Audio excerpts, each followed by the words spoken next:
Tantor Audio, a division of Recorded Books, presents Monsters and Legends, a lit RPG cultivation saga, by Ivan Kal, narrated by Phil Thron. Prologue. An End and a Beginning. Part 1. Present. Ryun.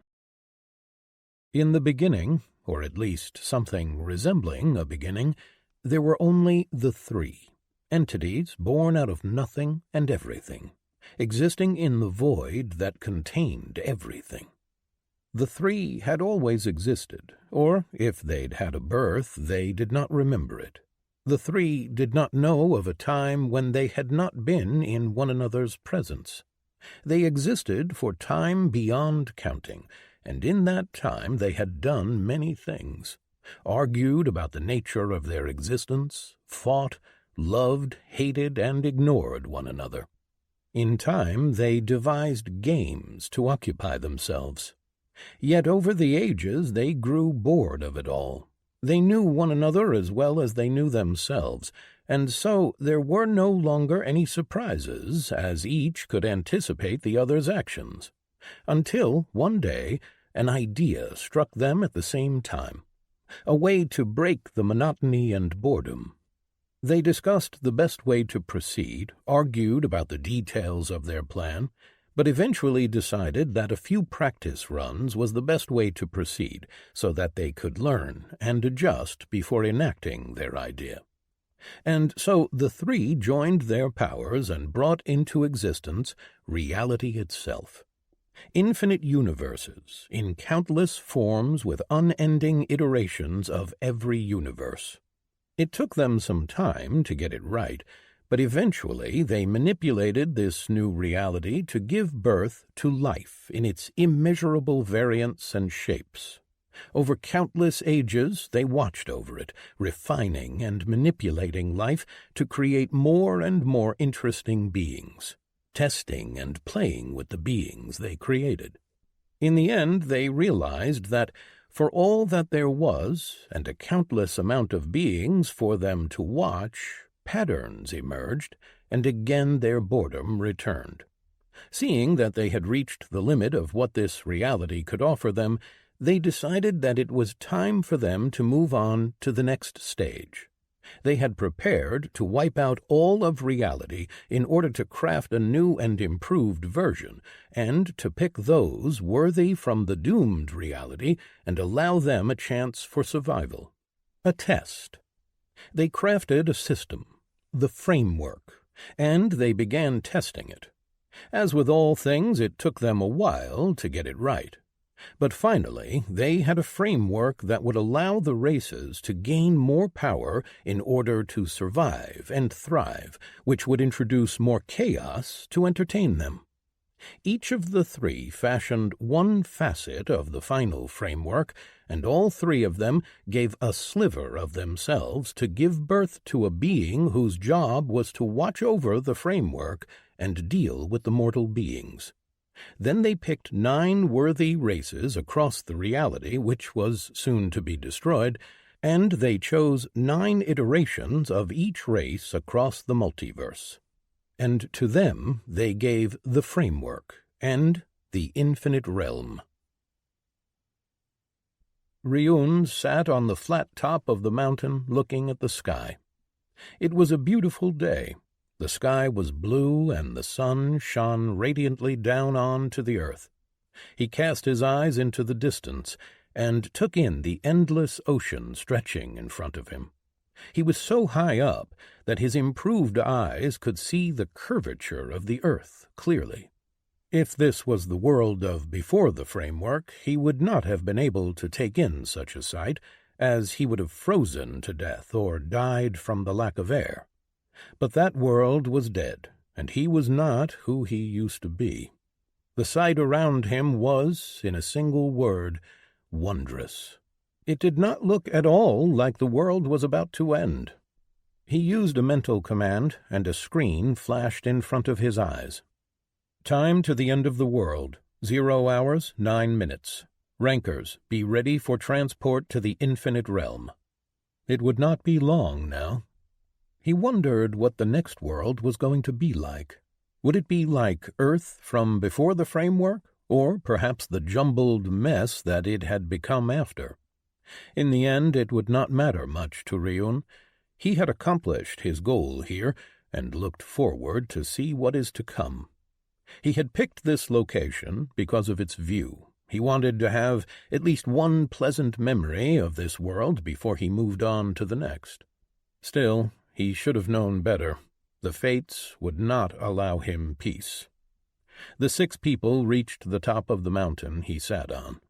He had believed that they would not get here in time when he had felt them first take step onto the mountain.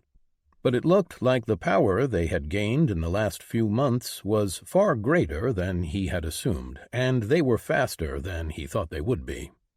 He had watched the ranker list carefully over the last few days. Once he had figured out what was happening, of course. He had been surprised that they would attempt something like this. He would have thought that they would find it abhorrent, but it seemed like they wanted him dead more than they cared about their ideals. Of course, in the end, it would not be enough. It never was. Not even here, at the end, would they abandon their quest for revenge. Ryun didn't really hold it against them. After all, he did deserve it, from their point of view, at least. Ryun sighed and stood up, abandoning the view and turning around to gaze at the 6. They stood there, glaring at him with hate in their eyes, their gear resplendent in the midday sun, their weapons held at the ready.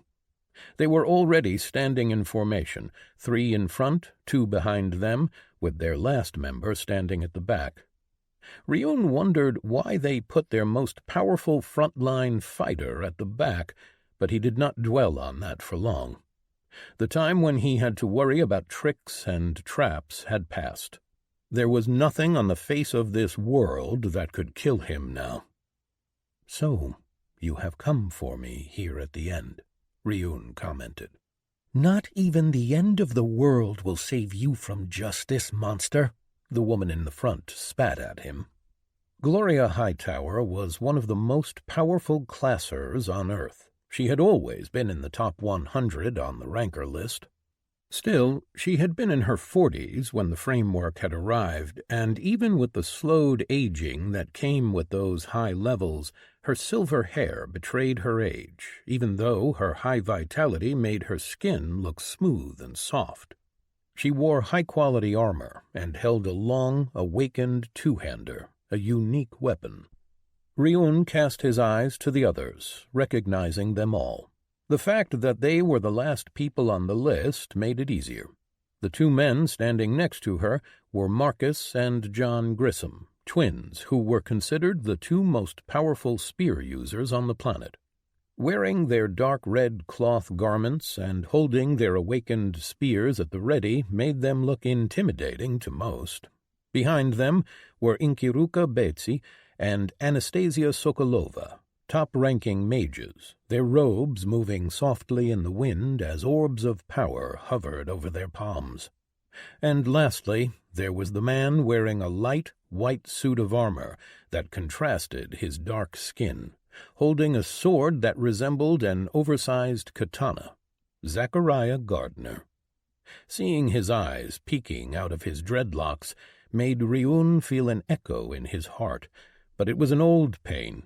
Ryun had long since buried it deep. Or rather, it had been a long time since he felt anything at all.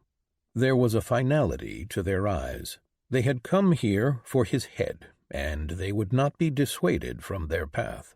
That was something that Ryun could respect. Time to the end of the world. 0 hours, 6 minutes. Rankers, be ready for transport to the infinite realm. There was not much time left. For a moment he considered stalling, but he dismissed the thought immediately. He could see it in their eyes that they would not let him. With an inward sigh, he summoned his own awakened object, a long and thin double-edged sword resembling a jian. The 6 stiffened and prepared to attack, but he didn't give them the chance. Inevitable step. And he was among them, standing just next to Gloria. Ryun did not know what the name of her class was. He didn't care enough to remember it, but he had fought her often enough to know her abilities and skills. He slashed to the side with a simple cut. His sword glowed with an eerie green light and was met with her own, and the shimmering gold field that surrounded her blade met his sword and countered his attack.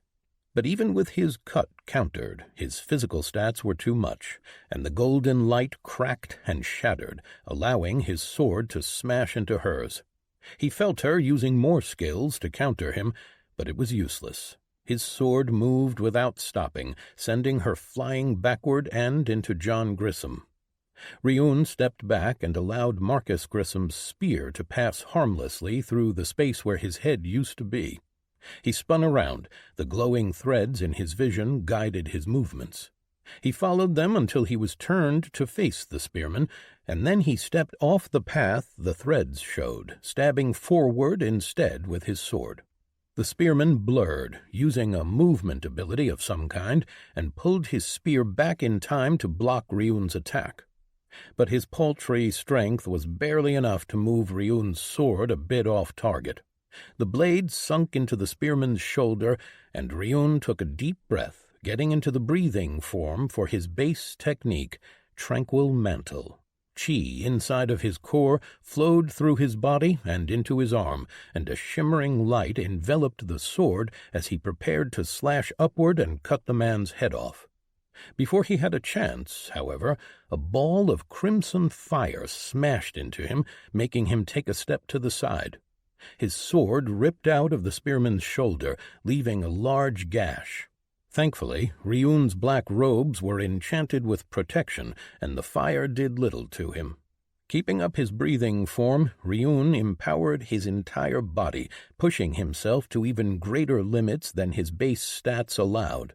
A spear of ice flew toward his head, and he stepped forward, evaded it, and used Inevitable Step to close the distance with Marcus again.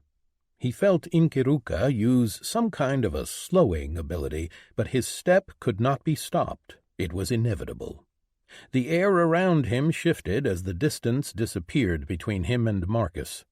With his chi coursing through his veins, empowering him, he activated his skill Greater Cut. His sword exploded with green light, and a spectral blade extended from his sword, extending his range. Marcus's eyes opened wide, and Ryun saw him trying to use his abilities and skills to escape, but it was too late. His spectral blade cut through him from the left hip to the right lower ribs. His body parted, and the two halves fell to the ground. A pained cry sounded somewhere behind him, but Ryun gave it no heed. He felt the vibrations in the air and knew that Gloria was charging at his back. He activated his ability Bringer of Sorrow, and a wave of emotion exploded from him, hitting everyone in his vicinity. He saw the two mages falter as they prepared to throw spells at him, their eyes watered and their chests constricted. He turned around and followed the threads that only he could see, with his sword meeting the overhead attack from Gloria.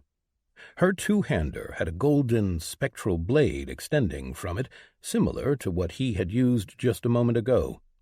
Her great slash smashed into his sword, which was strengthened with his chi and glowing softly with a silver light. The ground beneath his feet cracked and splintered as his body was driven down by the force of the attack, but he did not bend. A spear flashed from around her side, a weeping spearman thrusting at Ryan's heart. With a mental effort and an intake of air, Ryun kept chi running throughout his body, keeping his technique active and his stats boosted by it. He moved out of the way, even as he pushed the great sword back with a monstrous burst of strength. Then a dragon made out of crimson fire flew straight at his head, and Ryun grew tired of playing. He switched his breathing form, and the tranquil mantle winked out. With a pause of his breath, his chi was charged, and in the next moment he unleashed his fruit technique. Final End roared into existence, a silver wave of chi that could not be stopped and that expanded in a sphere around him.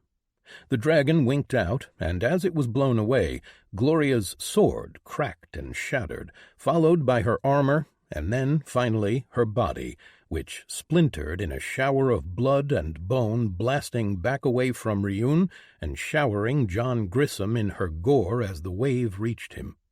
He saw the man's spear shatter, and he heard the bones in his arms break as he was blown back.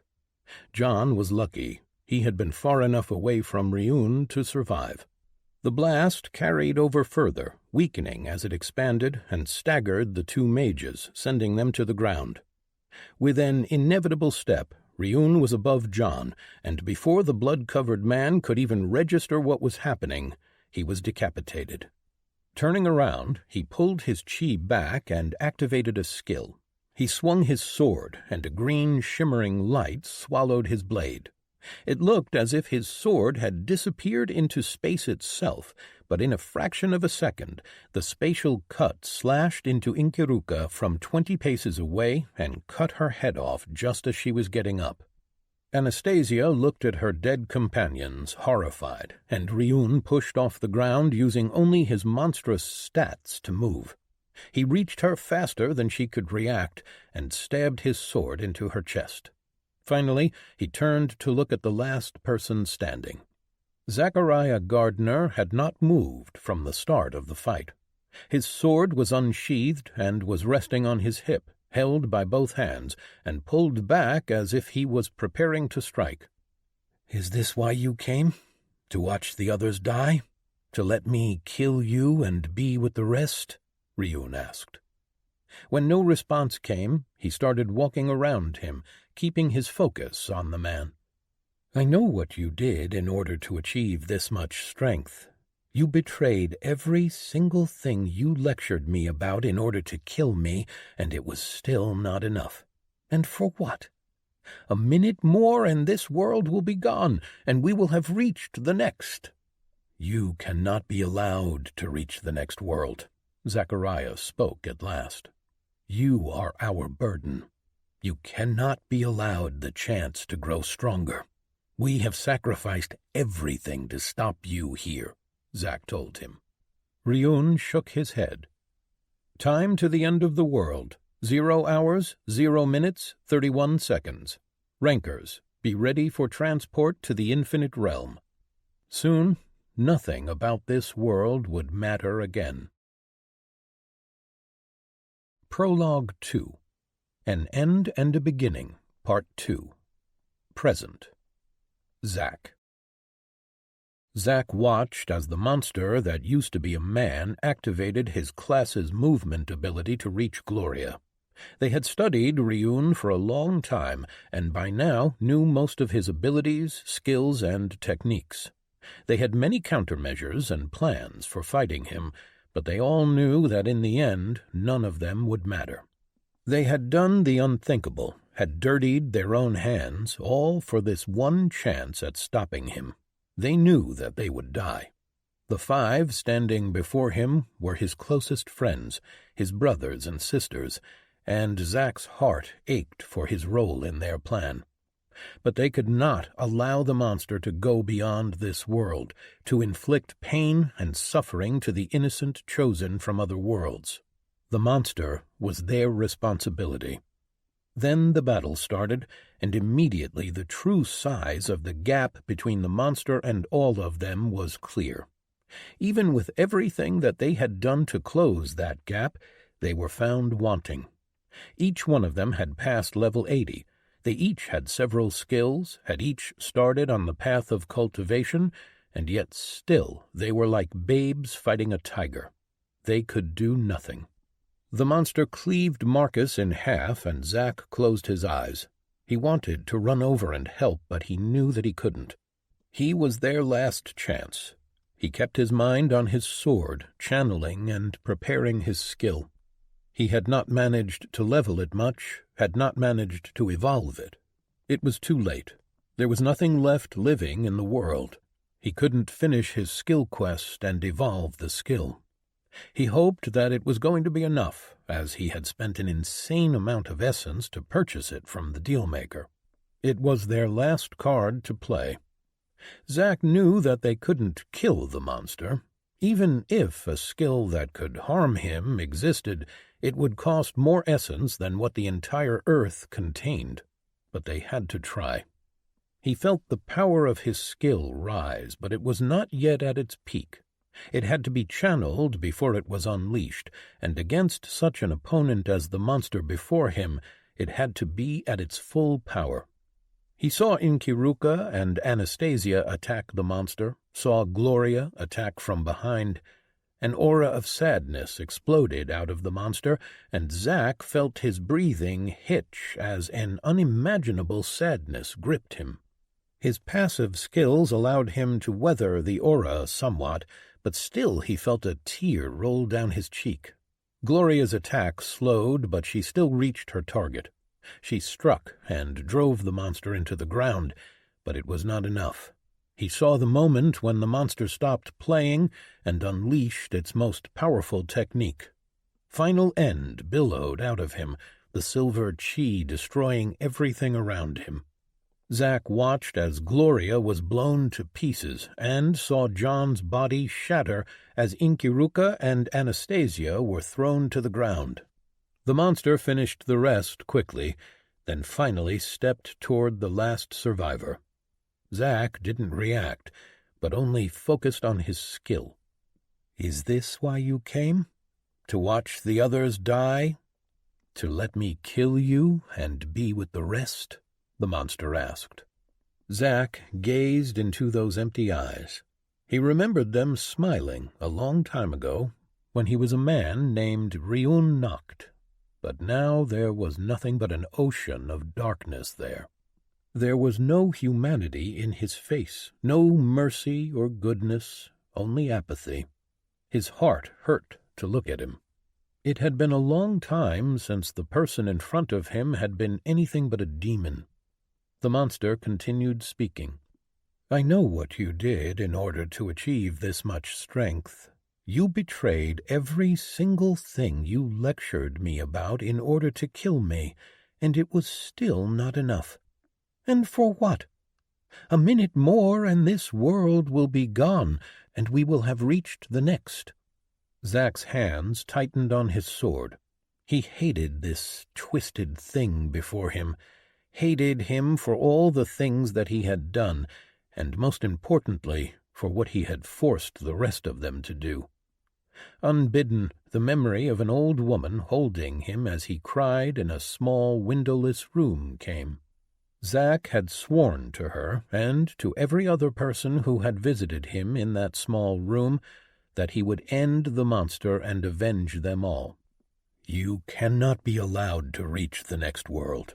You cannot be allowed the chance to grow stronger. We have sacrificed everything to stop you here," Zack told the monster. It shook its head, and Zack glanced at the clock. "Time to the end of the world. 0 hours, 0 minutes, 31 seconds. Rankers, be ready for transport to the infinite realm." There was no time left. It was now or never. Zack felt the skill reach its crescendo. He knew that the monster could feel what Zack was doing. He just didn't care. And why would he, when he was the most powerful being that had ever walked this earth? Zack's ability pinged in his mind, and, without a word, he activated it. Sealing Slash sang through the air, his katana slashing toward the monster in an attack far faster than any he had ever executed before. The monster had to have sensed that something was wrong as he raised his black sword to block. But it didn't matter. The monster did not know what this attack was. Zack's blade passed through that of the monster, and Zack saw his opponent's eyes widen as the blade cut through his arm and then his body, crossing through his torso to exit on the other side. For a moment there was only silence as the two looked at each other. The monster lowered its sword and frowned as it looked at its completely untouched body. Zack felt his strength leave him, and he fell to his knees, gasping for air. The attack had taken everything from him. His vision danced in front of him, and his body shuddered from exhaustion. "What did you do?" the monster asked, a hint of anger entering the tone of his voice. For that alone, Zack managed to turn his head up and look at the monster with a smile on his face. And then he saw his opponent's face pale, and the monster doubled over, grunting in pain. He jerked as if struck and released a gasp of agony. He turned to look at Zack, glaring. "What did you do?" the monster asked again, now with panic in his eyes. Zack struggled to get to his feet, leaning on his sword. He moved forward toward the disabled monster and with shaking hands raised his sword. Zack knew that he had to end it, that this was his only opportunity. Even though he did not know if his weakened strike would be enough to get through the monster's skin, he had to try. The monster shuddered on the ground, and Zack began his swing. A loud chime inside of his head distracted him, and a screen flashed in front of his eyes. "Congratulations! You are on the Ranker list and are eligible for a place in the new reality. Prepare for transport to Infinite Realm." "No!" Zack screamed as bright yellow light enveloped both him and the monster. Then he knew only darkness. Overseer Za-Mia was annoyed as she walked through the halls of the framework control. They were in the finishing moments of the 7th iteration transfer. More than half of the worlds chosen for the test were in the process of being destroyed, and their rankers transported to the new reality. It was a stressful time, as the Overseer, along with its controllers, made sure that the framework did its work without issues. Which was why she was annoyed. One of her controllers had called her and asked for her to come down to the control room, as apparently there was a problem. That was not a good thing to hear, not now at the most important of moments, and especially not since there had been no problems with the framework before now. She did not need this. Heavens forbid that the deal-maker or the three found out that they had screwed something up. The Overseer shuddered. She didn't truly know which would be worse, but somehow she felt like attracting the wrath of the deal-maker would be. She reached the control room and entered, seeing several controllers huddled around one station. The controller at the station was the one who had called her, and all 6 of his limbs were flying over the control interface. She cleared her throat, and the other controllers turned around, noticing her. Quickly they dispersed, allowing her to approach the station. "What seems to be the problem?" she asked the controller. The man turned around and looked at her. "Overseer, ma'am, there are some irregularities with Earth Iteration 7, he said hesitantly. She frowned. It did not sound like there was something truly broken. Irregularities were not exactly problems. Such things happened from time to time. She had feared that something had gone wrong with the framework. "What is it?" she asked. "Well, first there is the fact that the entire iteration has only 7 rankers," the controller said. Za-Mia blinked at that. "That is unusual," she responded. Every world that was taking part in the test had a limit of 10,000 rankers, and only that number would be transported to the new reality. The rest of the unfortunate souls would be put in stasis as their world was destroyed when the 3 broke it down for essence, perhaps never to wake again. For most worlds so far, every spot on the list had been filled. True, there was a minimum power required for them to be considered a ranker, but still, such a level of power should be achievable for that number of people. Of course, it was also possible that the world did not produce enough rankers, but that hadn't happened yet. Only 7 rankers out of a massive population was certainly strange. How large of a population did this iteration have before the confluence? Za-Mia asked. Around 7 billion, the controller answered. Za-Mia nodded. That was about average for Earth iterations. The other Earth iterations that had already been processed hadn't had any problems in filling their ranker lists. And what is the world population now? That is one of the irregularities, ma'am. The population is 7. Zamia looked at the controller for a long moment, his words not quite registering. 7 people. Yes, ma'am. Show me, Zamia said. The controller pulled a screen up and allowed her to take a look at it. This can't be right, Zamia whispered.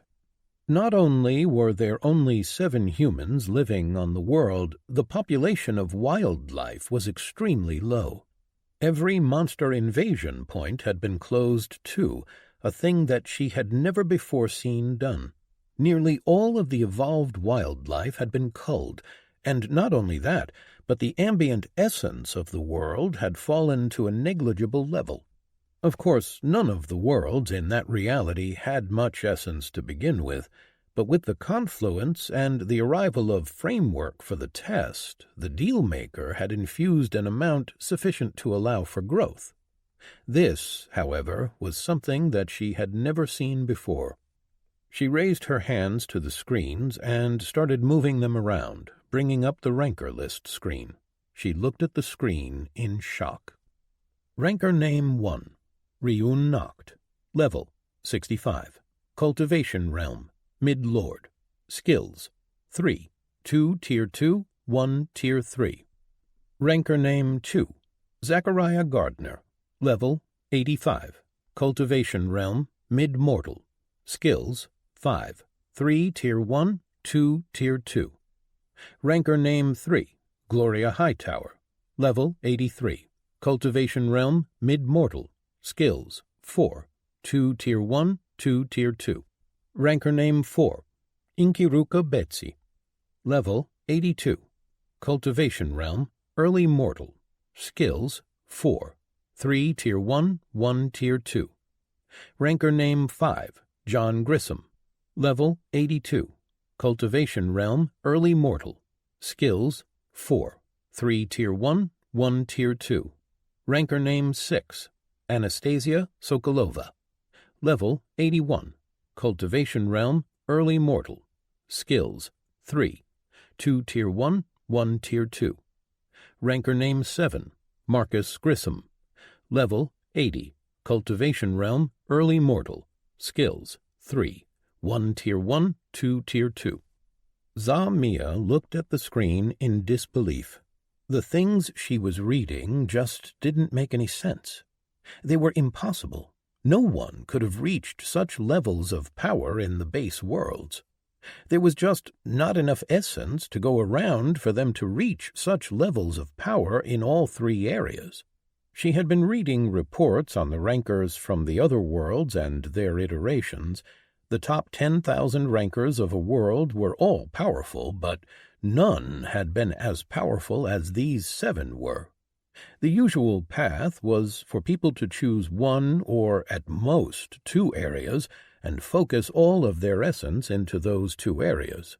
It was the only way for them to keep up with the dangerous monsters that were sent to test them.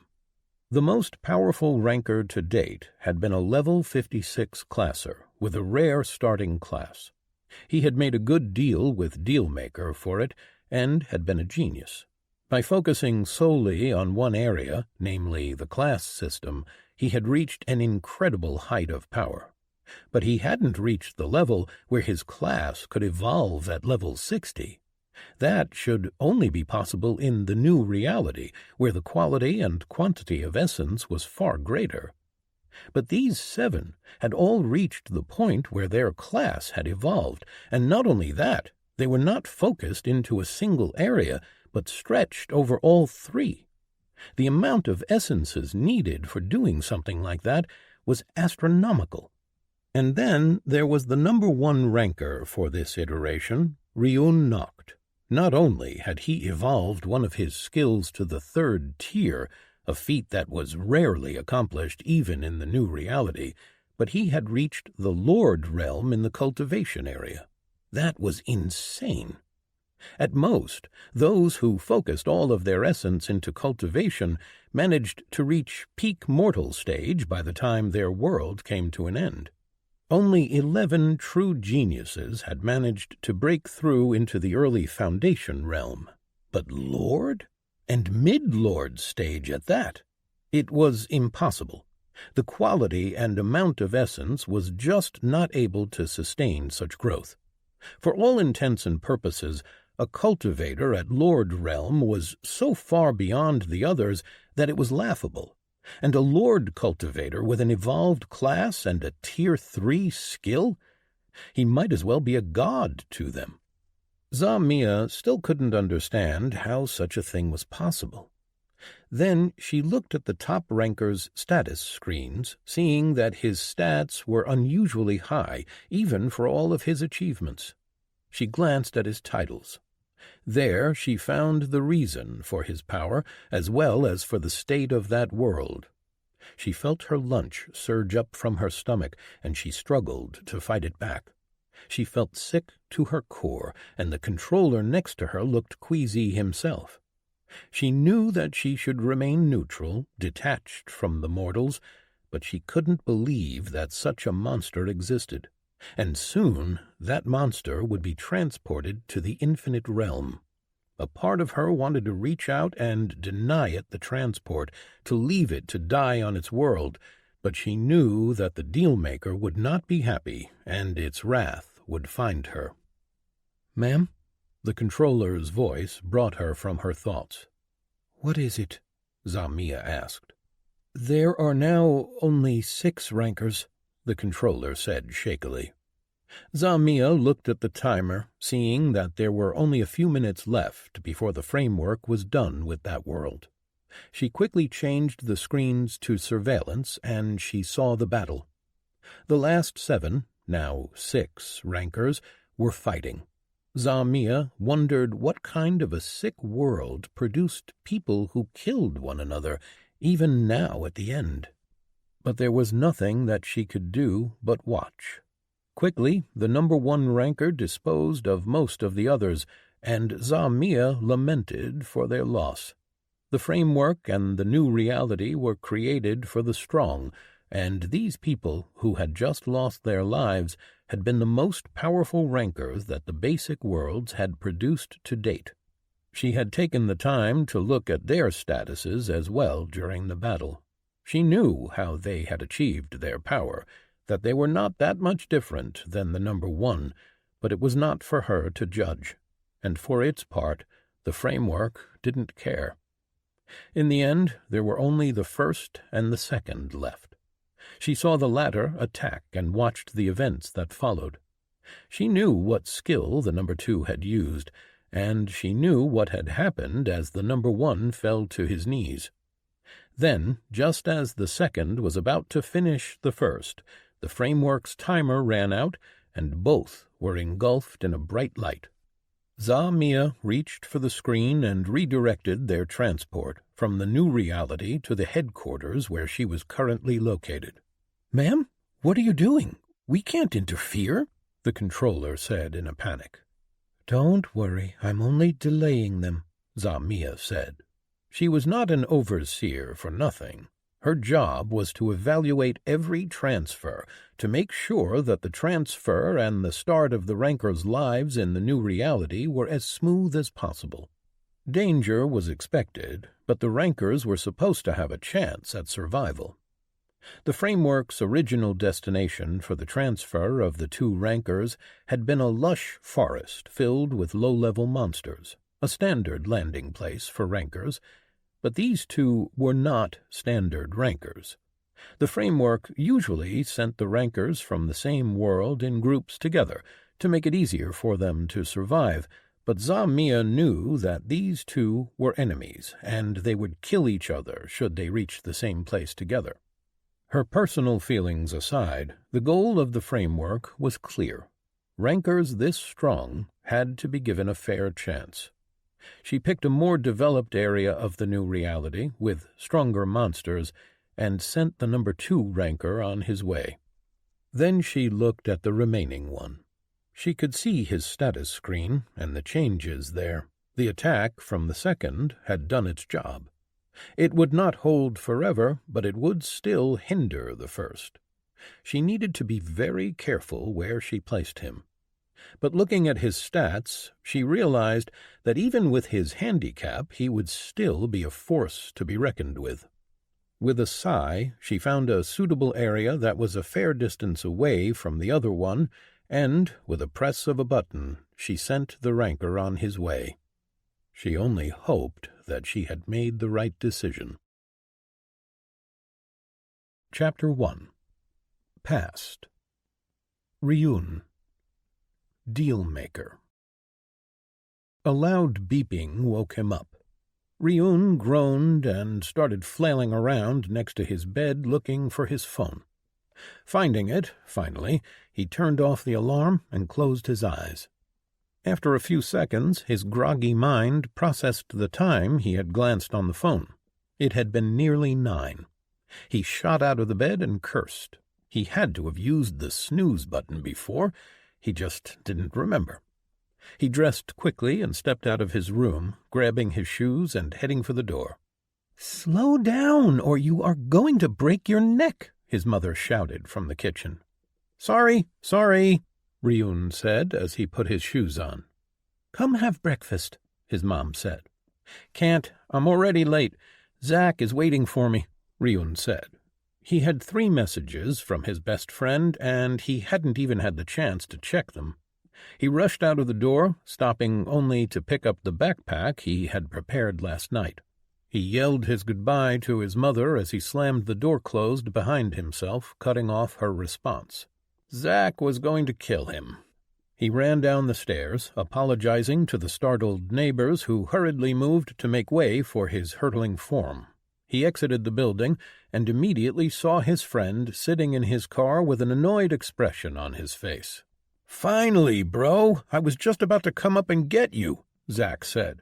"I know, I'm sorry, I overslept," Ryan told him as he ran to the back and put his backpack in the trunk, then walked around to the passenger's side and got in.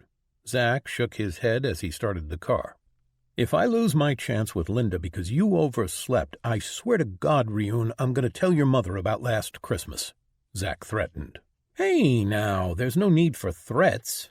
I said I'm sorry, and I'm sure it'll be fine." "Yeah, right," Zach answered. Ryun could tell that his friend was nervous, and he could understand why. Zach had been crushing on Linda for months now, and this camping trip was the perfect opportunity for him to make his move. The only problem was that Henry, a dude from their world history class, had somehow managed to invite himself along for the trip. Zach, Linda, her friend Melody, and Ryun had been a part of a close friend group since the beginning of the semester. Zach and Linda became friends at the start of the year, and then Zach brought in Ryun, and Linda brought in Melody. Since then, the 4 of them had been inseparable. Henry was one of the guys that they had a few classes with, one of those types that tried to be friends with every group, staying on the outskirts, then interjecting himself into conversations uninvited. Ryun didn't like him, but he also didn't want to say anything. Henry was jacked and almost a head taller than him. Zach, for his part, was just too good of a person to say anything. Still, it wasn't like there was anything really bad about Henry. He was just the type of a person who Ryun rarely interacted with. Outgoing, popular, handsome, everything that Ryun was not. Still, the man had never been anything but generous to both Ryun and Zach, insisting on buying the entire group's meals and such, even when he didn't have to. It gave him a few points in Ryun's eyes.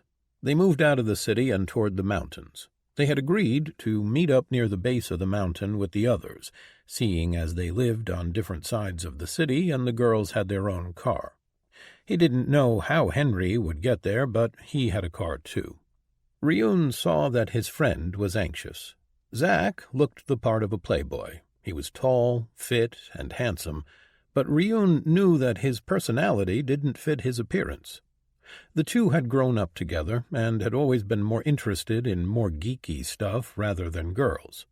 Sure, they'd both dated, but nothing serious, and their relationships tended to end once the girls found out just how geeky the 2 of them were. Linda and Melody were the first girls they had met who were interested in the similar things as the two of them, which was mainly movies. As the silence stretched, Ryun decided to distract Zack. "So I read an interesting article last night." "No way," Zack argued. "Thor cut through a fully powered Infinity Gauntlet beam and nearly killed Thanos. Captain Marvel was sent flying with a blast from the Power Stone alone." Ryun grinned. "Sure, but she physically overpowered him before then. Plus, she can fly through space, and Thor barely held his own against Endgame Thanos. He was out of shape. Prime Thor is more powerful," Zack insisted. "But not stronger," Ryan quipped. Zack groaned in annoyance and opened his mouth to respond when Ryun's phone chimed. He glanced at the message and turned to Zack. "It's Melody. They're at the meet-up spot," Ryun said. "Let them know that we're a few minutes away," Zack responded. Ryun typed the message and hit send, but almost at the same moment, a loud crackling sound broke all around, startling them. Ryun raised his eyes from the phone. The sky was cracking, lines spreading all over it, and light, bright and shining, washed through and toward the ground. "What the—" Zack started, but his voice was lost in the noise. As the light intensified, Ryun could soon no longer see, and the sound matched that intensity as well, and he could hear nothing but noise.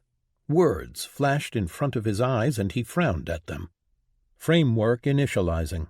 Prepare for integration." Ryun closed his eyes and covered them with his hands, but the words were still there.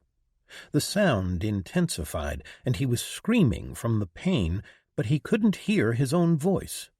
And then, in a single instant, it was all gone. He heard his coarse voice and stopped screaming. Breathing heavily, he pulled his hands away from his face and opened his eyes. His vision was blurry, but he could tell that he was someplace else. He blinked and looked to his left, seeing only darkness. Zack wasn't next to him. In fact, he was no longer in the car. "Welcome to the framework," a voice said, startling Ryun. He turned around and saw the speaker.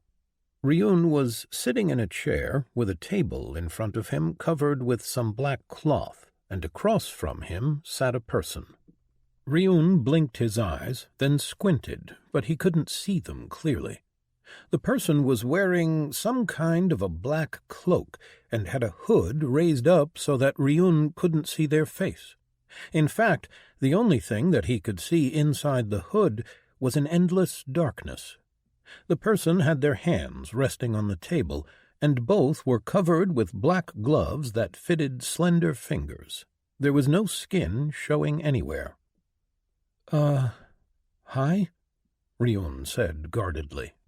His mind was working furiously as he tried to figure out what was going on. The light and the noise, then this darkness. Did we crash? He wondered. It would certainly explain the pain and the flashing light. That would mean that this was some kind of a dream, except that it didn't feel like a dream. Perhaps he was dead and this was the afterlife. "I am called the Dealmaker," the person said. By their tone of voice, Ryun assumed that this Dealmaker was male, although he couldn't be sure as the cloak obscured their physical appearance. "I am here to help you make the first steps inside the framework-run world." Ryun didn't understand what he meant, but he remembered the words appearing in front of his eyes. The words had mentioned this framework. A suspicion occurred to him as his mind recovered. He had watched enough anime and read enough books about similar premises to know what the signs meant, but that only gave more credence to his dream theory. This can't be real, can it? Ryun coughed uncomfortably when he realized that the man, the Dealmaker, was waiting for him to say something. "I am Ryun Nacht. Nice to meet you." "Likewise, Ryun. Your world has been incorporated into the framework system. It has been reshaped and populated with challenges that will force your race to grow. You have 10 years to do so. Once the 10-year period expires, your world will be destroyed and harvested for essence. Only the most powerful 10,000 humans of your world at the time of the end will be granted free passage to the next reality called the Infinite Realm. The rest will be placed in stasis until such a time when all the rankers from every world and their iterations have been transported. Power comes in many forms, and as such you have different routes available to you in order to grow. Your world is the 7th iteration of the world known as Earth, meaning that those of you who become powerful enough to be considered rankers will arrive to the Infinite Realm in the 7th wave, after the other 6 iterations of your world and the 8 separate worlds. Ryun blinked at the information. He could only just barely understand what the dealmaker had said, but his previous knowledge gave him the ability to at least comprehend it. He didn't respond, but instead just thought about what he had been told. By now he was certain that this wasn't a dream. It felt too real, and Ryun doubted that he could have come up with a story like the one he had just heard. But this meant that Earth was about to be, or had already been, changed. He didn't know what those changes would be, but he doubted that they would be good. Taking a deep breath, he looked into the darkness of the dealmaker's cowl. "You said that you are here to help me?" Ryun asked. "Yes," the dealmaker said, and raised an arm. A window opened up next to him with text inside of it. Name: Ryun Nacht. Essence worth 3,000. "What does that mean?" Ryun asked. "The framework has quantified your life and assigned you the essence in the amount of your worth. You may use it to purchase a path from one of 3 areas." He waved his arm, and 3 nodes appeared in front of him, each individually labeled as Class, Cultivation, and Skill. As Ryun focused on each in turn, he saw more windows appear beneath them. He took his time and read through them. A class is a structure that facilitates growth. Each class has 3 abilities which can be upgraded based on a branching path and evolves based on your achievements. The power of abilities depends on the class and its rarity. Leveling a class requires essence. A cultivation path is a way of reinforcing a person's body. Each path has a unique style and unique breathing forms, along with 3 techniques which can be evolved. The power of a path depends on the path and its rarity. Climbing through the cultivation stages requires essence. Skills are the paths to perfection and greater understanding. Each skill helps a person do one thing and can evolve as a person's understanding of the skill grows. Skills require essence to purchase, but do not require essence to evolve. Instead, they evolve based on your willpower and the completion of skill quests. Ryun read through the information available to him a bit more in depth, seeing as the dealmaker was ready to let him. What was available to him was limited. He could see that each class gave 6 attribute points per level, with 3 being free and 3 being allocated to the primary and secondary attributes. That would allow for some freedom in the class build, as it was not all already assigned. There didn't seem to be any increase in points at all, and he could see that the class could be evolved every 60 levels, where a class user would be able to choose from a list of classes that their previous one could evolve into and for which they had met the requirements. The cultivation path was different. It was separated into realms, and the information only covered the first 2, the mortal realm and the foundation realm. Each realm was separated into 3 stages, early, mid, and peak. A cultivator only gained stats when they reached a new stage, and from what he could see, it was harder to advance in stages than it was to advance in level. The points one got every stage were also flat to all stats and changed depending on the stage and the realm.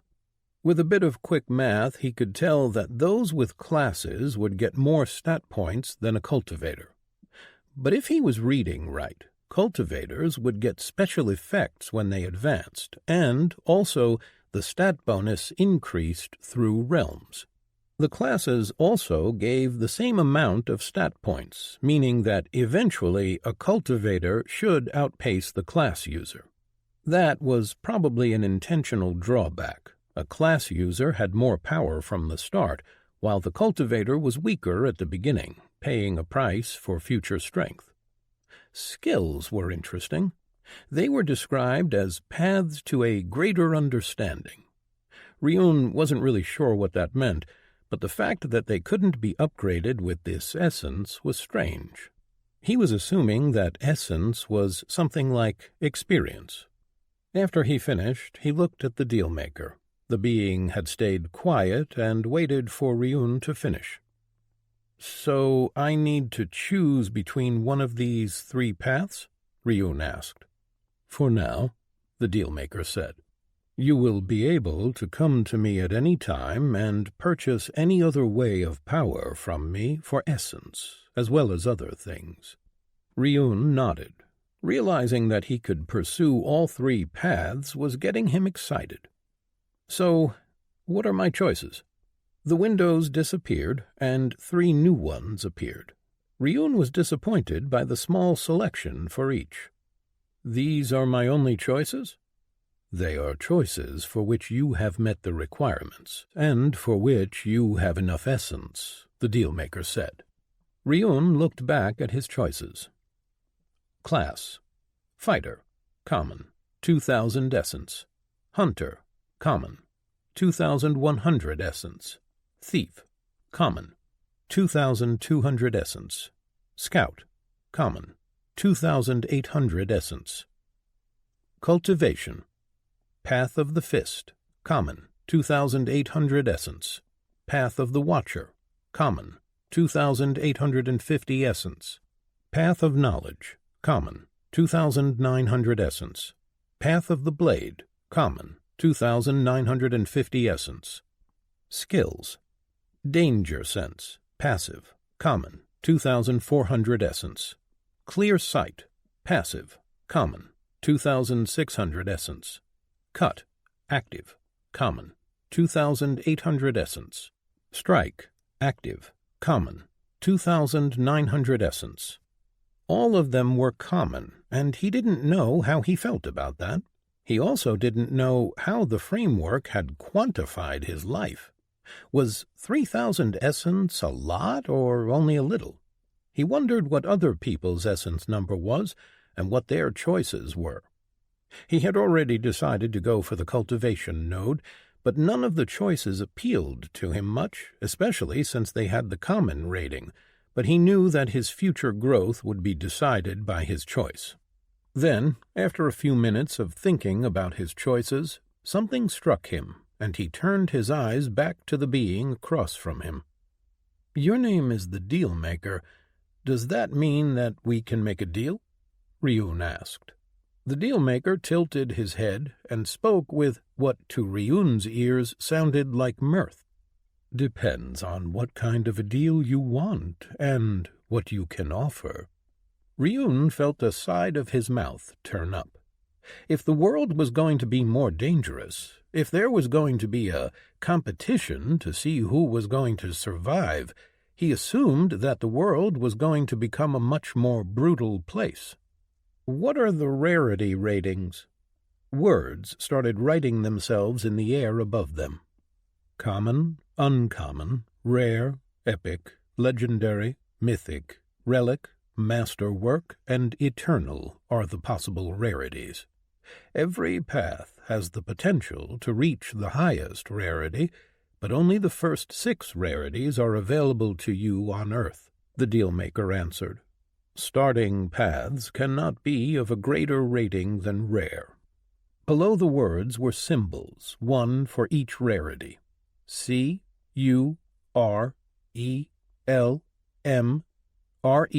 M-A-E-T.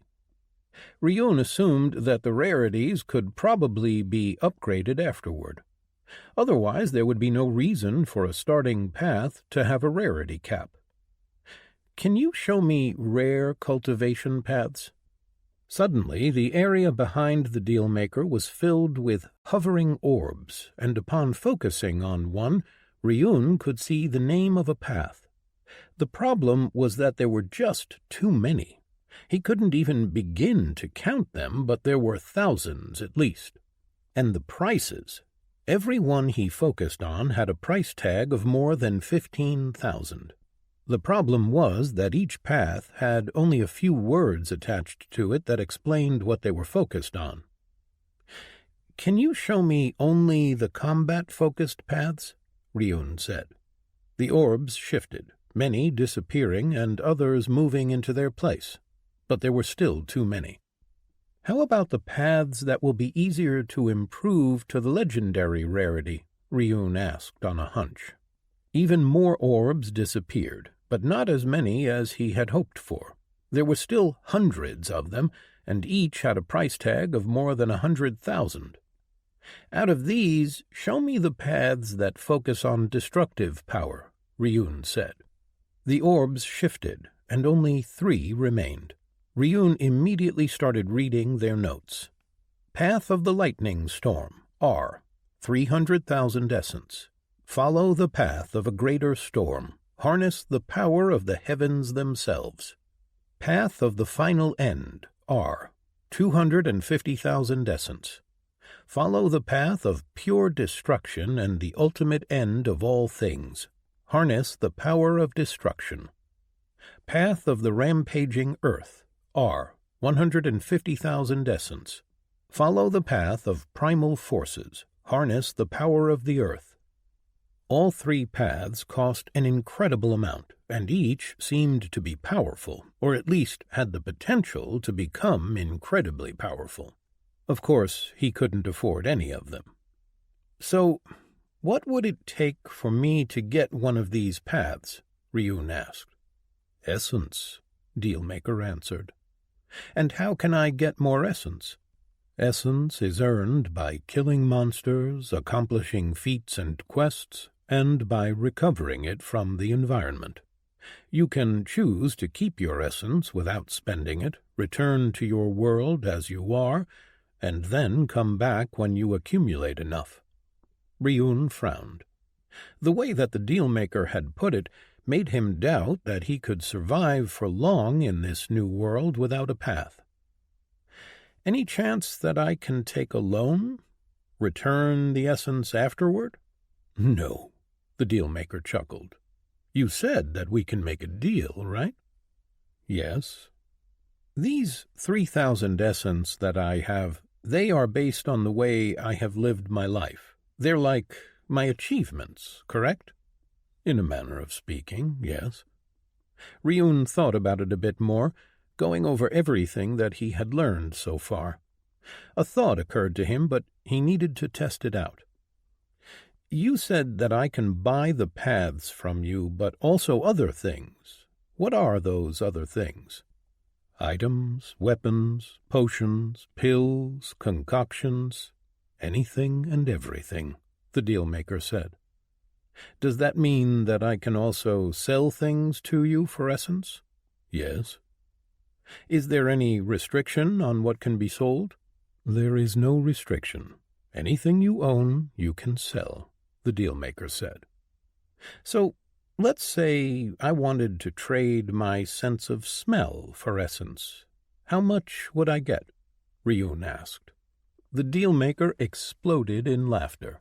Ah, this is not the first time someone has offered me something like this, but never on our first meeting.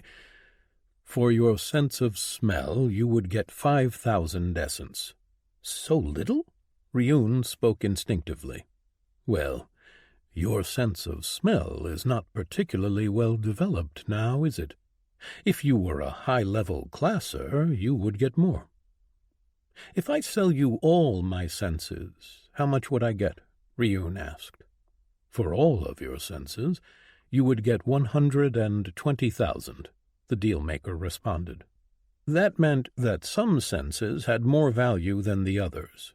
Still, he had never intended on selling his senses. It was just an exercise so that he could test out what could and could not be sold.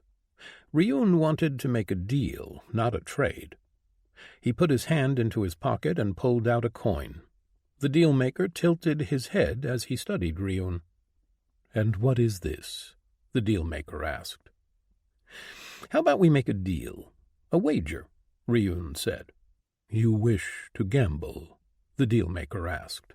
"Yes. And if I win, I get to pick one of these 3 cultivation paths." "And what would you be betting? You do not possess anything of equivalent value even to the lowest valued path." "I want to wager my life," Ryun said. The deal-maker didn't respond. "If only my senses are valued so, then I assume that everything that makes me human is valued more, correct?" "You would let a coin toss decide whether you live or die?" "Yes," Ryun answered. In the back of his head he could hear himself screaming that this was a bad idea, that he shouldn't gamble like this. In truth, he didn't know why he was doing it. In the other world he had never been one to take chances, even when he wanted something. But here he felt free. Here he felt no fear whatsoever. If everything that he had learned here, and everything that he assumed based on his prior experience with games, books, and shows was right, then he needed power in order to survive. Buying a weak class and then dying to the first thing that attacked him was pointless. It was best that he walked out of here with a good foundation for the future. "So, if you win, you get to pick the path, and if I win, I get all of you and your essence?" the deal-maker asked. "Yes. I accept this bargain, mortal. You may call." Ryun took a deep breath, then flicked the coin into the air. "Heads," he called and watched as it dropped to the table. He stared at the coin for a long moment, and then he started laughing, the deal-maker joining him a moment later. "You are one crazy mortal, but a deal is a deal. You may choose." Ryun glanced at the 3 choices and picked. The orb for the path of the final end flew straight at him and entered his chest. He felt a burning sensation spread through his body and then knowledge seep into his mind. When it was done, he realized that he knew how to begin following this path, and he felt elated. But then he pushed those thoughts aside and looked back at the deal-maker. "I still have my own 3,000 essence left, right?" The deal-maker shook his head and laughed. Ryun woke up on his back, staring at the tree branches above him. Words were floating in front of his eyes inside a small window. "Welcome to the framework." It took his groggy mind only a moment to remember what had happened, and his dream, which, as it turned out, had not been a dream. He jerked up and thought about the window disappearing, and it did once he focused and willed it away. He realized that he was shaking. He couldn't believe what he had done in the dream, or the other place, or whatever. He had gambled with his own life. Now that he was back in the world, he realized that something about that place had made him act differently. He had been able to think and act, but it was as if he had no self-control. He had been so focused on getting the best deal possible that he had nearly thrown his life away. Ryun was certain that if he had been himself, he wouldn't have done what he had. He would have been too afraid. He shook his head and looked around, seeing that he was inside a forest that looked much like the one he had been headed to for camping, Hemlot Park. A groan made him remember Zack, and he turned around, finding him lying a little bit away. Zack got up, and Ryun saw him look at his left hand. Ryun followed his gaze and saw that he was holding a scabbard and a sword in his hand, and he then remembered his visit with the deal-maker. Putting that out of his mind, Ryun ran over to his friend. "Did you have a strange dream, too?" Zack asked, keeping his eyes closed.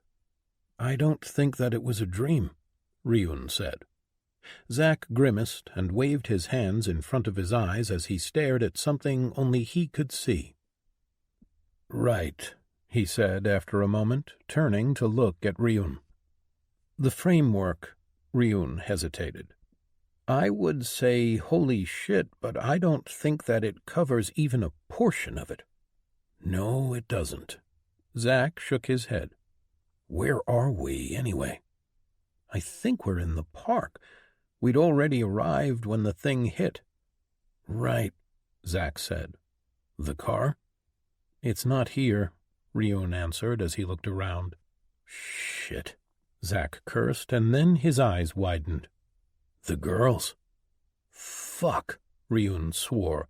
He hadn't even thought about them. "We were placed somewhere in the park. I don't think that we were too far away from them, actually. They might have been thrown somewhere close by, like us." "We need to find them," Zack said. "What we need to do is be careful," Ryun said as he pulled his sword slightly out of its scabbard. Zack blinked as he noticed the gesture. "Where did you get that?" "I made a deal," Ryun shared. "Right. Fuck, my head is all jumbled up. What did you pick?" "Cultivation," Ryun answered, then turned to meet Zack's eyes. "You?" "I got a class, swordsman, an uncommon one." Ryun raised an eyebrow. "That was one of the ones you had on offer?" "Yeah." "How much essence did you have?" "About 10,000. You?" Zack answered. "Crap. I had 3,000.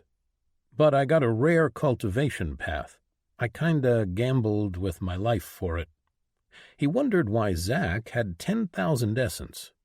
Sure, he was better looking, more fit, and all that, but there had to be more than that to it. "What?" Zack questioned. "I'll tell you later.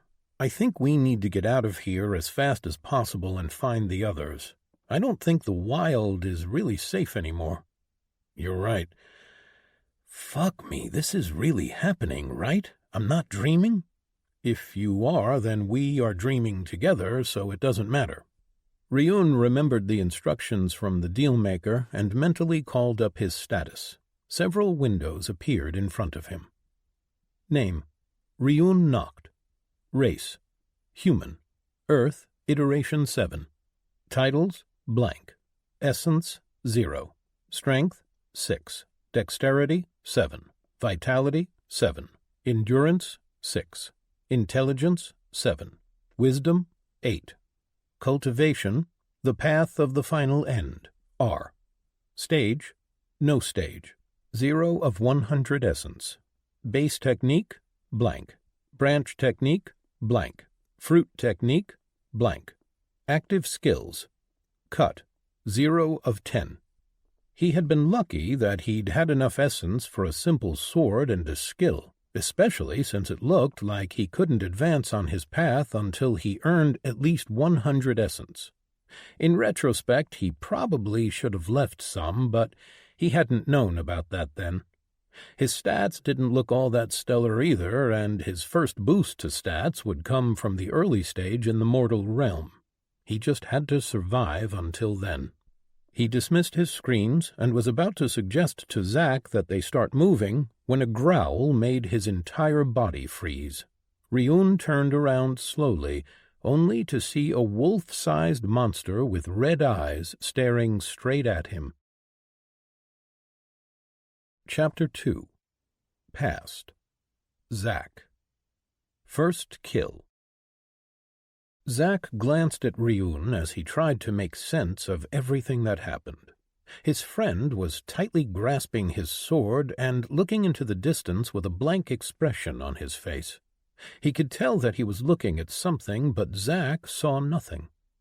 A part of his mind realized that Ryun was looking at the screens in front of his eyes, and he remembered his own dream, the conversation with a being that called itself the Deal-Maker. Zack was still not convinced that it had been real, but the message still inside his vision, welcoming him to the framework, was pretty convincing. So many things were going through his mind. Fear that all of this was real, worry for his family back in the city, and worry about Melody, Linda, and Henry, who had arrived before them. All signs pointed to a situation that resembled the stories and shows that Ryun liked to watch. Zack had never really been into them. He was more of a comic book guy, but Ryun had tried to get him into the genre nonetheless. Zack could see that Ryun had already embraced what had occurred. The sword was a dead giveaway. A part of Zack wanted to slap his friend on the head and beat some sense into him, to remind him that this was a serious matter, and him acting as if it was the best day of his life was not appropriate. They had to be smart about this. But the small grin on Ryun's face made Zack more afraid than waking up in the forest. He could see that Ryun hadn't even thought about what this meant for his mother back home, or for all the other people in the world. But then, Ryun had always been like that. He cared little for other people. To him, this was a game. Zack was too shocked himself to speak up. Ryun's actions spurred him to act as well. He remembered the instructions from the dealmaker and dismissed the welcoming message. Next, he brought up his own stat screens. Name, Zachariah Gardner. Race, human, Earth, iteration 7. Titles, blank. Essence, 150. Strength, 8. Dexterity, 8. Vitality, 8. Endurance, 9. Intelligence, 7. Wisdom, 8. Class, Swordsman, U. Level, 0. 0 of 100 essence. Combat ability, blank. Movement ability, blank. Support ability, blank. Active skills, strike, 0 of 10. He had bought the class that cost the most from those that had been available to him. An uncommon class, Swordsman. It had cost him 8,500 essence, and with what he had left he purchased a skill, leaving him with 150 essence. It was strange. He seemed to know how to strike, but it wasn't anything special, not any kind of attack. It was more of a sense of an action, how to strike better, whether with a weapon or his fist. He was completely lost. Ryun was much better at this stuff than him. From what he had gleaned from the conversation, leveling required essence, which could be obtained from various sources. Seeing as he had enough to reach the first level, he spent them. Deposit 100 essence into your class, Y/N. He pressed Y, and a moment later his essence number went down all the way to 50. Congratulations, you have reached level 1 in the class Swordsman. 3 attribute points available. New ability unlocked. Piercing Stab. He suddenly felt warmth inside his head, and then it was as if he just remembered that he had an ability. He knew how to do a piercing stab. It was a completely foreign sensation. He shook his head and turned to look at his other screens. Zack looked over to his stats. He had gained 2 points in dexterity and 1 in strength. From what he remembered, every class gave 6 attribute points per level, 3 going into the primary and secondary attribute, and 3 that were free to allocate. He didn't know why his primary attribute was dexterity, nor did he know where to put his other points. After a few moments of thinking about it, he decided to put another 1 into dexterity and 2 into strength, bringing both stats up to 11. He turned to Ryun to ask if he had done the same when he heard a low growl. Zack turned around immediately, only to see a dog-sized creature step through the bushes. It was, in a single word, a monster. It looked like a cross between a raccoon and a skunk. Its fur was all black, with tiny horn-like growths rising from its shoulders and back paired with a skunk-like tail. As it slowly stalked toward them, Zack focused on it, and a small window popped up above it. Young Anawai, C, Level 2. Zack felt cold sweat dripping down his back, and he slowly put his hand out. "Let's just walk back slowly," he whispered, but just as he finished, he heard a sound that very much resembled a sword leaving its sheath. Zack turned to look at Ryun in disbelief. Seeing him standing there with a sword in his hand, his mind just went blank for a long moment. By the time he realized that Ryun intended to fight this thing, Ryun had already jumped forward. "Stop, fool!" But Ryun didn't listen. He swung at the monster clumsily, using a simple stance that Zack recognized from when he and Ryun took kendo for a year. Neither of them had been very good at it. Ryun swung, and the monster jumped to the side. Zack saw it brace itself and prepare to jump forward at Ryun, and he saw the look on his friend's face. It was almost as if it hadn't even occurred to him that he could miss. Before he could think better of it, Zack jumped forward, pulling his hand back. The monster leapt at Ryun, its front claws extended, and Zack intercepted it, his fist landing on its neck and sending it flying into a tree. Ryun stepped back and slipped, falling to the ground. Before Zack could reach down and get him up, the monster attacked again. Zack raised his hands to protect his face, but the monster went for Ryun again. He heard a startled yelp and then a screech, and when he put his hands down, he saw Ryun on his knees and the monster a few steps away with a small gash on its shoulder. It looked at them and bared its sharp teeth. Zack's heart was pounding. The only thing he thought about was running away, but his legs were shaking and he couldn't move. Ryun got up and kept the tip of his sword pointed toward the monster. It looked from Ryun to Zack and then back again. Deciding that an unarmed Zack was a better target, it launched itself at him. He barely managed to jump out of the way. Ryun stabbed forward and caught the monster in its side. It screeched again and lashed out with its claws, scratching Ryun on his hand. He cried out and dropped the sword. The sight of Ryun's blood shook Zack to the core. He realized that this was real, that they could both die. With a yell, he jumped forward, his fist striking down toward the monster. He hit it in the back, and he felt the weight of his strike as it went down. It growled and turned, biting him on the leg. Zack cried out and raised his hand, something in his mind clicking, and his fingers extended. Piercing stab. His hand stabbed into its eye. He felt his finger push past the eye and deeper until they hit something soft inside. The monster thrashed for a moment, and then its jaws released his leg, and it fell to the ground, still. Zack looked at it for a long while, breathing heavily, sweat pouring down his face.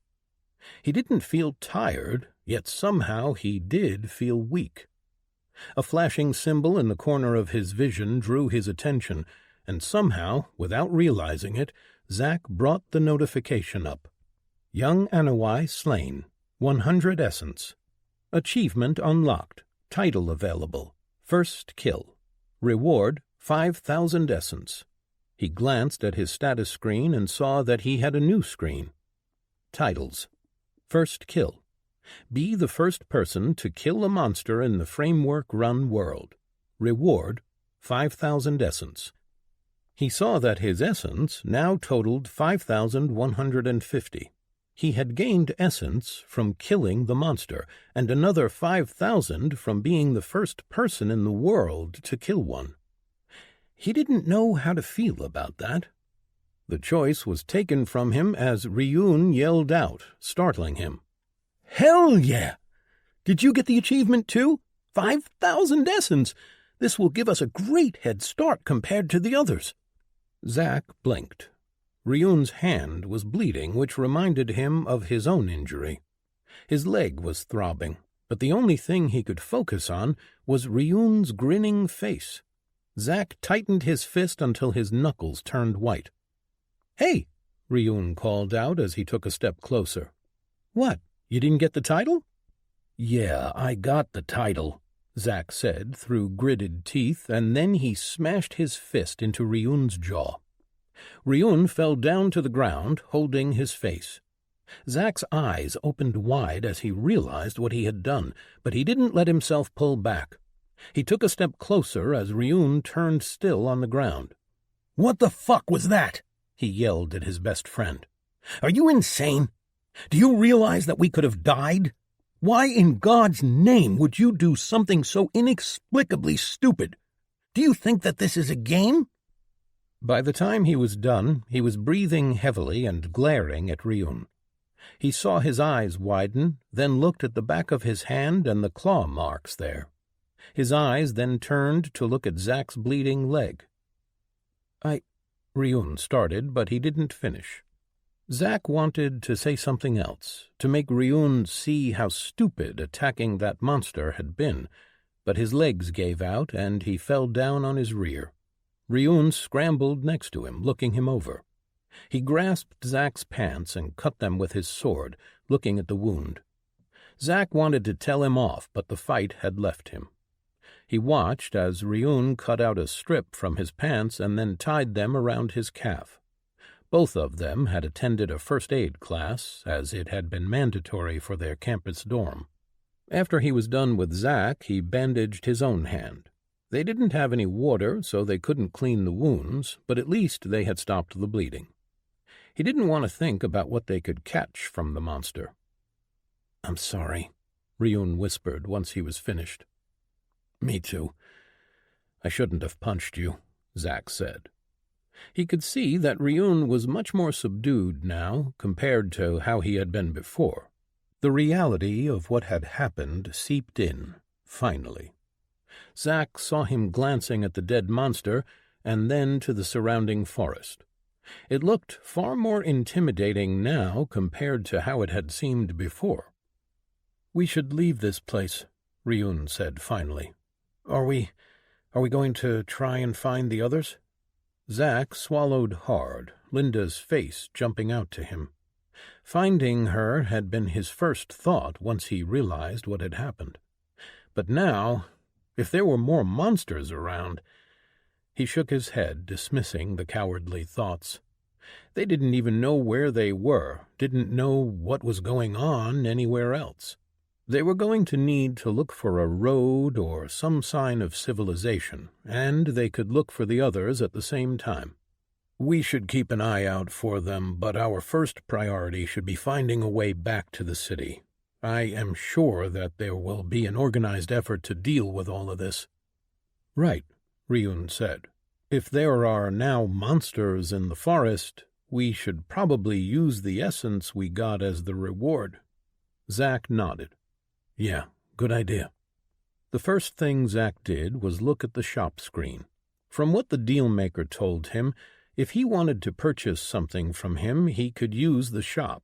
If he wanted to make a deal, he had to use the visit option at the top, which would send him to the dealmaker directly. He didn't know how exactly that worked, but he had no desire to go back to that dark place. Instead, he looked through the shop. He could only look through what was called the basic shop, as other tabs were locked for him. He went through the list and picked up a simple sword for 200 essence, opting for a curved sword that resembled a katana. After that he saw a small pack which looked to be filled with some basic necessities: a water bottle, a first aid kit, a small tent, and a sleeping bag. It cost 1,000 essence, but he had no idea where they were and if they would be able to get back home before nightfall, so he picked that up as well. As soon as he pressed the Finish Transaction button, the two items materialized in front of him. Ryun looked surprised at seeing them, but then he nodded. "Oh, right, the shop. I should probably get a pack too." Then his eyes got the same faraway look he saw before. The rest of his essence Zack put into his class, letting him level to level 9 and putting almost half of the essence to level 10. He felt a strange heat go through his body, but it was gone quickly. His 24 free points he put into vitality and endurance, half and half. He didn't know yet what the stats meant or how much impact they had, but the feeling of the monster biting his leg was still inside his head. As soon as he put the points in, he felt a lot better, almost as if he had suddenly recovered.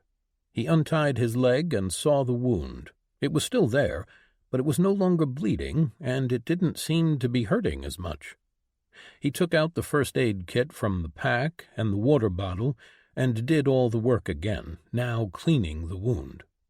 Ryun helped him re-bandage it before he did the same for his hand. After he was done, he looked at his stat screens again. Name, Zachariah Gardner. Race, human, Earth, Iteration 7. Titles, First Kill. Essence, 0. Class, Swordsman, U. Level, 9. Combat ability, Piercing Stab. Movement ability, blank. Support ability, blank. Strength, 23. Dexterity, 31. Vitality, 16. Endurance, 17. Intelligence, 7. Wisdom, 8. Active skills. Strike, 0 of 10. Once he was finished, he looked at Ryun, who was sitting down with his eyes closed. Zach could feel a strange kind of energy coming off from him, but he couldn't quite grasp what it was. Then Ryun's eyes opened, and he looked at Zach. "I guess I am a cultivator now," he said with a grin. Chapter 3. Past. Ryun. First Steps. Ryun put in the first 100 essence into his path and started his journey on the path of cultivation, reaching the early stage of the path of the final end. It was a strange sensation. One moment he felt like he normally did, and in the next there was a heat inside of his stomach. He could feel his core, the chi inside of it, the conduits stretching through his body. It was an incredible experience. With the purchase of the path, he knew exactly what he had to do in order to advance. His core needed essence to advance, and he could get it in several ways, such as by meditating and drawing in from the environment, or by using the essence he earned from the world. After spending 100 essence, he had another 4,000 left since he'd bought a pack just like Zach. Looking on his path screen, he was disappointed to see that he needed 40,000 essence to advance to the next stage. It seemed like a lot, but he had gained attribute points from his first advancement, 5 to every attribute, along with the ability to use his path's base technique, Empower. He brought his screens up and looked at everything. Name, Ryun Nacht. Race, human, Earth, Iteration 7. Titles, First Kill. Essence, 4,000. Strength, 11. Dexterity, 12. Vitality, 12. Endurance, 11. Intelligence, 12. Wisdom, 13. Cultivation. The Path of the Final End, R. Stage, Early Mortal, 0 of 40,000. Base Technique, Empower. Branch Technique, blank. Fruit Technique, blank. Active Skills, Cut, 1 of 10. His skill had gone up a level, which was good, though he didn't know how or why it did. Probably because he managed to cut the monster? But he was the most interested about his new technique. He switched his breathing pattern according to the knowledge inside of his head, and immediately he felt the chi rush from his core, spreading through his body. It lasted for only a moment before he felt weakness and lost the breathing technique. He grimaced at his own stupidity. His core was small and undeveloped. Essence allowed him to shape and improve his core, but he needed to train in order to increase his own reserves and improve his ability to handle chi. The Empower technique could be used to empower parts of the body only, allowing him to ration his chi and use it for longer. The technique allowed him to go beyond his current stats, increasing his ability depending on the quality of his chi. He was itching to test it out, but Zack stood up, interrupting his musings. "We should head out. There might be more of those monsters around," Zack told him. "Right," Ryun answered and stood up. He looked up at the sky, noting the position of the sun. He assumed that not much time had passed since they had been yanked out of the car and dropped here, but if more had, he couldn't tell.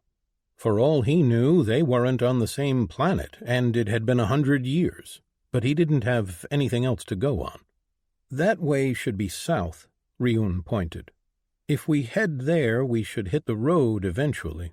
If we are anywhere close to where we were originally, then that way should be where the others were waiting for us." Zack pointed in the opposite direction. Ryun sighed. He knew that Zack had fallen hard for Linda, but he wasn't sure about them going and risking their lives for her. Although, when he thought about it a bit more, if there were any more monsters around, they would probably find them deeper in the woods, and Ryun was very anxious about getting stronger. He needed more essence. He realized that Zack was frightened, but for Ryun, this was everything that he had ever dreamed about. He had never felt at ease in his life. He had dreaded the existence that had been expected of him, to finish college, to get a job, get married, have a family. That had terrified him. But this was far less terrifying in comparison. Having abilities, a set path to follow and get stronger, to make his own way in this world, this was what he had always wanted. He couldn't tell Zack that. They might be best friends, oldest friends, but Ryun knew that Zack couldn't understand. All Zack had ever wanted was to do those things that Ryun feared. He remembered trying to tell his friend about how he felt out of place in society as it had been, but Zack had laughed him away, telling him that he would grow up. That had hurt his feelings a lot. He had thought that Zack would understand, but not even he had. Ryun shook his head of the thoughts and nodded.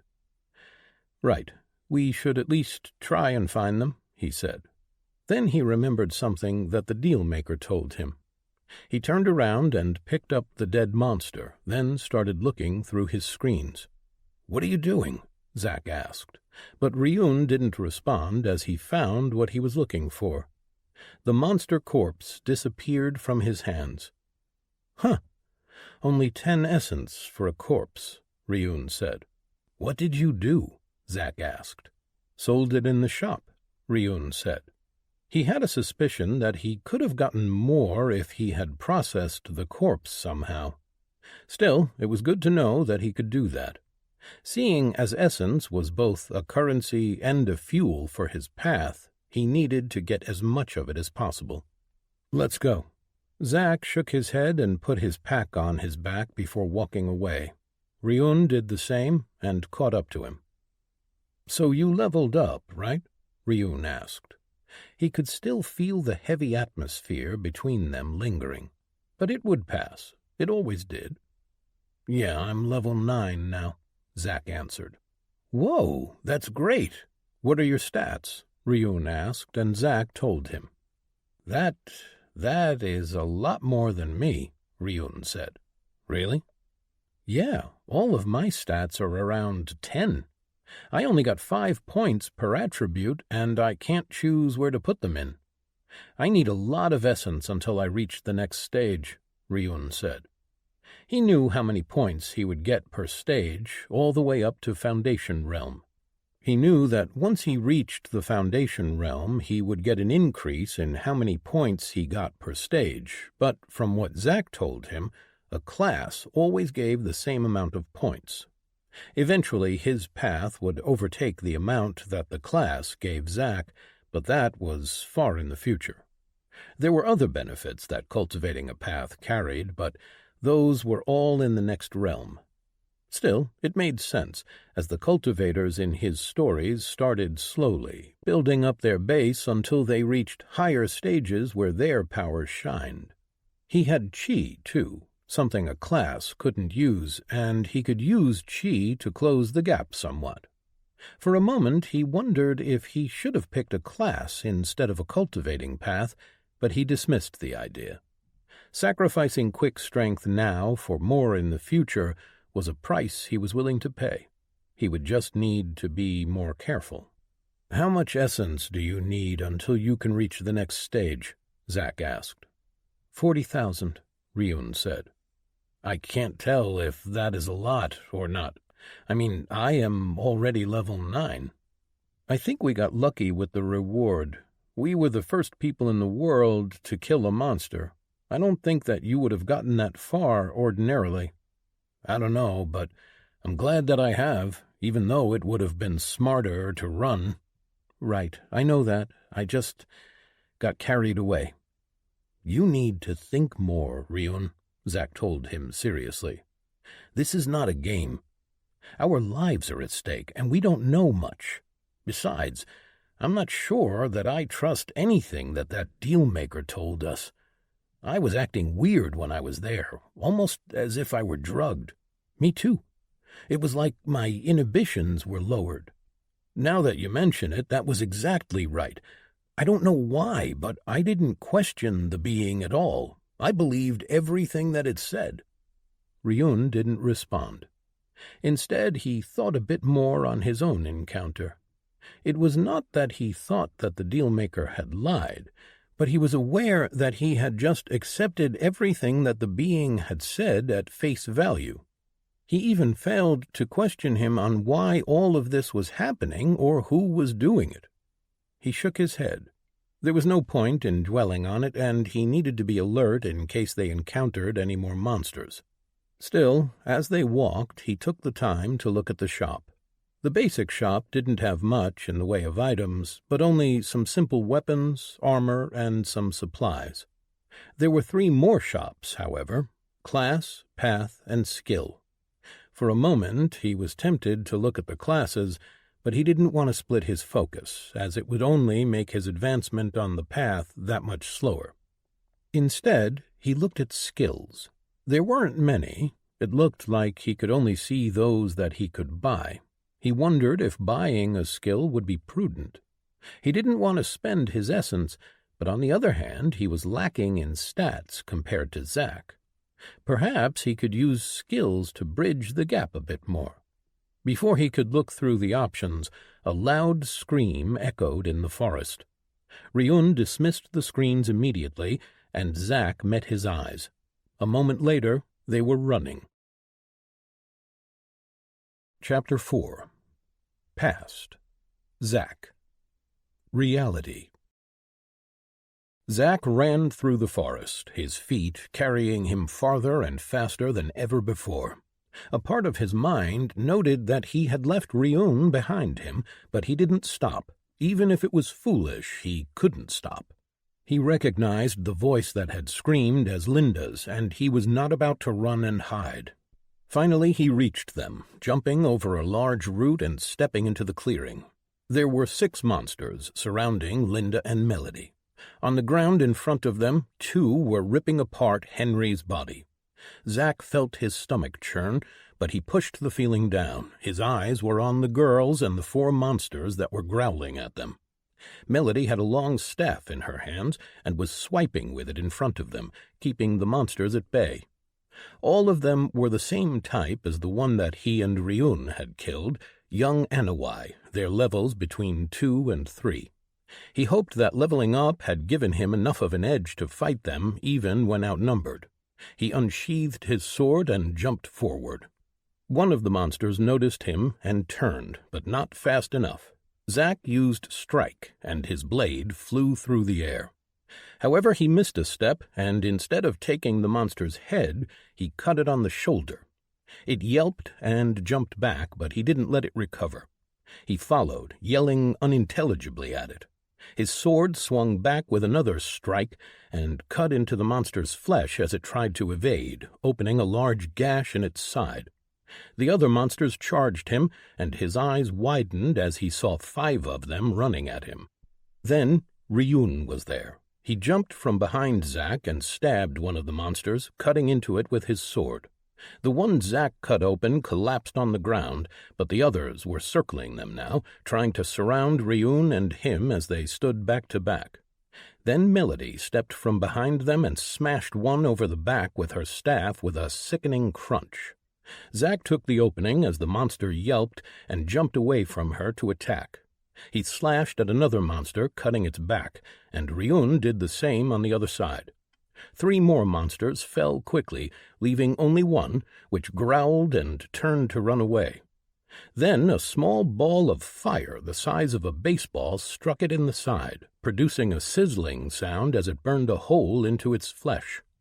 Zack's eyes opened wide as he saw Linda keeping her hand pointed at the monster. Then she collapsed on her knees.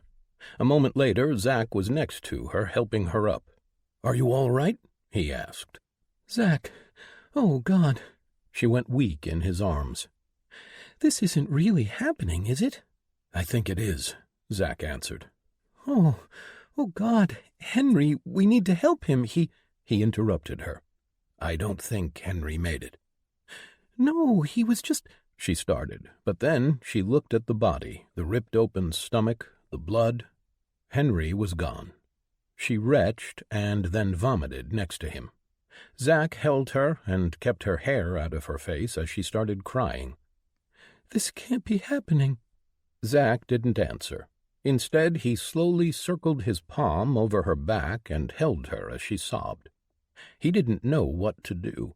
He glanced over, seeing Ryun and Melody standing a bit away, talking. Melody, leaning on her staff, looked like she was taking things a bit better than Linda. He couldn't hear what they were talking about, but Ryun was kneeling before some kind of a brown chest. He had it opened and was looking through it. As soon as Linda had calmed down, he led her to them.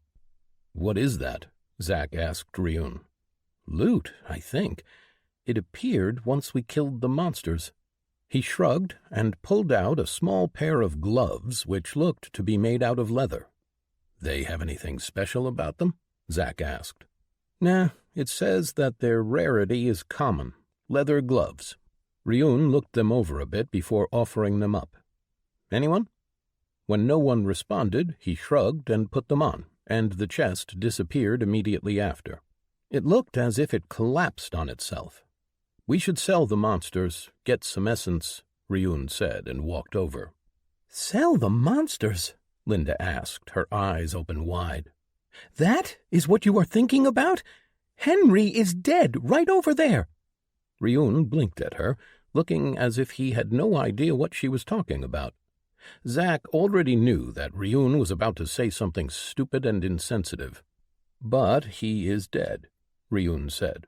"There is nothing that I can do for him, but if we want to survive in this world, we need to follow its rules."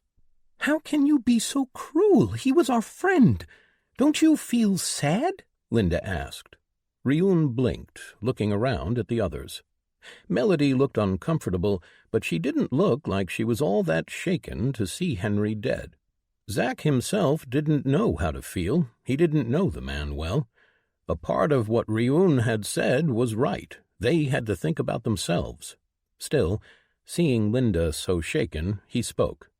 "We should bury him at least." Ryun frowned and looked at Zack, but a look from Zack prevented him from speaking. "Sure," Ryun said at last. "Right. I'm sorry, Linda. I'm in shock. Everything is happening so fast and, Linda looked a bit guilty, which nearly made Zack open his mouth and tell Ryun off, since he was pretty sure that he was bullshitting her. But seeing her calm down a bit made him hold his tongue. The two of them used their swords to dig open a shallow grave. It didn't take them nearly as much time as he had feared, as Zack found that he was much stronger now than he used to be. His strength stat seemed to have something to do with that. Once they gathered Henry and laid him down, they started covering him up. Zack did his best not to look at the man's face. His stomach had still not settled, and he didn't want to provoke it. Once they were done, they moved back to the girls, who sat against a tree with Ryun's and Zack's packs.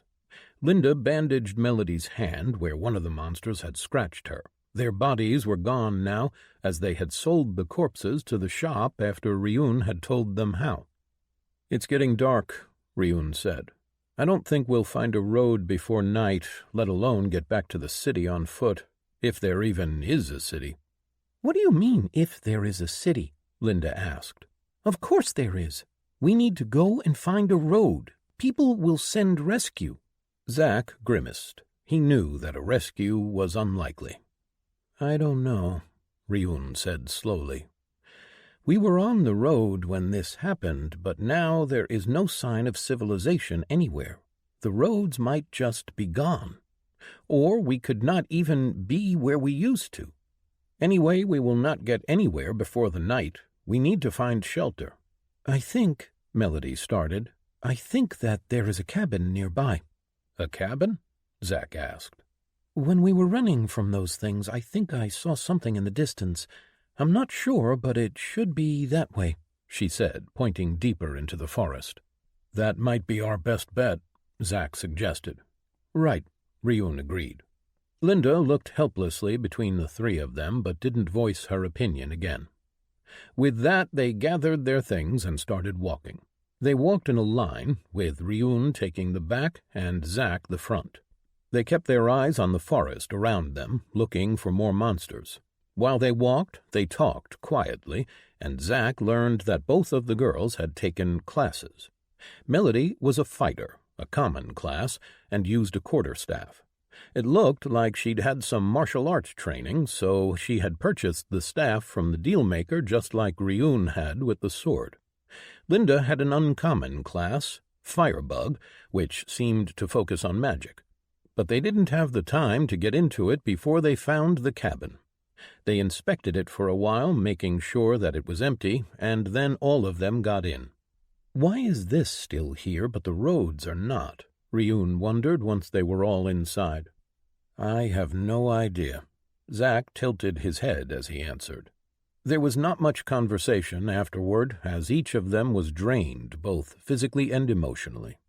So instead, Zack looked at his stats. He had gained 300 essence from the fight with the monsters. A lot less per monster than before, but he didn't know if that was only for the ones he had killed or for the entire pack. But as Ryun and the girls had all gotten the same amount, it was probably for them all. Still, it was not enough for him to get the next level, but he was close.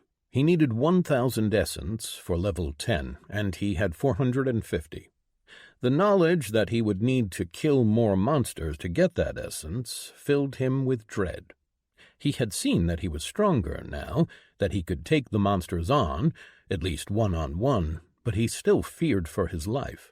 He couldn't shake the feeling that he could die at any time. All four of them were huddled next to one another in the cabin's living room on the long couch. Melody was leaning on Ryun and Linda on Zack. He saw that the others were already asleep, but he couldn't let himself close his eyes. Instead, he watched through the window, looking for monsters. Chapter 5. Present. Zack. Meeting on a beach.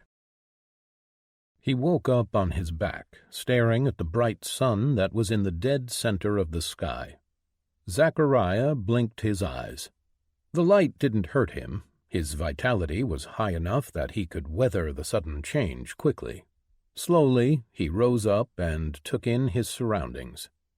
He was on a beach. The gentle sound of waves hitting the shore filled the background. The sounds of birds startled him, and he reached for his sword. Finding it next to him, he pulled it out and looked at the monsters, only to realize that none of the birds paid him any attention. Years of fighting monsters had taught him never to let his guard down, so he kept his eyes on them. A few minutes later, he realized that they had no interest in him, and he frowned. With a few mental commands, he removed the filter that blocked monster names and levels from showing. He typically kept it disabled as it was a distraction in combat, and then looked at the birds. Cloud Gull, C, Tier 2. He blinked, confused. He had never before seen a monster that didn't have a level. The only thing that he could think about was that it counted tiers of power. Every evolution of power counted as one tier, one class evolution, which was every 60 levels, or one cultivation realm, which came every 3 stages. With that, the realization came, along with his memories. He had been with the others in the last moments of the world. They had decided to challenge the monster, the world ender, and they had failed. Zack bowed his head. He had failed to land the last blow. His attack, the skill that was supposed to seal all of the monster's power, had landed, but he had no idea if it had been successful. He looked around, searching for any sign of the monster, but he saw nothing. The monsters in the distance were the only thing around, and they did not seem like monsters at all, more like animals, simple birds. It had been a long time since Zack had seen an animal that didn't want to eat his face. He sheathed his sword as he realized that there was no immediate danger, and then he brought up the blinking notification. "Welcome to the Infinite Realm." Seeing that, he felt a stab of pain. He had arrived to the place that they had all wondered about for so long, and he was alone. This was supposed to be so much different. 10,000 rankers were supposed to come with him to reach this new land that had been promised to be a true paradise for those who were strong enough. But he was alone. Everything had gone so wrong. His heart ached for all those lost who shouldn't be, all because one man had defied the world. Zack bowed his head, tears streaming down his cheeks as he remembered his friends, his family. He had seen so many people he loved die in the last 10 years that he should have gone numb to the pain long ago. And yet, it still hurt the same as it had the first time he'd lost someone. He shook his head, taking a shaky breath and looking to the sky. His purpose was not yet done. He knew inside of his heart that the monster still lived, and he would not stop until it was dead. Zack had made an oath to stop the monster he helped create, and until the world ender was dead, he would not allow himself to grieve fully. He steeled his heart and took a step, walking off along the beach. He had no aim. He did not know where he was or what dangers lurked in his vicinity. But he was a warrior of Earth, one of the greatest rankers, and he knew his own power. As he walked, he brought up his screens, looking for any changes. Name: Zachariah Gardner. Race: Human. Earth. Iteration 7. Titles: First Kill, First to 10, Adventurer, Hero of Promise, Chief, Leader, One Against Many, First to 60, Class Evolution 1. Essence: Greater. 506. Class: Blade Master, R. Level: 85, 0 of 610 Greater Essence. Combat Ability: White Wing. Movement Ability: Winged Leap. Support Ability: Light Chains. Cultivation: The Path of the Lightning Blade, R. Stage: Mid-Mortal, 13 of 150 Greater Essence. Base Technique: Inner Peace. Branch Technique: Focus. Fruit Technique: True Strike. Passive Skills: Combat Mastery evolved to Sword Mastery, 7 of 10. Weakness Sense, 5 of 10. Active Skills: Strike evolved to Greater Strike, 4 of 10. Evade, 9 of 10. Sealing Slash, 5 of 10. Strength, 155. Dexterity, 251. Vitality, 107. Endurance, 108. Intelligence, 95. Wisdom, 90. All seemed to be in order except his essence. Before he had arrived here, he'd had more than 500,000 essence. Now he had only 500, but then he noticed that it was now called Greater Essence, meaning that what he'd had was now converted into a greater value. He had lost some, however, as his amount had been rounded down. He was annoyed at that.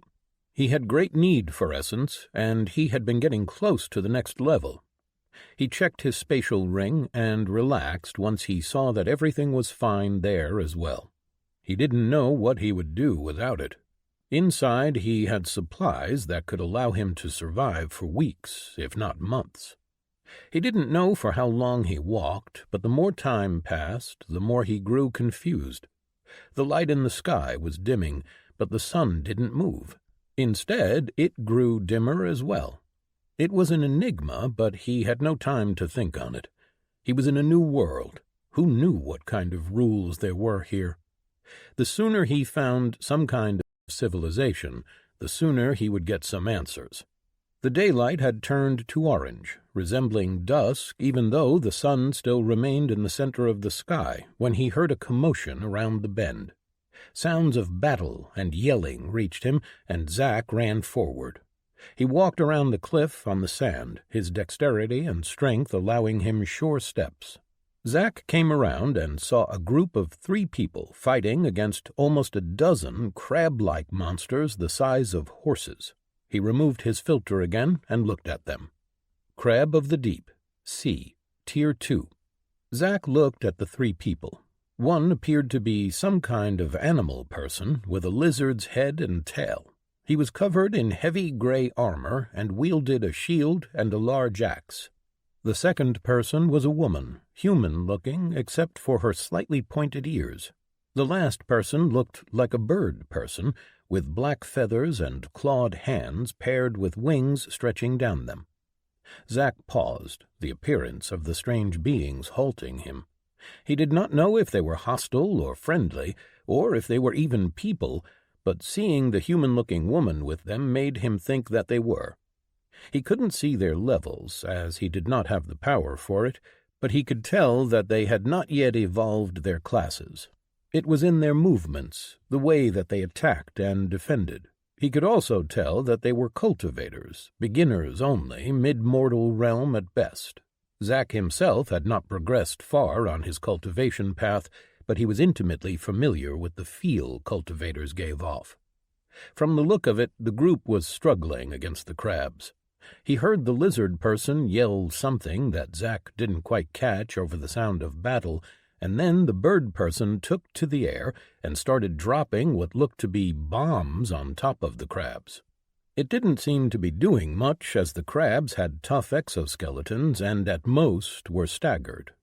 The woman had a white bow in her hand and was firing arrows at the more vulnerable parts of the crabs, while the lizard person kept them at bay and smashed them with his axe. There were a few dead crabs around, but Zack quickly analyzed the situation and realized that the crabs would win. Despite their size, the crabs were deceptively quick, and with their numbers they would probably overtake the group even if they attempted to run. Well, the bird person would probably be able to escape, but not the other 2. Making a decision, Zack unsheathed his sword, the white metal of his awakened blade singing as it came free. Wind Razor was a curved, one-sided blade, resembling a katana, just a bit straighter and a bit longer. It was his greatest tool. He bent his knees just as the flying bird person noticed him and exclaimed something to his teammates, but Zack was already moving.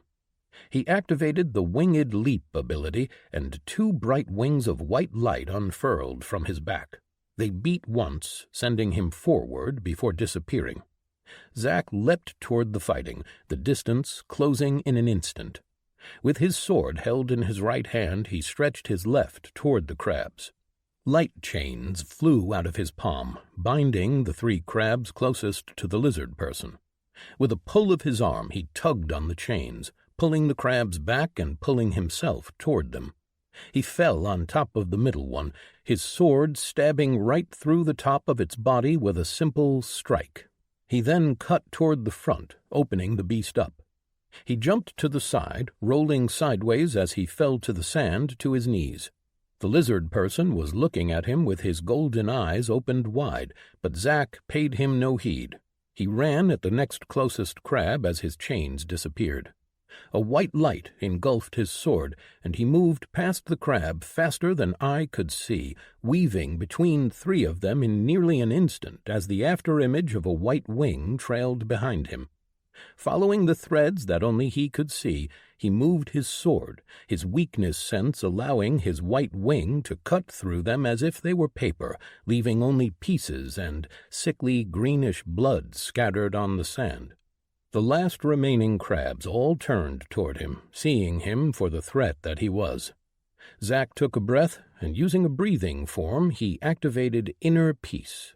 The crabs came, and he weaved between their attacks, his sword stabbing through their weak spots. It did not take him long to cut his way through them. Chapter 6. Present. Zack. Agreement. With the crabs dealt with, Zack stood and watched the people he had just rescued. The 3 gathered a bit away, keeping alert and their weapons ready as they watched him in turn. The bird person had landed and kept one of its bombs in its hand, keeping it behind its back and attempting to hide it. Bright spots in his vision informed him of all of their weak spots, his weakness sense telling him exactly where to hit in order to neutralize them. He doubted that they would be able to counter his skill. Only one person ever had, and the monster just didn't care if you went for the weaknesses and openings, as it wouldn't matter in the end. Regardless, he did not intend to fight them. They were all much weaker than him. Instead, he stared right back at them, allowing them to make the first move. It took a moment for the 3 to get the hint, but eventually the lizard person took a step forward and cleared his throat. Hello. Thanks for the assist, he said. We are adventurers from Port Helios. You really saved us back there. You're welcome, Zack said, giving them a smile. Hearing that they were adventurers brought memories of when Earth had such things, before everything went to shit. You are, of course, welcome to any loot that dropped from these monsters. You did most of the work, after all, the lizard person said. The bird person grabbed his hand and whispered, probably thinking that Zack couldn't hear, but he changed his breathing form and entered focus. The sounds around him cleared, and he heard what they were talking about. Need that loot. If we don't get enough essence to pay back the guild, the bird person said. Do you want to tell him that he can't have anything? The lizard person whispered back. The woman then spoke for the first time. Riss is right. We shouldn't antagonize him. He is clearly a high-level adventurer. He has an awakened weapon. Zack turned around as he listened and looked at the monster corpses. He had no gathering skills, so their bodies were of little use to him. There were 2 chests on the ground, having appeared once the crabs died. Both had a green tint to them, meaning that any items inside were of an uncommon variety. Zack didn't really need anything, as his ring was already filled with all sorts of items and artifacts from common to epic rarity. He turned to the group and interrupted them. It's fine. You can take everything, he said. He had already gotten the essence for the kills, only 10 greater essence, but still that was much more than the highest-leveled monsters on Earth had been giving to him toward the end. The 3 stopped arguing and looked at him askance. Then the woman nudged the lizard, and he coughed uncomfortably. Thanks, he said, but none of the 3 moved. Zack realized that they were truly afraid of him, and that made him think about the state of this world. Please let this world not be like Earth. He could not bear another Earth. So he dropped his focus technique and put a smile on his face as he spoke. I'm Zack, by the way. I'm new around here. The lizard glanced at his companions and then spoke out. I'm Riss, this is Kiana, and that is Erda, he said, gesturing to his companions in turn. Zack bowed his head in their direction. It's a pleasure to meet you. I was hoping that you might be able to help me. As I said, I'm new here, and any information you can provide about this area will be welcome. Zack wondered about how much he wanted to reveal, but the truth was that he was tired of lies. of hiding and seeing the worst in people. He just wanted to see some goodness. The more he debated with himself, the more he leaned toward telling them the truth. He saw no harm in it. They were not a threat to him, and they could provide him with information he needed. The three whispered something that he didn't catch, and then the woman took a step forward. Taking that as an invitation, he walked over. "We are going to be making camp. You are welcome to come with us. The night will come soon," Kiana told him. That brought Zack's attention to the darkening sky, and he frowned. "The sun doesn't move," he said. "Of course it doesn't. What were you, born yesterday?"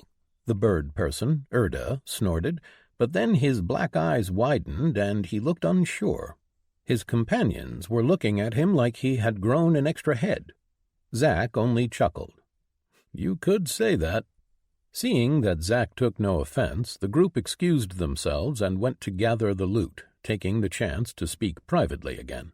Zack didn't intrude. Instead, he watched the sky as it darkened and the sun turned into a moon. He watched as stars appeared in the darkness, but they did so in a strange manner, almost as if someone was turning them on one by one. They were strange in other ways, too. Each appeared the same, as a golden dot that made up an image etched on the sky, forming a golden chalice surrounding the moon, while the rest of the sky was dark. Zack wondered what that meant.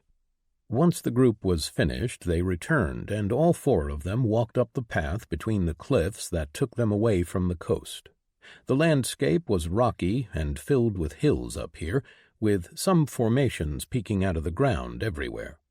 They walked in silence toward one of the larger formations, where there was already a camp set up, or at least a circle where a campfire had been made before, along with some rocks placed around it as chairs.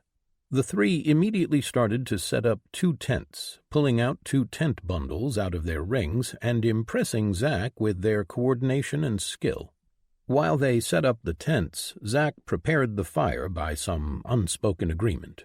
He saw them cast curious glances at him when he pulled firewood out of his ring. He didn't know how things were done here, but on Earth he had learned to be always prepared for everything. In any case, his ring had enough room, so why not make use of it? After they all finished up, they relaxed around the fire. Zack did notice that none of them removed their gear or weapons. Zack, on the other hand, had put his sword back in his ring, leaving him only in his white cloth robe with his chainmail beneath. He didn't comment. If it made the three feel safer, then he had no problem with it. Still, the uncomfortable silence stretched, and Zack didn't speak first. He wanted to let them have the initiative, make them feel in control. "You said that you are new in this area?" Riss, the lizard person, asked. "Yes, just arrived today." "We are pretty deep into the Golden Coast," Kiana commented. "Were you shipwrecked?" Zack shook his head. "No." "Did you use a teleporter?" Erda asked, his strange bird eyes narrowing at him. "In a manner of speaking," Zack said, then took a deep breath and decided to stop dancing around the issue. "Actually, when I say that I've just arrived here, I mean to the infinite realm. I've been transported from my world a couple of hours ago." The three looked at him as if he was crazy, Erda snorting in a strange bird-like manner. "That's nonsense. You are clearly not a ranker." Zack tilted his head. "What makes you say that?" "You are too strong, obviously. Is this some kind of a joke?" Erda asked.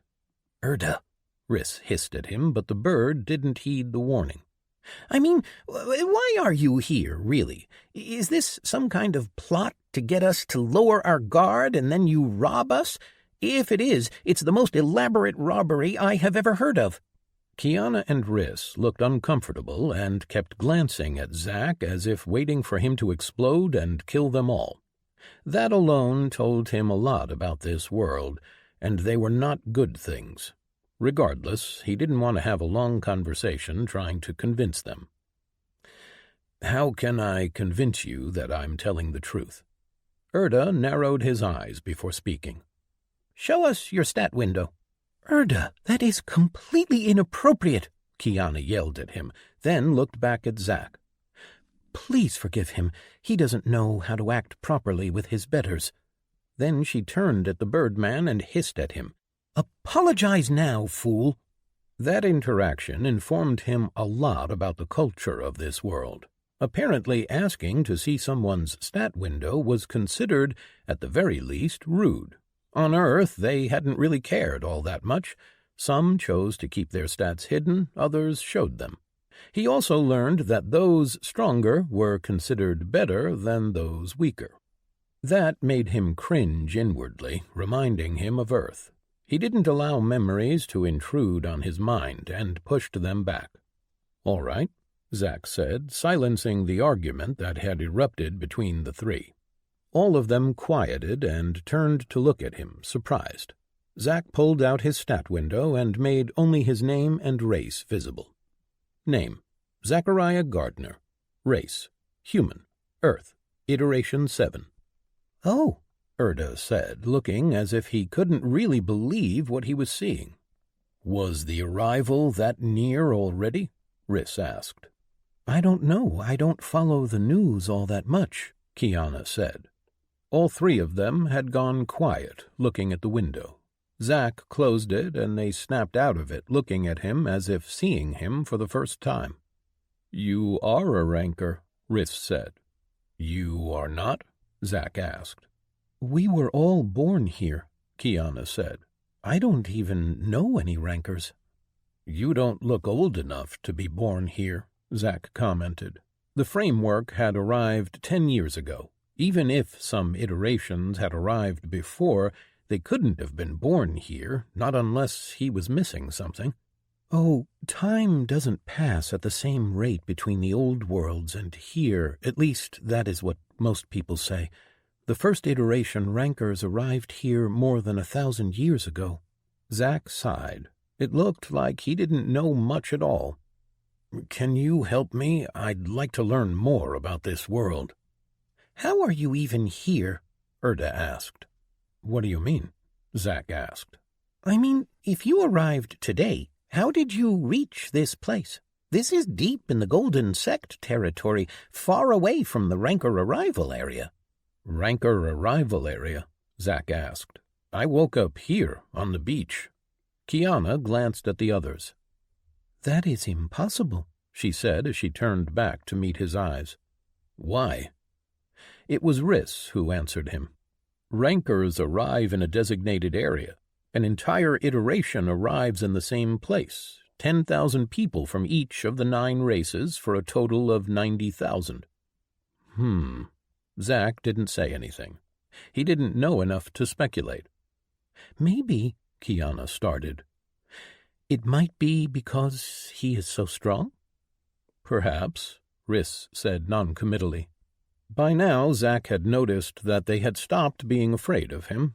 Perhaps learning that they were the ones who had him at a disadvantage, at least in terms of information, made them feel better. "What do you mean I am strong? Aren't there stronger people around?" "I can't tell how strong exactly you are, but I have never heard of rankers as strong as you. They are generally not so strong when they arrive." Zack didn't speak. He knew the reason for his strength.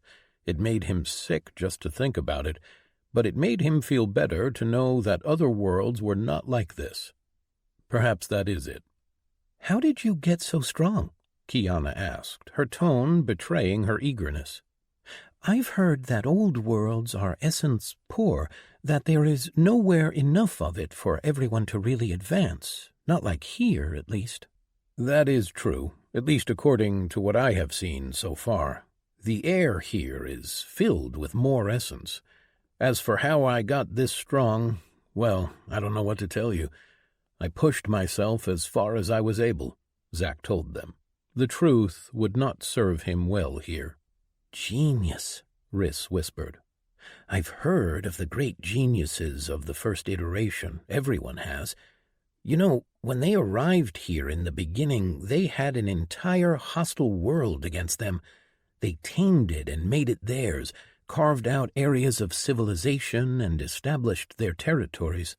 The other two nodded their heads in agreement. "I don't know about being a genius," Zack commented lamely. The entire conversation had started to make him uncomfortable. He knew that he was not strong. He was weak. "You know," Erda said slowly, "perhaps we can help each other out." "How so?" Zack asked. Erda looked at his companions, then back at Zack. "Well, the three of us are here to attempt and reach level 60. We wish to evolve our classes. It is not something that is easily done, and the only place where we can get enough essence for it is here, since we aren't wealthy enough to just buy essence crystals. But as you have noticed today, we are not strong enough for this area. I propose that you help us level, and we answer all your questions and teach you more about Infinite Realm and the way things work around here. I mean, what you want to know can't be learned from a single conversation." Zack could tell that Erda was an opportunistic man, or bird, or whatever. Still, he did need information. "You have a deal," Zack said, and extended his hand. Chapter 7. Present. Zack. New Knowledge. Zack danced among the crab monsters, shattering their legs and pincers, leaving them vulnerable for the three adventurers coming from behind to take care of. He'd spent nearly a week doing the same thing. Over the day they would go out and find monsters, Zack would cripple them, and the others would come in for the killing blows, farming essence. In the evenings, when they retreated to the camp, he would ask questions, and they would answer. He had learned a lot about the Infinite Realm already. Most of it had been split into territories, each ruled over by sects or organizations. Many sects formed alliances and larger organizations, but most of the world was basically run by city-states that controlled large territories. The most powerful sects were those that had been founded by the first and the second iteration rankers, which made sense, as they had been here for longest. Zack didn't learn much about these sects, as apparently their territories were a long way from here and they were in the minority. The territory where they were was basically the frontier. Which led to another interesting tidbit. This world was in fact flat and infinite, or at least no one had found an end to it. People constantly pushed further, exploring the world and sending expeditions farther and farther away. Zack already had a problem with the night and day cycle. Adding a flat world and fog of sight that prevented him from seeing a certain distance was a bit too much. He had decided not to dwell much on those things. The rules of this world were as they were. He couldn't change them, only accept them. Still, it was an adjustment, and as the day turned into night and they headed back, he glanced to the sky, seeing the golden stars that formed a chalice, another strange quirk of this world. The chalice was in fact the crest of the owners of this territory, the Golden Sect. Apparently, if Zack was to walk out of their lands, the stars in the sky would change to reflect the crest of the territory on which he stood. It made it easy to tell where he was, or at least who owned the territory he was in. As they returned to camp, Zack helped by making a fire, while the others prepared the meat for cooking. After they were done, and the meat began to cook, they settled in to eat, and Zack started with his questions again. "So how do I go about joining the Adventurers Guild?" Zack asked over the meal. Kiana was the one who answered him. "There is a test. It can be taken in any of the guild headquarters." One of the first questions that Zack had asked had been about the races of this world. He had found out that Kiana, with her elven features, considered herself human. Her ancestors had been from the 6th iteration of Earth, and it appeared like different iterations sometimes had differences. There were, apparently, out of the 7 iterations, counting his, 3 different human forms. Riss was a drake, and Erda was Karura. There were 9 different races on this world, with the other 6 being Cretan, Demacy, Skreen, Minotaur, Cthulhu, and Ravzor. He didn't know much about them, other than the fact that the Cretan and the Screen hated each other. From what he could glean, the two races had evolved on the same world and had warred against each other constantly, in every iteration so far. He was provided with general descriptions of each race so that he could at least recognize them. "And is there a headquarters somewhere close?" Zack asked. "Port Helios has one. It's not the largest headquarters, but they can issue you a license," Erda answered. Zack nodded. From everything that he had learned, getting an adventurer's license could make his life far easier. License holders were allowed to travel between territories without many questions, and if he was going to be traveling and searching for the monster, he would need to be able to move unhindered, as well as have access to a large information network, which, he had been assured by the three, the Adventurers Guild had. "That's great. You said that you are planning on heading back once you hit level 60? Zack asked. The three nodded. "Yeah, but we also need to get enough loot to pay back the loans we took," Riss said. "Loans?" Zack asked. He was surprised at just how much the three had started to trust him. It looked like trusting them with his story had made them trust him more in turn, to say nothing about the fact that he was basically power-leveling them for what might as well be free. "We borrowed essence from the guild so that we could gear up for this hunting trip," Erda said in a slightly embarrassed tone. "This area is a bit over our levels, and we had hoped the better gear would help us bridge the gap." Zack remembered how he'd met them, about to be killed by crabs, and knew that their plan hadn't worked. They had been lucky that he had come along. "So they gave you a loan, just like that?" It didn't seem like a smart investment to Zack. If they had died, the guild would have gotten nothing back. We did leave something as a collateral," Kiana said.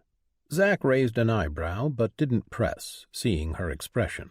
They would tell him when and if they wanted to.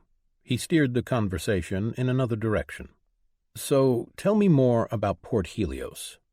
"Well," Riss started, "it is a new town, relatively speaking, small, but with a developing community and economy. It is led by the Golden Sect, as you know, which is a mid-sized sect. They are merchants, dealing in rare items and materials." "So, are there many powerful people there?" Zack asked. "Not really. The territory master should be in the early Lord realm, if the rumors are to be trusted, and he should be around level 65, Riss said. Zack nodded. The monster had been in the Lord realm as well, but Zack knew that it was a unique case, as for its advancement and level it was far stronger than ordinary people. Based on what he had learned from the three, Zack knew that cultivators that cycled were rare in these parts.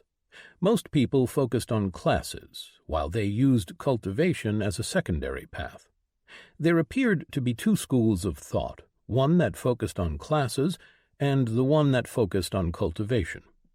Zack doubted that a lord from here would be anywhere near the capabilities of the monster. After all, its strength didn't come just from its cultivation, but its perks and titles as well. Its stats were far higher than they should be. Zack was unsure where he stood compared to this lord, but he wasn't here to start fights. Still, he would like to know that he could fight if he needed to. His cultivation was still far too small for his liking, but he had been following the same path that the monster was, cycling and reinforcing his core. He had a lot of essence crystals in his ring, which he had learned he could sell here, so he had been cycling every night, expanding his core. He didn't need to sleep every day. He could go for 2 or 3 days without sleep, so he was taking advantage. And with the much greater amount of ambient essence here, it went faster than on Earth. He had also learned that there were places here where the essence density was even greater, and that those places were sought by powerful cultivators from all over the world. "So how much longer do you think you will need to reach level 60? Zack asked. "A few more days," Kiana said. 3 at the most. "Very well. After that, you will take me to the town. Deal?" "Of course," Erda answered. "Good," Zack said. "Only a few more days." Chapter 8. Present. Ryun. Alone. Ryun woke up looking at the tree crowns and the golden light sneaking through the branches and the leaves.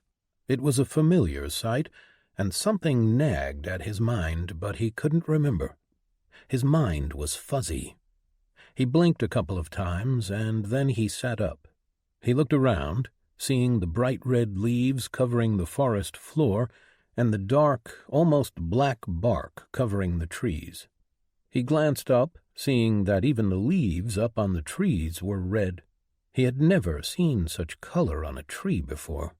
He noticed his sword lying next to him on the ground, and he picked it up before standing up slowly.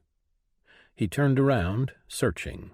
Something told him that he wasn't supposed to be alone, that someone should be there next to him.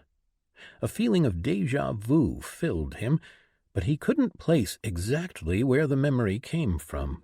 He shook his head, dismissing the last of the fog on his mind. And then he remembered the pain, and his eyes widened as he remembered everything.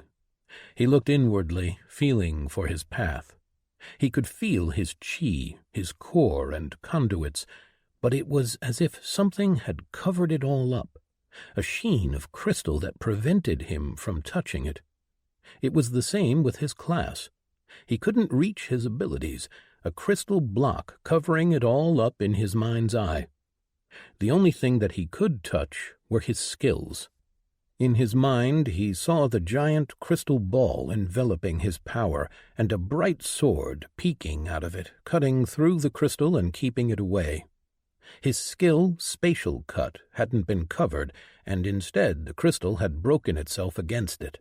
There were cracks spreading in all ways away from the sword.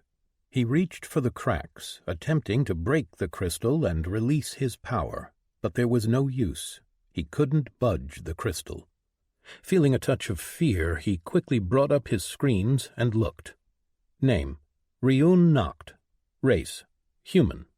Titles: First Kill, Adventurer, Hero of Promise, Transcended, First Body of Iron, Beaten but Not Broken, First Quickened Mind, Cannibal, One Against Many, First Lake of Chi, First Lord, First Chi Manipulator, Class Evolution 1, One Against Horde, First True Body, Hated Foe, One-Man Army, Butcher of Humanity. Essence: Greater, 3000. Class: Sealed. Harbinger, E. Level: 65. 0 of 1700 Greater Essence. Combat ability: Bringer of Sorrow. Text stricken. Movement ability: Inevitable Step. Text stricken.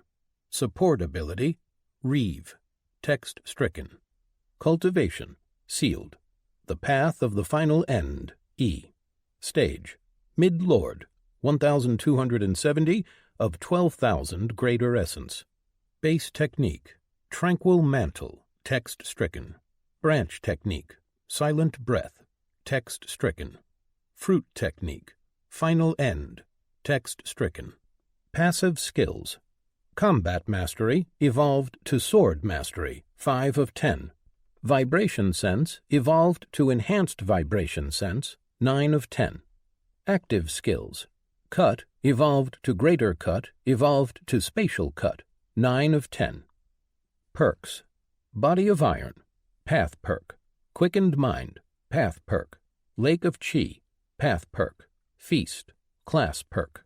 Vampire, Class Perk. Regenerator, Class Perk. Silent Hunter, Class Perk. Chi Manipulator, Weaver of Destruction, Path Perk. True Body, Untethered, Path Perk. Indomitable, Title Perk. Reaper's Aura, Title Perk. Strength, 491. Dexterity, 492. Vitality, 576. Endurance, 491. Intelligence, 464. Wisdom, 519. He grimaced as he saw his screens. He couldn't touch his class abilities or his path techniques. Both had been sealed. But at least his stats were still whole, as well as his perks and titles. Without them, he would be truly handicapped. He figured that he could be worse off. What Zack had attempted could have gone a lot worse. His attack could have worked and sealed off all of his power. From what he could see, the crystal seal only worked on classes, paths, and skills, not on stats or perks. If not for his Tier 3 skill, he would have lost them all. Still, he needed to find a way to get his power back, especially since he was no longer on Earth. And then there was the essence that he had. It said 3,000 now, but he'd had 3 million before he arrived here. Now it appeared he had something called greater essence, and it appeared like 1 greater essence equaled about 1,000 ordinary essence. He grimaced as he realized that the process of conversion had removed what he had over 3 million. It had been only a few hundred, but it was still annoying. He needed every essence he could get if he was to advance to the next stage. A flashing notification finally brought his attention to a new message. "Welcome to the Infinite Realm." There was nothing else, but it was enough. He had finally reached the next stage. A realm that was supposed to be so full of promise and opportunity. A realm that had succeeded the previous world. For a long moment, he just stood there looking at the light streaming through the leaves, holding his sword in his hand and keeping his mind blank. He had no idea what to do. He had never had a plan about what to do with his life once he came here. He had no desires, no reason for taking a step forward. On Earth he had already accomplished what he set out to do, and now there was nothing. For a while he debated ending it all, but then put the thought aside. That would give Zacharias and the others' words far too much credence, and that was one thing he didn't want. They did not deserve to have their beliefs confirmed. He didn't know how much time had passed, but to him it seemed significant, and he noticed the light getting dimmer. One thing caught his eyes, however. As the light dimmed, the streaming light did not move, but instead it came through the same way it had since he arrived here. The barely visible sun behind the red leaves had not moved from its spot in the center of the sky. Ryun frowned. He was certain that the light was growing dimmer, and yet the sun wasn't setting. Finally, finding something interesting enough to investigate, his curiosity made him move. He jumped, grabbing a tall branch at least 10 meters in the air, and started climbing. Even with only using one arm, it was easy for him, but he put his sword back into his spatial ring for efficiency's sake. He climbed quickly and finally reached the top. He looked at the now orange sun, sending dim light to the ground. All around him were red treetops, and in the distance, to his right, was a massive mountain range, taller than any he had ever seen. The mountain peaks seemed to pierce the sky itself. To his left, the forest stretched for leagues, hills rising and falling, creating a sea of red waving in the distance. Everywhere he looked, it seemed as if there was no end. There was no horizon. The land just sort of grayed out, disappearing into a fog of nothingness. Ryun frowned and turned to look at the sky, at the sun. He sat there at the top, watching without blinking, seeing the sun grow dimmer and dimmer without moving in the sky. The clear sky dimmed, and the sun turned a pale white color. Ryun watched as the sky turned black, and the sun never moved. Instead, it now looked more like a moon, washing the ground in a barely visible pale light. He scratched his head as he realized what this meant. He was truly in another reality now, one which did not follow the rules of the old one. The light in the sky was not a star, or if it was unlike any that existed before. Looking around at the dark shapes of the trees, he wondered if this world was flat. He had not seen a curvature in the distance, and there had been no horizon except for that fog that obscured his vision in the distance. He couldn't even begin to tell how far he had seen before the fog, but something told him that it was an impossibly far distance. His eyes were better now than they had been when he was only a simple human. He could see everything in his vision on earth if he had no obscured sight line, perhaps not with perfect clarity, but enough. The only thing that hindered him was the horizon. Had he seen more now than he could have back on earth with a high vantage point? He was unsure. In the end, it did not matter much, only in the sense that it was interesting. Looking up above, he saw nothing but darkness and the sun-moon. No stars, nothing but blackness. His curiosity satisfied somewhat, he dropped down to the ground, landing softly and with no sound. There was barely any light that reached to the forest floor, making it almost complete darkness. It did not bother Ryun much. He and the dark were old acquaintances. Not friends, perhaps, but they were familiar with each other nevertheless. And with his skills still available to him, he had no issue in knowing his surroundings. His vibration sense told him that there were critters beneath the ground, some moving about, others sleeping. His enhanced vibration sense sensed the vibrations in the air, informing him about the nocturnal predator birds flying above the trees, and some below. He felt the disruption in the air from the birds sleeping in their nests, too. This world was filled with life, a thing that he had not felt in a long while. He had forgotten how nature could feel, how it should feel. Earth had not been balanced like this before the framework arrived. He took a deep breath, for the first time in a long while, allowing himself to relax. Even the air felt different here, somehow better. He stood there, just breathing the ambience in. He itched to cycle, to draw in the essence from his surroundings, but he could not touch his cultivation at all. That angered him. His cultivation had been one pillar of his existence, always there when he needed it. And now he was without it, all because his enemies could not admit defeat. It made him regret even considering to allow them to live. With an effort, he put those thoughts out of his head. He did not need to dwell on them, not now and not here. He was in a new world, and perhaps it was time for him to make a new path for himself. Chapter 9. Present. Ryun. Company. Ryun walked through the darkness, the pale moonlight barely illuminating his path, yet not hindering him at all. His senses allowed him sure footing and perfect sight of his surroundings. He did not allow his mind to wander. Instead, he kept it blank as he walked. It was not as easy to achieve as he once could. The crystal seal over his power nagged at him. It made him feel like a part of him had been cut off, even though he could still feel it there. The fact that his skills were still under his control was the only thing that made the feeling hurt less.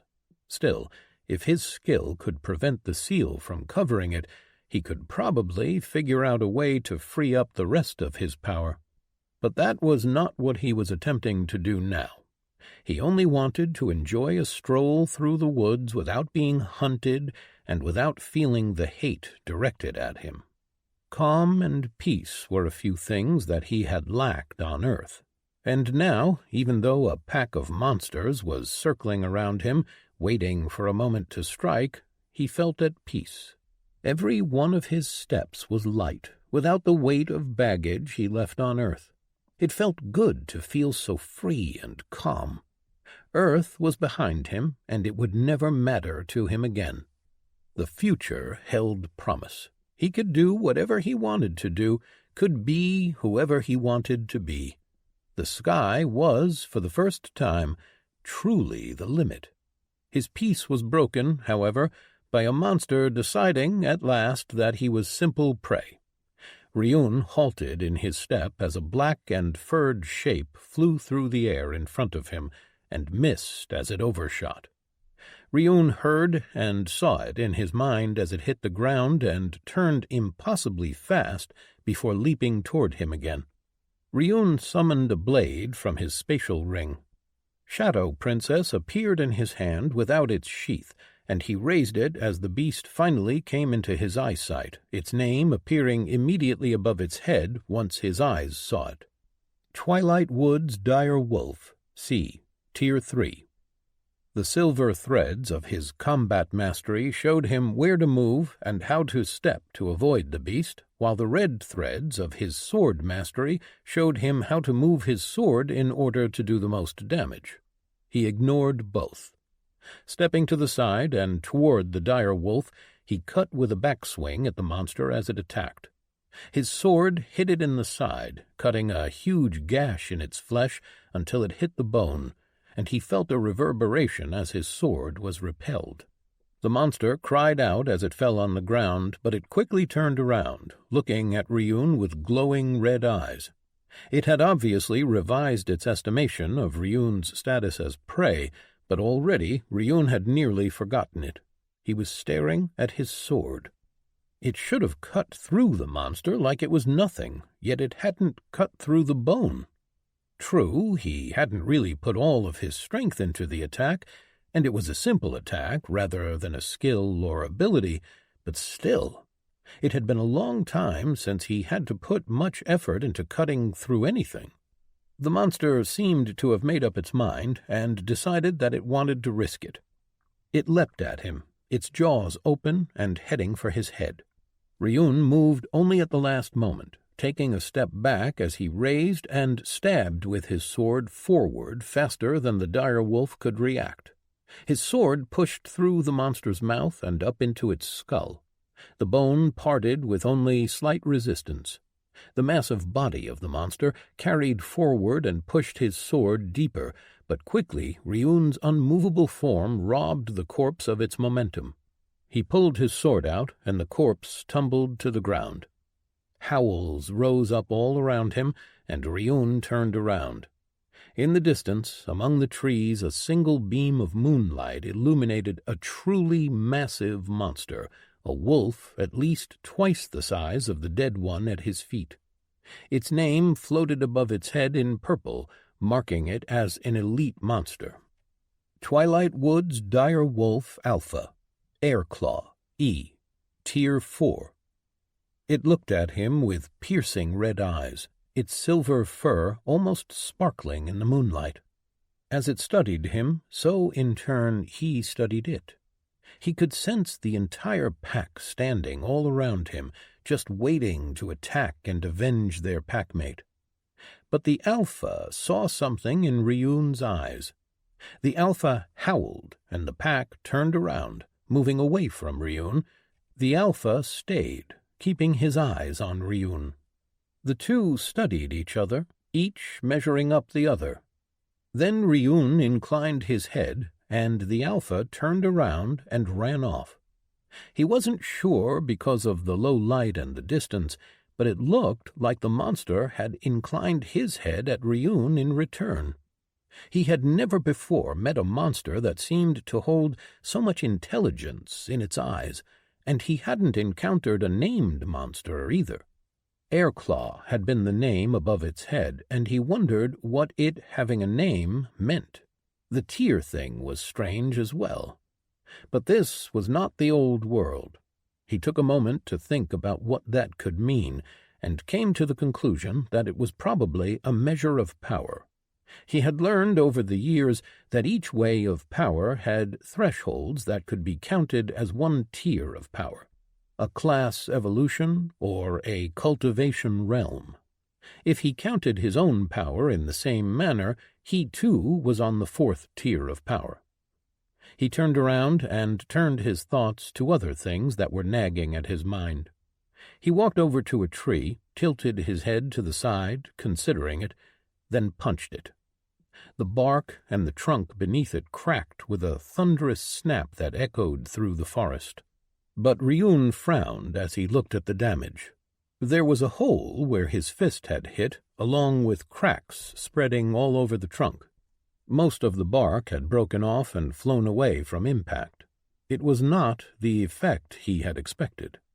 On Earth, a punch like that would have pulverized the tree trunk, snapping it in half and sending small wood chips flying everywhere. So either he had gotten far weaker, or things on this world were tougher than they had been on Earth. The wolf he could understand. It was more powerful than anything on Earth, but a tree? He experimented for a bit, hitting any trees and rocks that he could find, snapping branches and slashing with his sword. In the end, he was forced to conclude that he had been right. Everything on this world was tougher than it had been on Earth. The trees, the ground, the rocks. It didn't matter much, as he could still produce similar effects with his stats alone, but it was good to have more information. It always was.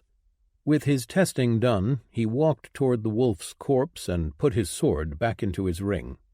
He had gotten 80 greater essence for the kill, a fortune compared to what the most powerful monsters on Earth had given him for killing them. He wondered how much he would get if he still had his class and could use Reeve. Putting that out of his head, he knelt and pulled out a skinning knife. He could have picked up a crafting skill, but he had decided against using up another of his limited skill slots. Instead, he had learned how to skin over the years. He got to work, cutting into the monster and starting the process of harvesting it. Nothing went to waste. He even took the bones. By the time he was done, the moon had started glowing brighter, turning into the sun. He wondered if he would ever get used to that. After he was done, and the wolf parts were stored inside his ring, he stood up and walked away, heading in the direction where he could sense a familiar pattern of air vibrations. He reached the small creek and pond a few minutes later. He disrobed, putting his black combat robe into his ring, and then stepped into the pond, washing the blood from his hands and washing himself after. He took his time, floating on the surface of the pond and relaxing. It had been a long time since he could relax like this. But fate, it seemed, was not willing to let him relax. His senses picked up voices, speaking loudly some distance away. He would have ignored them, but they were headed his way. With a sigh, he finished up quickly and pulled out a towel from his ring, drying up and dressing. Then he jumped into the trees and waited.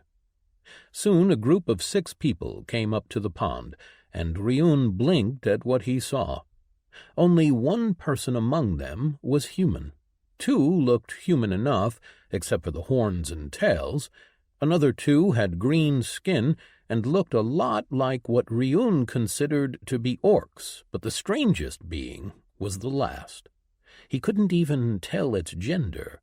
It looked like some kind of a humanoid crustacean with an exoskeleton standing upright on 2 legs and with 2 sets of arms. Its head was somewhat triangular, with ridges and indents all over. 4 small beady eyes stared out of indentations in the same places where human eyes would be, and its mouth seemed to have tiny pincers. Ryun watched as they refilled their water canteens and listened to their conversation.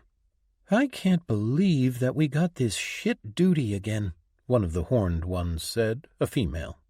"It's better than digging all day like those poor bastards," one of the male orcs responded.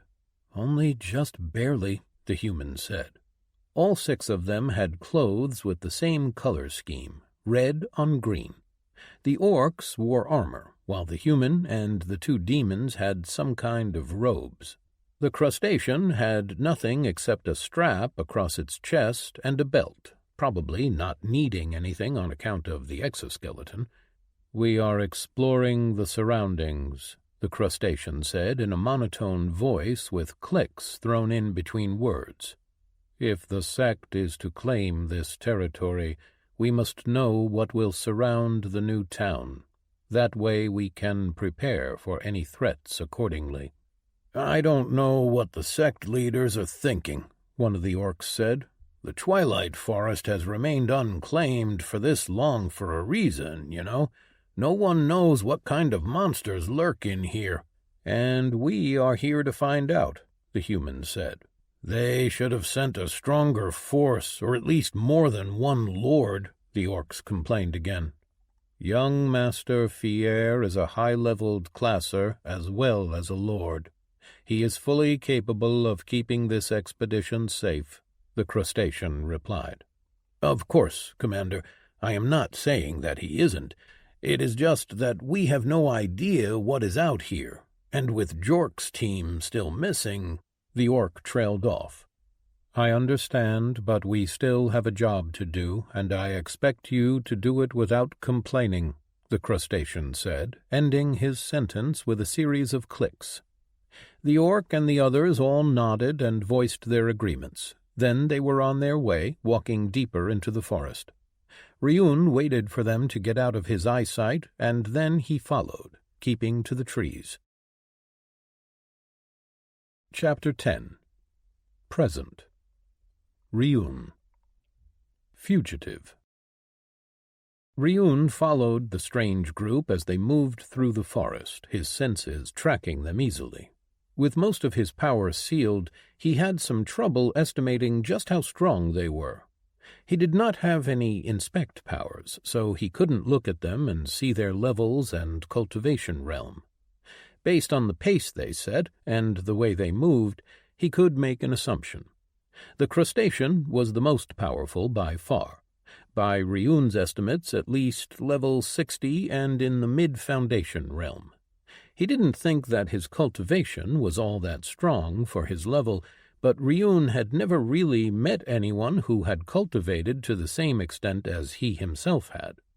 Most just gathered the essence needed for advancement and spent it to reach the next level. Very few cultivators actually cycled essence through their cores to strengthen them. Why waste the essence? Ryun alone had had the opportunity and means to cycle for long periods of time before advancing. The rest all appeared to be still in the mortal realm of cultivation and without an evolved class, putting them at below level 60. None of them were a threat. What had been interesting, however, were the monsters that the group had encountered in the forest. Ryun had seen no sign of the direwolf pack that he had encountered the night before. Most of the monsters were Tier 2, only one had been over that at Tier 3. They had encountered a bear-looking creature and some giant rats that had moss growing on their backs, but that was the extent of it, and the group had been able to handle everything that they encountered. They didn't speak much, to Ryun's disappointment. They were acting in a straightforwardly professional manner. Ryun was somewhat impressed. The group was well trained, and the crustacean was a good commander. Eventually, as the sun in the sky dimmed, they turned around and headed back to their base. Ryun followed, jumping from branch to branch silently. Just before nightfall, they led him to a large hill that had been cleared of trees and where the start of a small town could be seen. Ryun stayed in the forest, looking at the construction from a safe distance. In the dimming light, he saw a couple hundred people, some digging large holes in the ground, others cutting trees down, and more making planks.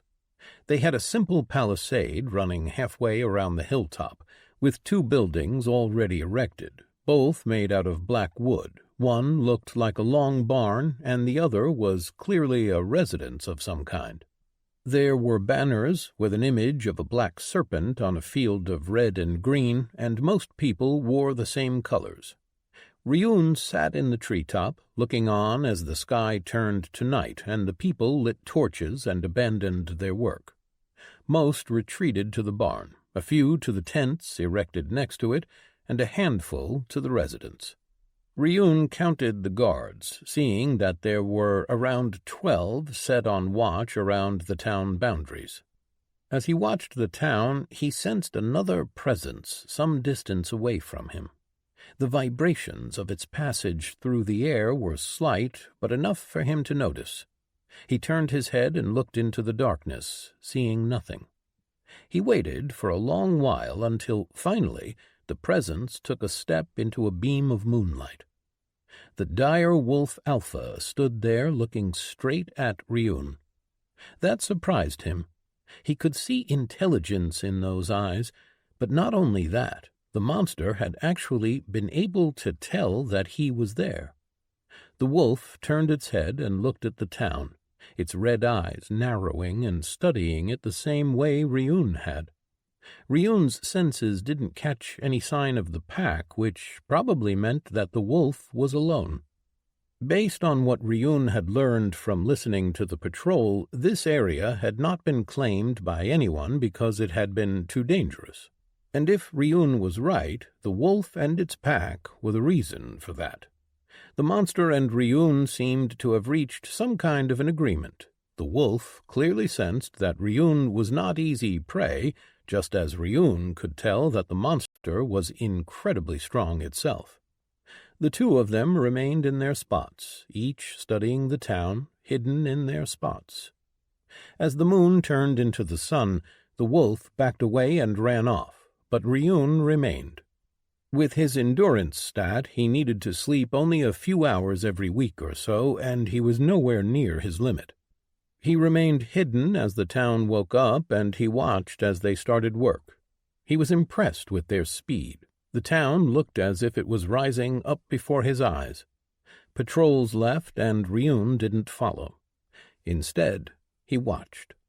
Sometime near what he would consider midday, when the sky turned completely blue, a man, one of the demon-looking ones, walked out of the residence building.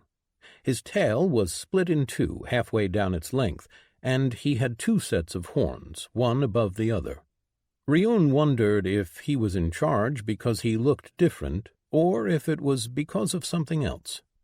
He was followed by two soldiers, both armed, one a human woman and the other a crustacean. The man was clearly in charge, both based on his elaborate combat robe with bright green and red colors, and the fact that all those around him stopped their work and bowed deeply as he passed. The man walked around the town, clearly inspecting the work and talking with a few people that Ryun had marked as supervisors, and then he retreated back to the building. Ryun was too far away to really gauge the man's strength, but if he didn't misunderstand what the patrol had spoken about the day before, then the man should be in the Lord realm as well as high level. He didn't know what these people considered high level, though, and Ryun wondered just how strong the man was. Ryun's power was denied him, but his stats, skills, and perks were still his. Those he hadn't lost. He doubted that the man had anywhere close to the same stats as he did.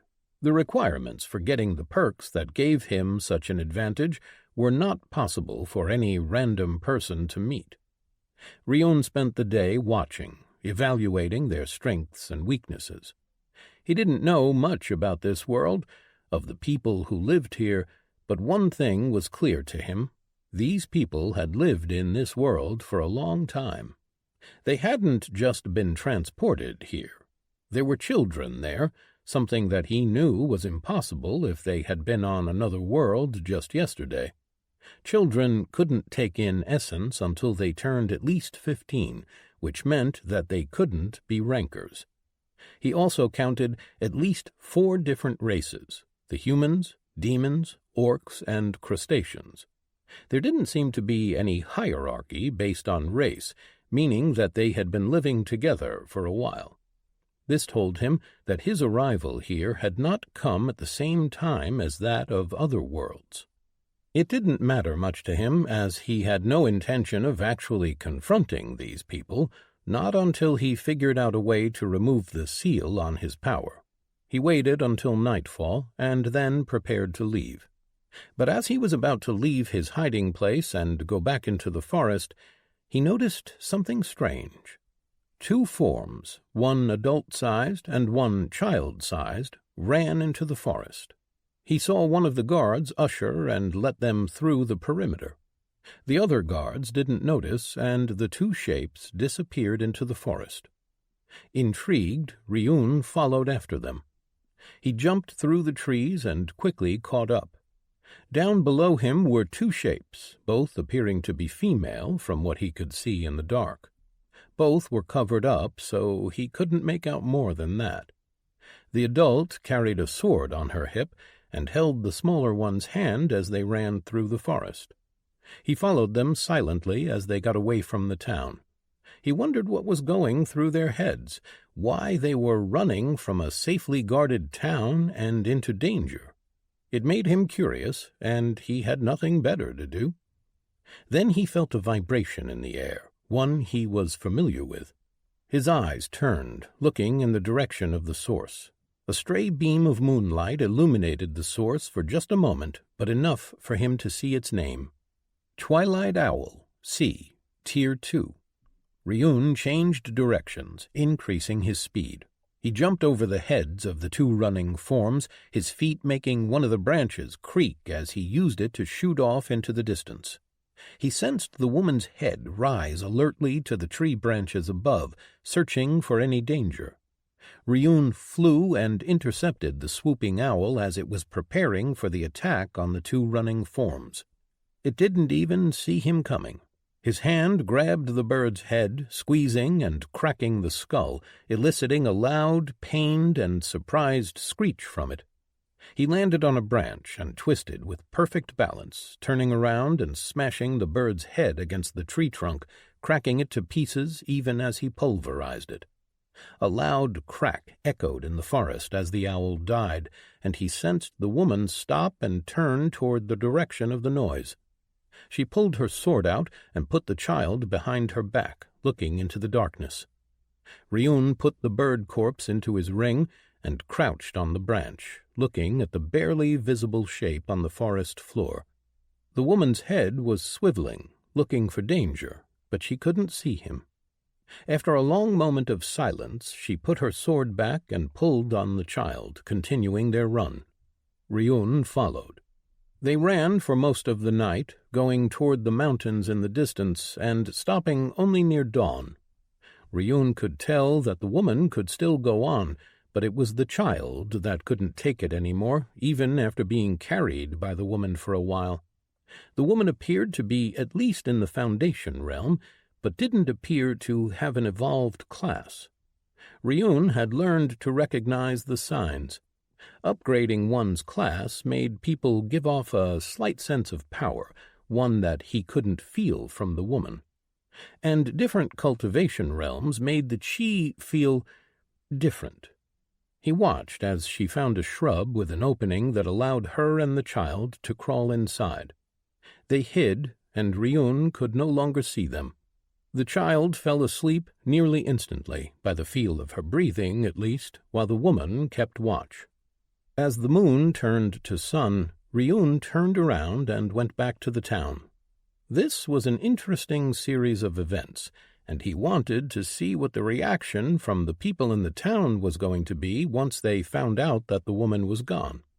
He crossed the distance in barely a fraction of the time it had taken the woman to get so far away. Settling into his hiding place, he watched as the town woke up. Chapter 11. Present. Ryun. Bargain. Ryun watched from his hiding spot, tearing a piece of raw direwolf meat with his teeth and chewing. With his stats, he didn't really need to worry about eating raw meat, and it wasn't like it didn't taste good. He even felt a pleasant and warm sensation spread from his stomach as he ate. Up on the hill, those asleep started to wake. As the town came to life, the people from the barn, which he suspected to be some kind of dormitory, spilled out. Supervisors left their tents, the guard shift changed, and everyone started working at their posts. It wasn't until almost midday that the kind of commotion Ryun had expected happened. He couldn't tell much of what was going on, but people were obviously agitated. Then their leader walked out of his residence. There was some yelling, some pointing of fingers, and then a search of the camp was quickly organized. It didn't last long. Everyone had been brought to the large courtyard, and they saw that 2 of their people were missing. The leader yelled again, too far away for Ryun to hear, but he could imagine what was being said. Several guards were brought before the man, and he started questioning them. When he was halfway down the row, he started yelling again, and Ryun knew that the truth had come out. The guard shook his head and pleaded with the leader, but the demon didn't want to hear it. He spun, and his 2-pronged tail struck the man, sending him flying across the courtyard to slam hard into the palisade wall. Ryun was impressed. That attack was incredibly powerful. The leader yelled at his people again, and they all scrambled in a mad dash all over the hill. A group of soldiers was assembled, and they set off immediately into the forest in the same direction that the woman escaped. Ryun stayed and watched. He saw the now unconscious soldier brought back before the leader again, and the leader reached up and broke the man's neck. Ryun watched as they disrobed the man on the leader's orders and then hung him above the barn's doors. Ryun hummed softly to himself. It was not the first time that he had seen that type of sentence, nor that type of discipline and example-making. He had done similar things himself. It saddened him a bit to see it here as well. He shook his head and pushed off his branch, heading back toward the woman and her child. He found their hunters, 2 crustaceans, 3 humans, and 1 orc, and followed along with them. He watched as they took their time to track their prey and head on a direct course toward her. Even so, at the pace they were going, they would reach the fugitive's resting spot in a couple of hours. Ryun increased his speed and went ahead of them. His unique body allowed him ease of maneuvering among the trees. As long as he willed it, gravity had a weak hold on him, and he could move silently and quickly over vast distances. Sometimes he wondered if he had made the right pick of a true body from his advancement to mid-lord, but in the moments like these, when he was soaring through the air, nothing but a gentle touch sending him flying farther than anyone else could hope for, made him feel like there was nothing in the world that could touch him. Moments like these convinced him that his choice was the right one. He reached the hiding place and found it empty. He shot past it, not even slowing down, his senses searching. He headed toward the mountains, and an hour later he found them. They were climbing up the slope toward the mountain. He slowed down and then stopped. He was far more visible in the day, even though he doubted that the woman had the means to detect him. The branches were thick and obscured him nearly completely. The 2 were obviously tired. Their pace had slowed down considerably. "Mom, can we stop?" the tiny voice asked. "Just a little bit more, sweetie," the adult answered. "Just as soon as we are in the mountains." "I can't. It hurts," the little girl said. Ryun saw the woman stop and turn, letting him see her face for the first time. She wasn't human. She looked to be an orc with slightly pointed ears, tusks peeking out of her lower lips, and dark green skin. Her black hair was pulled back and braided. She had blue eyes and an attractive face, even with her non-human features. The little girl looked like a tiny version of her. The mother knelt and looked at her daughter before pulling her in for a hug and looking behind them at the way they had come from. Ryun could see pain and fear in her eyes before she closed them tightly. After a long minute, she opened her eyes and smiled at her daughter. "I'll carry you, okay?" The daughter nodded weakly, and the mother turned, letting the girl climb on her back. Then she was off, running up the slope slowly. She was obviously exhausted, but even still, she ran faster than an ordinary human could have, letting him gauge a bit of her strength. Ryun knew that it wouldn't be enough. Her pursuers would catch her before the night fell, or turned. Is it then night turn? He wondered absent-mindedly as he followed behind the woman and her daughter. He wasn't sure why he was even doing it. He had no real intention of interfering. He was mostly just passing the time and watching an interesting development.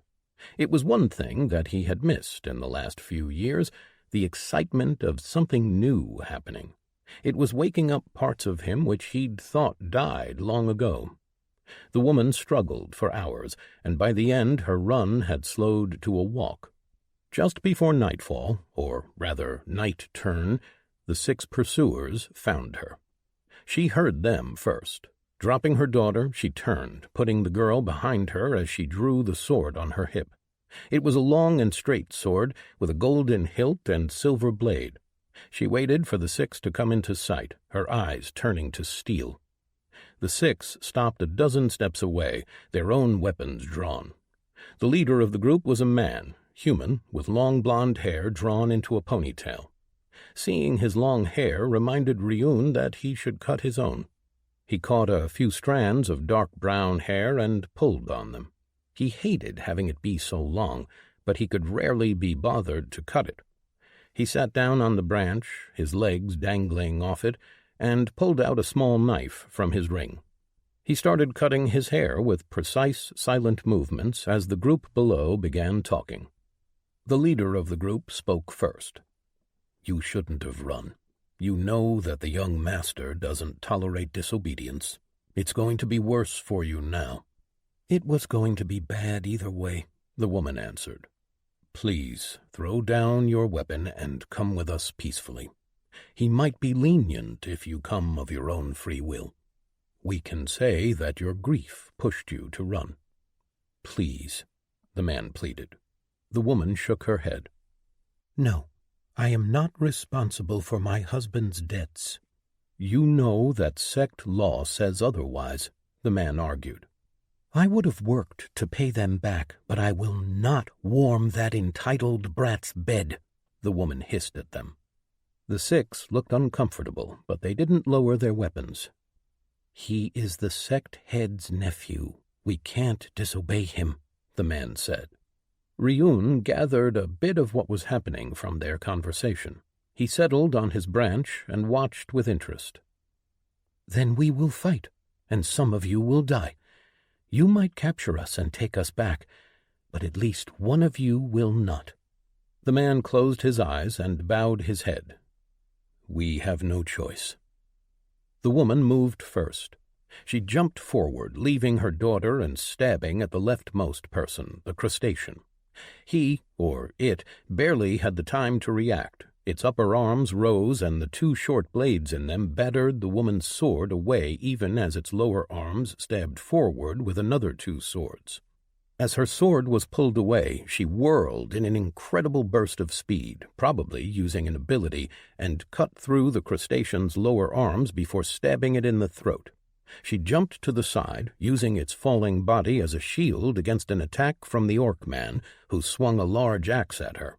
She just barely got out of the way. Ryun saw that it was she who had the advantage, as her opponents were not trying to hurt her but only attempting to capture her. One of her opponents, another human, made a beeline for her daughter, running toward her. The woman's eyes widened, and she used a movement ability, appearing in front of the human and blocking him. They exchanged blows quickly, earning her a cut on her upper arm and earning the human one on his cheek. Then a crustacean used a crowd control ability.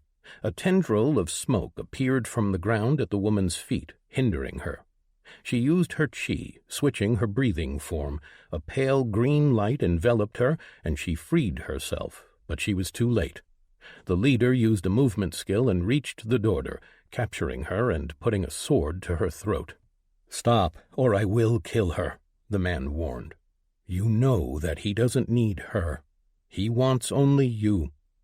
The woman looked at the 5 remaining opponents, her eyes searching for a way out, but there was none. And yet she didn't lower her sword. "Come back with us, and she will be safe. She'll grow up in the sect and have everything that she needs. You only need to do what he asks of you." The woman's eyes were filled with desperation, and Ryun wondered if she was willing to sacrifice her daughter for her own freedom. But then he saw her sag in defeat. Seeing that look of defeat in her eyes woke something inside of him, something from long ago, a memory of a dark hole and boiling water. He felt his face contort in anger. It was an old memory, one that he had long since buried, yet the events in front of him made him feel, and he hadn't felt anything in a long time. Without really realizing, he'd made a decision. He jumped from his branch forward until he landed on one directly above the group. He wasn't hiding anymore, but all of them were too focused on each other to notice. The only one who did notice him was the little girl. She stared at him with a wide look in her eyes, and there was hope there. Ryun didn't want to see that, couldn't bear it. Such feelings and looks should never be pointed in his way. He managed to keep his inner turmoil to himself, however, and gave the girl a quick wink. He knew that the woman was about to surrender, so he spoke. "Hello there." All the eyes turned up to look at him, standing there above them on a branch, but Ryun was looking at the woman, and it was to her that he aimed his question. "Would you like to make a bargain? Your freedom in return for—" Before he could finish his sentence, she spoke. "Yes, I accept. Please just save my daughter." Ryun blinked, then smiled. Ah, a bargain struck without a payment named. Lucky me, I guess. He saw the woman startle at that, realizing that she had made an open-ended bargain, but he turned his attention to the others. "So I would be remiss if I did not offer you a bargain as well. Your lives in return for the woman and the child. Choose." "This is not a matter that concerns you, stranger," the human leader said cautiously. "We are members of the Black Viper sect on orders from our territory master. Stay out of this, or the entire sect will be your enemy," he warned, his hand tightening on the little girl. "I don't know who you are, or anything about your sect, but I offered my aid and it was accepted. It is now a matter that concerns me," Ryun said with a sad smile. "You will be making a powerful enemy," the leader said, his eyes glancing from him to the woman and back. "Power is relative. To an ant, a mouse is powerful." Ryun shrugged and took a step. He fell to the ground, the pull of the gravity on his body lessening as he neared the floor, and he touched onto the leaves lightly without a sound. None of his movements made noise. His class perk, Silent Hunter, muffled it all. Everybody tensed, getting ready for a fight, but even as crippled as he was, Ryun was above them all. He moved, his stats sending him further and faster, his hand shooting forward at the leader and the little girl. He grabbed the leader's arm and squeezed, crushing bones as he ripped the man's arm from the girl's throat and pulled him aside. He threw him, his body flying through the air, hitting the tree and shattering against it. He grabbed the little girl and jumped up to the branches, placing her on one and then jumping back down. The woman had herself jumped back into the fight, killing the orc. Ryun saw the wide eyes of the others as they looked at the broken body of their leader. Then they turned to run, but Ryun summoned his sword. Shadow Princess landed in his palm, and he swung. Spatial Cut took their heads off at the same time. Then there was silence. The woman was staring at him and glancing up at her daughter high in the trees. Ryun jumped up and saw the mother stiffen at his sudden movement. He picked up the wide-eyed little girl and slowly floated down, and she ran to her mother as soon as he released her.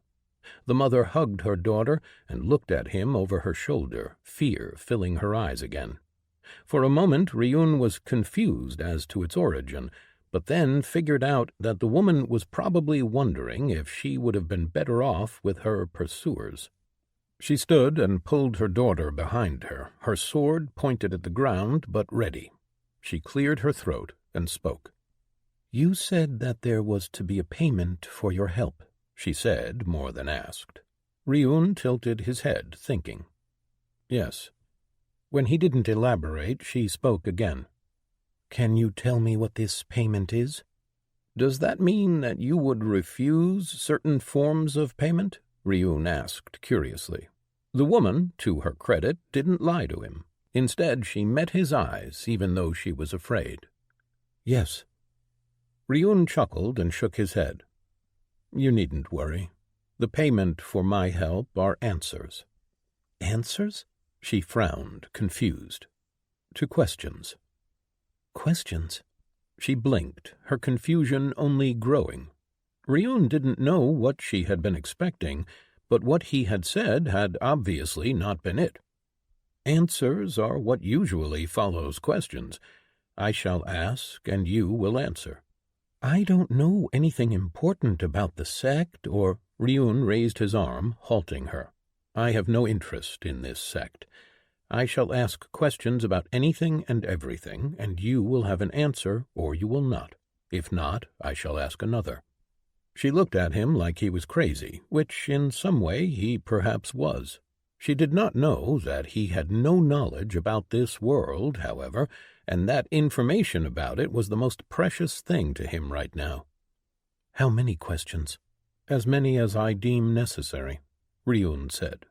He saw her open her mouth to argue, but he spoke before she could. You were the one who agreed before hearing the price. She grimaced, but then nodded. She glanced at the dead bodies and then back to him. They'll send more. The young master will not want to let me go. Then they'll die, he said offhandedly. She glanced at the corpses again and shuddered. Ryun frowned in confusion. He didn't feel the cold. He shrugged and walked over, the woman stiffening as he came closer. Come, we should get up into the mountains before more of them come, Ryun said. Can we not rest a bit first? Both of us are tired, the woman said. Ryun shook his head. No need. I'll carry you. He reached for the woman, and before she could react, he had picked her up, one of his arms behind her back and the other behind her knees. He then knelt and turned his back to the child. Grab on, he said. The woman looked at him with her eyes open wide, but didn't say anything, even though Ryun could see that she wanted to protest. She exchanged a glance with her daughter and reluctantly nodded. The little girl grabbed him around the neck, and he stood up. Hold on tight, he said, and then he was off, flying over the forest floor. The woman cried out at the speed and reached around his neck to grab her daughter, who nearly fell off. I probably should have started slower, he thought, as the land began disappearing beneath his feet. A while later, he climbed all the way up to the base of the mountain, and with a jump he moved out of the forest onto the top of a small cliff and into the sunlight. Chapter 12. Present. Onrush. Strange Questions. Onrush looked at the stranger over the fire. Her daughter, Cree, was huddled next to her, sleeping. The stranger had taken them up to the mountains, and had made them make camp near the base of a cliff's face. Onrush tried to keep her nerves in check, but every time the stranger moved it made her shiver just a bit more. His movements were smooth, far too smooth. She had never seen anyone move like that, without sound, as if they were gliding through the air with no resistance. If she didn't know better, she would put him at peak lord stage, but not only was there no sense of chi coming off of him, his body also had no distinguishing features that would mark him as someone who had achieved the true body stage, like the young master with his double horns and split tail. Thinking on the young master made her angry, however, so she pushed him out of her mind. She didn't have the time to worry about him, not when this stranger was staring at her from over the fire. His eyes were empty, and that scared her to the bone, even more than the thought of spending the rest of her life warming the bed of a bastard like Fier. At times she thought that she saw some emotion inside of those eyes, but always it was quickly gone, replaced by that emptiness. The scariest thing was that she couldn't tell how strong he was. He didn't feel like a cultivator, but he didn't feel like a classer either. She had seen him use a powerful skill, but other than that, nothing. Everything he did with the pure power of his stats. But how could he have such high stats without being a classer or a cultivator? It was impossible. The only explanation was that he was hiding his power somehow. Onrush didn't presume to know everything, though, and it was possible that there were ways of veiling power. But the longer they sat there, the more her fear grew. She feared of opening her mouth and saying the wrong thing. She hadn't really thought things through when she had agreed to the stranger's help, but she had been desperate. Yet, what kind of payment was answering questions? It didn't make sense, which was why she was on the lookout for a trap. Then, finally, the stranger spoke. "What are you?" he inquired. She frowned, not really understanding the question, but answered nonetheless. "I'm called Onrush. I'm from—" "No," he interrupted her. "I asked, what?" She blinked, completely at a loss. Onrush tried to turn the words in her head to come up with an answer, but she just didn't understand what he meant, and she was too afraid to ask for clarification. Finally, she decided that she needed to speak, so she said the first thing that came to her mind.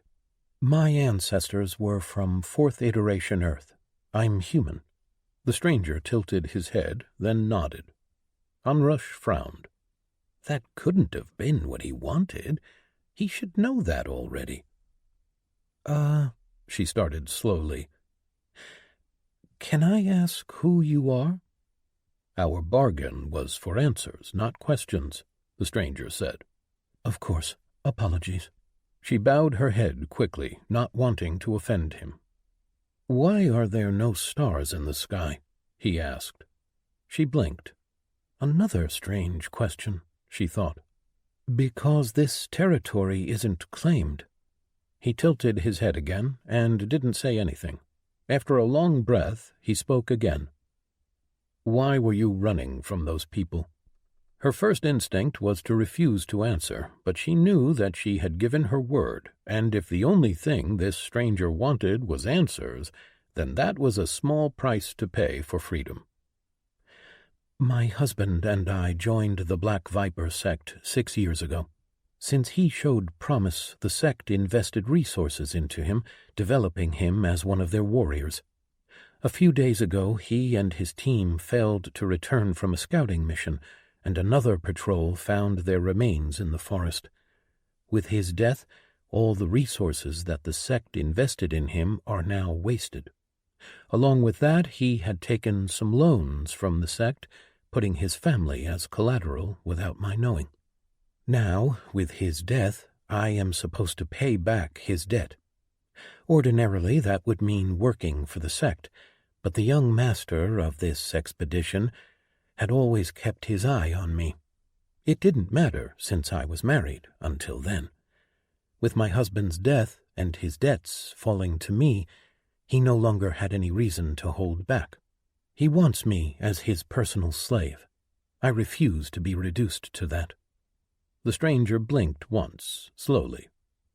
Onrush found herself annoyed at his mannerisms. It was almost as if he didn't know how to act like a proper person and was imitating someone else. "Why did you run toward the mountains?" he asked. Onrush grimaced. "There was nowhere else.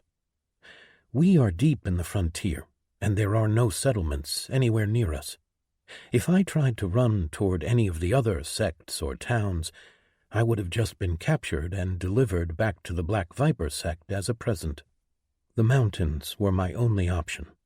Also, there are stories that say that the 3rd iteration has gone beyond these mountains in their exile." "Exile?" he asked, again with the strange question. She didn't know if he was playing with her or testing her, but she still answered. "The war? The 1st and 2nd iterations against the 3rd iteration rankers?" The stranger nodded, then spoke again. "This young master, how powerful is he?" "He currently has 4 tiers of power, as he is in the mid-lord realm and is level 61 in his class. He has a few evolved skills, but no one knows the exact number," Onrush answered, glad that at least one question was something that she could understand. Those are good answers. I'll think of more questions for tomorrow." Onrush looked at him as he stood up and walked into the night. She wondered just who she had made a deal with. A small groan escaped her daughter's mouth as she slept, and Onrush looked at Cree. In the end it didn't matter. She had escaped the sect, her daughter was safe, and that was all that she could ask for. Chapter 13. Present. Ryun. Conversations. The next morning, Ryun sat on a rock and watched his two companions eat. They were casting glances at him as he ate his own dire wolf meat, and he figured that was because he was eating it raw. He didn't really care what they thought about him, however. He only needed answers to his questions. He had given them some of his meat, but they preferred to cook it over the fire. He didn't mind, he just couldn't be bothered to wait. So, once he was finished, he stood up and left, leaving them there alone. He doubted that they would run, and even if they did, he would catch them. He had other things to worry about. He found a secluded place on the top of the cliff and sat down with his legs crossed, getting into a meditation pose. He tried to reach his chi, but every time the crystal seal was there instead, unmovable. Switching gears, he attempted a breathing form to activate a technique. The moment he started to, though, a burning sensation spread all over his body, and he gasped. It felt as if his body wanted to tear itself apart from the inside. He stopped and waited for the pain to subside before trying to cycle, but that too was unsuccessful. His class might not even exist as far as the seal was concerned. Ryun cursed his own arrogance for allowing Zack's attack to land. He could have easily evaded, but he had been so sure of his power that he hadn't bothered. He had more things to try, however. His skills had remained untouched, and that was all thanks to his cut skill. It had somehow stopped the crystal from covering his skills up. So he tried using cut. He did so for a few hours with little results save for several hundred cuts into the rock of the cliff. Reaching, he tried imagining cutting at the crystal in his head, tried to use his skill inside his body. For a moment he thought something was happening, like the cracks in the crystal seal around his skills were widening, but ultimately he felt no change. With a sigh, he brought up his screens, taking a look to see if anything had happened. Name: Ryun Noct. Race: Human. Earth, Iteration 7. Titles: First Kill, Adventurer, Hero of Promise, Transcended, First Body of Iron, First Quickened Mind, First Lake of Chi, Beaten but Not Broken, Cannibal, One Against Many, First Lord, First Chi Manipulator, Class Evolution 1, One Against Horde, First True Body, Hated Foe, One-Man Army, Butcher of Humanity. Essence, Greater, 3,190. Class, Sealed. Harbinger, E. Level, 65, 0 of 160 Greater Essence. Combat Ability, Bringer of Sorrow, Text Stricken.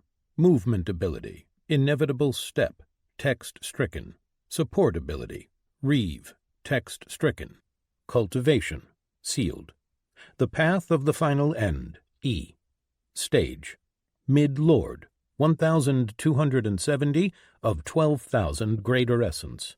Base Technique, Tranquil Mantle, Text Stricken. Branch Technique, Silent Breath, Text Stricken. Fruit Technique, Final End, Text Stricken. Passive Skills, Combat Mastery, evolved to Sword Mastery, 5 of 10. Vibration Sense, evolved to Enhanced Vibration Sense, 9 of 10. Active Skills, Cut, evolved to Greater Cut, evolved to Spatial Cut, 9 of 10. Strength, 491. Dexterity, 492. Vitality, 576. Endurance, 491. Intelligence, 464. Wisdom, 519. He cursed when he saw no change. He had hoped that whatever Zack had done would be temporary, but it looked like he would have to figure out a way to free his power on his own. With no other way to improve, he pulled out his sword and started shadow fighting, following the threads of his sword mastery skill. It wouldn't improve his skill, and it was actually a bit counterintuitive. One didn't improve by following the threads, but rather by ignoring them. The threads were there to teach one a skill, a learning tool, but the only way to improve such skills was by adapting what one learned from following the threads in real combat, and usually that meant not following the threads. He spent the next hour training, while his mind wandered and thought up more questions for the woman, Onrush. Finally, growing tired of the training, he stopped and headed back to camp. He found the two huddled around the fire. They both jumped when they noticed him. Ryun took a seat across from them without speaking. Mister, I wanted to say thank you for saving me and my mother," the little girl said. He looked at her for a moment, but seeing her little face hurt him, so he glanced away and just nodded. "I was wondering," the little girl continued, "would you tell us your name?" He glanced back, seeing the innocence in her face. She didn't know, of course, couldn't know that he hadn't heard his own name spoken in years. He had no one who cared enough for him to call him by his name. He had been the monster, or the world-ender, for years. Having his name spoken threatened to break down his carefully built wall. Still, he could not deny her an answer. "Ryun," he whispered. The girl smiled as she got an answer. "Thank you for saving us, Mr. Ryun. I am Cree," she said, and bowed down. Ryun watched her, unsure how to feel. She was showing him respect, was honoring him, but she didn't know, didn't understand what he was. She had no idea what kind of a monster she was sitting across from. Her mother, Onrush, looked at him with suspicion. Ryun met her eyes and decided to ask more questions in order to change the topic. "How many territories are there?" he asked. The woman seemed almost startled that he had asked her a question. "I don't know. Many. There are hundreds, if not thousands, of sects, and many control more than one territory." Ryun nodded, filing the information away. "Which is the most powerful sect?" "It would probably be between Dragon Heart, a first iteration sect, and Zhenxuan, a second iteration sect." "They don't accept anyone from other iterations?" "They do, but only in lesser positions. The core of their sects are the descendants of their rankers." Ryun hummed as he thought about that. He wondered if there were any rankers from that time still living today, but he didn't ask. He didn't want to stay on the same topic for long. He would ask that another time. "Are there any seasons here?" "What?" Onrush asked, confused. Her daughter next to her looked confused as well. "Change of weather patterns," Ryun clarified. She blinked, but answered. "Not that I am aware." Another strange thing about this world. He wanted to ask if the world was flat, but he was pretty sure that it was, and in the case he was wrong, he didn't want to get laughed at. That left one more question. "When was the last time a new iteration arrived?" he asked. "Around 500 years ago, I think. The first 3 iterations arrived with a 10-year gap between them. The 4th arrived after 500 years, with the next 2 coming with the same 10-year gap. It has been 500 years since then. There should be another arrival soon," Onrush said. Ryun nodded. It looked like he was right about the iterations arriving in a staggered manner. With that question answered, he stood up and walked away, heading back into the night. Ryun jumped into the air as soon as he had walked out of Onrush's vision. Her words had given him some answers. Not all, of course, not yet, but he would learn more later. For now, he had a meeting to get to. It was a strange thing. He had felt it when the wolf had come close to his fire. At first he had thought that it was thinking about attacking, but Airclaw had again come without its packmates. Ryun was intrigued, both by the intelligence of the monster and its actions. Another series of interesting events, and he for one wanted to see what the monster wanted. Airclaw didn't turn and run as Ryun approached, even though Ryun knew that it could see him as he jumped through the trees. Finally, Ryun reached the wolf and looked at it from above, standing on a branch. Airclaw looked right back, its red eyes glowing and studying him. Then, shocking Ryun, the monster spoke. "Two Legs, you are being hunted." It took Ryun longer than he wanted to admit to recover from the shock of hearing the monster talk, but he managed.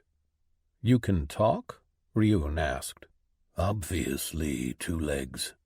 "But you are a wolf." "Are all Two Legs as slow as you?" the wolf asked. The jab snapped Ryun out of his shock, and he shook his head. "Sorry, what do you mean I am being hunted?"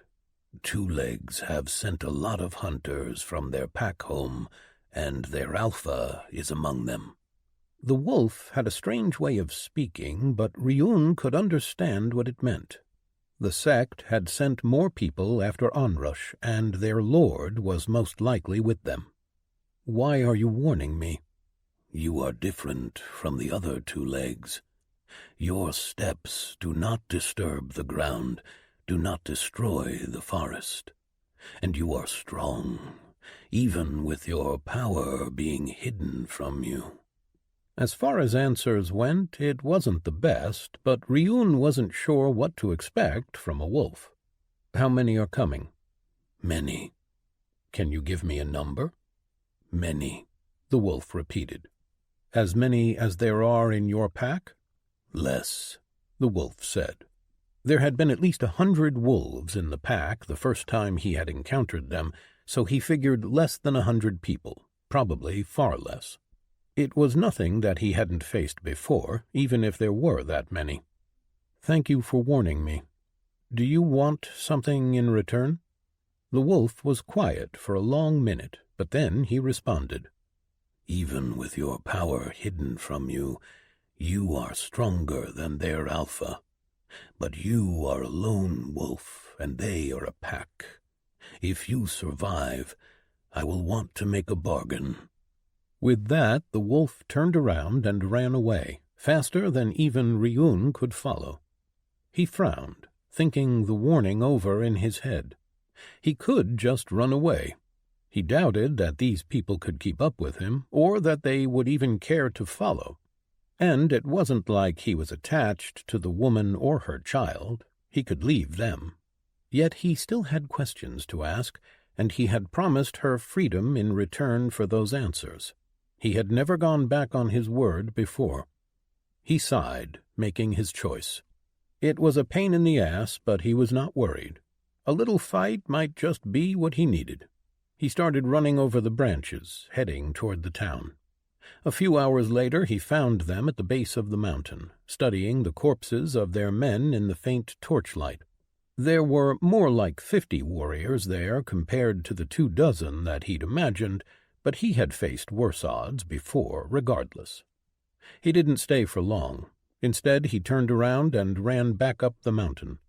They wouldn't reach him until tomorrow at the earliest. That many people could only move as fast as their slowest member, and he had seen them prepare to make camp. They would reach him by tomorrow, at noon, most likely. Ryun would need to find a suitable place for the fight.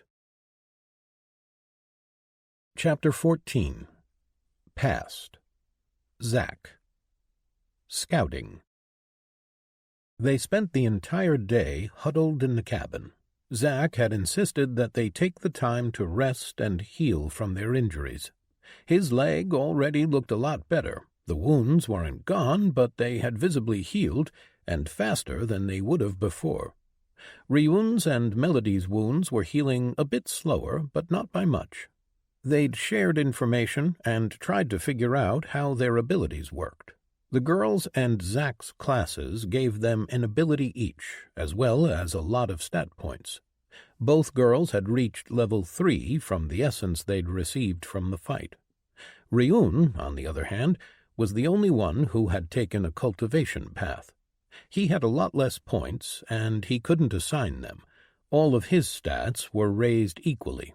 The fact that he needed a lot more essence to progress made Zack feel like his path wasn't nearly as good, but he didn't say anything. Ryun had been doing some kind of meditation, or cycling, as he'd put it. Apparently, he could just draw in essence from the air and put it toward his cultivation advancement. Zack agreed that made it a bit better, as at least he didn't need to go and fight monsters, but it was slow, and he couldn't use essence so gathered for the shop, only his cultivation. The day after that, they had decided to finally leave the cabin and try to search for a road in hopes of finding a way to the city. They moved slowly and silently, far slower than Zack wanted, but he didn't intend to risk death by running into a monster. They were headed west, in the direction of the city from their position, or at least based on their positions before the framework. After about 3 hours of walking, they decided to make a short break to rest. They settled in, and Ryun and Zack pulled out water bottles from their packs, offering them to the girls first. Then Ryun spoke up. "I don't think there are any roads." Zack met his eyes. "You can't know that." "We should have found a road by now. We weren't that deep into the forest," Ryun insisted. Zack didn't know what to say in response to that. He knew that Ryun was right. It was just that he didn't want to abandon hope. "We just need to keep searching." "Zack is right," Linda said. She had gotten a lot better since their reunion, and she had at least accepted what was happening. "The road must be close." Melody shook her head. "I think that Ryun is right," she said. Ryun raised an eyebrow at that, surprised. Zack did the same. "Why?" "Look around," Melody said, gesturing at the forest. "Does this look like the same forest we were in before? I don't think we are anywhere near home." Zack looked around, but he had no idea. To him, one forest was the same as any other. He couldn't tell the difference. "It's not?" "I'm not sure, but I don't think so. I'm not an expert, but the trees look different to me. But that is not why I think that Ryun is right." Linda raised her head. "Why then?" "Look at the sun. I've been watching it all day, yesterday and today. I don't think that its arc across the sky is the same as it was before all this. I don't think that we are anywhere near home, more like another part of the planet." Zack blinked. Turning his head up, he looked at the sun that could just barely be seen through the branches. He hadn't noticed a difference, but then again he hadn't been looking. "So, what do you want us to do?" Zack asked, defeated. He had no idea what they should do. He had been holding out hope that they would find a road and reach civilization, then find someone in charge who could tell him what to do. "We should continue as we are," Ryun interjected. "What? You just said that looking is a waste of time," Zack said. "No, I said that I don't think there are any roads around. We should still scout out our surroundings, see what is around us. If we are deep in the wilderness, then we need information. I also think that we should make sure that we have enough time to return to the cabin before nightfall. I don't think we want to be outside in the dark." Linda closed her eyes and covered her face. Melody put a hand on her back and whispered something too low for Zack to hear. He took a deep breath. What Ryun said made sense, but he still felt like they should press on, try to find help. In the end, his friend's more sensible approach won. "All right, we'll do it your way. We still have a lot of daylight left. Let's continue for a bit longer before we head back." Zack led them through the forest. Surprisingly, they hadn't encountered any more of those monsters, but they were all keeping their eyes open for them. They walked for another hour before Zack thought about heading back, but then he saw an opening in the trees and light coming in through. They headed there, and a few minutes later they stepped into direct sunlight. Zack looked with his eyes open wide at the sight stretching before them. "I guess we are not home anymore," Ryun said. Zack silently agreed. They stood on the edge of a tall cliff with a valley stretching before them, the entirety of it covered in green treetops. To the left, where the cliff curved, they could see a massive waterfall, which told him that they weren't anywhere near their home, as there had been no waterfalls nearby that he knew about. The forest spread as far and wide as the eyes could see, and in the distance he saw mountains that he didn't recognize. "Is that smoke?" Linda asked. He turned to see her pointing somewhere north, where far in the distance it looked like there was a plume of smoke rising. "It looks like it." "We should head that way. There might be people there," Linda said excitedly. "No, we shouldn't," Ryun said before Zack could agree. "What?" Linda asked. "Why not?" Ryun met her eyes calmly. "Do you see how far away that smoke is? All the way to the horizon, and we are high up compared to the valley. That means that that smoke we see is a long way away and down in the valley. We have no idea what's between us and that smoke, and we don't even know if there are people there or if it's just a fire. Even if we wanted to go now, we are not prepared for the trip. We do not even have any supplies, not to mention the fact that we know no way down into the valley. At the rate we have been moving through the forest, it would take us at least a day to get there, perhaps more. Do you really want to spend the night out here in the forest?" Linda clenched her fists, staring daggers at Ryun. But then she nodded in agreement. He raised his arms in surrender. "Look, I'm not saying that we shouldn't go at all. Just not now. We need to prepare for a trip like that. We don't have a car to move around, and we are clearly not home anymore. We need to think about these things far more if we want to survive." Zack's first instinct when Ryun spoke had been the same as Linda's, but the more Ryun spoke, the more Zack saw that what he was saying was the smart thing to do. "I agree with him," Melody said, eliciting a look from Linda in response. "We can't risk it, not until we prepare for it." Linda turned to look at Zack, her eyes pleading. "Let's head back to the cabin," Zack said softly. "We can discuss it there." Linda glanced back at the smoke longingly, but then turned around and nodded again. They started heading back to their cabin, walking in silence. They managed to reach the cabin before nightfall, but found that they had visitors. A group of strange monkey-like creatures were standing on the porch. Their bodies were striped with brown and black, making them look like some kind of monkey zebras. Zack saw the names above their heads. Tiger Macaque, C, Level 4. "What should we do?" Zack whispered. "Drive them off, of course," Ryun said as he unsheathed his sword. Before Zack could speak up, Ryun looked at Melody and gestured for her to follow. The two of them moved toward the 7 monkeys, leaving Zack and Linda behind. He wanted to speak out and stop them, but he didn't want to alert the monsters. He looked at Linda, who had gotten pale, and cursed. He pulled out his own sword and put a hand on her shoulder, leaning in to whisper. "Can you use your fire spell?" She nodded slowly. "Fire flare, yes." "Good. Wait for one to be alone and isolated away from the cabin.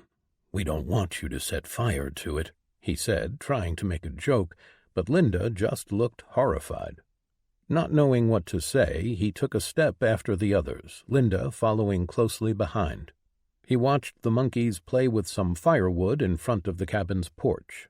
Then Ryun and Melody charged them, Melody holding her staff raised up tall as Ryun swung his sword.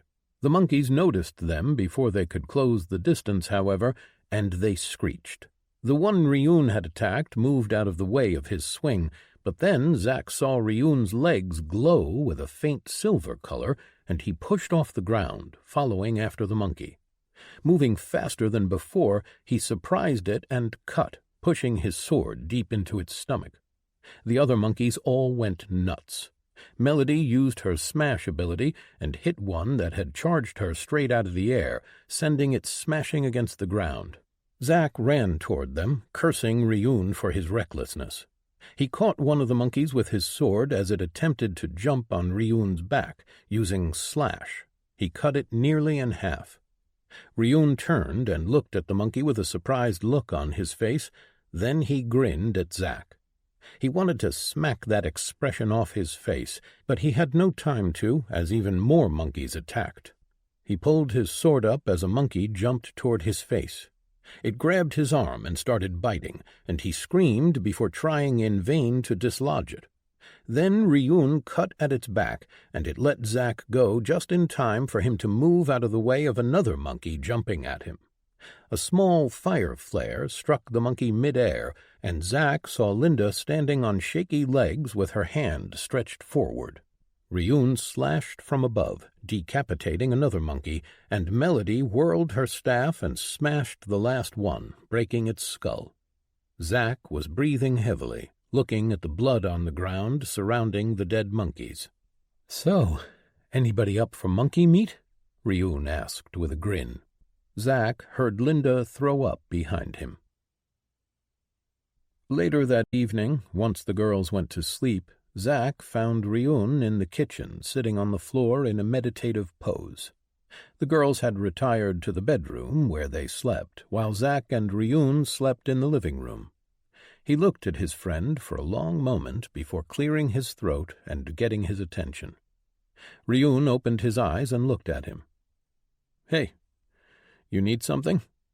"I think we need to talk," Zack said. He wasn't sure how to even start this conversation. "Sure. About what?" Ryun stood up and pulled out a chair sitting at the kitchen table. Zack took a deep breath and did the same, taking a seat across from him.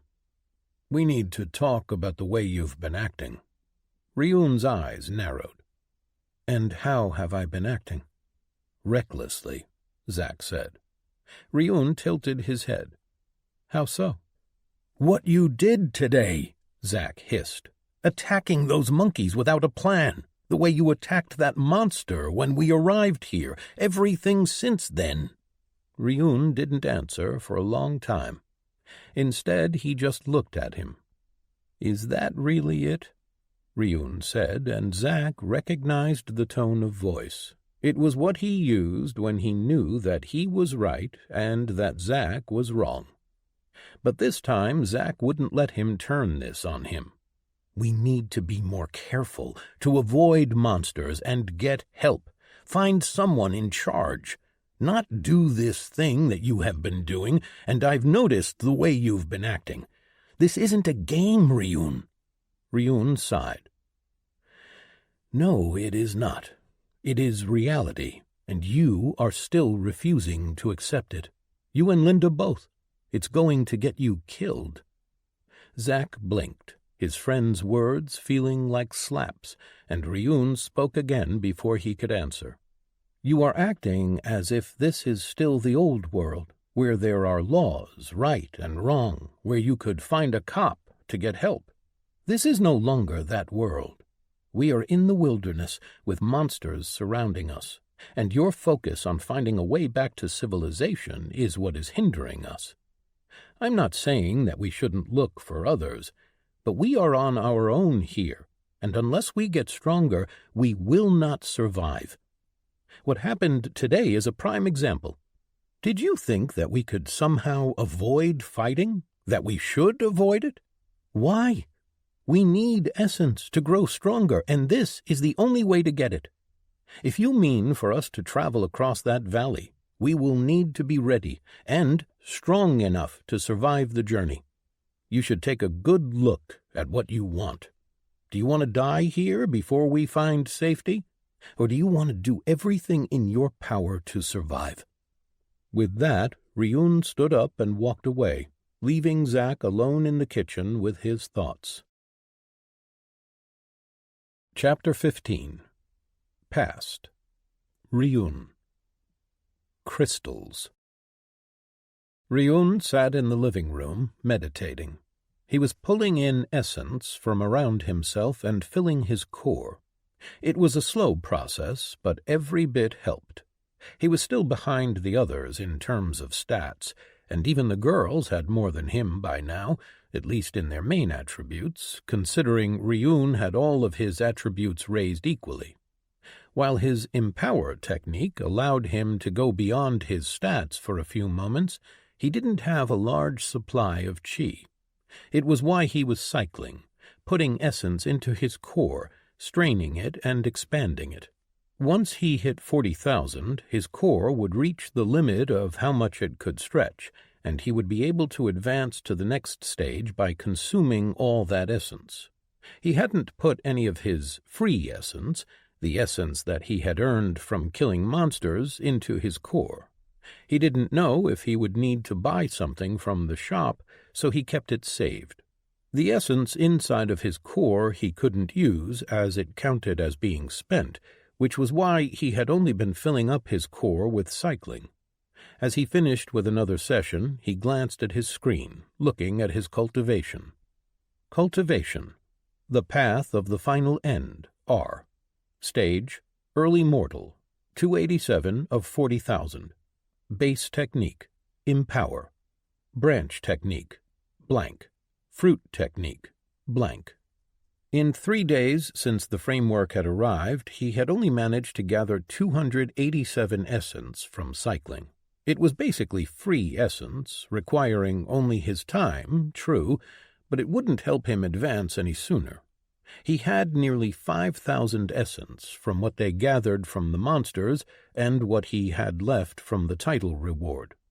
What he wanted to do was go out and hunt monsters, but Zack was hesitating. Ryun could tell that he couldn't accept this world and the necessity of hunting monsters for essence.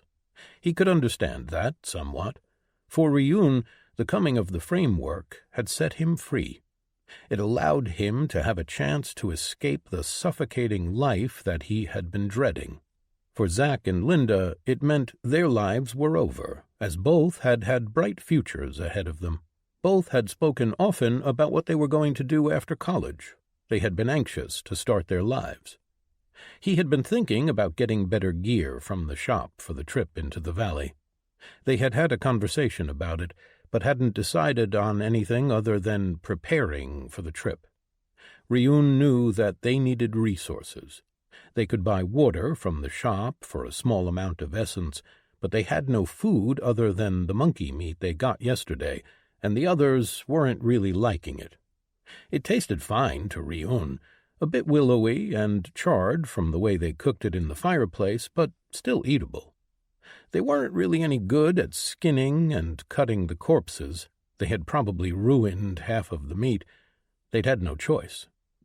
One thing was for certain, they couldn't stay here for long. Ryun knew that they had to start doing something, or they would meet a monster that was too high a level for them and die. He sighed, banishing the thoughts. He didn't want to get suffocated with useless concerns. Things were as they were, and Zack and Linda would have to accept that. He turned his mind back to the cycling and his core. He was spending every moment he had experimenting with Empower and his chi. Now, looking at his core, he could feel it straining slightly from the essence inside of it, getting just a bit larger. He knew that if he dumped all the essence he had, he would probably be able to use more chi, but for now that seemed imprudent. As he studied his core, he got a strange feeling. Acting on instinct, he tried grabbing the essence inside his core. Something felt a bit off to him, and he tried to figure out what the feeling was. Acting on a hunch, he tried pulling the essence out of his core. A moment later, he felt it move out of his core through his chi conduits and into his hand. He felt a heat and looked at his palm as faint white light leaked through his skin, forming into a shape just above his palm. His eyes widened as the light solidified and became a crystal that dropped to his palm. He brought it to his face and studied it.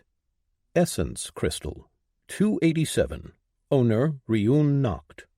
He glanced at his stats and saw that his cultivation now showed 0 essence. He got excited, thinking that perhaps he could put all his essence into his core, expanding it, and then retrieving it later. Looking at the crystal, he tried to do something with it and retrieve the essence. But nothing seemed to work. He couldn't pull the essence into himself. After a few minutes of trying, he stopped attempting it and sighed. It seemed like he had just wasted all the essence he had cycled in, but then he looked at his core and saw that it was just a tiny bit larger than it had been before he started cycling. He frowned, thinking. The core had expanded with essence, but when he'd pulled it out, it had contracted, but not to its original size. Instead, it was slightly larger. Realization hit him. If what he was thinking was right, it would mean that he could enhance his core even more beyond simply advancing. He wondered how large the increase would be if he filled it to the top, drained it, then repeated the process several times. He looked at the crystal and frowned. It seemed like he couldn't use the crystal again. He wondered if that meant that he would basically be throwing essence away, or if there was some use for the crystals. In any case, he would need more essence if he was to increase his base. He stood up, the crystal still in his hand, and went to find Zack. He and the girls were in the kitchen working on the meat, not seeming to have much more success than he'd had yesterday. "Hey, Zack," Ryun said. The awkwardness between them was still there, but he didn't dwell on it much. It was not the first time that they'd had a difference of opinion. "I was thinking about doing some scouting. There must be some kind of stream or creek around here, seeing as there is a massive waterfall nearby, and we could use a source of water other than spending essence." He didn't mention that he wanted to see if he could find some monsters to hunt. "Ryun," Zack started, but Melody interrupted. "Can I come with?" she asked. "I want to stretch my legs." Zack and Linda looked at her, then exchanged looks between themselves. Ryun was surprised that she had asked. He hadn't really spoken with her much since the framework arrived, but he had been impressed with her actions so far. She was handling this new reality much better than Linda. "Sure," Ryun said. "Great. Let me get my staff and we can go." She walked off in the direction of the bedroom, and Ryun stood there in the doorway watching Zack studying him. He remembered the crystal in his hand and decided to fill the silence. "Hey, Zack, can you use this?" Ryun said as he threw the crystal at him. Zack grabbed it out of the air and looked at it, frowning. "Where did you find this?" "I made it. It's a cultivation thing. Can you use it?" "Yeah, it's asking me if I want to consume the crystal," Zack said. Ryun grimaced. It looked like he couldn't use his own cycled essence. He wondered why that was, but shook his head. Cultivating allowed him to farm essence without any dangers, so it had to have some kind of drawback. If his thinking was right, it would mean that he could advance faster if he didn't drain his core to expand it, but then he would miss the opportunity to enhance his own ability. "Use it," Ryun told him. The crystal flashed in his arm and then disappeared, seeping into his palm. "It added to my essence. I have enough to level to 10, Zack said, a bit of excitement entering his tone. Ryun smiled at him, glad that things between them weren't irreparably broken. "Congratulations." "Thanks," Zack said. "Does this mean that you can supply us with essence like this?" Ryun grimaced. "In a way. I lose the essence that I used to create the crystals, so it would take me longer to advance, but in theory, yes. I'm going to have to test it out a bit more." Melody came back with her staff. "You ready?" "Yeah," Ryun said. "We won't be long." "Be careful," Zack said. "Don't worry." Ryun turned around and followed Melody out of the cabin. They set off toward the southwest, in the direction of where they'd seen the waterfall in the distance. "You know," Ryun started once they got a bit away from the cabin. "I was surprised when you asked to come with me." "Oh, why is that?" she asked with a small smile on her face. Ryun looked at her and shook his head. "Don't know, really. I didn't think that you would be up for this putting your life at risk thing, walking through the forest filled with monsters." Melody's brown eyes twinkled, and she pulled a strand of her black hair behind her ear as she leaned in. "Can I tell you a secret?" "Of course." "I am a pretty big gamer," she whispered. "What? You never said before," Ryun exclaimed. While the four of them had been friends, they generally spent more time talking about their classes and at times about some movies. "Well, you know how it is. You tell guys that you play games and they get all these stupid ideas in their heads. Better to keep quiet," she said mischievously. Ryun snorted. "Right." "So what's the plan? We really going to just scout around?" "Well, I had planned on hunting some monsters. Only if we come across them, of course." "Of course?" she nodded. "You're not scared?" "I am. A bit, at least. But I think that we need to adapt to this new reality. Linda and Zach are still living in the past. We can't do that. We need to get stronger." "Exactly," Ryun said, feeling somewhat validated in his own beliefs. She smiled, and they lapsed into a silence, turning their attentions to the forest as they moved further away from the cabin. They walked for about an hour, then made a short break, talking about what games they both used to play and which were their favorite before continuing on their way. Ryun found that he was enjoying spending time with her. She was easy to like, she always had been, but he felt like he was only now seeing the real her. Their little group had always been centered more on Zach and Linda and their will-they, won't-they dynamic. Melody and Ryun had been on the sidelines. Now it felt like they were making a real connection. Eventually, Ryun stopped. "Can you hear that?" In the distance, he could hear a low rumbling. "Yeah, might be a stream or something." They headed in the direction of the sound until they could finally see it. They huddled behind a rock and looked over. There was a large boulder with a crack in it from which a spring flowed, the water falling down into a pond and then flowing away as a small creek. The reason they stopped, however, was that the spring was not unoccupied.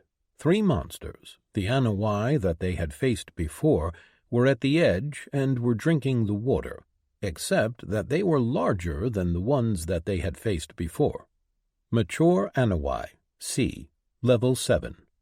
Ryun grimaced, but he thought that they could take them, especially since Melody had reached Level 6 after the fight with the monkeys, and Ryun could match them with his impower. He was just about to suggest an ambush when Melody nudged him and pointed down the creek. The Anawai raised their heads and scattered as another monster walked up to the creek, each step making a stomping sound. Ryun read the name above it, and his eyes widened. Great Boar, U, Level 22. The boar was massive, the size of a horse. Its hide was black and looked thick, its tusks long and curved. Muscles moved beneath its hide as it walked and then knelt to drink. "Well, fuck," Ryun whispered. Melody only nodded. Chapter 16. Past. Zach. Decisions. Zach was lying on his back, looking at the ceiling, Linda draped over his chest. He had no idea how they ended up in the bedroom. One moment they were in the kitchen, Melody and Ryun having just left, and the next they were tearing their clothes off. He had spent so long wanting this before the world had gone to shit that he had no idea how to act now. He had spent most of his time these last few days with Linda, talking about nothing, trying to get their minds off their situation. They hadn't spoken about their feelings at all. It wasn't how he imagined things happening, but he was glad all the same. He tightened his arm around her, and she sighed contentedly. For a while both of them had forgotten all about the world going to hell. Then the doors to the cabin opened, and Linda shot up, Zack following quickly behind. "They're back," she whispered as she started looking for her clothes. Zack got up from the bed and leaned down to pick up his pants. "Hey, guys." Melody's voice got closer along with her footsteps. "Where are you? We got near— Oh, my God." Zack froze and turned his head around and saw Melody standing in the doorway with her eyes and mouth open wide, looking at him with his pants still around his knees. He quickly pulled them up, bowing his head in embarrassment. "What's wrong?"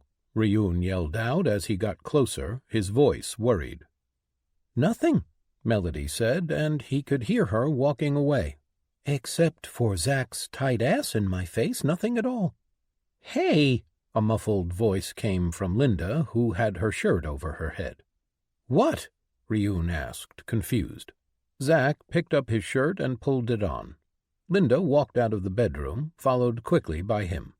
Ryun blinked at them as they came into the living room. Zack saw that Linda's face had turned nearly completely red from embarrassment. Her hair was messy, and she was trying to pull her golden locks back. Zack looked at Melody and Ryun standing next to each other and just staring at them.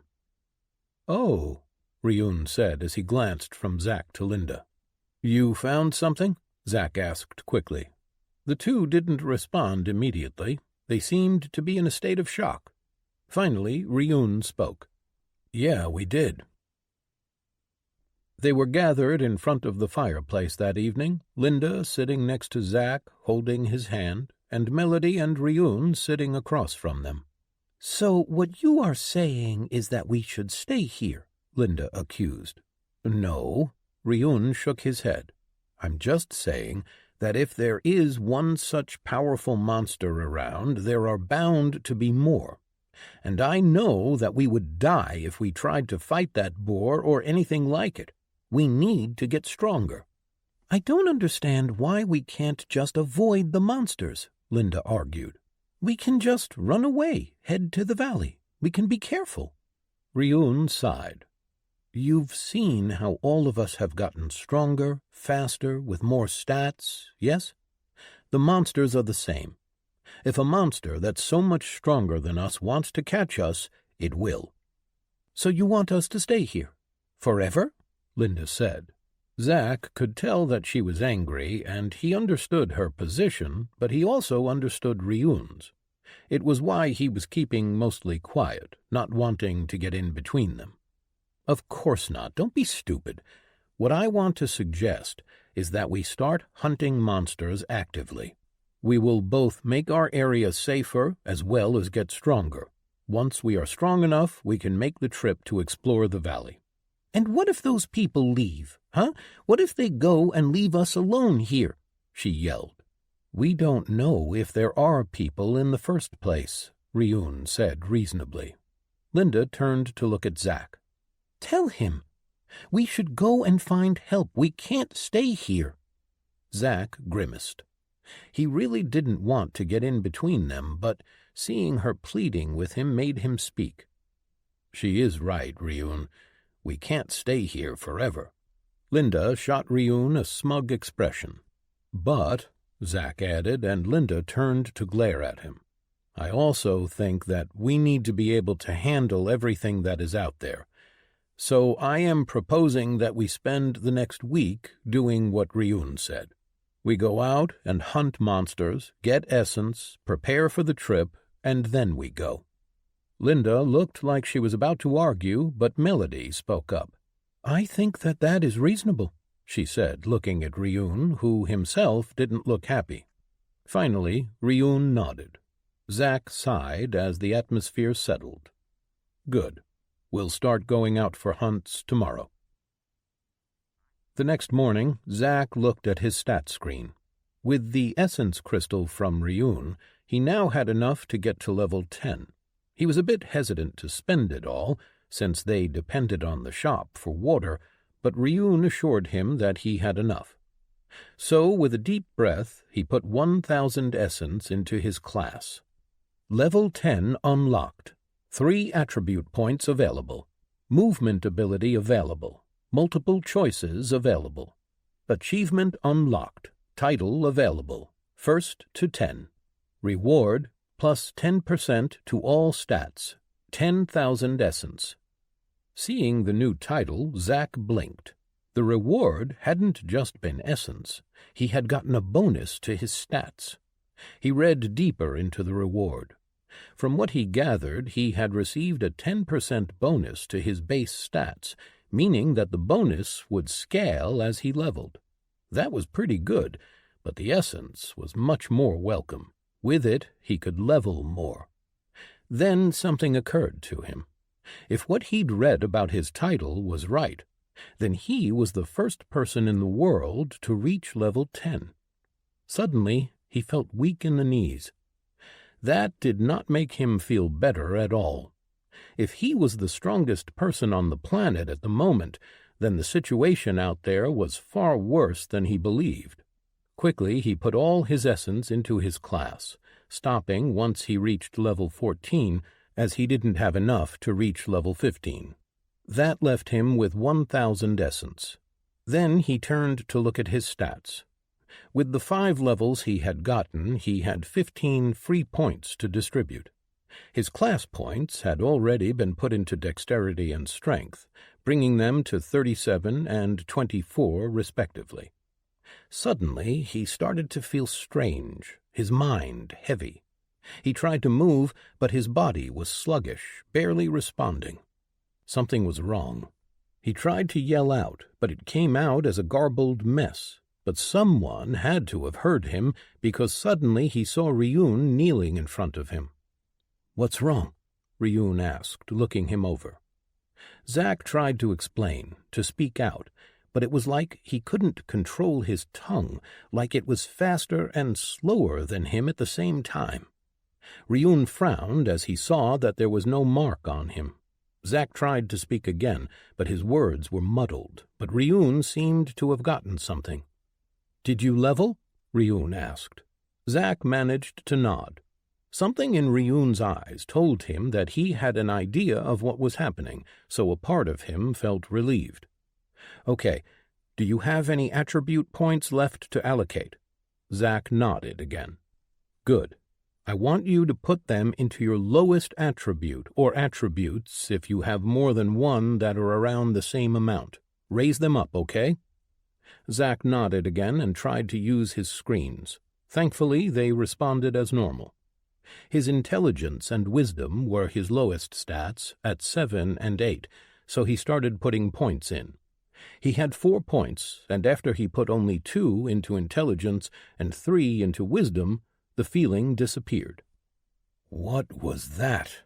Zack asked slowly. He was still a bit woozy. "I think it was stat sickness," Ryun answered. "What?"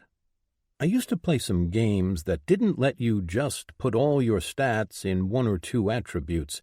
You couldn't min-max. You needed to bring up all of your stats up at the same time. You said your class automatically puts in points in your primary and secondary stats, so I figured that something like that had to have happened. Your main stats are dexterity and strength, right?" "Yeah." "And you didn't put anything in your intelligence and wisdom, I'm assuming?"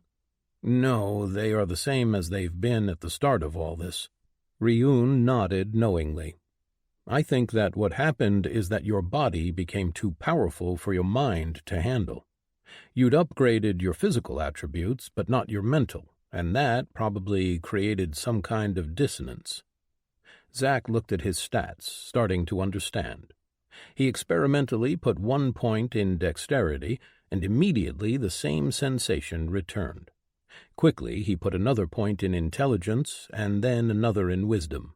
The sensation went away, and he sighed again. "What did you do?" Ryun asked. "I put a point in dexterity, and the feeling returned, and it didn't go away until I put a point in intelligence and wisdom," Zack said.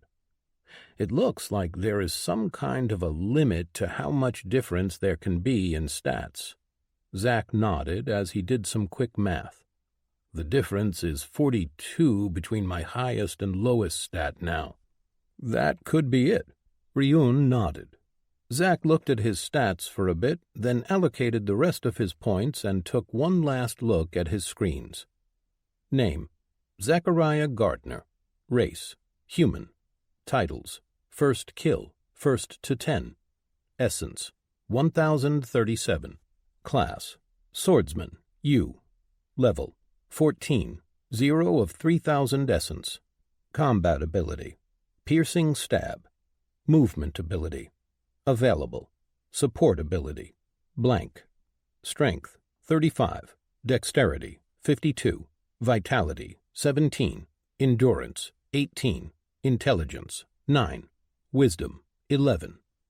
His 10% bonus seemed to give him a rounded down point, so his intelligence and wisdom didn't provide him with an extra point until he'd brought them up to 10. He had to put one more point in each so that he could keep up with the bonus that the percentage gave him to dexterity. It affected his base stat, so it didn't increase again once he passed 40 in dexterity. But it was the fact that he could choose another ability that he was happy about. He looked at the choices. Double step. Quick movement allows you to make 2 steps for what looks like 1. Roll. Defensive roll. Able to halt your momentum and execute a roll at any time. Leap. Distance closer. Allows you to leap up to 10 paces forward. Double step looked interesting, but he was leaning more toward leap. He liked the idea of crossing a larger distance quickly, and he could use it either defensively or offensively.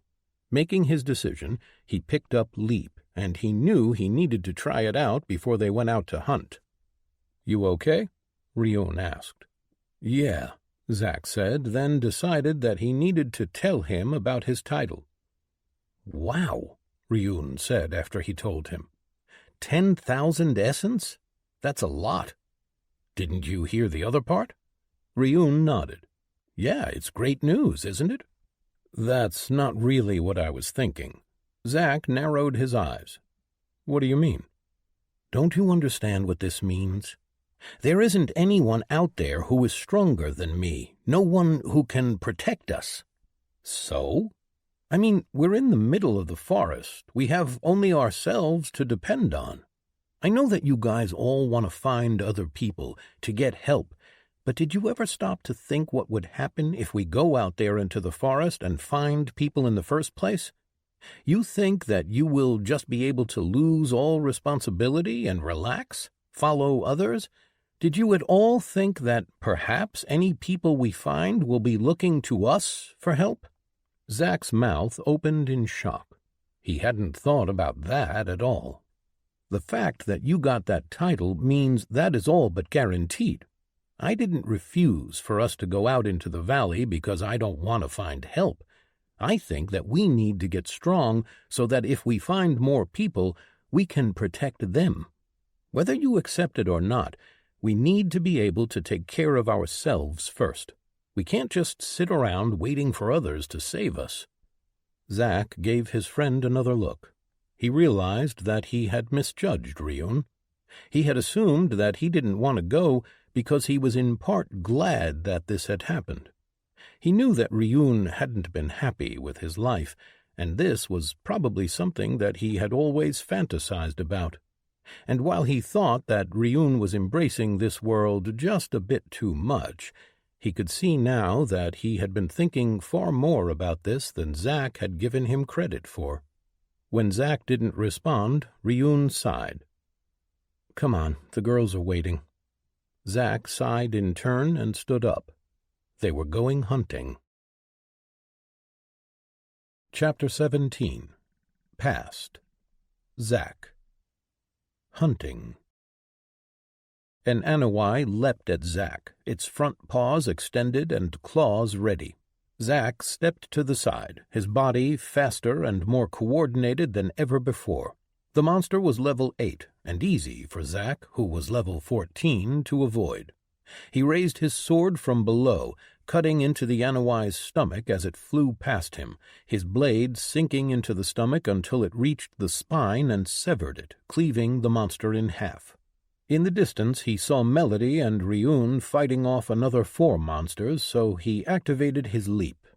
His legs bent and pushed off the earth, sending him flying across the small clearing and into the midst of the monsters. With a strike, he brought his sword down on the Anawai, cutting through the flesh on its shoulder.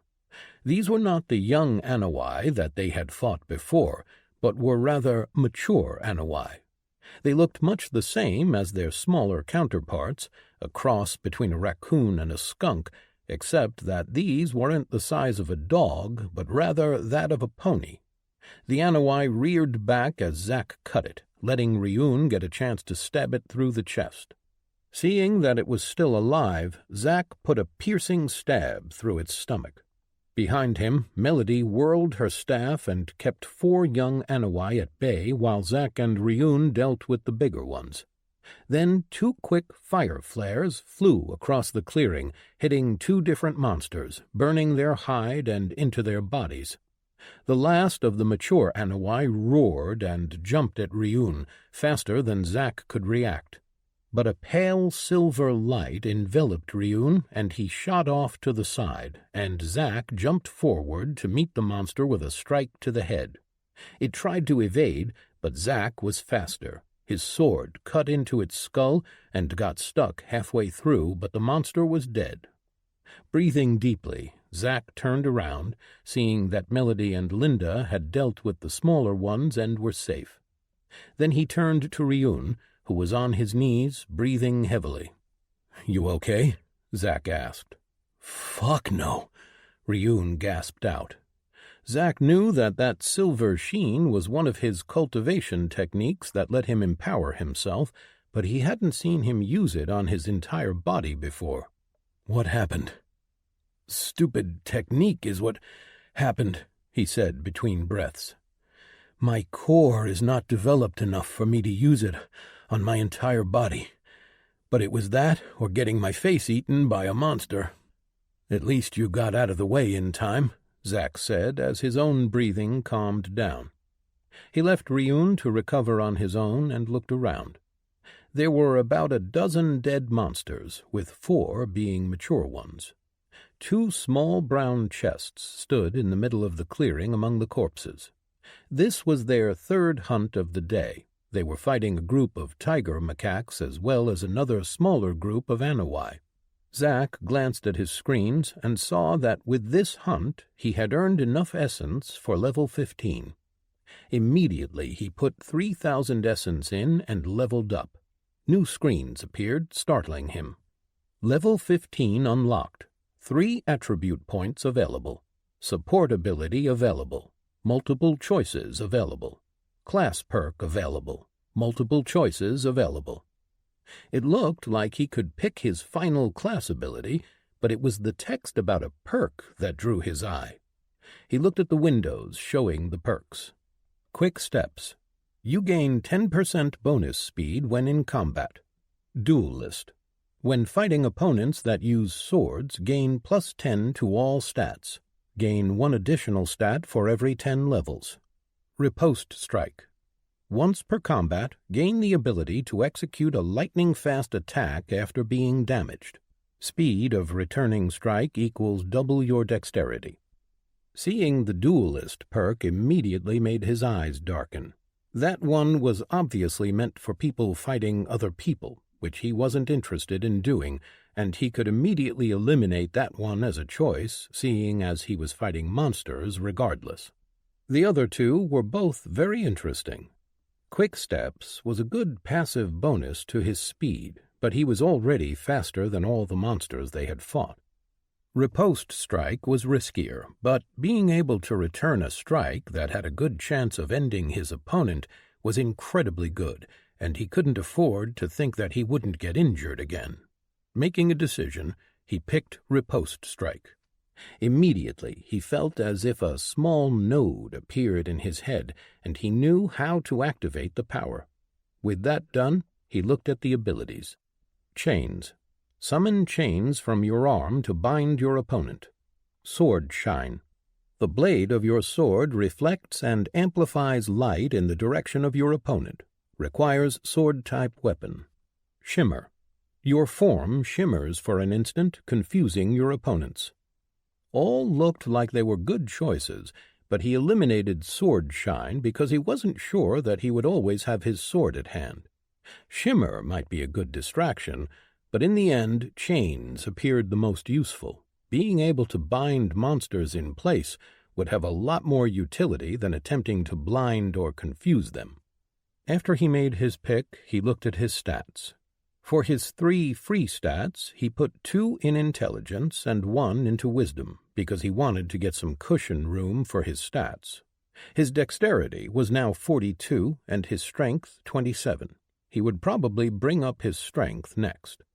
He had only about 150 essence left, and he needed 3,500 for the next level. With a satisfied smile, he closed his windows and looked around, seeing the others standing next to the 2 chests that they had received as loot. They had gotten them for the last 2 fights as well, only the items hadn't been all that useful. Some articles of clothing, a leather tunic and pants. They took them, but no one used them. They were all still wearing the clothes that they'd had on when they arrived here.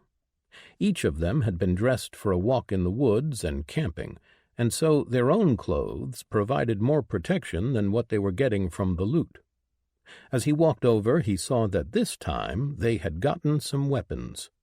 One chest had 2 simple daggers, and the other a helmet made out of bound leather. "Any takers?" Ryun asked. Melody reached down and picked up the daggers, then turned to Linda. "You should take them." "I don't want them," she said with a queasy look on her face. "You might be able to use your fire at range, but you need something in case a monster gets closer," Melody said. "She is right," Zack said, putting a hand on her shoulder. "I'll teach you how to use them." Linda looked at the daggers like they were snakes, but she did take them. "And the helmet?" Ryun asked. "One of us 3 should take that," Melody said. "We are the ones in the thick of things." Zack nodded. "Ryun, you should take it. You have the lowest stats." Ryun grimaced but nodded, taking the brown helmet and putting it over his head.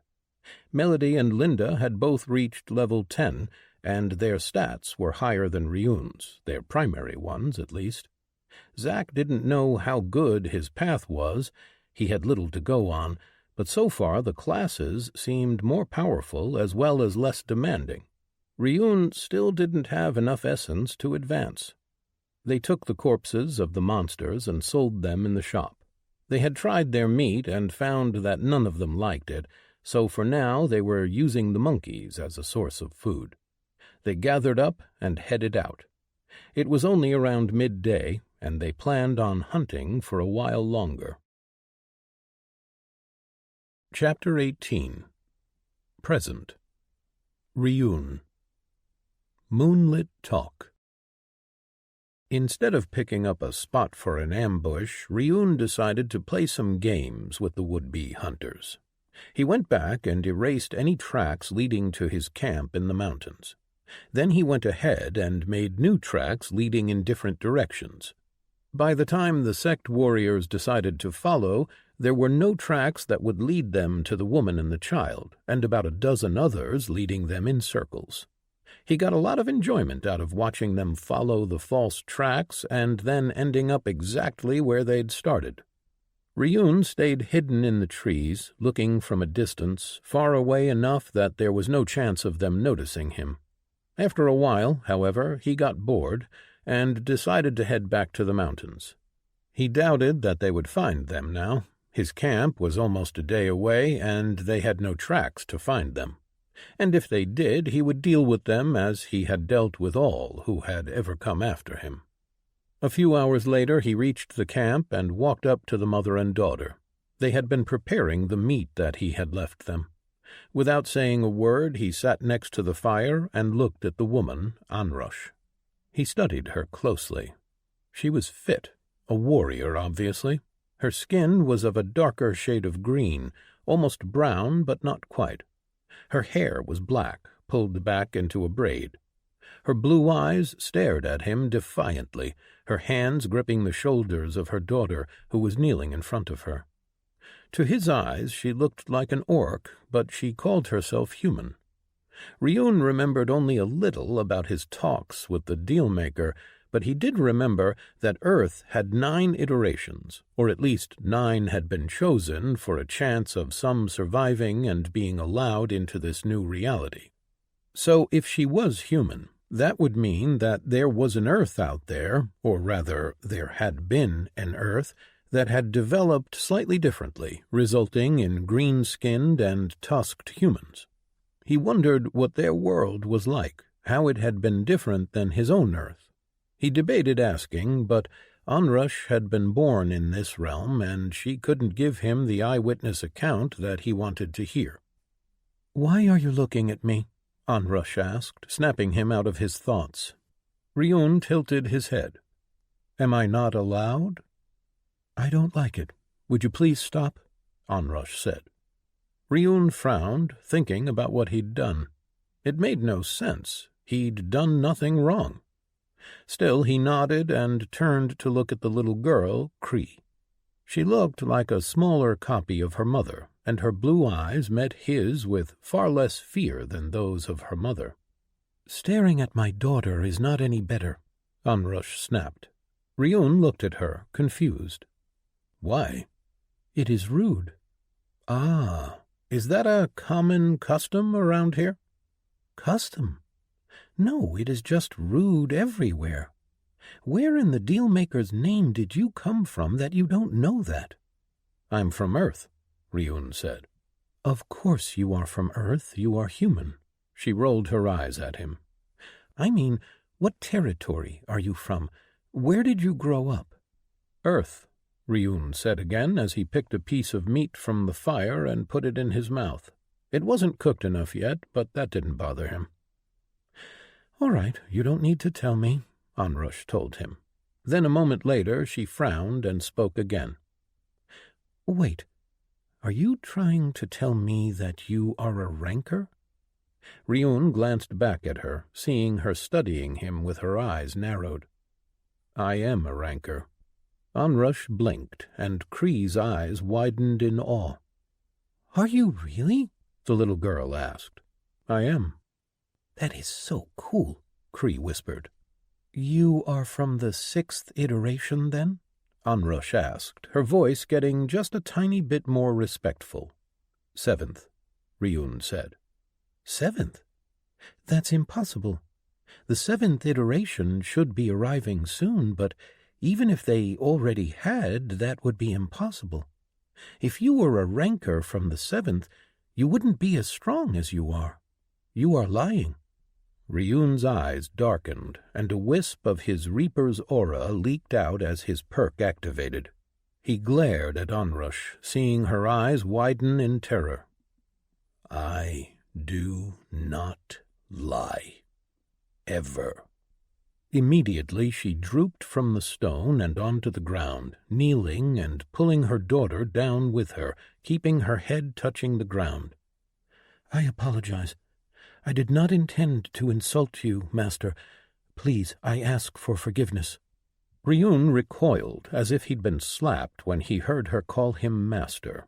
Memories threatened to come back up, people prostrating before him as he slaughtered them all, but he pushed them back. He'd overreacted. He hadn't intended to let his aura leak out. He pulled it back quickly and spoke. "Stand."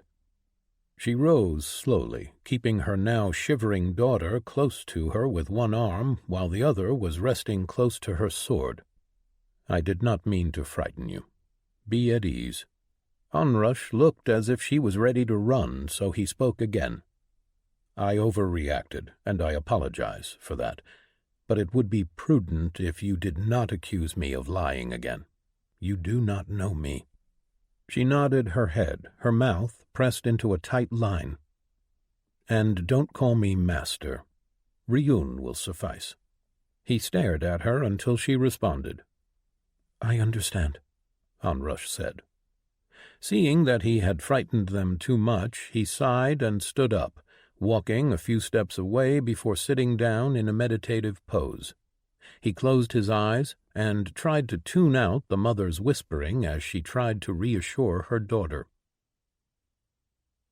A few hours later he felt the vibration in the ground as tiny footsteps approached him, though he didn't turn or otherwise react when they stopped just behind him.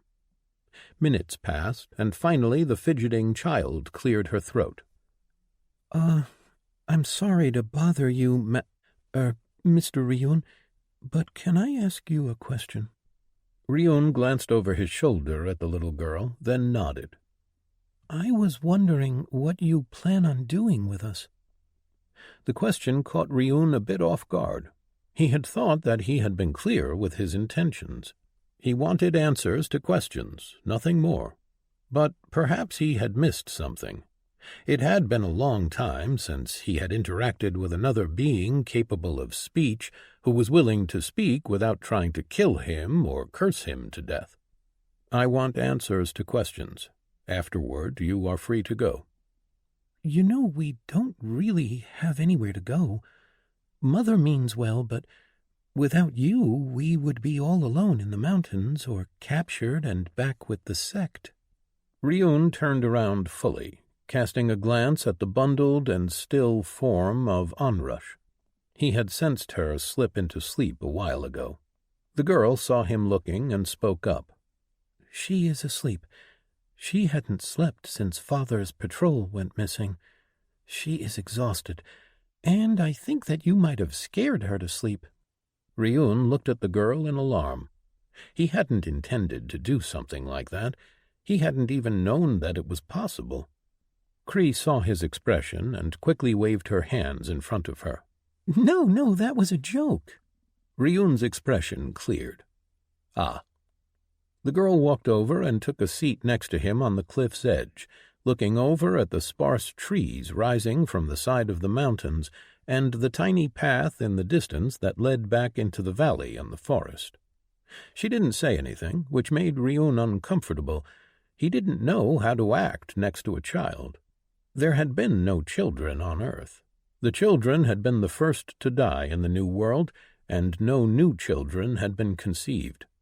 Those who survived and managed to grow up to be 15 years old and gain a path more often than not died soon after. The world had not been a kind place to children.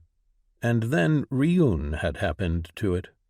Feeling the need to fill the silence, Ryun spoke. "I used to understand humor, I think, long ago." "Why don't you now?" the girl asked. Ryun wasn't sure from where his words came, but he didn't stop them. I think that I forgot how." "Do you know why?" "I lived a life without humor for far too long," Ryun said as he was looking at the strange starless sky and the moon/sun. "Are you not afraid of me?" he asked after a beat. Cree, to her credit, didn't respond immediately. "I am. I think that you could kill both me and Mother if you wished, that you could do anything that you wanted to us, but I also think that you won't hurt us." Ryun felt only cold from the child's innocence. She had no idea what kind of a monster she sat next to. It made him want to weep. "When did you arrive to this world?" Cree asked when the silence stretched. He took a deep breath, then responded. "A few days ago my world ended, and I woke up down in that forest." He inclined his head toward the pass. "You were transported here?" she asked, surprised. "Yes. Is that odd?" "Rankers from the old worlds all arrive at the same territory, always. They call them the starting zone or the arrival zone, because rankers, while not really weak, are not as strong as people who had lived here for long." "Huh," Ryun simply said. "So you were always this strong?" Cree asked him. "From before you came here?" "I was stronger." "I never heard of a ranker stronger than level 50, and those were true geniuses. Ones who are now legends, heads of great sects." I don't know about others, but I think that my world was unique, Ryun said. Why? That is not something that a young child should know about. I'm not a child, she said petulantly. Ryun chuckled. How old are you? I am 14. I will be 15 in a few months, and then I will get my path and be an adult. Then, by your own words, you are a child for a few more months, Ryun teased. By what she said, it looked like people here considered adults to be only those who could earn essence. Cree opened her mouth to respond, but then closed it, staring daggers at Ryun. I'm not a kid, she said after a while. Ryun could detect much in her voice. He didn't recognize most of it, but he could tell that she had seen more than a few horrible things. Perhaps. She snorted. Ryun turned to look at her.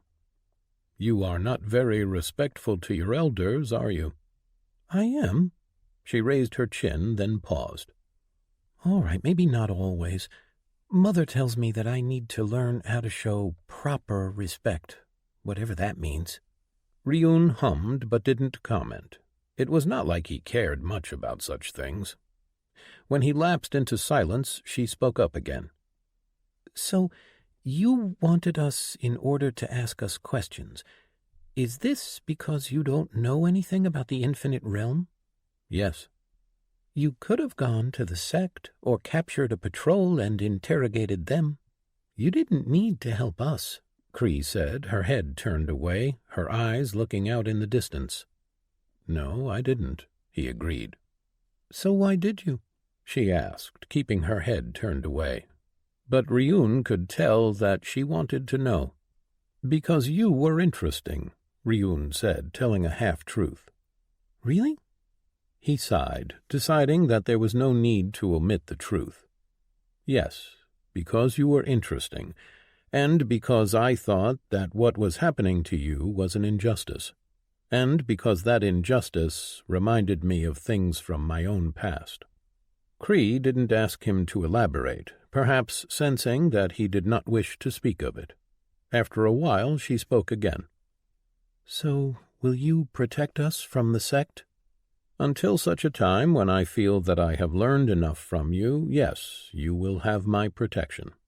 After that, the two of them lapsed into a silence again. Sitting next to each other, they watched the pale moonlight wash over the mountains. Chapter 19. Present. Onrush. Morning. Onrush woke slowly, her thoughts jumbled up and disoriented. She reached next to her, searching for her husband. "Chork," she whispered, but there was no response. Her hand found nothing but cold stone, and then she remembered. Her husband was gone, dead, never to return. Her next thought was of her daughter. She rose up, looking around, seeing an empty campsite. Then she remembered where she was, and the events of last night. Fear filled her, and she shot up to her feet before looking around. A gasp behind her made her blood turn cold, and she turned, expecting the worst. "How did you do that?" Cree asked, indignant. Onrush found her daughter sitting some distance away from the stranger, their rescuer, who said that his name was Ryun. They were both leaning over a small table with figures on top of it. She recognized it as a Shah set. Her fear abated, but not by much. She had not intended to go to sleep, but exhaustion had finally caught up with her. She remembered the aura that the man had released, the feeling of dread and death. She had never before felt anything like that, had never heard about anything like it, other than in stories and rumors of monarch and heavenly realm cultivators, of high-classers who had evolved their class for the second or third time. People who were whispered about, heads of great sects who lived in territories that were fortresses, not to be seen by mortal beings like her. She did not know who the stranger was, how he had such power, but she was afraid. She had made a bargain for her daughter's life, and now she didn't know if she had made a mistake. if she would have been better off with the sect. Humiliated and treated like a toy, but at least her daughter would be safe. Now, as she watched Cree laugh with the monster who sat across from her, she could not shake the fear away. She walked over slowly, as if she was approaching some great sleeping beast that she did not wish to wake. "Cree," Onrush spoke. Her daughter turned and looked at her. "Oh, you are awake," she said, and then the man across from her coughed pointedly, and she looked chastised. She turned to Onrush and bowed her head. "Good morning, Mother. I hope that you had a pleasant night's rest." Onrush blinked in shock. Her daughter was the prime example of an opinionated teenager. She never spoke to her like that. As soon as Cree raised her head, she looked over to the man. "Like that?" Cree asked him. The man tilted his head and waved his hand. "You need to work on it a bit more. I'm not sure that I believed you." Cree waved him off. "Bah, it was perfect." Onrush couldn't believe her eyes. She had never seen her daughter like this. "Cree, is everything okay?" Onrush asked with a glance at the man. He looked at her with that same intensity that he had used the day before. His eyes bored into her. It made her feel naked, as if there was nothing that she could hide from him. But the worst thing was that when he looked at her, she felt as if she was an ant, as if she did not matter to him at all. "Yes, Ryun was just teaching me how to play better," Cree said. "You mean teaching you how to play from scratch," Ryun added. Cree turned to look at him. "Ha, see? It is coming back to you." Perhaps. Onrush didn't know what was happening, but she needed to get her daughter away from him. Before she could think of something, he waved his hand over the board and put it back inside his ring. "We can continue later. I should go out and scout our surroundings. I'll be back." With that, he stood and jumped off the cliff. Cree leaned down to watch, and Onrush crossed the distance, catching her hand and pulling her back. "What were you thinking?" Onrush hissed at her. "What?" Cree asked innocently. "You were supposed to wake me up if I fell asleep, and I told you not to get near him." "Relax, Mother. He's not going to hurt us," Cree told her. "You don't know that. We don't know anything about him. Actually, we know quite a bit. We know that he is strong, that he is a ranker from the 7th iteration, and that he helped us out. What more do you want to know?" Onrush shook her head at her daughter's words. "If your father was here—" "Well, he's not now, is he? He got himself killed and caused all of this," Cree yelled out, her eyes starting to water. Onrush let her go and sighed, the fight going out of her. She and Jork might not have been the perfect parents by any measure, but they both loved their daughter, and as much as Onrush had lost a husband, Cree had lost her father. She pulled Cree into a hug and put her chin on top of her head. "I'm just worried about you." "I know," Cree whispered in her shoulder. "You shouldn't tempt the fates, Cree, talking with him that way. You might say something that he doesn't like," Onrush said, remembering what had happened the day before. "He's not really like that. I mean, he is strange and, well, really strange, but I don't think that he wants to hurt us." "You think that you know all there is to know about him from one conversation?" "Well, we did talk for most of the night," Cree said as she pulled back. Onrush closed her eyes and took a deep breath. She had thought about trying to run away, get deeper into the mountains, but she knew that they had even less of a chance of escaping Ryun than they had of escaping the sect. "Cree, I know, it was stupid, but I am fine, and we just talked." "And did you learn anything that I should know?" "He said that he arrived here a few days ago, that he woke up in the forest," Cree said. "He didn't appear in the starting zone?" "Not according to him.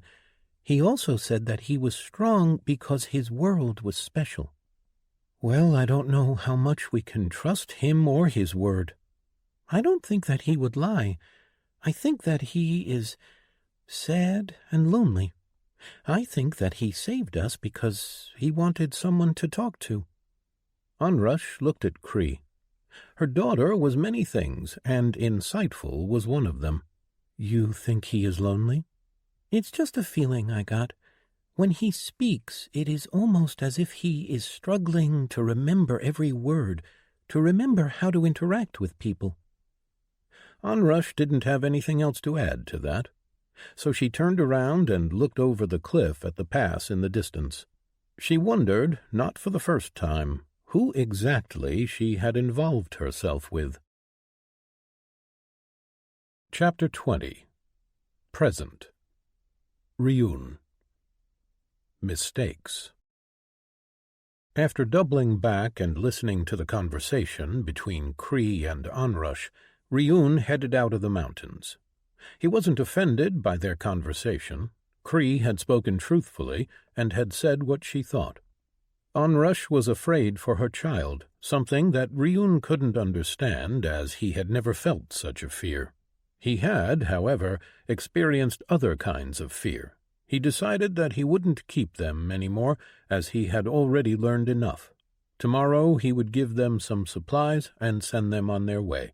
He had enough in his ring to make sure that they could get through the mountains. That left him with the need to find something else to occupy his time.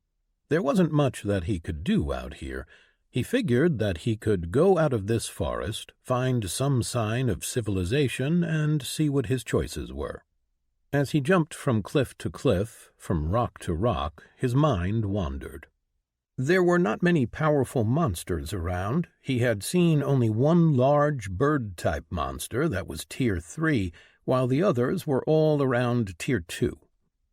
He jumped off a rock, and a sword appeared in his hand. Not his awakened one, but a simple, solid sword.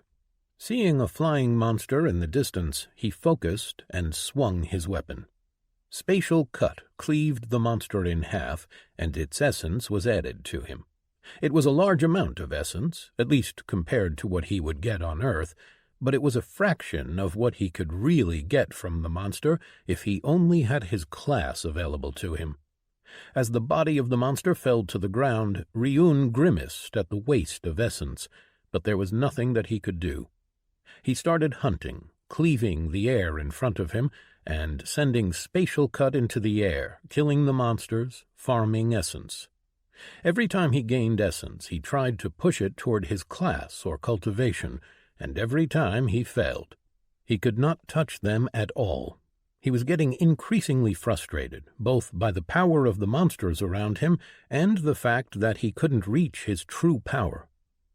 Aside from Airclaw and his pack, there had been no high-leveled monsters around. That made him think that, perhaps, Airclaw and his pack were the ones that regulated this territory, keeping stronger monsters from getting into their territory.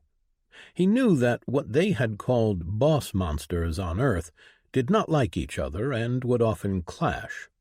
And from what he had overheard from the sect scouts and learned from Onrush, settlement of this area had been attempted before, always ending in disaster. Probably by the claws of Airclaw. Ryun did not get the sense that he liked two legs, with perhaps himself as the exception. That was one other thing that intrigued him. He wanted to find out more about the wolf. He would probably go and find it before he left. A new notification appeared in the corner of his vision, and he pulled it up. He was surprised at what he saw. His spatial cut had finally reached 10 of 10. It had been stuck on 9 for a long time, years. Quickly, he looked at the message. Skill quest available. Spatial cut 10 of 10. Kill 1,000 monsters with any cut tier skill while more than 50 steps away. 0 of 1,000. Reward, skill evolution, 5,000 greater essence. Ryun grinned. It had been a long time since he'd had a quest for his cut skill, but he welcomed it. The essence reward was great, too. It would certainly help him advance to the next stage.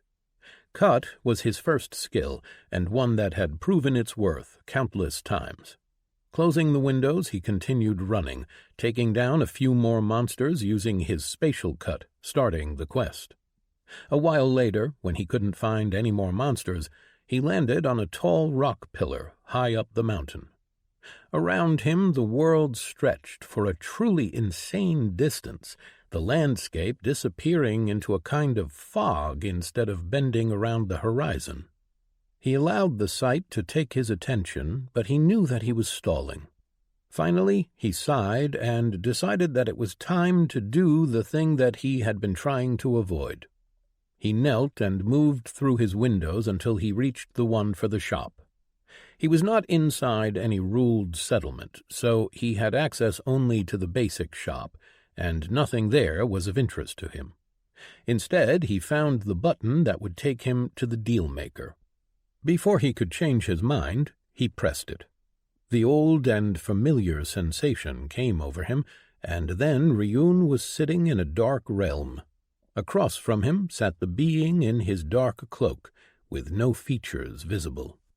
"Ah, my favorite mortal. It's been a long time, Ryun." Ryun didn't respond. Already he was regretting coming here. "Why would you come if you did not wish to speak? Did you come to pay the remainder of your debt?" the deal-maker asked. Ryun took a deep breath. "I wish to make a deal." "Of course.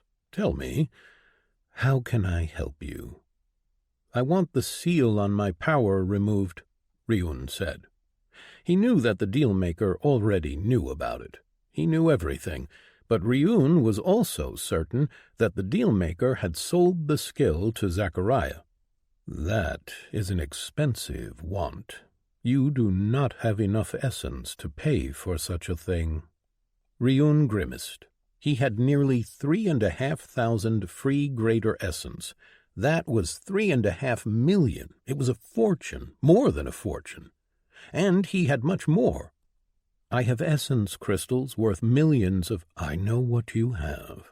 When I said that you cannot pay, I accounted for your wealth." Ryun closed his eyes, the seal on his power nagging at him. It was always there, constantly reminding him that he couldn't use the power that he had paid a price in blood for. "How about information? Can the seal be removed?" 1,000 greater essence, dealmaker said. Ryun narrowed his eyes. 1 million essence just for information. He didn't accept it, not immediately. He assumed that it could be removed, as his skill had managed to resist it. So he did not want to have to ask more questions after. While he thought about what kind of a question to ask, he looked at the deal-maker. "Show me the skill that sealed my power," Ryun asked. If it existed, it could be bought from the deal-maker. The man across from him chuckled, and a small orb with a node inside flew from the darkness behind him to float above the table. Ryun looked at it, reading the text. "Sealing slash, legendary. A spectral slash that temporarily seals the target's powers, specifically created with the intent of sealing the powers of Ryun Nacht. The length of the seal and its power depends on the user's power and attack charge time. Price, 18 million essence." That explained several things. Ryun knew that one could ask the deal-maker to create a skill for them, but those cost an insane amount, as proved by the price tag on this skill. It was more than Ryun himself had used for his advancement, more than he had even with his crystals. But he suspected how Zachariah paid for it, the same way that they all got so strong in such a short period of time, the same way that he had. It was also a skill with a legendary rarity, aside from being developed especially to counter him. Not even he had a legendary skill or an ability. A rarity of the skill did not necessarily mean that it was strong. It showed how complicated a skill was, and it also reflected difficulty one would have in evolving it. It also explained why Zachariah had stood back while the others fought him. He had been charging the attack. Ryun wondered how long it was going to take for the seal to break. Would it be a few more days? A month? A year? More? He didn't want to spend essence to ask. He knew that it would disappear, that it could be removed. So instead of asking how long it would be, he asked something else. "Can I remove the seal?" 1,000 greater essence, the deal-maker said. Ryun grimaced but nodded. "In crystals?" "Of course." Ryun put his arm to the side and pulled essence crystals out of his ring. 6 boxes, full to the brim with crystals, appeared. He had made them by cycling on Earth, so all of them had lesser amounts of essence, but it did add up. The deal-maker waved his hand, and the boxes disappeared. "The answer to your question is yes." Ryun blinked at the deal-maker, then sighed. He was not the best at this.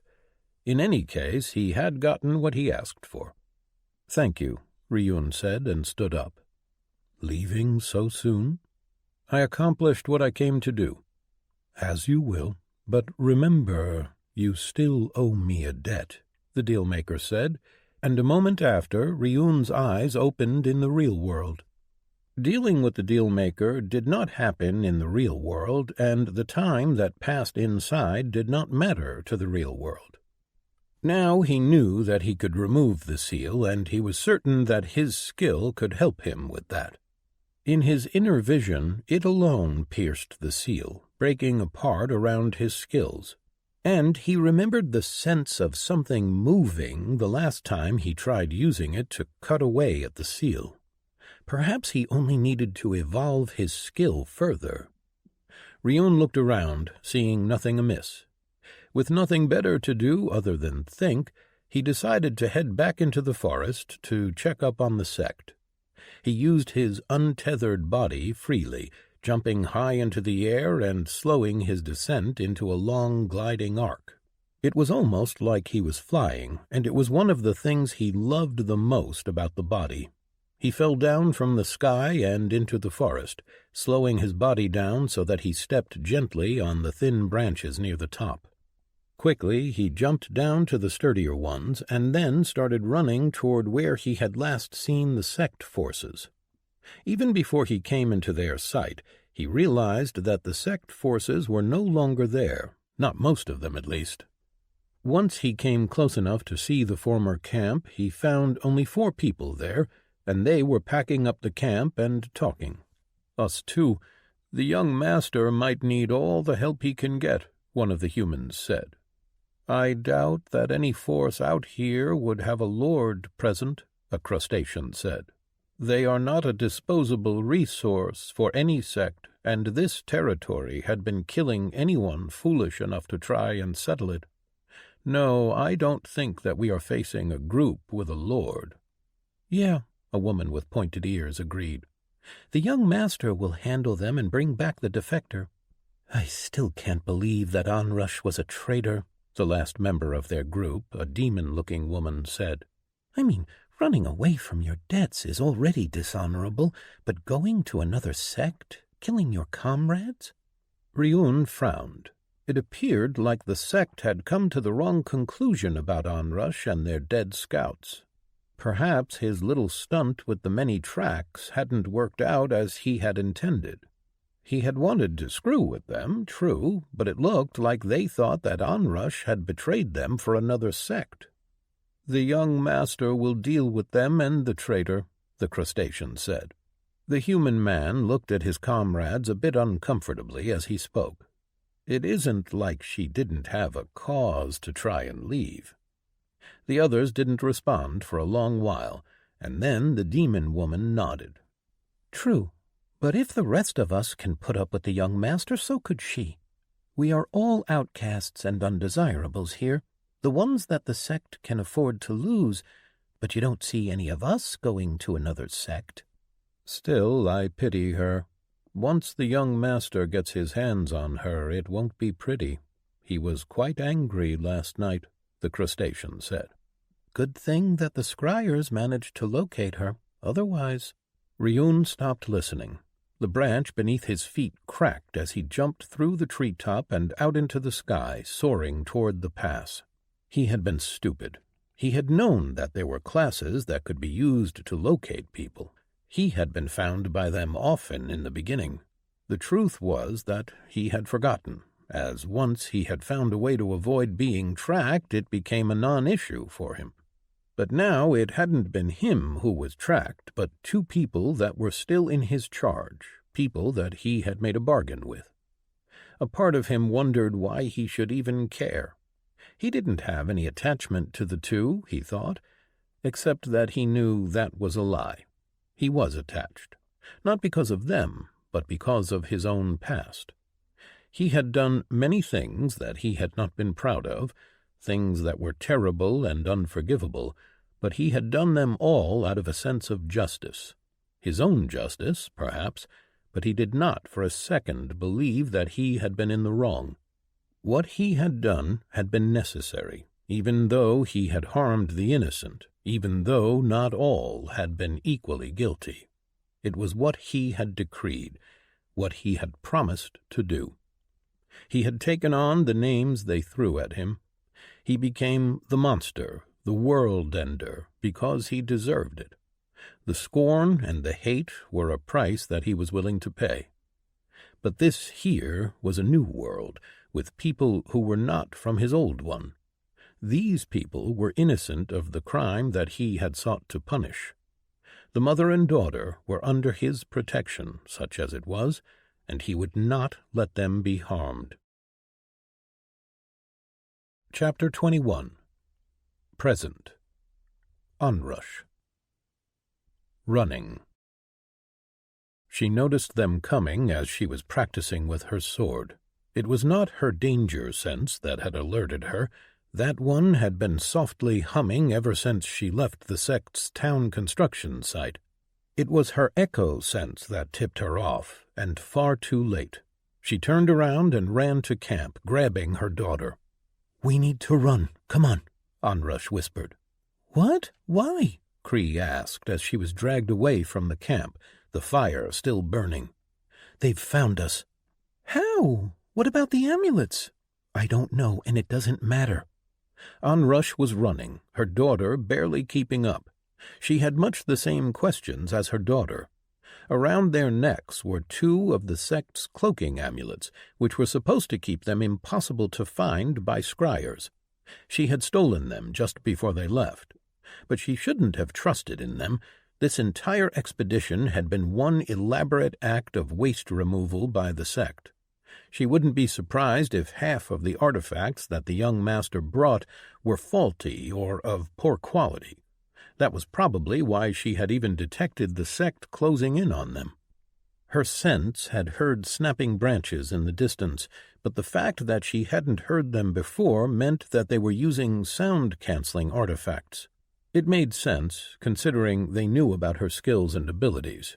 She had been a warrior in the service of the sect. She hadn't been born into it, had married into the sect, so her path differed from the others, but a requirement for joining was to show them all of her stat windows.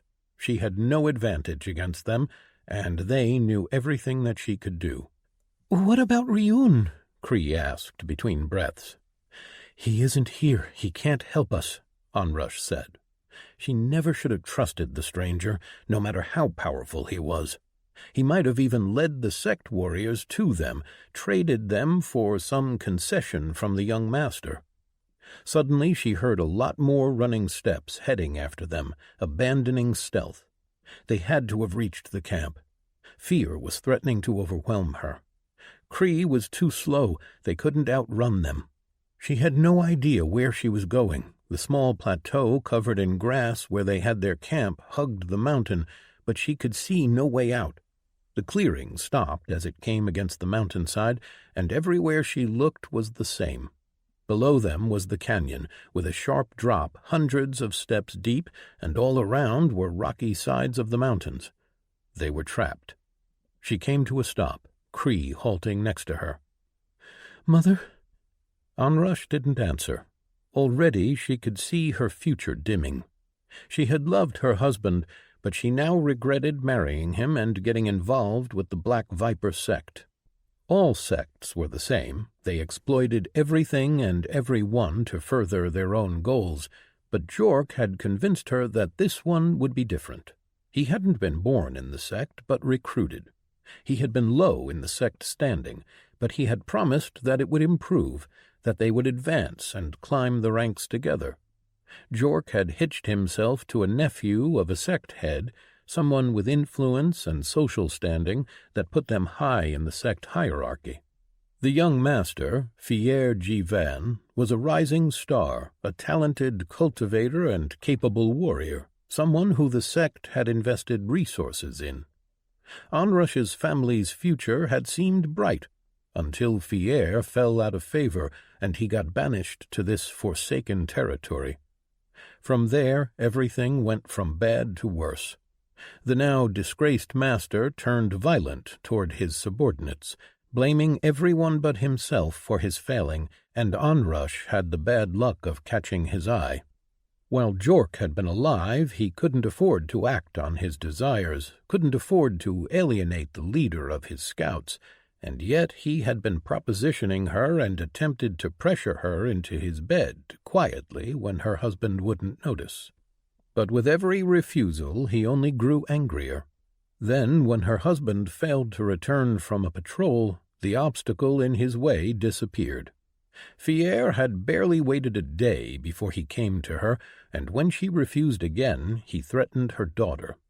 It was all Onrush could do to convince him to give her a few days, at least, to mourn. She ran away the day after. There was no safety back with the sect, as the others were too afraid to step in. No one wanted to challenge a lord-level cultivator. No one could challenge him. Now she would end up a slave to a monster, her daughter used to keep her in line. Perhaps if she had sacrificed herself, her daughter could have had a good life, but she had seen the way the sect operated and knew that staying would sentence Cree to a lifetime of service to people like Fier, perhaps eventually even being forced like she had been. And that was not what she wanted for her daughter. There was nowhere left to run. She pulled her sword and turned around as the footsteps grew louder. Her last hopes of escape died when she saw the young master himself stepping toward her, and behind him dozens of sect warriors. Fier came to a stop a dozen steps away and glared at her. The marks of his cultivation, the true body of the Black Viper sect, made him look intimidating. His 4 black horns curved back behind his head, his 2 tails swinging from side to side, the black claws on his fingertips gleaming dangerously. She had underestimated his desire for her, she realized. He had come himself, unafraid of his subordinates seeing him chase after her. Everyone would know why he came. It was no great secret that he wanted her. But to show it to everyone openly meant that he didn't care about his reputation. Cree hid behind Onrush, and she put her hand back, holding her. "You made a lot of trouble for me, traitor," Master Fier said. "Betraying the sect, killing my subordinates.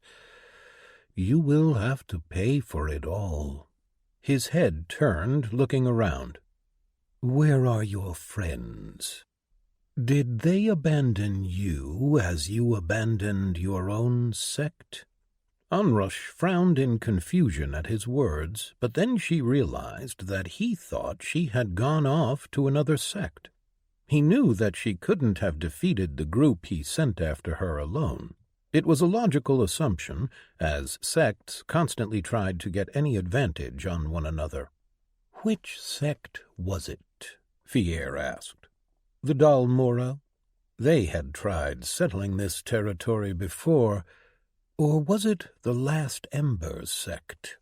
"I didn't turn traitor. There isn't any other sect here. I just ran away from you." Fier's eyes narrowed. "You want me to believe that you escaped my warriors on your own? No, not possible. We have seen the tracks, too, enough for a small army. I know that they are here somewhere, waiting to strike. If you tell me all about them, I might be lenient." Onrush had no idea what he was talking about, but she knew that there was no leniency possible, not for her. "I am telling the truth. I'll gladly use a truth stone, if you wish. And I am willing to come back peacefully if you let my daughter go free." Fierre's face turned cruel. "I think that we are past such offers. I will get the truth out of you. After you have been punished, of course. Your daughter will make a good pet. Perhaps seeing her on a leash will keep you in line." Onrush shivered. There was no point in fighting, no point in trying anything. She was no match for all the warriors behind him, let alone the Lord himself. She looked at the people around him. She knew them all. Some had been her friends. None could meet her eyes. "Please," Onrush whispered. "Oh, no," Fierre told her. "You've disrespected me, betrayed me, killed my warriors. Nothing you say will save you now." He took a step forward, a short, two-pronged bladed weapon appearing in his hand. "Mom?" Cree whispered from behind her, but Onrush had nothing to say. It was over. Then a small speck of black drew her eye to the sky. She saw it grow larger, and her eyes widened. Fierre noticed and turned to look, then quickly jumped back as a shape fell from the sky. Onrush stiffened, waiting for the crack of earth and rock, for the sound of crashing.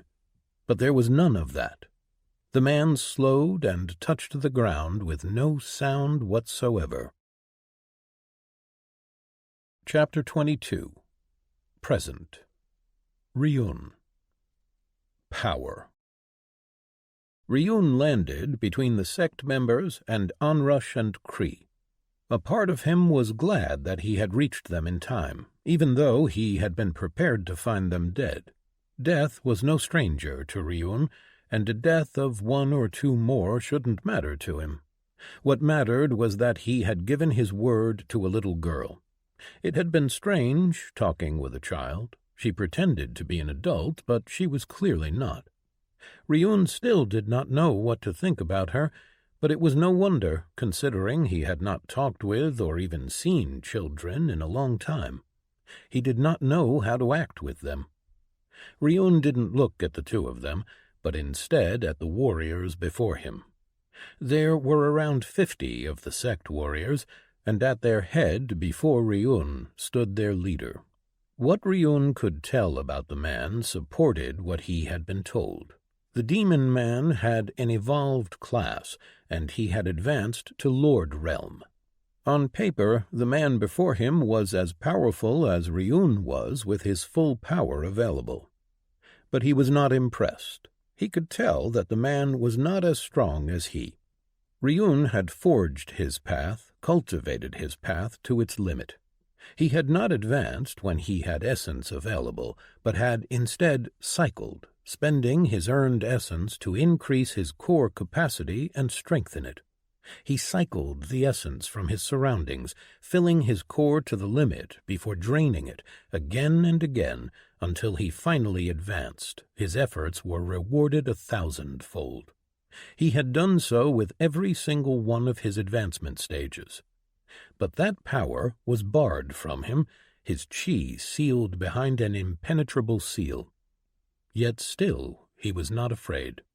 Because the truly terrifying thing about Ryun was not his cultivation path, nor simply his epic evolved class. It was his perks and his stats. His perks were geared toward fighting against many opponents at once, and his monstrous stats he had gained as rewards for his unique titles. There was no chance of anyone here having the same. They lived in a world where there had been many before them. Gaining a unique title was impossible for them, but Ryun had been the first in his world to achieve many things. And still, even if they did have titles that gave them rewards, he doubted that they had as powerful ones as he. Ryun stared at the sect leader, and the demon man stared back at him. Then, getting impatient, the demon man finally broke the silence. "So the traitor has been lying after all. She did betray us to another sect. Who are you? What sect are you from?" "I do not belong to any sect," Ryun said. "There is no point in lying now. I don't know what you think you can accomplish, but I can tell that there are no others nearby, and you alone can't hope to oppose us. I can't feel any chi from you. You cannot stand against a lord with just a class," the demon said, sneering at him. "Your belief means little. You have a choice to make." Ryun shrugged. "These two are under my protection. Either leave or die." The demon looked taken aback, as if he wasn't sure what he had heard. Then he started to laugh. "You have courage.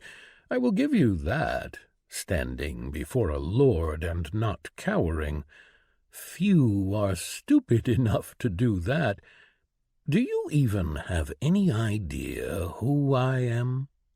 "No," Ryun said truthfully. "I am Fier Jivan, nephew to the sect head Ierv Jivan of the Black Viper sect. I am a lord of the sect, and you and yours have interfered in our business, have helped that traitor kill Black Viper sect warriors. You have brought the wrath of our sect down upon your heads. I shall not rest until I make sure that you and your sect pay the price for interfering with our affairs," the demon man Fier said haughtily. Ryun sighed, starting to get annoyed. "I am alone." Fier snorted. "Pretending will not save your comrades. I will find and punish them all.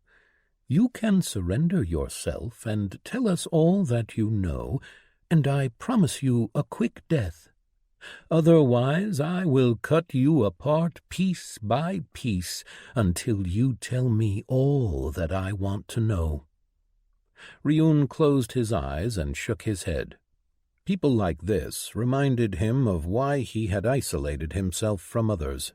The all-knowing attitudes, the sentiments that they were in the right and that their word was law, that their rules were somehow more valid because they had convinced or coerced others to obey. People who believed that they could do whatever they wanted just because they wielded power. In a way, Ryun was like him as well. The difference was that he preferred to be left alone. With no more patience left, Ryun took a glance behind him, seeing that Onrush and her daughter had retreated back against the mountainside. He saw fear in both of their eyes, a hopeless fear from Onrush and a hopeful fear from Kree. Looking back at the expecting lord, Ryun unleashed his Reaper's aura. A feeling of dread and death filled the plateau, making the warriors stagger. Many went to their knees, a few vomited, but all were uncomfortable under the full breadth of his aura. The lord's smug and superior expression receded, and his two-pronged sword raised up in a combat stance. "Who are you?" Fier asked, suddenly shaken. "A monster," Ryun said, pulling back his aura in anticipation of combat. Keeping it manifested drained him. Fier's eyes narrowed as it winked out. "You are not a cultivator. You should know that you can't fight me." Ryun shrugged. He had fought against thousands at the same time, and one man did not frighten him. Fier waved a hand and yelled out, "Stay back. I'll take care of him."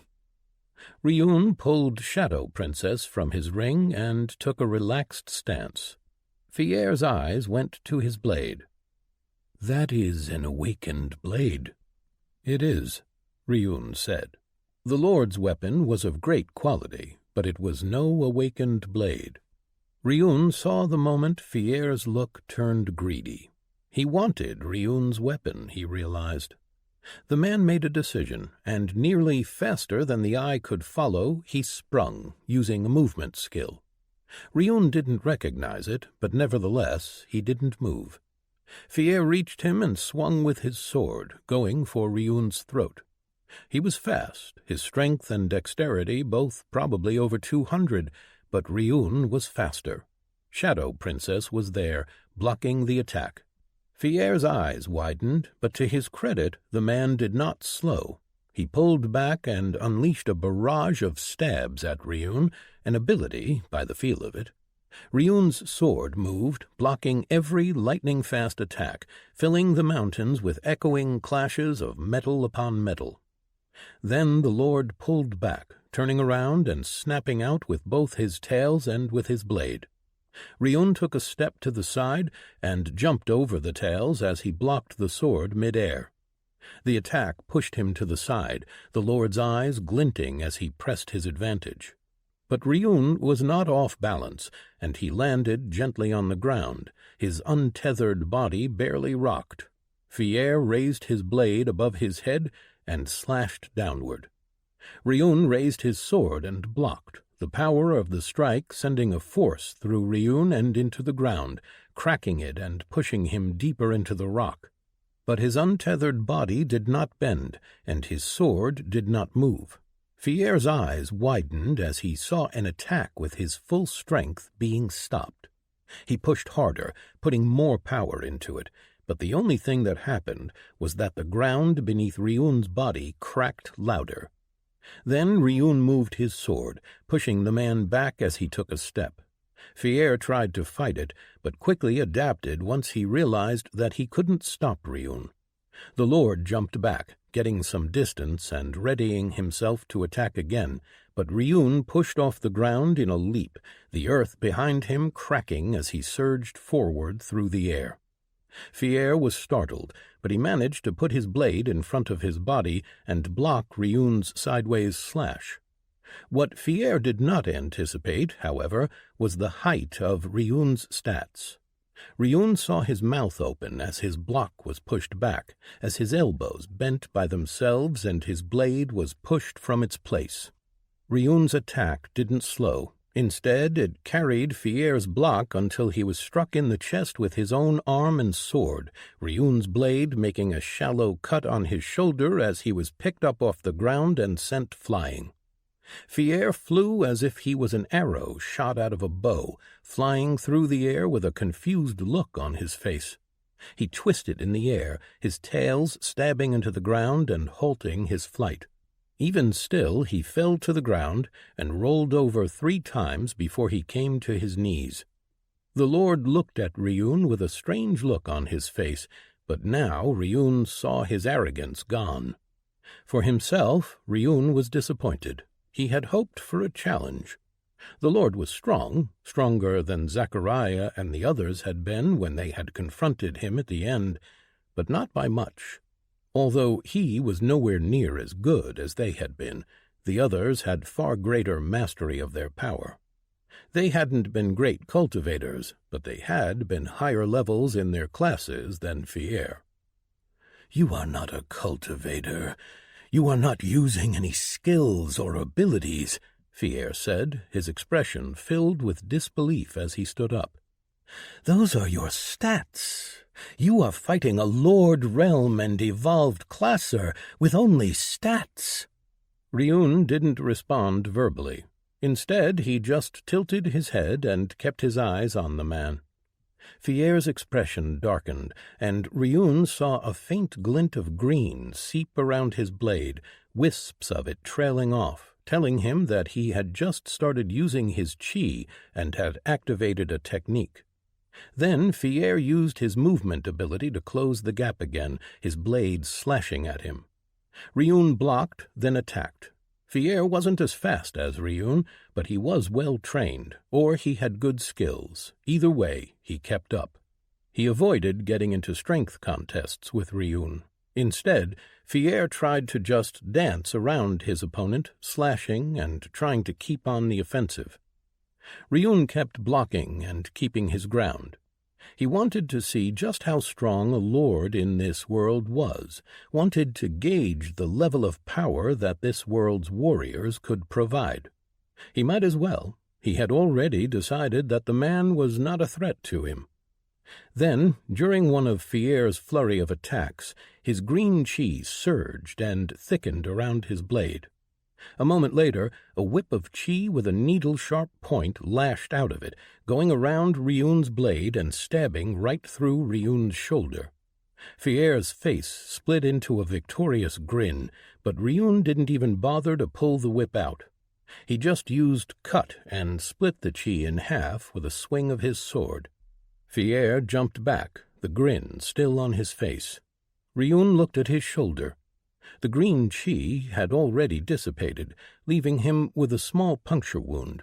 Ryun watched as it slowly closed back up. It hadn't been that deep, and with his regenerator perk it might as well not have even happened. It would take much more than that to truly injure him. Ryun glanced back at Fier, seeing a confused look on his face. "Taking a break?" Ryun asked. Fier opened his mouth to say something, but then Ryun jumped forward. He had grown tired of the fight and knew it was time to finish it. He landed near Fier with no sound and attacked. The lord barely managed to get his sword in the way and block, but his block was pushed back and Ryun's blade cut into the lord's leg. He yelled out and jumped back, 3 chi whips lashing out of his sword, stabbing at Ryun. Cut dealt with 2 of them, and one stabbed Ryun in the thigh, but he didn't pay it attention. He advanced, and the lord used his abilities to get more distance between them. A spatial cut nearly took Fier's head off, but he ducked and rolled beneath it. Then he swung his sword, and a wave of green chi darts flew out of it, heading toward Ryan, whose sword moved in a flurry, deflecting and cutting the darts as he walked toward Fier. Ryun attacked, his swings getting faster and faster. Greater cut extended his sword, and Ryun drew blood from the lord's ribs. Fier jumped back as Ryun's attack nearly took his head off again. Then the lord activated his movement ability and flashed across the plateau, landing in the midst of his warriors. He glared at Ryun and then yelled out, "Everyone attack!" Ryun sighed and readied himself for another bloody fight. Chapter 23. Present. Ryun. Monster. Fier's warriors hesitated for only a moment, but when their lord charged at Ryun again, they followed. Ryun almost respected them for that, but he knew that they were heading into their deaths. He was a master at fighting against many. The first to reach Ryun was Fier, lashing out with his whips from mid-range. Ryun cut through the chi, then sidestepped to avoid an arrow tipped with the same kind of green chi. Seeing the field of green chi, Ryun realized that all of them followed the same path. He didn't know what their chi technique did, but it appeared to be something like his empower, a way to strengthen their weapons, create whips, perhaps. It wasn't really important to Ryun. He stepped to the side and let a spear flash through the air where his head used to be. Fier sent more darts at him, half of which Ryun blocked, and the others he ignored as they stabbed into his arm while he blocked an attack from a sword that was about to take his head. All around Ryun, warriors moved in a flurry, attacking with finesse and ferocity. They were all well trained, their moves smooth and precise. Compared to them, Ryun was just standing in place and swinging his sword from one attack to the other. But that didn't matter. They didn't understand. Feeling his blood flowing down his chest from various shallow wounds, Ryun decided that it was time for an education. He moved faster than their eyes could follow, leaving only an afterimage until he appeared above a crustacean with 2 swords and swung from above. The warrior raised his blades to block. His weapons were well made, of a quality that few on earth could have afforded, but that did not matter. Ryun cut through his blades as if they were made out of paper, Shadow Princess cleaving him from shoulder to hip. Immediately his perks activated. Feast sent a surge of healing energy through his body, healing the few injuries he had. Vampire sent a different kind of energy through him. As the dead warrior's body parted and fell to the ground, a portion of his primary stat was added to Ryun, temporarily making him just a bit stronger. In quick succession, Ryun attacked the warriors around him, cutting them down quickly. With each felled opponent he healed, even as more shallow wounds appeared on his body. His high vitality was already healing him faster than normal, and with a kill it surged for a few moments, closing some wounds nearly instantaneously. Vampire kept adding more power to his stats, a few points here, a few there, and Ryun started feeling stronger. He moved, walking through the enemies, attacking and killing. There were many of them, attacking from every possible angle, and eventually he stopped defending. Instead, he focused only on attacking. Swords slashed him, spears stabbed him, and arrows pierced him.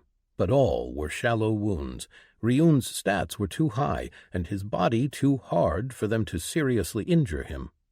The only one who could was Fier, and he alone was just not enough. Ryun moved, an unstoppable force of death. Fier's eyes had gone wide and filled with fear, his attacks cutting into Ryun but with little effect. Ryun's sword was growing dimmer. With each attack he made, Shadow Princess woke up just a tiny bit more, its form turning more and more into that of a shadow. Its substance didn't change, but it made his sword just a bit harder to see, a shadow that cut. He could feel the warriors around him trying to use abilities. Chains formed around him, but he flexed his muscles and broke them. Flashes of light blinded him, but he used his enhanced vibration sense to counterattack. Balls of fire landed on him and burned his skin, but he regenerated. Mental attacks came and slid off. His indomitable perk made him immune to mental attacks from those weaker than himself. His body was covered in shallow wounds, but the more he cut, the faster he healed. Ryun avoided another attack to his head. Taking injuries didn't bother him much, other than it ruining his clothes, but he did not want to risk an attacker getting lucky with a brain shot. He did not know if he could recover from that. He hadn't tested it. The more he fought, the more dead and injured he left behind him. Some were lucky, his attacks only grazing when he focused on someone close to them. Then Fier unleashed an enormous amount of chi, and Ryun knew that he had prepared his fruit technique. He walked toward the Lord as warriors tried to stop him, or at least slow him down. Fier's form shimmered with green chi, now wildly lashing out of him. As Ryun got near, the ground around him cracked, and green vipers made out of chi exploded out of it, each attacking Ryun. A few bit down on his legs, others on his arms, and others still twined around his body, trying to keep him contained, but it was of little use. Ryun took a step, obstructed by the chi, but still accomplished one step, then another, and another. The chi holding the snakes together pulled apart as Ryun walked, cutting around him with his sword. Sect warriors were growing desperate, their attacks wild as they realized that they couldn't stop him. Fier roared and attacked, his sword so fast it left after-images. Ryun blocked, then retaliated, sending the Lord stumbling back. It was time to end this. Ryun advanced, the change in his manner apparent. Sect warriors tried to stand in his way, but he cut them down. Fier lashed out, darts flying toward Ryun, but he just let them hit. With one last step, he reached his opponent. Ryun swung his sword, and Fier blocked, stumbling away. Ryun followed, going for the head. Fier ducked, but not quickly enough, and Ryun cut through one of his horns. He stabbed forward then, and Fier blocked, pushing Ryun's attack away.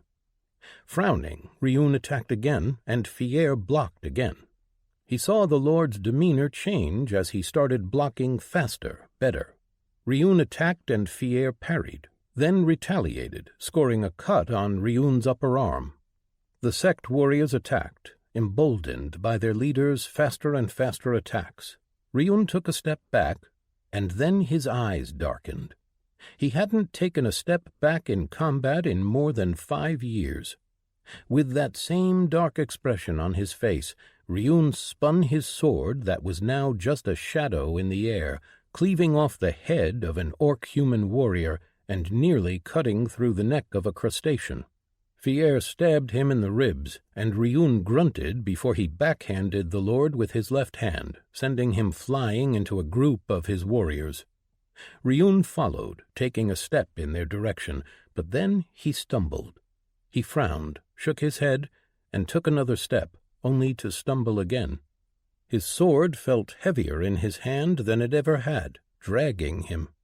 He took one more step, and his leg gave out. He fell to his knee, looking around at the bloody and scared warriors standing at a distance and watching him. Fier was standing a bit away, his form covered in blood, and staring at him. Ryun felt a burning sensation all over his body, and he looked down.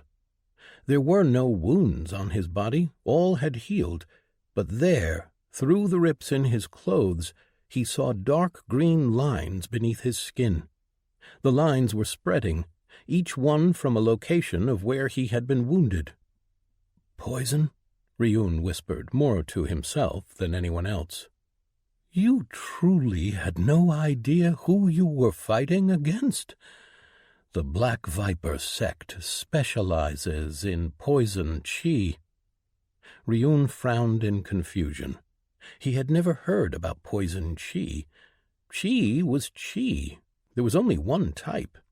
His head was growing heavy, and he looked at the spreading lines of green beneath his skin. What was happening was impossible. Poisons didn't work on him, as his high vitality purged them in seconds. He should know he had been poisoned before. The pain was growing as well, to levels that he hadn't felt in a long time. His endurance made it nearly impossible for him to get tired and feel the impact of pain, and yet he felt weak. "You are strong. I can tell that you won't die from this, and I can't wait to get a chance to ask you questions. Learning the secret to your power might get me back to the main branch." "Thank you for the opportunity," Fier said, grinning down at him. Ryun blinked as he saw the world tilting, and then he hit the ground, his eyes closing and darkness taking him. Chapter 24. Past. Zack. Boar Hunt. Zack crouched behind a rock, watching the massive monster drink from the pond. Next to him, Linda fidgeted with her knives. "We shouldn't do this," she whispered. "It'll be fine. We have a good plan," Zack said, even though he wasn't sure himself. He glanced at the text above it and shivered. Great Boar, you, level 22. The monster was terrifying. It was a massive beast with a tough-looking hide, and was the size of 2 horses standing side by side. But they had decided to fight it, and it was too late to change their minds. They had spent the last 2 weeks hunting monsters and earning essence. Zack had raised his level to 18, while the girls had both reached 15 and had gotten their perks. They were still on lower levels than the monster, but they had learned that fighting monsters that were higher level gave more essence, and so Ryun had convinced them to try. Zack was somewhat confident in their plan. It was a good one, yet he still felt anxious. Their hunting had taken them around the area surrounding their cabin, and they had encountered 4 more boss monsters, as Ryun called them, the ones whose text was green. The boar was the lowest-level boss monster they'd found. The truth was that they needed to test themselves against this kind of monster if they were to make the trip to the valley, which was why they had taken an extra week to train and hunt. They had also all gotten some new gear, some from looting, some from the shop. They each had helmets now, and braces and greaves, which helped when fighting monsters that could bite them. Melody had traded in her staff for a spear, and Linda had been training in using her daggers with Zack. With her now being level 15, she also had a perk and a movement ability.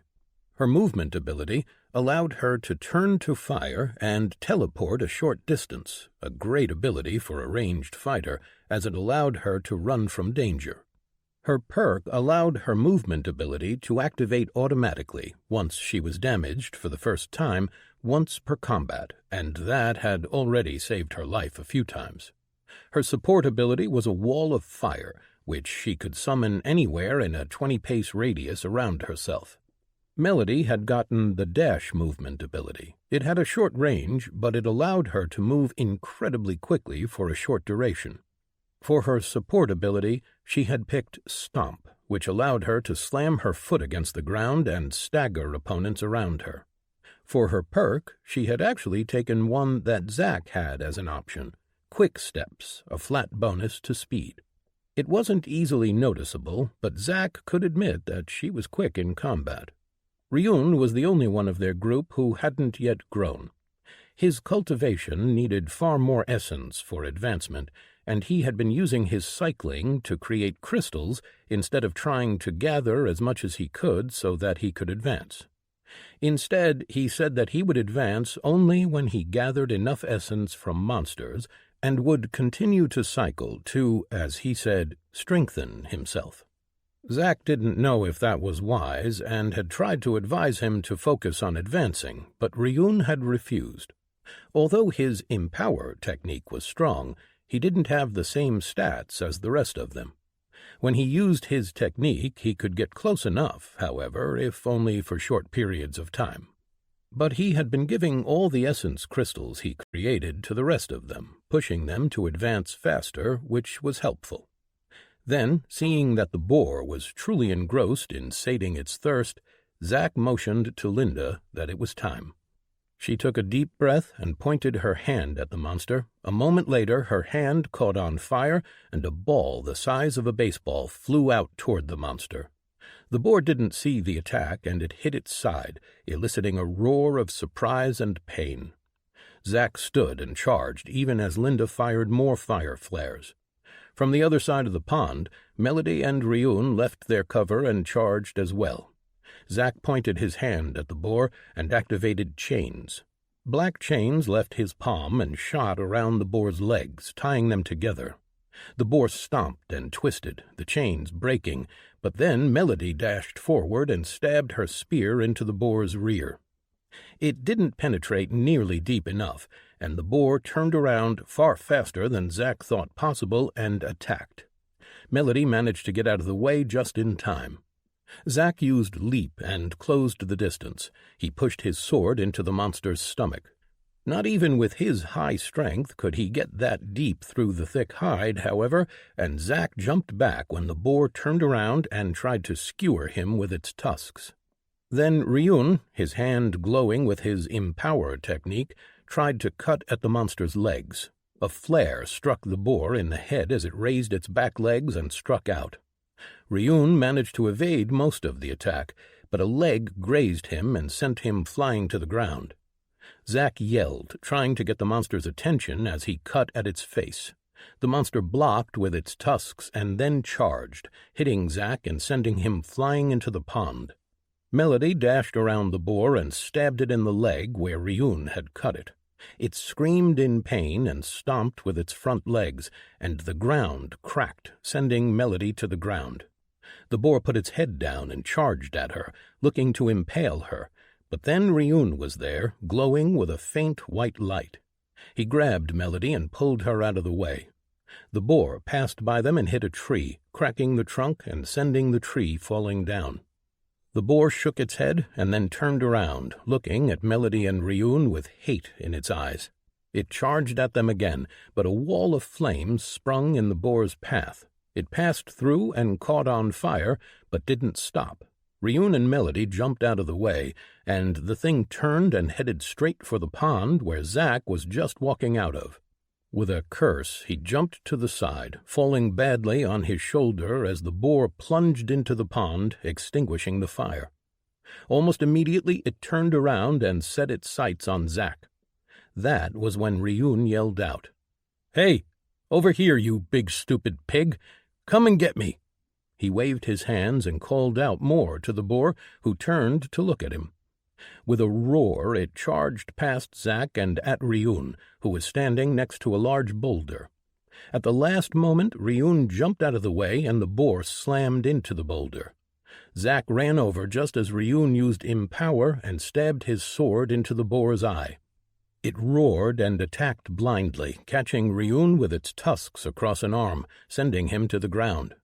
Melody reached him before Zack could. She dashed and stabbed her spear through the boar's mouth. It gurgled blood and twisted, snapping her spear in half, leaving a piece inside its mouth. Zack roared as he leapt and landed on its back. With a piercing stab, he pushed his sword through the back of its neck, severing its spine. The boar shook once, then dropped to the ground. Linda ran over and fussed around Zack, while Melody looked at Ryun's bleeding arm. Zack stomped over to him. "What was that?" Zack asked. "What do you mean?" Ryun asked. "The plan was not for you to provoke it and nearly get killed. You and Mel were supposed to attack its rear until Linda and I could tire it out and kill it." "Well, we knew that the plan wasn't going to survive the actual fight." Ryun winced as Mel pulled his wound closed with needle and thread. "No, we didn't know that," Linda said. Zack sighed. "You know, Ryun, your biggest fault is your arrogance. You don't stop to think, and one of these days it's going to get you killed." Ryun waved his free arm. "I know, I'm sorry. I just saw the opportunity and I took it." Zack shook his head and looked at his screens. The boar had given him almost 2,000 essence, more than any other monster they had killed so far, more than even groups of monsters had, actually. And there, next to its body, was a big green chest. Zack walked over and opened it, finding 3 items inside. 2 were rings, and the last a hatchet that looked to be made out of polished bone. Boar bone hatchet, uncommon, +2 to strength. Strength ring of the boar, uncommon, +2 to strength. Vitality ring of the boar, uncommon, +2 to vitality. Seeing the items, Zack couldn't help but smile. They were the first items they had gotten that gave any kind of bonus, and they would be most welcome. Picking them up, he walked over to the others to show them. Chapter 25. Past. Zack. Talks. He found Ryun in the kitchen, sitting on the floor and meditating. It had become a common occurrence, as in every free moment he had, he was cycling and creating crystals. While Zack wasn't sure if that was a smart move, the extra essence that he was feeding the rest of them was welcome. Still, Zack felt like it was reckless, and he needed to say something before they headed out on their trip to the valley. "Ryun," he called. His friend opened his eyes and glanced at Zack. "Hey, Zack, what's up?" "Can you talk?" "Sure," Ryun said slowly with a questioning look on his face. Zack pulled out a chair and took a seat, and Ryun followed. "I wanted to talk about, well, everything," Zack said. Ryun just raised an eyebrow. "It's about the way you've been acting ever since this happened. I've known you since we were kids, and you've never been like this. You are rushing to danger, being reckless." "This is about the boar." "No. Yes. It's about everything. We'd agreed to a plan, and that plan had been that you were not going to be the one to provoke the boar. You are weaker than us, slower than us. If it had managed to land a clear hit on you, you would have been dead," Zack told him. "I can be as fast as you guys with my Empower. And how many times can you use it? Once, twice, before you go down from exhaustion? Ryun, you are going to get yourself killed." Ryun opened his mouth to argue, but then he deflated and sighed. "Yeah, I know. It's just, I see you guys getting stronger after every hunt, and I am still at the starting point. I need essence if I am to advance." Zack released a breath he hadn't realized he had been holding. He knew that Ryun was stubborn at times, especially when he thought that he was in the right. "You could start accumulating the essence you get through meditation," Zack suggested. "That would let you advance faster." Ryun grimaced. "I could, but I am pretty sure that doing that would hinder my future potential." "Is that a feeling, or do you have a confirmation of that? Did you read something in the details?" "It's my own intuition, based on stories I've read before and a few things that I have tested out on my own." "Are you sure that you can trust things you learned before the framework?" "No, but I feel like I am right." Zack sighed. "I understand that you feel like we need to get stronger in this world, but I feel like you think that you are invincible, that nothing can touch you, almost as if you don't care about danger. There are a lot of unknowns around us now, things that can kill us in a heartbeat. Getting stronger is all well and good, but dying in the process—" I know, Ryun interrupted. "I still think we can only rely on ourselves and our own power. But I see your point. I'll try to be less reckless." "Good. That is all I ask." Zack smiled. He had been feeling like there was a slight rift forming between the two of them. He had been spending most of his time with Linda, leaving Ryun alone or on patrol and foraging runs with Melody. They hadn't had a chance to talk since their last little spat, but he should have known better. The two of them had grown up together, and they would always be able to talk with each other about anything. "And I did think about that a bit." "Oh?" Ryun raised an eyebrow. "Yeah, you were right. We need to get stronger, and to make sure that we have a safe place to return to. I was thinking that we should fortify the cabin some, too. We've dealt with most monsters in the immediate vicinity, but we have no idea what else is out there. I think that is a great idea. And in case we don't find what we are hoping for in the valley, having a fortified base would come in handy." "My thoughts exactly," Zack said and stood up. "Okay, then. I'll let you get back to your meditation." "Cycling," Ryun called out as Zack left the room. "Wait," he called again, and Zack stopped in the doorway. As he turned, he saw Ryun cupping his palms, a pale light shining between them, and then he threw a small crystal at Zack. "It's your turn, right?" Zack nodded. Ryun had been alternating between who got the crystals he created. "Yeah, thanks."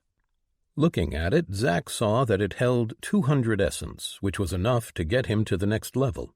Immediately he consumed it and then leveled up. He walked into the living room and took a seat on the couch. The girls were in the bedroom, talking quietly, so he had the room to himself. He looked through his stats and allocated his free ones. He was feeling good about how he was progressing. His class gave him a solid movement ability. The attack ability was a bit underwhelming, but it allowed him to punch deeper through harder materials when he used it. He had been testing it out, along with his other abilities.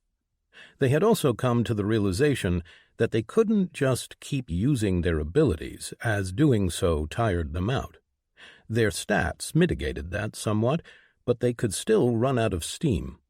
Ryun's abilities, or rather techniques, were the same, except that they drained what he called chi, and if he got drained of it completely, he just dropped to the ground, unable to move from the pain.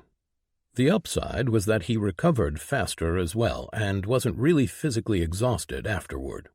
In Zack's opinion, though, Ryun lacked both offensive and defensive options. His technique allowed him to go beyond his own stats, and perhaps in the far future that would give him far more power than what Zack or the girls were capable of, but right now he could barely keep up. Zack hadn't really voiced his opinion on that, as he didn't know enough about their new reality. Perhaps Ryun was right, and sacrificing his power right now would pay off later. But aside from his cut skill, he was currently working with limited tools compared to the rest of them. Zack shook his head and looked at his own skill. His slash was now 5 of 10, which didn't really tell him much. It wasn't any stronger, and in fact the skill was not really like an ability. When he used an ability, he could feel an effect taking place, something outside of his capability, magic or whatever. With a skill, it was more discreet, as if he just knew how to slash better. His attack was only as strong as his own strength. But there was something deeper there, too. The more he used the skill, the more he felt like the motion was becoming a part of him, as if he was beginning to understand the act of slashing better.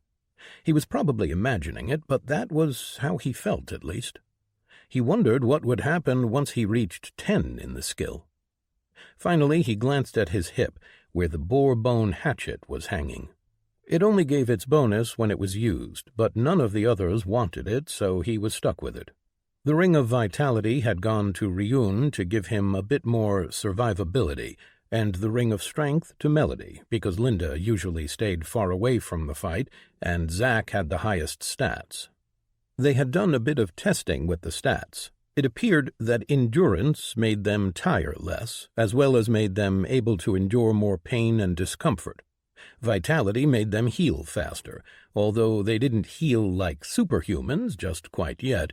It also seemed to make them healthier overall. Strength and dexterity had to do with physical strength, speed, and coordination. Wisdom and intelligence were the hardest to categorize. Zack didn't really feel any smarter when he increased his intelligence, but he did suspect that he was able to think just a bit faster.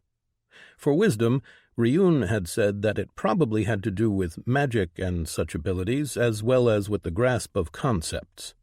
But Zack was focusing on strength and dexterity, so he didn't have much interest in the other attributes. Linda walked out of the bedroom with Melody and came to sit next to him, while Melody walked into the kitchen. "Hey," Zack said as she settled in next to him. "Hey, you," she said. "What did the two of you talk about?" "Don't worry, we didn't talk about you," she said with a twinkle in her eyes. Zack smiled, feeling happy to see her like this. She hadn't handled all that had happened well in the beginning, but the last 2 weeks of hunting had made her feel more confident. "So, is the topic of your conversation a secret?" She shook her head. "No, we just talked about the valley and the trip." "Ah," Zack said. Their first agreement had been to wait a week before beginning the journey, but since then they had revised that decision so as to gain more strength. "When do you think that we should leave?" "I don't know. I've been speaking with Ryun about fortifying the cabin," Zack said. Linda grimaced. "You listen to him too much." "He is my best friend." I know. It's just that I don't think he wants to find other people." "Of course he does." Zack turned to look at her. "Why wouldn't he?" "I don't know. It's just this feeling I get. I mean, he's trying to convince us all that we should just keep hunting monsters and getting stronger." "He wants us to be strong enough to protect ourselves," Zack said, maybe in a harsher tone than he had intended. Linda shifted uncomfortably. Yeah, you're probably right. But we did agree to go to the valley once we'd defeated a boss monster. We've done that now." "I'll talk to him," Zack said. "You don't need to listen to him, Zack. I mean, it's not like he's our leader," she said. "We don't have a leader," Zack said slowly. "Well, it's obvious that it should be you. You are the strongest." Zack didn't respond. He could tell that she wanted to say more, but she kept her mouth closed. He didn't really know what to say to that. He had no desire to lead anyone. He just wanted them all to be safe. Chapter 26. Present. Ryun.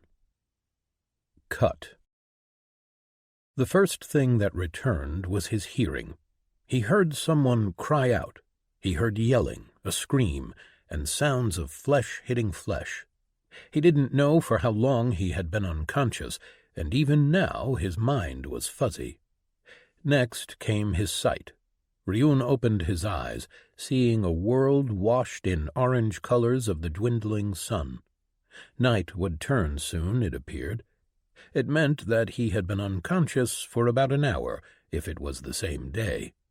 He tried to focus, to distinguish between the fuzzy shapes and identify them. He recognized people, some standing in the distance all around him, but in the middle were two forms, one kneeling before the other. His hearing started to clear up, and he heard a voice. "What you cost me? Dozens of warriors." Ryun recognized the voice as that of the lord he fought. His name eluded him for a moment, but then he remembered. Fier, a leader of a group that had come to claim this territory. And then more memories came, of the fight, of him killing warriors, and then of him crumbling to poison. A chi poison, something that he had never heard about before. He hadn't known that chi could be used in such a manner.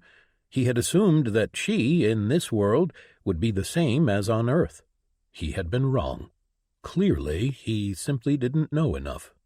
Fier kicked the kneeling form, sending it tumbling to the ground. Ryun recognized Anrush. Her lip was split, her cheek was swollen, and blood flowed from a cut on her brow. Her clothes were torn, ripped to shreds, revealing her nakedness. Someone screamed, a muffled sound coming from beyond them. Ryun saw Kree bound and gagged in the hands of a human warrior. She struggled, and the man hit her on the cheek, quieting her down. "Mercy, please," Anrush whispered. "Mercy?" Fier asked. "All of this is your fault. All you had to do was do as I asked, and none of this would have happened. In a way, I am grateful. You have cost me much, but you have given me the opportunity to redeem myself to the sect, even though it nearly cost me my life. Still, I must punish you, make an example. Perhaps I will let everyone here have you with your daughter watching, then hang you from the top of the barracks for a few days. I need to think about this." Ryun tried to move and found his body bound. He was lying on the ground with his legs bound behind him tightly. His hands were the same, and his mouth was gagged. He pulled with all of his strength, and both felt and heard the metal chains groan against his power. "Oh, look here, your friend is already awake. Impressive. I will enjoy getting to know his secrets," Fier said as he looked straight at Ryun. "This is good. He should watch your punishment. See that he failed to protect those in his charge." Fier laughed, and Ryun struggled, but the chains keeping him bound were too strong. He could tell that if he had just a bit more power, they would crack, that they were just barely containing him. If he had his full power, he could break out of them in an instant, but he couldn't reach that power. Fier kicked Anrush again, eliciting another pained gasp and sending Kree into a screaming fit. "Perhaps," Fier started, "it would be best that I punish your daughter. I have really lost my desire for you. I doubt I would get much satisfaction out of having you now. Perhaps playing with your daughter a bit might make me feel better." Ryun saw Kree's eyes widen with terror, and he knew that this was his own fault, that this was the past repeating itself all over again. His actions leading to terrible results. A long time ago he had been told that his greatest weakness was his arrogance, and he saw the truth of that now. He had arrogantly played with his enemies, had allowed them to cut him, had allowed himself to ignore attacks he didn't recognize. And why? Because he had spent years being the most powerful being on his home planet. Because for years he had hunted and killed everyone in his way. Because he was used to winning, to always having an advantage that could not be overcome. It was what he had done here. Even crippled, with his power sealed, he had still known that he would win. And then he didn't. He needed to make this right. "Please don't hurt her," Anrush pleaded. She's innocent in all of this. He pushed at the seal on his power again, feeling the unmovable shield keeping him from his power. He pushed at his skill, cut, trying to find some way to use it, to cut the chains. It did not need a sword. One could cut with anything that had an edge. He stabbed his fingernails into the cold metal of the chains and screamed inside his mind, "Cut!" Fier knelt down next to Onrush. Raising her head with a sword, Ryun recognized Shadow Princess in his hands. "Before you die, I will make sure that you know that you should have never defied me." "Please, Master," Onrush begged. "I will do anything you say, Master. Be your slave, anything that you want. Just don't hurt my daughter." The word she called him echoed in his mind, the walls in his mind cracking, and memories of the past coming closer. The memories that were the very foundation of who Ryun was, the fundamental building blocks of his entire being. Memories that he could never forget, but memories that he had pushed back, sealed behind a wall inside his mind. He knew that those memories existed, but he couldn't reach them. He refused to look at them. He remembered the result, what he had done after. He couldn't let something like this happen again. Cut, greater cut, spatial cut. He tried to reach with his skill. His finger burned against the metal, one fingernail snapping as he tried to use it as a blade, a conduit for his skill. Nothing worked. He pushed inward at the seal, and the gleaming sword piercing the seal shook. The cracks in the seal vibrated, but his power was as far away from him as it always had been. "Bring her," Fier said, and a warrior led a shaking Cree to him. He smiled down on her, cupping her jaw. "What would you do to save your mother? Would you do anything I asked? Would you be my slave?" Cree's eyes leaked tears freely as her entire body shook. "Please, Master, don't." Onrush reached out to grab Fier's leg. The man scowled at her and then pulled his leg back before stomping down on her hand. The sound of breaking bones was drowned out by Onrush's scream. "Don't you dare touch me, traitor!" Cree yelled through her gag, her head shaking. Ryun flexed, his muscles burning from the strain, from the poison, from being pulled back tightly and bound. He screamed through his gag, straining. "Cut!" "Oh, look, your friend seems to be angry about something. I wonder what that something is," Fier mocked as Onrush whimpered beneath his feet. Ryun had nothing on him. His spatial ring had been taken, and Shadow Princess was in the hands of his enemy. He had nothing left, nothing that could free him. The only thing he had was his skill, and so he kept pushing. "Cut. Well, we should be heading back. The injured need taking care of, and I am nothing if not a considerate leader. Isn't that right, my warriors?"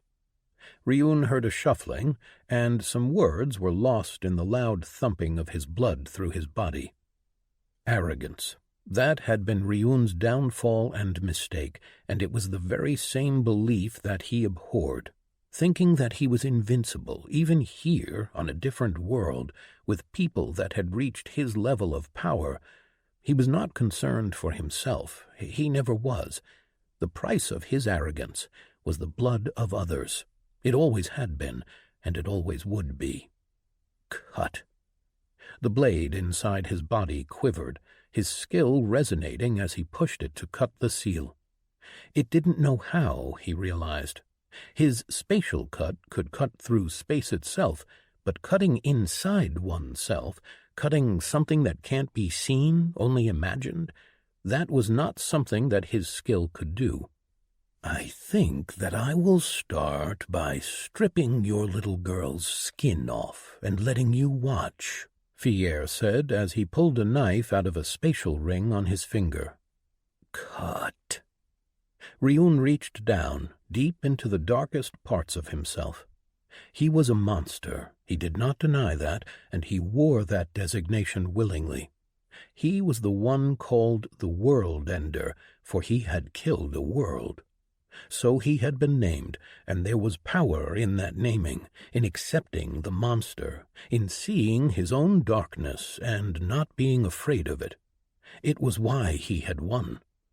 He reached for that now, scavenging just a bit more mental power. He pushed everything against his skill, willing it to activate, to cut the seal, to cut the chains, to cut anything, everything in his path. Cut. Cut. Cut. He felt something cracking inside as he watched Fier lean his knife against Kree's arm, drawing blood. Cut. For a moment, time stopped. His body stopped burning and his eyes filled with text. Spatial cut. 10 of 10. Kill 1,000 opponents with any cut tier skill while more than 50 steps away. 43 of 1,000. Reward. Skill evolution. 5,000 greater essence. Cut. Greater cut. Spatial cut. Text stricken. Evolved to tier evolution. Then he was no longer looking at Fier, but someplace else. He was inside a small room, with a storm raging far above, rocking the small cottage. Inside it was a woman, who was sitting on a chair. In her left hand was a piece of cloth, and in her right was a small sewing knife. The cloth parted at her barest touch, each cut perfect. Ryun tried to say something, to ask where he was, but he couldn't move or speak. He was just a watcher. Then a strong gust of wind shook the cottage hard, making paintings come down from the walls. The woman raised her head, frowning. Ryun saw that she appeared to be young, but her eyes seemed old. She sighed and stood up. She folded the cloth and laid it down over a table. Then she walked out of her cottage with the sewing knife still in her hands. She stepped into the storm and glanced to the sky, her simple dress billowing all around, threatening to pull her away. She raised her hand, and Ryun watched as if in slow motion as she made a simple flicking gesture to the sky. Her sewing knife flickered, and up high above the sky parted, then cut in half. The storm broke. Clouds split apart, the wind lost its momentum and turned into a breeze. With that, the woman turned and walked back into her simple cottage. Ryun's mind snapped back into his body, disorienting him for a moment. A window popped in front of him, but with a mental command Ryun dismissed it. Somewhere deep within him, a part of his mind understood the deepest meaning of cutting. Something inside of him had gleaned the truth of the action. The blade inside of his mind was shaking, the cracks in the seal on his power widening. With a colossal effort of will, Ryun used his skill. Perfect cut. The seal was cut to pieces, and once again Ryun could touch his power. He pulled, and it rose to meet him, the seal crumbling from the inside out. Perfect cut. And the chains around him were cut to pieces. He pushed himself off the ground, making no sound as he moved. The chains fell from his body, clattering to the ground and making everyone turn to look at him. The 2 sect warriors standing close by turned, and, seeing him free, attacked immediately, green chi shrouding their weapons. He flicked his fingers in their direction. Perfect cut. They froze, and then their weapons fell apart, cut to small, perfect pieces. Next followed their fingers, arms, and then their bodies as they were cut to pieces. The bloody mess on the ground sloshed disgustingly. Everyone was staring now, their eyes widening with fear. A piercing pain in Ryun's head made him wince, and he knew that he should not use that skill again so soon. Fier was bathed in green chi in an instant. Ryun reached for his own chi, his breathing form changing. As tranquil mantle settled around him, empowering him, A sheen of silver light engulfed him. Inevitable step, and Ryun was standing in front of Fier, the demon man's eyes looking at him in disbelief. He swiped with Ryun's sword, going for the head, but with the empowerment from his tranquil mantle, he might as well have been standing still. Ryun caught the sword's blade with his hand, pressing the edge gently with 2 fingers and stopping it in its tracks. Fier struggled to move it, but in his grip it might as well be a mountain. Abandoning Shadow Princess, Fier reached to his hip and drew his own weapon as the warriors around him sprung into motion, attacking him. Bringer of Sorrow billowed out, and the warriors faltered, falling to their knees as their bodies betrayed them. Violent sobs shook them and sapped all strength from their minds. Fier alone was able to act, his eyes watering as he lashed out with a chi whip. Ryun took a breath, and changing his form, he breathed out. A plume of silver chi came out of his mouth, resembling a plume of fire, the silent breath eating up the green chi of the whip and forcing the Lord Realm cultivator to jump to the side. With no desire to make the same mistake, Ryun didn't hold back. Inevitable step put him a step behind Fier. Ryun lashed out with his hand, stabbing his sword into the Lord's thigh, then leaving it there. He reached over and grabbed Fier by the throat. He raised him up into the air as he squeezed. The man tried to cry out in pain, but was unable. The claws on his hands flashed with green chi, and he moved to stab them into Ryun's arm. Before he could, Ryun threw him to the side, sending him crashing into the mountain's face. The rock splintered, sending cracks and shards of rock everywhere, embedding Fier into the rock. Ryun followed. "You," Fier managed to gasp out as he fell out of the hole his body made and knelt to the floor. "You were hiding your power. Why?" Ryun didn't care enough to answer. He reached down, pulling the man up with his left hand, then whispered, "Reeve." His right hand shimmered with dark light, and a large, long, spectral hand with clawed fingers superimposed itself over his own. Ryun pulled his hand back and then shot it forward, his ability Reeve activating. The spectral hand sunk deep into the Lord's chest. Fier glanced down, seeing the hand inside his chest. Nothing left his body on the other side, and Ryun knew that there was no pain. Fier turned his eyes up, looking at Ryun in confusion. And then Ryun pulled. The Lord screamed, a primal scream of a pain unimaginable. As Ryun's hand pulled out, a glowing shape followed, grasped tightly in Ryun's claws. The person-shaped, glowing shape twisted, trying to escape, to get back to its body, but there was no hope. The last threads keeping it connected to the body snapped, and Fier's eyes turned black, his skin cracked and turned gray. Ryun dropped the empty body and turned to the shape in his hand. It was trying to escape, but it couldn't do anything to escape Ryun.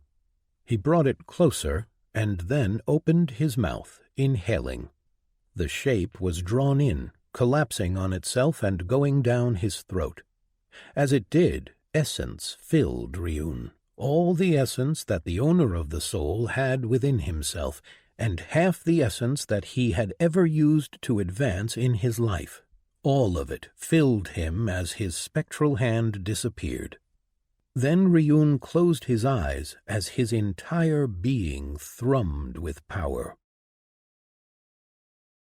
Chapter 27. Present. Onrush. Hope. When Ryun had arrived to their rescue, Onrush felt hope, even though she had known that there was no way for him to fight against so many.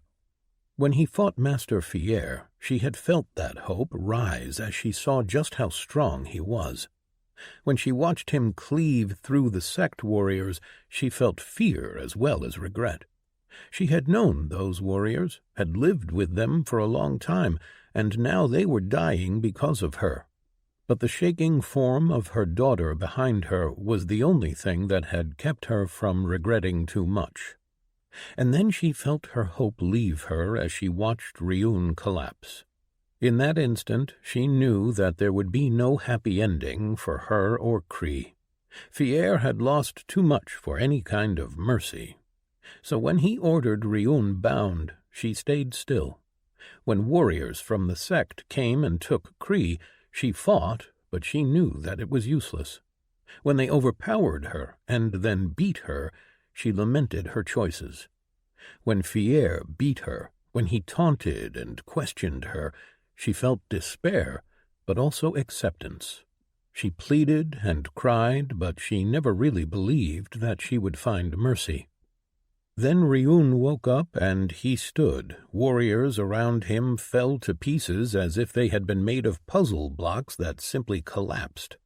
When his power spread all around them, Onrush didn't feel hopeful or relieved. No, she felt only more fear, for such was his power. Then a wave of anguish and sadness billowed out of him, sorrow filling her heart and stinging her eyes. She saw the warriors around her fall to their knees, the effect much greater on them. She watched as they sobbed as if they were small children, long and powerful racking sobs escaping out of their mouths and filling the mountain with their cries. But Ryun followed only Fier. The fight was so much different now. It did not even resemble a fight, but was more like an adult wrangling a child. When Fier's body was thrown into the side of the mountain, she knew that he would never bother her again. But the only thing that her mind asked as she saw the manner in which Fier died was, "Who have I stumbled upon?" Ryun knelt next to the dead body and searched it, retrieving his ring and taking Fier's, along with all artifacts that he had on his person, storing all in the ring that he put back on his finger. Then he turned around and looked at Onrush, who was now kneeling, Cree helping to keep her steady. The warriors who surrounded them were on their feet now, the waves of sorrow no longer assailing them all. Ryun took a step, and a sect warrior, Jish, dropped to his knees, prostrating himself before Ryun. "Mercy, master, for my warriors," the commander said. Onrush had known the Cretan warrior for a long time. He had been her husband's superior. Ryun glanced at the Cretan with a displeased look on his face, but he didn't respond. He ignored him and walked over to Onrush and Cree. It took everything that she had not to flinch away as he reached with his hand and produced 2 vials filled with glowing red liquid from his ring. "Drink," Ryun said. There was no room for disobedience in that tone, so both she and Cree did as he said. The healing potion healed most of her serious injuries, accelerating the healing of her others. She tried to thank him, but her throat hurt, and her voice didn't want to come, more because she was afraid than hurt. "What do you want me to do with them?" Ryun asked, tilting his head toward the warriors. They stiffened, but none of them brandished their weapons. It would be pointless. Onrush cleared her throat, more to buy her time to process everything than because of any discomfort. "Their lord is dead, a blood relative to the sect head. They will not be welcome to the sect again. They have no more loyalty toward the Black Viper sect. They are not a threat anymore." Ryun looked at her for a long moment. "You would have them live?" "Without Fier, there is no longer any issue between us. I will need a place to stay," Onrush said, trying to plant the seed of her survival. Ryun looked thoughtful. "They will not harm you again?" The Cretan warrior stood up from his kneeling pose and spoke. "I apologize, master, but if you would give me a moment to speak." "Don't call me master," Ryun whispered, loud enough for everyone to hear. "Of course, whatever you say, Lord," Jish said shakily. "Tell me what your offer is," Ryun said. He seemed to have already realized what the man wanted to ask. The Cretan looked uncomfortable, his mandibles clicking. "With the death of our young master, we have all been left defenseless, not just against the monsters inside of this forest, but also the main branch of the sect. I would ask for your assistance. I will swear myself to your service if I must." "Your leader is not yet cold, and already you are hoping to serve another. How should I take that?" "Young master was not a very good leader, and we have seen enough of you to know that you would not treat us the same. You are strong, and you have helped Lady Kesh and her daughter. It tells me enough about who you are." "I also slaughtered a great number of your people," Ryun said. "All of that was Master Fierre's fault, and in part, perhaps, our fault. We were scared of him, and we followed blindly. For that we apologize." "It is not me you should apologize to," Ryun said. The Cretan bowed his head and looked in Onrush's direction, bowing deeply. "Apologies. We should have done more to help you." Onrush didn't respond as she cut the bonds around her daughter's hands and removed the gag. "I have no interest in followers," Ryun said at last. "Then you might as well kill all of us now, as well as our people back at the camp. Otherwise the sect will hunt us down and kill us all to the last man." Onrush knew that to be true, and after being reminded about that, she started to realize the warrior's point. She saw all of his remaining warriors kneeling before Ryun. The look on Ryun's face told her that he did not enjoy the attention, not at all. But she did not care. She was alive, as was her daughter, and that alone was cause for celebration. Hope was filling her up again. Chapter 28. Present. Ryun. Peak. He stood on a rock pillar, high up in the mountains. From there, Ryun could see for leagues in every direction. Down below he saw the procession of people walking back into the forest, heading to their home. Onrush and Cree were with them, something that had surprised him. They had escaped from them, and now they were willing to go back with them. He wondered if he had frightened them so much that they would return there even with that history. He had seen the fear in their eyes, the trembling when he moved. They had seen the real him, the monster. Cree had not once met his eyes, and he wasn't sure how to feel about that. They had been under his protection, and he made sure that they wanted to get back, as well as ensure that the sect warriors knew and understood what would happen to them if they harmed her. They said that they had no quarrel with Onrush and her daughter, that they had been forced to follow their leader's orders. Ryun understood that. He had seen people do terrible things because they followed leaders who did not deserve their loyalty. From the way Fierre acted, Ryun knew that he had ruled with fear. After their leader was dead, he saw a great fear in them, but it was not focused on Ryun for some reason. They were both relieved that their leader was dead and terrified of that fact. It didn't mean much sense to Ryun, but he wasn't really interested in why. They had dropped to their knees, offering him their fealty, asked him to become their ruler, and Ryun had not answered. He had led people before, and knew that would not end well for anyone, but a deeper part of him whispered that he was afraid. The last few days he had interacted with more people than he had in years. He didn't know how to feel. Everything was hard. He had to think, to set himself right.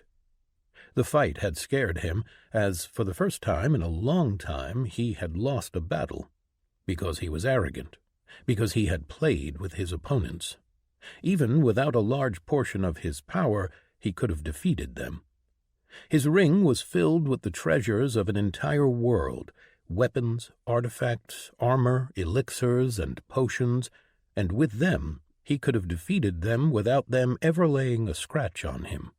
The thought of losing had simply never entered his mind. It shook him, the fact that he was not the most powerful here, that there were things that he didn't know. This world was not Earth, and it had people who had called it home since birth. It had people who'd had far more time to gain power than him. He couldn't afford to think of himself as invincible now. It was, in a way, humbling. He didn't know how to deal with that feeling, however, and so he turned his mind to other things. First, he looked over the notifications that he had gained. Already the tiny notification in the corner of his eyesight was annoying him. Skill quest cancelled. Understanding triggered. Mastery of cut. Tier skipping. Vision of greatness initiated. Congratulations. You have reached the peak of understanding. All your skill tiers have been absorbed into the new skill. Perfect cut. Tier 6 skill available. You've unlocked 2 additional skill slots. Achievement unlocked. Title available. True Understanding 1. Evolve a skill to Tier 6. Reward. Plus 20 to all stats. 20,000 greater essence. Ryun was surprised at the reward. It was a lot of essence, far more than he had expected. But something also told him that he had done something that he shouldn't have been able to do, not at his level at least, but the framework obviously took into account people pushing beyond its bounds. Ryun remembered the moment when it had happened. In that single moment, his mind had been filled only with that skill. He understood the act of cutting as if his whole being was a part of it.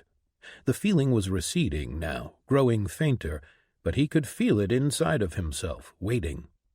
It had also given him 1 tier of power.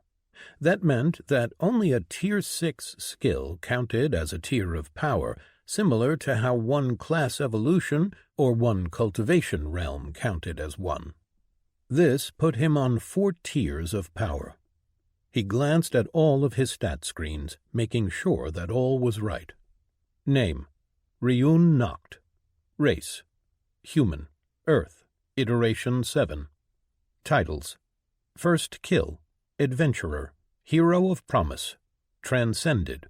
First Body of Iron. Beaten but not broken. First Quickened Mind. Cannibal. One against many. First Lake of Chi. First Lord. First Chi Manipulator. Class Evolution 1. One against Horde. First True Body. Hated Foe. One-Man Army. Butcher of Humanity. True Understanding 1. Essence. Greater. 29,992. Titles: First Kill. Kill the first monster in the framework run world. 5,000 essence. Adventurer. Hunted more than 100 monsters. Plus 5 to all stats. 5,000 essence. Hero of Promise. Save more than 10 people with a single action. Plus 5 to all stats. 5,000 essence. Transcended. First cultivator in the world to reach the foundation stage. Plus 10% all stats. 100,000 essence. First Body of Iron. First cultivator in the world to forge their body. Plus 20 endurance. 10,000 essence. Beaten but not broken. Survive torture for more than 30 days. Plus 10 to all stats. 50,000 essence. First Quickened Mind. First cultivator in the world to forge their mind. Plus 20 intelligence. 10,000 essence. Cannibal. Kill more than 5,000 people of your own race for their essence. Plus 10 to all stats. 50,000 essence. One against many. Fight against more than 10 opponents and win. Plus 5 to all stats. 5,000 essence. First Lake of Chi. First cultivator in the world to forge their chi. Plus 20 wisdom. 10,000 essence. First Lord. First cultivator in the world to reach the Lord stage. Plus 10% all stats. 100,000 essence. First Chi Manipulator. First cultivator in the world to gain Chi Manipulation. Plus 5 to all stats. 10,000 essence. Class Evolution 1. Evolved your class. Plus 5 to all stats. 5,000 essence. One against Horde. Fight against more than 100 opponents and win. Plus 10 to all stats. 10,000 essence. First true body. First cultivator in the world to obtain true body. +5 to all stats. 100,000 essence. Hated foe. Be hated and hunted by more than half of a world's population. +50 to all stats. 100,000 essence. One-man army. Fight against more than 1,000 opponents and win. +40 to all stats. Indomitable. 500,000 essence. Butcher of humanity. Kill more than 500,000 people of a race by yourself. +200 to all stats. Reaper's aura. 5 million essence. True understanding 1. Evolve a skill to tier 6. +20 to all stats. 20,000 greater essence. Class. Harbinger. E. Level. 65. 0 of 170 greater essence. Combat ability. Bringer of sorrow. Movement ability. Inevitable step. Support ability. Reeve. Cultivation. The path of the final end. E. Stage. Mid-Lord. 1,270 of 12,000 greater essence. Base technique. Tranquil mantle. Branch technique. Silent breath. Fruit technique. Final end. Perks. Body of iron. Path perk. Your skin is harder to pierce, your bones harder to break, your flesh harder to part. Strength of effect depends on endurance stat. Feast. Class perk. Killing enemies heals you. Strength of effect depends on vitality stat. Quickened mind. Path perk. Your mind is quickened, able to think faster than an ordinary human. Strength of effect depends on intelligence stat. Vampire. Class perk. Killing enemies temporarily adds 1/10 of their highest stat to your own. Strength of effect depends on class level. Lake of Chi. Path perk.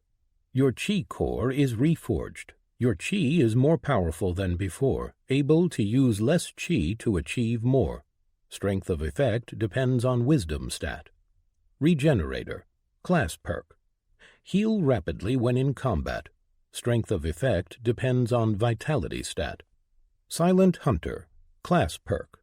Your movements don't disrupt the air around you, making you nearly silent. Strength of effect depends on dexterity stat. Chi Manipulator. Weaver of Destruction. Path perk. Your Chi control is increased. You are able to finely manipulate your Chi. Control depends on wisdom stat. You weave the breath of destruction, ushering the end for all in your path. But as you weave your breath, even the air in your lungs shall eventually stop. All things have an end. True body, untethered, unburdened. Path perk. Your body has been reforged into your true self, adopting attributes to reflect your path. Your path is that of the ultimate end of all things, and as such, no force can truly exert influence on you. Any power attempting to exert influence over you does so at a reduced effect. You walk alone, untethered from the natural laws of the universe, bringing the end to those in your way. Indomitable. Title perk. You are immune to all mind-altering effects from opponents that are on a lower tier of power than you. Reaper's aura. Title perk. You can no longer be scanned by any abilities, techniques, or skills from people who are on the same or lower tier of power than you. You may manifest the Reaper's aura, filling all within your presence with dread. Passive skills. Combat mastery. Evolved to sword mastery, 7 of 10. Vibration sense. Evolved to enhanced vibration sense, 9 of 10. Active skills. Perfect cut. Strength, 523. Dexterity, 524. Vitality, 607. Endurance, 521. Intelligence, 494. Wisdom, 549. He sighed in relief as he saw that everything was fine. The bonus to his stats was welcome. The title stats added up to his numbers and didn't affect his percentage bonuses, which were counted from his base stats, but still they were substantial. He was still shaken at the fact that his power could be taken from him. Zack had been weaker, yet his skill had nearly cost Ryun his life, simply because he had allowed it to hit. He needed to be far more careful if he wanted to survive. But that was the point. He wasn't certain that he wanted to live. He had little that he wanted to accomplish, no life goals or desires. He looked inside his spatial ring. In a corner of the space inside sat a board with pieces still on them, a game in progress. He really would like to finish that, at least. He wondered if Cree would even want to continue it, or if she was too frightened of him to. He shook his head and turned his mind to other things. He had gained a lot of essence from his Reeve ability, which could only be used on those who were weakened and near death. When he used it on them, he would devour their essence, gaining half of what they had used over their entire life, both for their cultivation and class, but only the essence they had used for advancement. Still, Fier had been strong, the most advanced warrior Ryun had killed. The essence he had earned was staggering, more than 9 million essence, or 9,000 greater essence.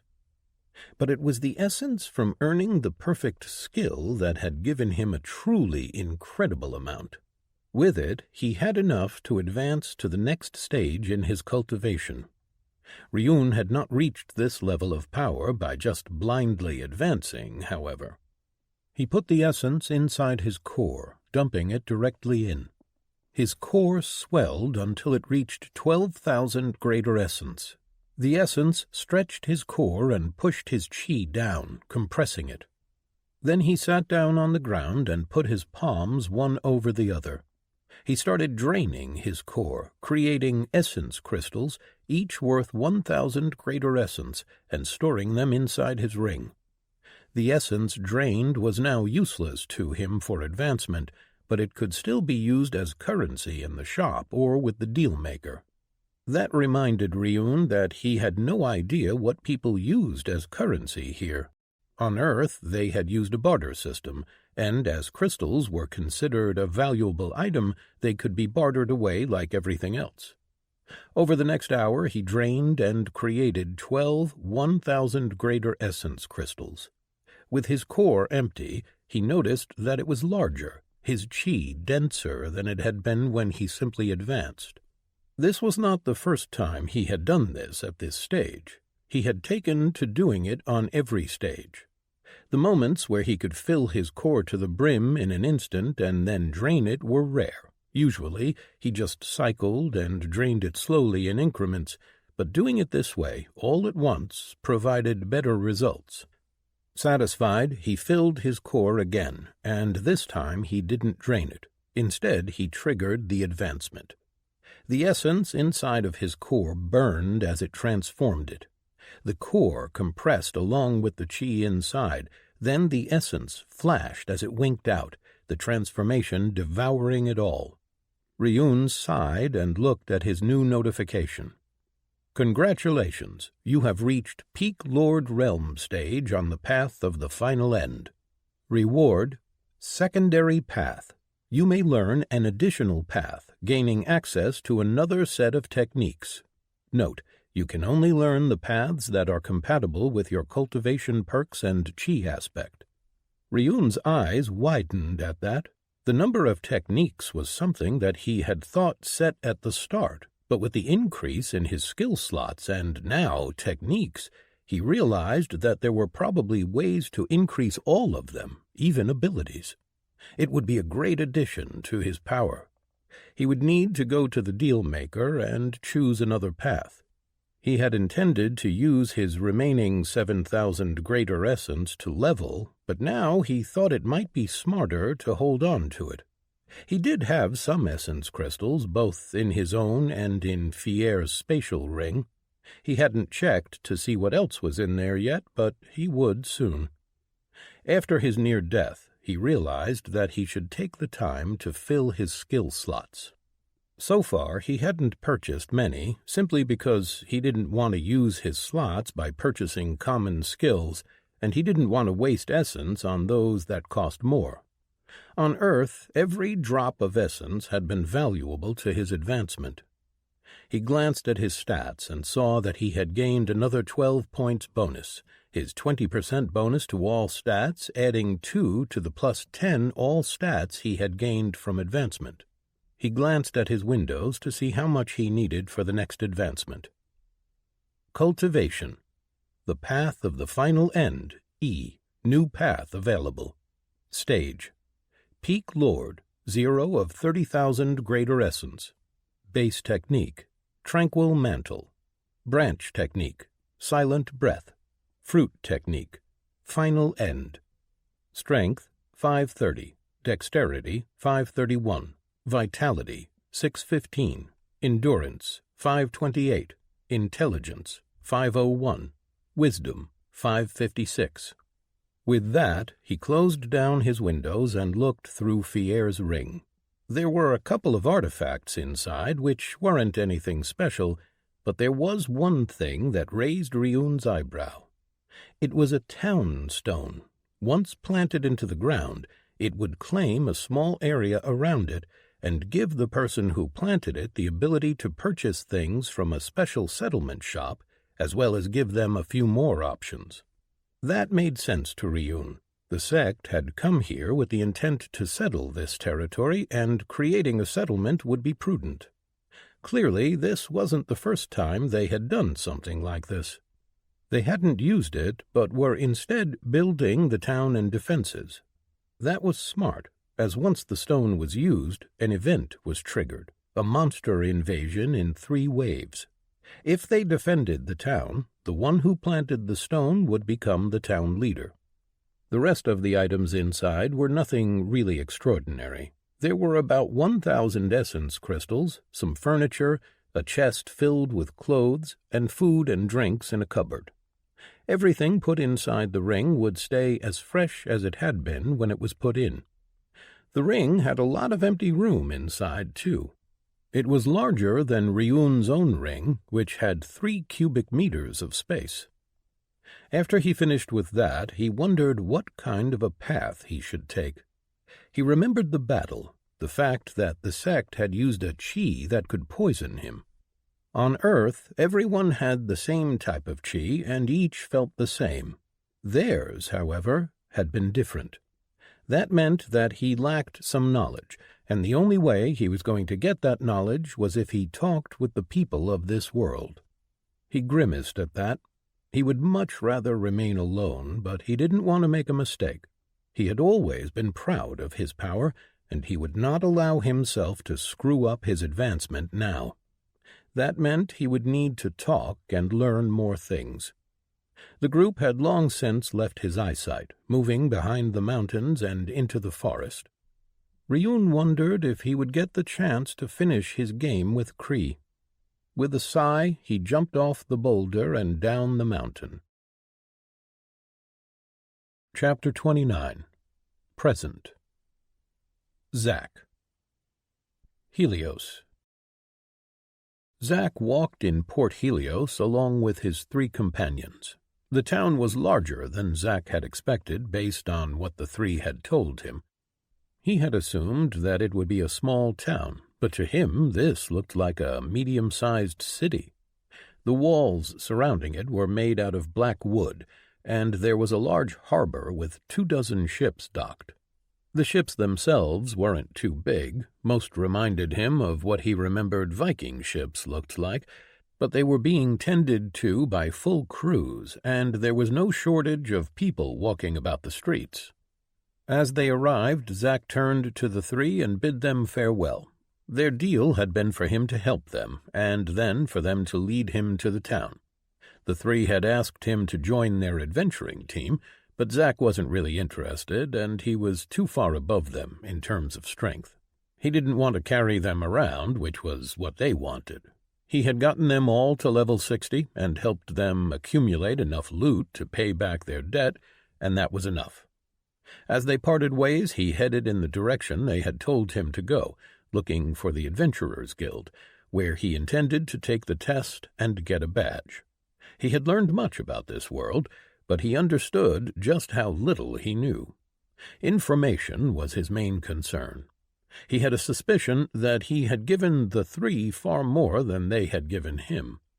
Still, it wasn't like he hadn't benefited. He had accumulated enough essence to advance. He raised his cultivation 2 stages, from mid-mortal to early foundation realm. That unlocked his fruit technique and gave him a nice stat bonus. Still, he had only cycled a bit from peak mortal to early foundation. He realized that most people in this world, those who were adventurers at least, were at the minimum in the foundation realm, and he needed to catch up. He glanced to his stat screens. Name: Zachariah Gardner. Race: Human. Earth. Iteration 7. Titles: First Kill, First to 10. Adventurer. Hero of Promise. Chief. Leader. One against many. First to 60. Class Evolution 1. Essence: Greater. 310. Titles: First Kill. Kill the first monster in the Framework Run world. 5,000 essence. First to 10. First person in the world to reach level 10, plus 10% to all stats, 10,000 essence. Adventurer. Hunted more than 100 monsters, plus 5 to all stats, 5,000 essence. Hero of Promise.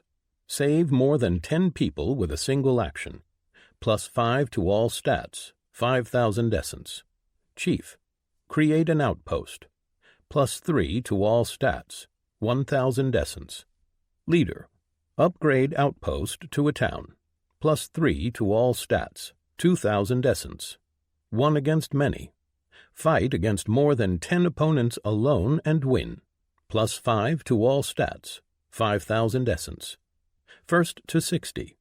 First to evolve their class in the world, plus 10% to all stats, 100,000 essence. Class Evolution 1. Evolved your class for the first time, plus 5 to all stats, 5,000 essence. Perks. Riposte. Class perk. Once per combat, gain the ability to execute a lightning-fast attack after being damaged. Speed of returning strike equals double dexterity stat. Wind's Child. Class perk. During combat, every strike with your weapon sends a short gust of wind. Strength of effect depends on dexterity stat. Wind Lord. Class perk. In combat, wind swirls around you, always blowing gently in your back. Strength of effect depends on dexterity stat. Consequence. Class perk. Every kinetic attack you block stores a part of its energy. Once per combat, unleash all the stored kinetic energy. Amount stored depends on strength stat. Second Chance. Class perk. Once per combat, upon taking damage that would kill you, heal that damage instead. Healing speed depends on vitality stat. Lightning Body. Path perk. Your body's reflexes are enhanced, able to utilize max dexterity at a moment's notice. Strength of effect dependent on dexterity stat. Class. Blade Master. R. Level. 85. 0 of 610 greater essence. Combat ability. White Wing. Movement ability. Winged Leap. Support ability. Light Chains. Cultivation. The Path of the Lightning Blade. R. Stage. Early Foundation. 11 of 900 greater essence. Base Technique. Harmony. Branch Technique. Focus. Fruit Technique. True Strike. Passive Skills. Combat Mastery evolved to Sword Mastery, 7 of 10. Weakness Sense, 6 of 10. Active Skills. Strike evolved to Greater Strike, 7 of 10. Evade, 9 of 10. Sealing Slash, 5 of 10. Strength, 204. Dexterity, 293. Vitality, 137. Endurance, 138. Intelligence, 124. Wisdom, 119. When he advanced to Foundation Realm, he managed to change his inner peace technique to harmony, which let him enter a state where he could focus on a single task while pushing all of his other thoughts aside. While fighting, it made all of his movements smoother, connected, in a way that made him seem as if he was gliding across the ground. Unlike the empowerment that the monster used, it didn't increase any of his stats, but rather made him able to better utilize what he had. He had unlocked his fruit technique, True Strike, too, which flowed out of his other two techniques, requiring them to be used first. Harmony allowed him to move smoothly, and focus allowed him to comprehend everything that he was seeing, taking note of every tiny detail around him. Finally, True Strike took advantage of those techniques, allowing him a single burst of speed to execute a single attack, utilizing everything that his other two techniques gave him, straight through his opponent's defenses. It was a good skill, and one that matched up with his usual style of combat. He liked his build. It was focused on his sword style and was quite effective against most opponents. Every one of his class perks gave him some small advantage in combat, and now, with him entering into early Foundation stage, he had reforged his body into Lightning Body, allowing him to move with a speed that took full advantage of his dexterity, and allowing him to achieve the greatest speed he could at a moment's notice. He didn't have much chance to test its full capabilities, as the monsters here didn't pose much of a challenge to him, but he could feel that it was a good addition to his kit. He was satisfied. He knew that he was strong, and now he wasn't overly worried about any fights. As he walked, he heard a scream, and his body turned instinctively toward the sound. Not knowing what was happening, he took off at a run toward its source. Rounding a street, he nearly collided with a man wearing a long cloak with the hood up. "Watch it," the man said as he walked away, his boots stained with mud. Zack didn't want to make any trouble, and so continued forward where a group of people had gathered and was looking into a side alley. He reached them and looked, seeing a person lying down on the ground, a woman with wounds on her chest. "Make way! Warden coming through!" a voice shouted, and a large red-scaled drake pushed his way through. He wore heavy armor, a large shield on his back, and a mace tied to his hip. He didn't look exactly like Riss, which meant that he was a different variant from another iteration. Where Riss looked more like a humanoid lizard, this drake more resembled a dragon, with harsher scales and tiny bone ridges over his head. Zack watched as the drake entered the alley and looked at the body. "He did it again," he said to the human who had followed him. Zack looked at the scene as the two talked, noticing something. The alley wasn't paved. Instead, it was simple mud, whereas the main road was covered in stone. Zack turned around and saw the man he had nearly run into walking away quickly. His eyes narrowed, and then he was off, running after him. He crouched and activated Winged Leap, soaring over the crowd, causing them to gasp in surprise. He flew over the man and landed in front of him. "Stop. I'd like to ask you some questions," Zack said. The people around them were backing off, some yelling curses. "Get out of my way," the man said, looking back suspiciously. Zack summoned Windraiser. He could tell that this person wasn't weak. The man roared, pulling his cloak apart and showing two bloody daggers in his hands. He came at Zack, using an ability he was familiar with. The man's dash put him before Zack, who stepped back and blocked the man's attacks. With each block, he felt a tiny amount of kinetic energy enter him and get stored by his perk. An evade to the side put Zack out of the man's reach, and he pointed his hand. Light chains snapped around the man, binding him tightly. He screamed and then fell to the ground and into his own shadow. Zack's lightning body was the only thing that allowed him to act fast enough. He sensed the man behind him and twisted, slashing with his sword. The man dodged, but he got nicked on the shoulder.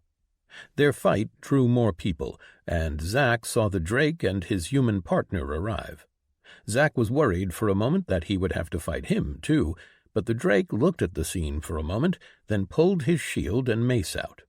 Zack swiped his sword at the man, and he blocked with his daggers crossed. But Zack activated Consequence, and a kinetic blast augmented his attack. The man staggered backward, off balance. The Drake saw his opportunity to enter the fight and smashed his shield forward, sending a shock wave that caught the cloaked man in the side. He was picked up off the ground, sending him flying into a wall. Zack quickly used his light chains again, binding the man. The human who was accompanying the Drake blinked across the distance and placed his hand on the cloaked man's head, and Zack saw him slump in his chains. The Drake walked over, looking at the bound man as the human pulled his cloak back, revealing a gaunt and pale-skinned human. "Is it him?" the Drake asked. The human looked closely at the man, then nodded. "It's him." The Drake turned to look at Zack, studying him for a moment. "How did you know?" "His boots," Zack said. The Drake didn't turn to look, but only nodded, making Zack believe that he had noticed that as well. Perhaps he had even decided to help Zack because of that. "We finally got him," the human said. "Who is he?" Zack asked, and the two gave him surprised looks. "You don't know?" the human asked. "I just walked into this town not even 5 minutes ago." The Drake raised his eyebrow. "Truly? Then we were quite fortunate that you arrived. This man is wanted for several murders in this town. He started killing 3 months ago and had started to escalate his murders in the last few weeks, even leaving messages insulting his pursuers and venerating his own intelligence as a way to taunt the authorities. I arrived in the city just a few days ago myself and had taken on the contract to find the murderer. It appears that he was too bold this time." "Lucky that I noticed him then," Zack said. The Drake nodded. "You may release him now. We've got it from here."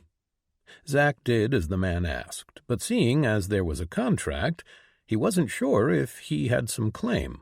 Luckily, he didn't need to ask. "If you are free to come with us to the town's headquarters, we can get the bounty sorted out," the Drake said. Zack nodded. "Thanks." It appeared that the Drake wasn't going to try and screw him. The Drake put his weapons away and tied the man up, then slung him over his shoulder and started walking. As they walked, the Drake spoke.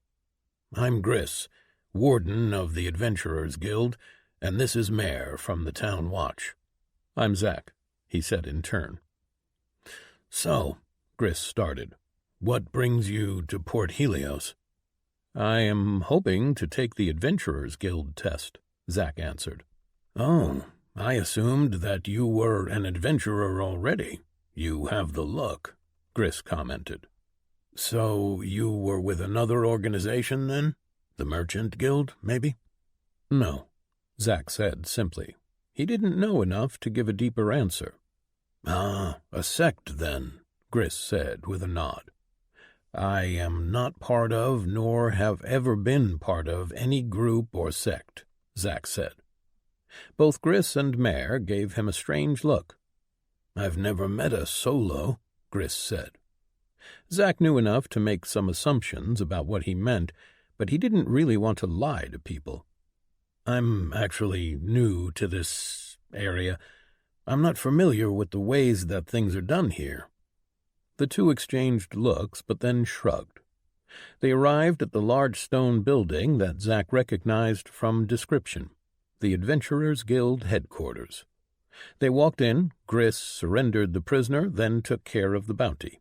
Afterward, he split it with Mare and Zack. His part had come out to 5 greater essence. Not really that much, to Zack at least. Mare said his goodbyes and left, while Gris stayed. "So, how about I buy you a drink, friend, to thank you for letting us share in the bounty?" Gris said with a reptilian grin. Zack looked around the headquarters, seeing that the lobby had around a dozen people looking at posts on notice boards. I was planning on getting the test as soon as possible. Gris put his arm around Zack's shoulder. Come with me, then. I'll buy you a drink and explain how it's done. Zack nodded and followed Gris out. The Drake seemed to know quite a bit about adventurers, so he figured he could learn a bit more before he went through it. Chapter 30. Present. Zack. Warden. So what is a warden exactly? Zack asked. He was sitting with Gris, a Drake, in one of Port Helios's bars. The Drake was just telling him about how he was a warden, which Zack took to be some kind of a traveling policeman. A special kind of adventurer. We specialize in hunting down dangerous individuals, as well as police and mediate between the various factions in the world. For example, when two sects go to war, any peace negotiations are conducted by wardens. So you are a separate organization? Zack asked. No, not really. We do have a headquarters, but only one. We are under the supervision of the Adventurers Guild. We just take contracts for criminals. Not that we don't hunt monsters every now and then. In effect, we are more free agents, traveling from territory to territory, dealing with any issues that are brought to us. Huh, that does sound cool, Zack said, interested. That it is. You have the freedom to move about as you wish, and few people bother the wardens, because while we might not work in large groups, if it becomes known that someone touched a warden, every one of us will make sure to avenge them. So, how does one become a warden? Zack asked. I see that you catch on quickly, Gris said, but when he saw Zack's blank expression, he frowned. Or not. No matter. To become a warden, one needs to be invited by another, which is why I've asked you to drink with me. You want me to join? You've only just met me, Zack exclaimed. Bah! The Drake waved his hand. I already know all I need to know about you. Really? Of course. You arrived in town, and the first thing you did was catch a murderer. You noticed tiny details about him that told you he was a possible suspect, and you instinctively followed after and detained him. You are obviously powerful, since the murderer that had terrorized the town didn't even manage to scratch you. Those are good qualities for any warden to have. Our numbers are always far too low, if you ask me. We are always on the lookout for talent. Zack mused about that for a long minute, then finally spoke. So, how would this recruitment work?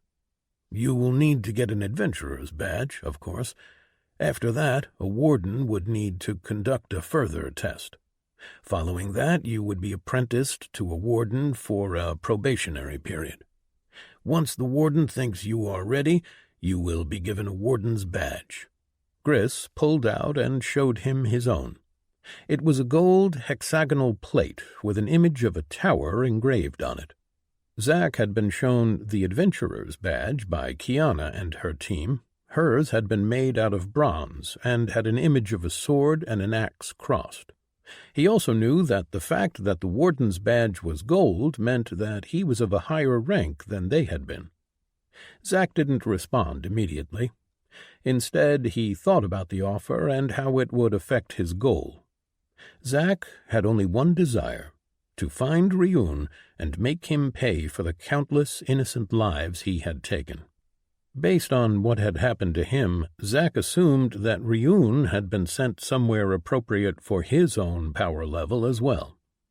In order to find him, he would need to be able to access a lot of information, as well as travel.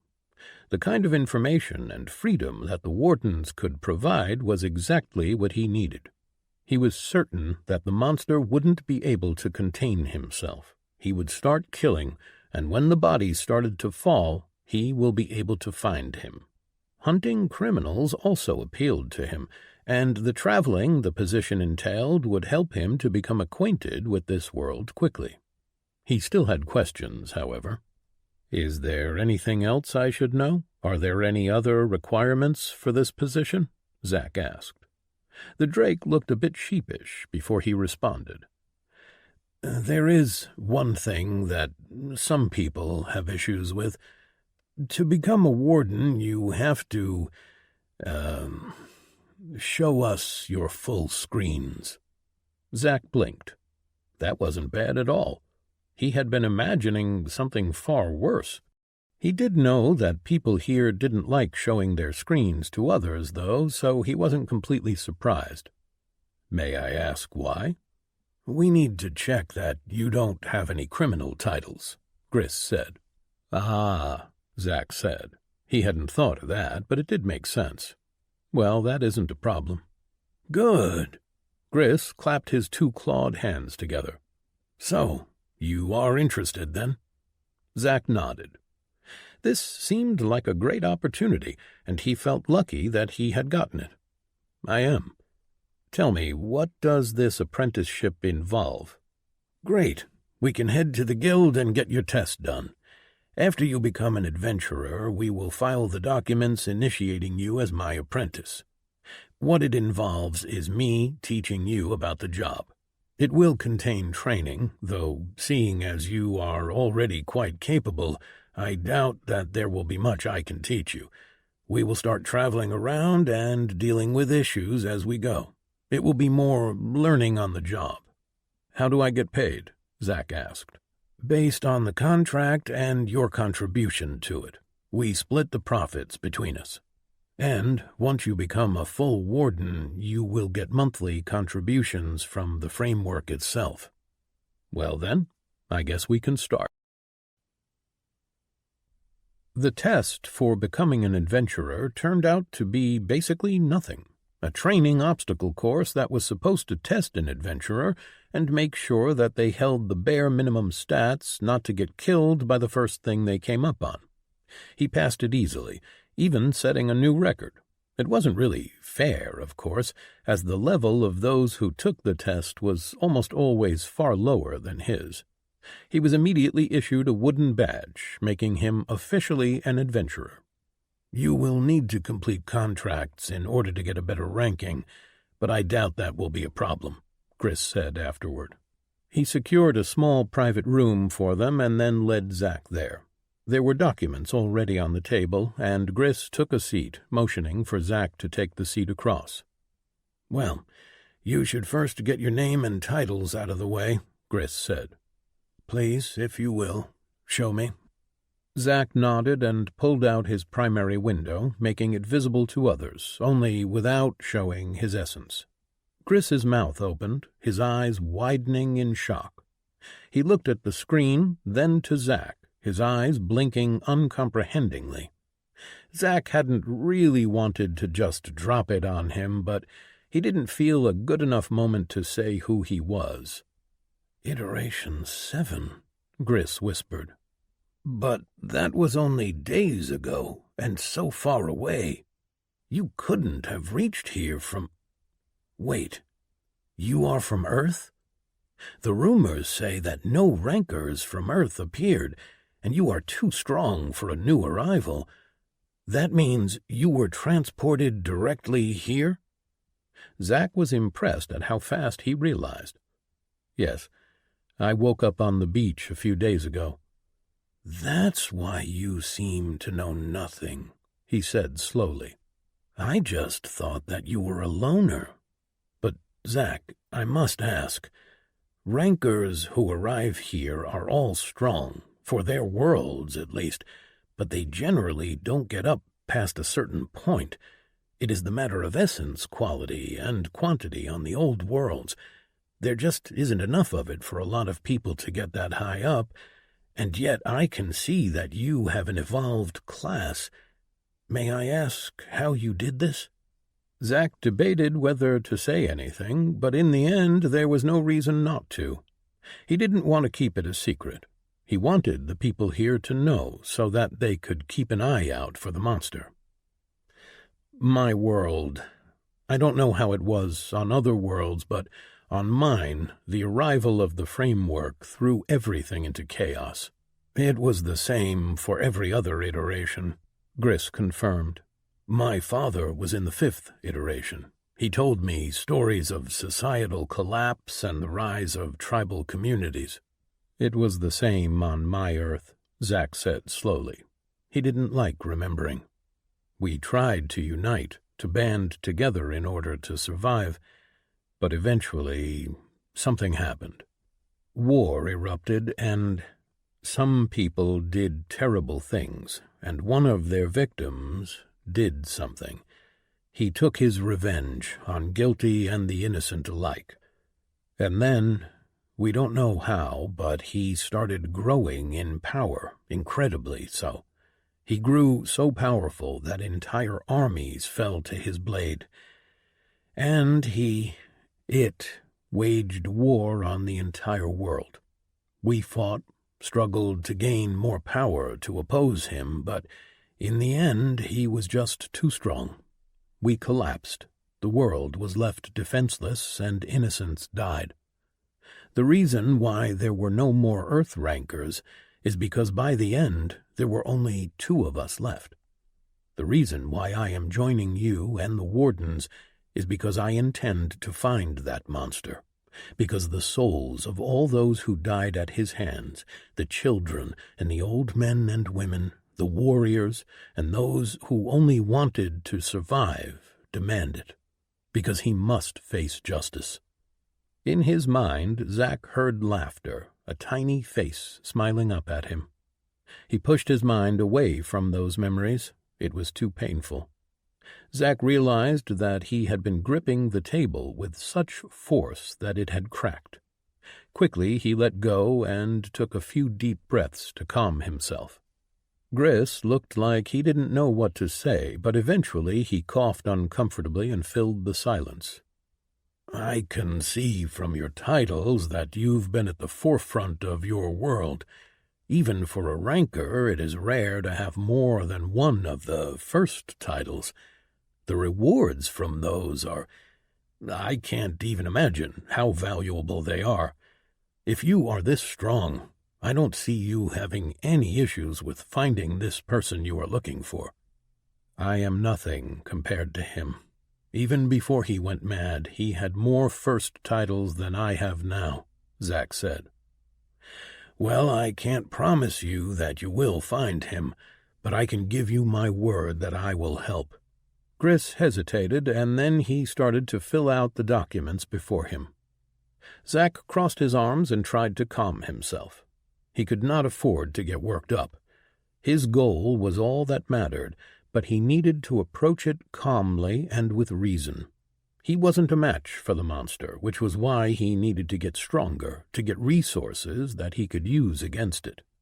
The Wardens seemed perfect. That's fine. I know that monster. He will kill again, and he will foster hatred. I will hear of him, and when I do, I will bring him justice. You need to know that the laws that we follow here differ from territory to territory, Gris said cautiously. Our jobs as Wardens is to be neutral, to follow and enforce their laws. But if someone is considered a threat to several territories, a bounty is put on them. If this person doesn't do anything that puts him on the bounty list, the Wardens won't be able to help you. The crimes on your old world don't matter here. Zack didn't answer for a long while. He will kill again, Zack stressed. He will cause mayhem. He won't be able to help himself. Gris didn't answer, but instead focused on the documents. When he finished, he turned to look at Zack. All that is needed is your signature. I'll send this to headquarters, but you will be considered a Warden in training immediately, Gris said. Zack took a look at the document, reading it through. Then, once he was finished, he signed. I'll find you, no matter how far or how hidden you are. You will pay for what you have done. Chapter 31. Present. Ryun. 2 monsters. Ryun caught up with the group, but he didn't approach. He followed them back to the hill and the growing town, listening all the way. They didn't speak much, and as far as he could see, Onrush and Cree didn't have any problems with them. He didn't understand that at all. He figured that the others would be itching for payback. No matter what they said, Onrush and Cree had been with Ryun, and he had killed their friends and their leader. Yet, as they walked, there truly didn't seem to be any animosity there. It confused him greatly, but then he knew little about the sects and their cultures. It took them a better part of 2 days to get back at their pace, and Ryun remained hiding in the forest as the procession arrived in town. He saw the news spread, the desperation and angry shouts from others as they learned what happened. Mostly what he saw was fear. Ryun had heard them say that with the death of their leader they were all as good as dead, but he didn't really think that they had been telling him the truth. Seeing their very real fear made him start to believe, however. He didn't know why they would be punished for something that was outside of their control, but at the very least these people believed they would be, and harshly. He sat in his tree and watched, seeing how they reacted. The hierarchy established itself quickly. The crustacean that had seemed to be in charge of the warriors remaining after Ryun killed Fier was in charge, and the others mostly followed his lead. They were still building the town, and having protections from the monsters seemed to be high up on their list of tasks to accomplish. The atmosphere among them, however, sunk. He could see it in the way they moved and went about their work. They were all defeated, just waiting for the axe to drop. Ryun wondered why they didn't try to run. Surely they could get away from whomever they feared, he thought. He remained in his hiding place for the entire day and into the night, thinking. He just couldn't bring himself to go to the town. He needed information, but he didn't want to interact with them. It was a dilemma. At least Onrush and Cree had been left alone from what he could see. No one bothered them, but no one really talked with them either. Ryun was torn. He liked talking with people again, but had never been comfortable among such large groups. Walking into that town would force him to deal with all of them. Their desires, their beliefs, their fears, all of them focused on him. He shuddered at the thought. Ryun's life had been filled with death, with a cold desire to make every single person around him pay. He had succeeded, had made sure that everyone who enabled the world that Earth became after the framework had died. For that, they called him a monster. He had accepted that. He knew that he was a monster and that he always would be. What he didn't know, however, was if being a monster made him unable to be anything else. As if to answer his thoughts, a presence made itself known. He turned his head and looked below the branch he sat on, seeing a massive dire wolf. He blinked. He hadn't sensed him coming, which told him that every other time he had sensed him, it was because the wolf wanted him to know that he was there. Airclaw sat below him and looked at the town. "You defeated their alpha," Airclaw commented. "I did," Ryun said. "And you have your power back." Airclaw turned to look at him. "I do." Ryun wondered just how exactly the wolf could tell that he didn't have access to all of his power, or how he now knew that he had regained it. "What are you doing here?" "I have come to make a bargain, Two Legs," Airclaw said slowly. Ryun remembered it saying something to that effect before. "What kind of bargain?" "My pack has been living in these woods for a long time. We have protected it from your kind. We kept other packs from invading. But no matter how many Two Legs packs we hunted down, more always came. I know that it will be the same this time as well. It is time for a change." And so what does that have to do with me? I would bargain with you for this forest, a pact between my pack and yours. Ryun frowned. I don't have a pack. Airclaw tilted his head, then glanced at the town in the distance. Don't you? You killed their alpha. They are your pack now. Ryun sighed. Even with the strange way Airclaw talked, he sometimes forgot that he was a wolf. It doesn't work that way with us. Why wouldn't it? You are stronger. They should follow. I don't want to lead anyone, Ryun said. You are an alpha. I can smell it on you. Why didn't you make a bargain with their previous leader? He smelled wrong. He was not worthy of a bargain, Airclaw said. And why do you want to bargain with me? Ryun asked. You smell like blood and power, Airclaw told him. I can see that you are a born alpha. You should go and take them. You killed their alpha, and so the responsibility for them is yours. Would you leave their pack defenseless? I don't really care much about them, Ryun said with a shrug. I am a wolf, 2 legs. I can smell lies. Ryun glared down at the wolf, scowling, and the wolf met his eyes without flinching. You wanted me to kill him, didn't you? You were a better choice. What do you want? I would make peace with you and your pack. We will defend you, and you will defend us. You will not allow other 2 legs to settle our forest. You will not destroy the forest. You will not hunt more than you need to eat. And lastly, you will help me advance. Ryun blinked. His initial requests were things he had anticipated, but the last request was not. Help you advance? How? For beasts such as I, there are only 2 ways for further advancement. Either we bathe ourselves in the blood of many powerful 2 legs, or we make a contract with the 2 legs of great power. I am a wolf. I do not kill more than what I need to eat or defend my pack. Hearing a wolf say something like that made Ryun wince.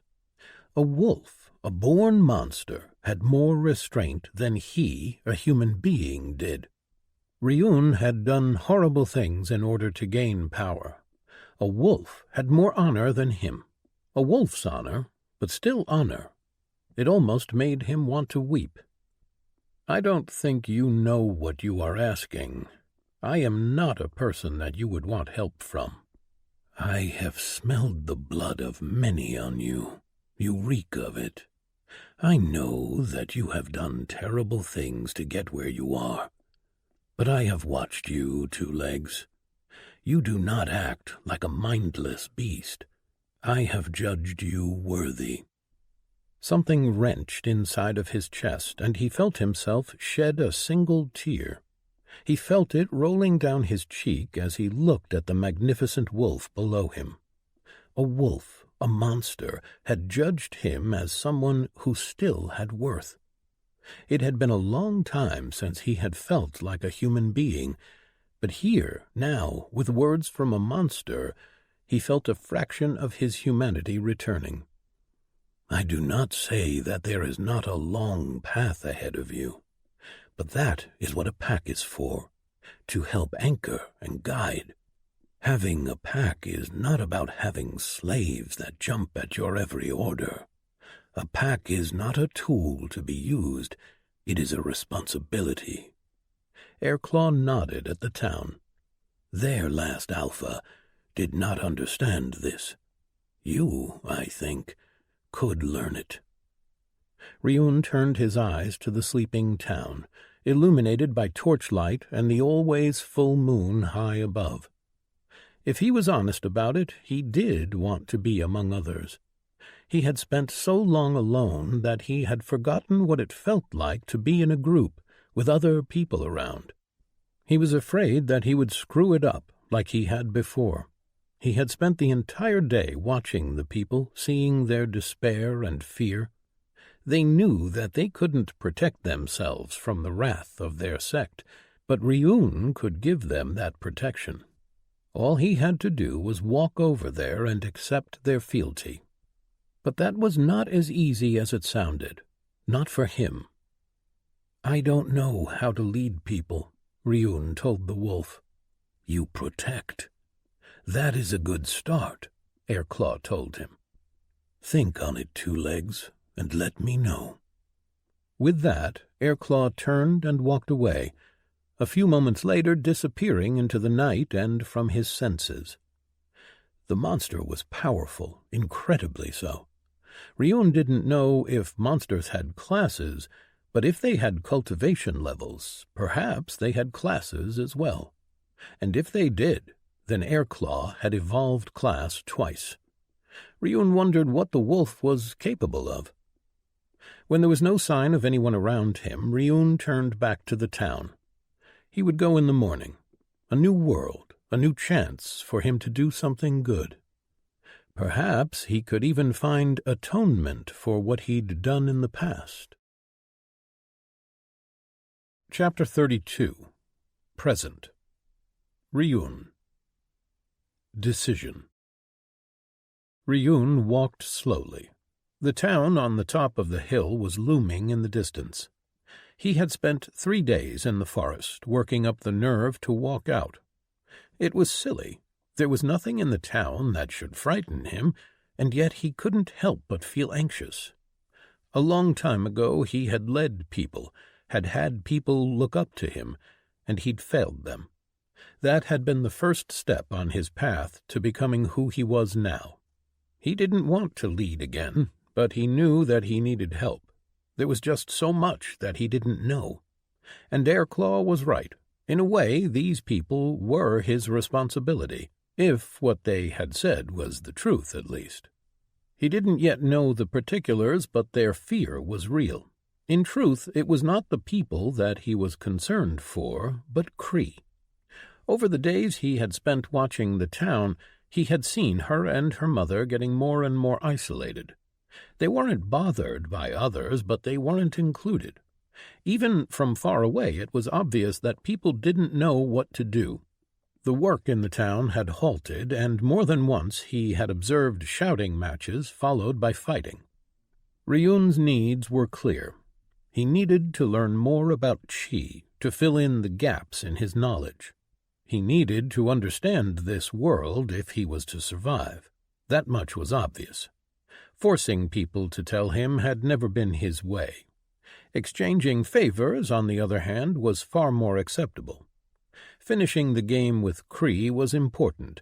Those small moments of freedom and enjoyment with another were rare in his life, too rare for him to just let go. But he knew that connections were dangerous, that friends and family were the greatest threats to him. After all, he had lost them once and turned into a monster because of it. Making such connections again was not something that he wanted to do. He had convinced himself that he would keep enough distance between himself and others to avoid past mistakes. He reached the base of the hill, and as he started walking up, he heard the shout of a guard, far too close to the incomplete walls. There was a commotion ahead of him inside, but Ryun couldn't yet see. As he reached the top, he was faced with a row of 7 people. At their head was a crustacean that appeared familiar to him, but he had seen far too few of their kind to be able to tell them apart. Ryun walked over, appearing as if he was without a care, even with the armed people standing all around him. He could feel the breathing of those hiding behind tents and half-constructed buildings. Those who weren't warriors stood a bit away. His vibration sense informed him that they were trembling. Ryun stopped in front of the 7. He didn't know if they were the survivors from the fight or if they had never seen him before. The crustacean gave him the answer to that question. "Lord," the crustacean bowed. "What can we help you with?" Ryun cast his eyes around the town. From up close it looked even more unfinished. Only about half of the town was surrounded with the wooden wall. There were few buildings in the process of being built, and 2 completed, the former lord's home and what Ryun believed to be the barracks or some kind of a dormitory. He glanced at the people standing across the large square. There were men and women, huddling together as they looked at him, and as he met their eyes they looked away, shivering. Then his eyes fell on a pair that didn't look away, and he froze. He felt his heart starting to beat faster. He couldn't look away from the piercing blue eyes peeking from behind the back of a tall man. It was a child. He had seen them running around the town from far away. He had spoken to Cree, and though it had been strange, in his mind she was just a smaller person. But this child was young. He hadn't spent much time around children, even before Earth was swallowed by the framework, but he would put the child at 3 or maybe 4 years old. He stared at Ryun, the small boy, and was not afraid. His parents were shielding him, trying to keep him behind their backs, but the boy couldn't be contained.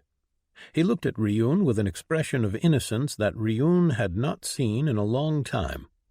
There were no children on Earth. The very young had died first, as they couldn't level, not until they reached 15 years of age. That child was fragile, a true mortal, a being that was so different than what Ryun had become. His mind was trying to make a connection between the child and what he himself now was. He had been a child once, long ago. He had been that fragile. He couldn't imagine it now. "Lord?" A voice brought him out of his trance, and Ryun realized that he hadn't responded. The people all around him were tense.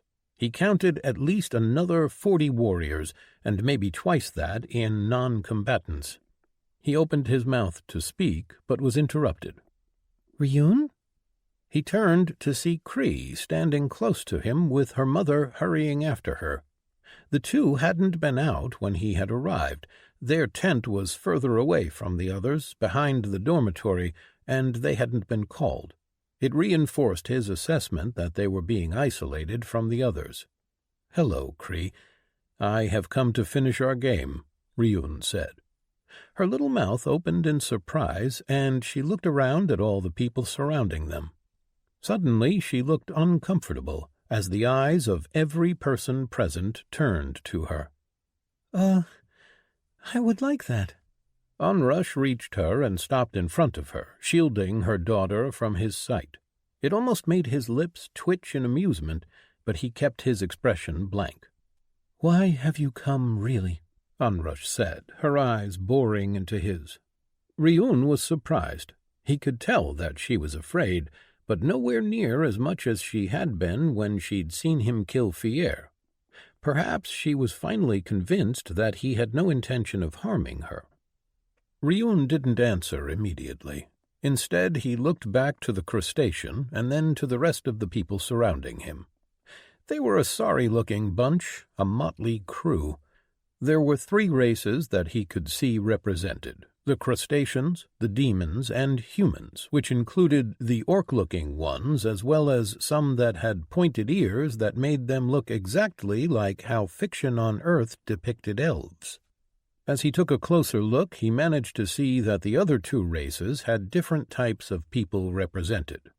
There were demons that had shorter horns and longer limbs, and others still that had ram's horns and shorter tails.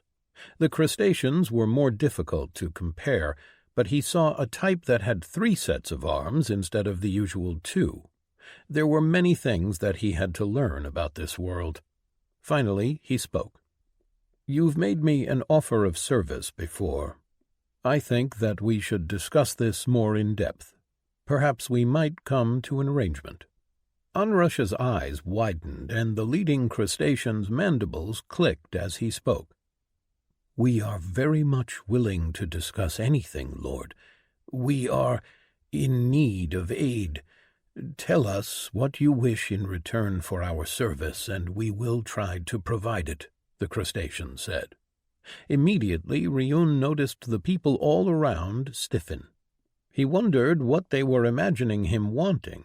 He had figured a few things out over the last few days of retrospection. People here seemed to be willing to give many things in order to serve those more powerful than themselves. He wasn't sure if it was the culture of these so-called sects or just a reality of this world, but it was strange to him. Still, it worked in his favor now. He needed knowledge and advice, and they needed protection. You need not worry. I will only require answers. Answers? The crustacean asked uncertainly. To questions. Questions? Ryun sensed Kree smile and saw Onrush give him a look. A side of his mouth turned upward as he looked the crustacean in the eyes. Answers are what usually follows questions. I shall ask, and you will answer. The people surrounding him looked at him with confused looks on their faces. Ryun shook his head and grew more serious. Show me to a private place. Bring your leaders, and we shall discuss, he said. Then he turned to Onrush. You will come as well? He framed it as a question, even though his tone made certain that there was only one answer. She narrowed her eyes and then nodded once. He turned back to the group of warriors and raised an eyebrow. Of course, Lord. The young master's home is the perfect place for such talks. With that, they led Ryun away. As they walked, he looked around, seeing the people relax, but not completely losing their fear of him. He didn't know what to do about that. Perhaps they would feel differently after they spent some time in his presence. He had no intentions of harming anyone. In truth, he still wasn't sure just what he would do.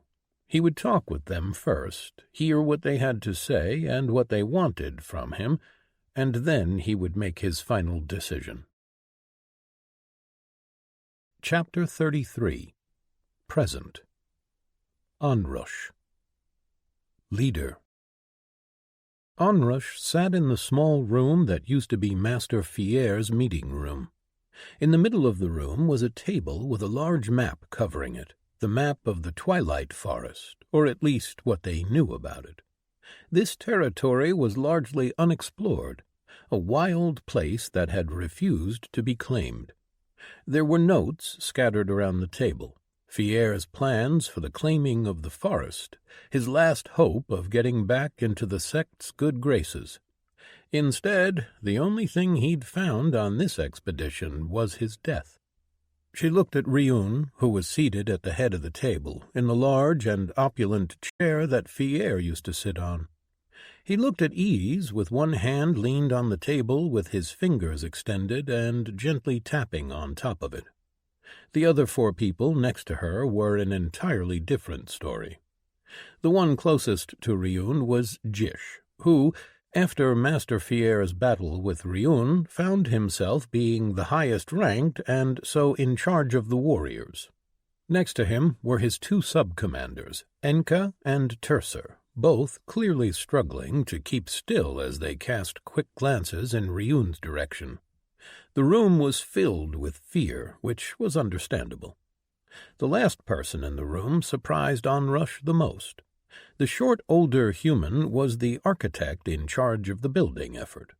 Onrush wasn't privy to any of the talks since Fierre died, so she didn't really know anything about the current hierarchy, but Jen had always been respected by the others in the expedition. She could see that his presence made some sense, however, as he could at least represent the non-warrior part of the population. They all sat in silence, waiting, their fear building up as Ryun stared at them all in turn. She could tell that none of the others would speak first, and she knew firsthand that Ryun was perfectly capable of staying quiet for a long time. She realized that it was up to her to speak first. She just didn't know if she should. She had had a lot of time to think about recent events. Seeing Ryun effortlessly fighting against a force that outnumbered him with just his stats had shown her just how powerful he was. His defeat had shown her much as well. Ryun had told her that he was from the 7th iteration, that he didn't know anything about this world, but seeing him make such an obvious mistake told her that he truly lacked the most basic knowledge. He didn't even know about chi affinity. She didn't yet understand why he hadn't used all of his abilities from the start, but she had seen that his chi had no affinity. She shuddered as she realized how much chi he was wasting in order to use his techniques. Chi with no affinity was far weaker than chi with affinity. He had to possess a truly monstrous amount of chi. Onrush had heard stories that chi affinity was something that couldn't be acquired in the old worlds, but she had never seen proof of that. Ryun, for all of his power, had many holes in his knowledge. She didn't really know how to feel about him. He had saved Kree's and her own life, had saved them from the life under Fierre's rule, and had killed those that had come after them, some of whom had been her friends. It was one of the reasons why she had been kept at a distance. Their deaths were her fault. But she wasn't worried about any of them seeking revenge. Life in a sect was simple.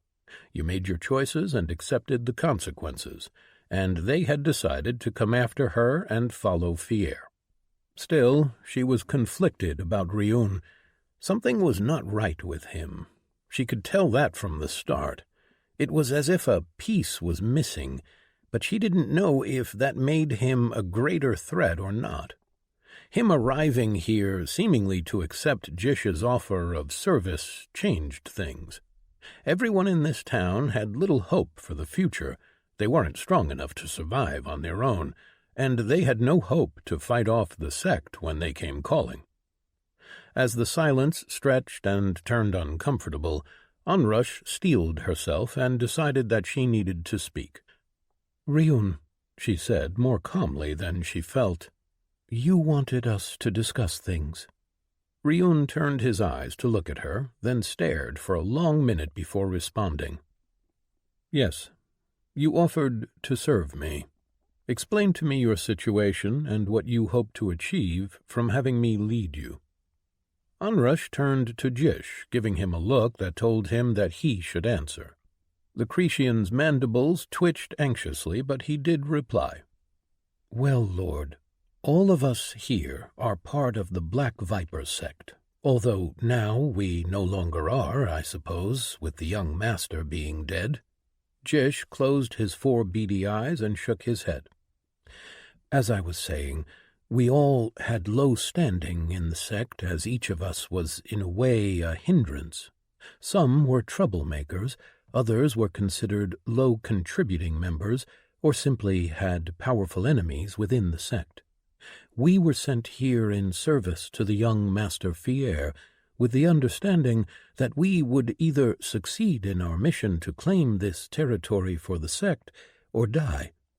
In truth, this was a death sentence, a way for the sect to get rid of troublesome members without outright killing us." "Why not just simply kill you?" Ryun interjected.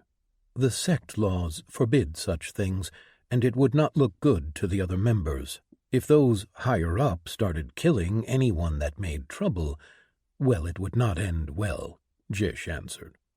Ryun nodded his head in understanding. "And if you had succeeded in claiming this territory?" "Then we would have proven to the sect that we still had value, and they would have welcomed us back. It was the young master's belief that we could succeed. It was why all of us served him." Ryun hummed to himself, then gestured with his hand for Jish to continue. "The young master had been in disgrace. He had failed in his duties. He had lost a territory to the sect's enemies. Ordinarily, such a failure would carry with it a harsher sentence, but the young master had many connections within the sect leadership. He was a nephew of a sect leader. That meant that he was given a hard assignment, but one that could be accomplished," Jish said. "You told me that with his death you are all in danger," Ryun commented. "Yes, Lord.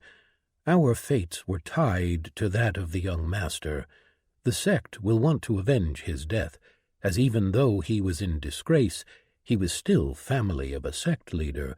"We have no worth to the sect now," Jish said. "And you think that I can protect you?" "We don't have much choice. We do not have the strength to defend ourselves." Onrush saw Ryun's eyes narrow, noticing that Jish hadn't answered the question. There were sect members that were stronger than Ryun back in the main territories. True, they would not send the most powerful people from the start. They didn't even know that Fier was dead. The next supply convoy would be only mid-level warriors, on par with most of those here. But Onrush knew that they would be forced to kill them, as they couldn't keep Fier's death a secret, so they would need to buy time. The team that would come to investigate after would be stronger, but still something that they could deal with. Eventually, however, the sect would send another Lord Realm cultivator, and they had no hope against someone like that. Onrush wondered if having Ryun on their side would be enough. She wondered if the sect would even be able to spare their strongest warriors. Monarch Realm cultivators were rare in the sect and valued immensely, but she believed that only a warrior of that level would be able to handle Ryun. With the war going on back home, she wasn't sure if the sect would bother sending a monarch here. This territory had potential value, but not enough to risk the war effort.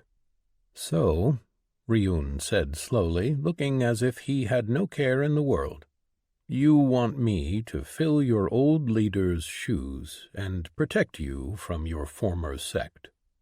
"Yes," Jish nodded. Ryun looked thoughtful, his eyes going from person to person before settling on Onrush, who met his gaze.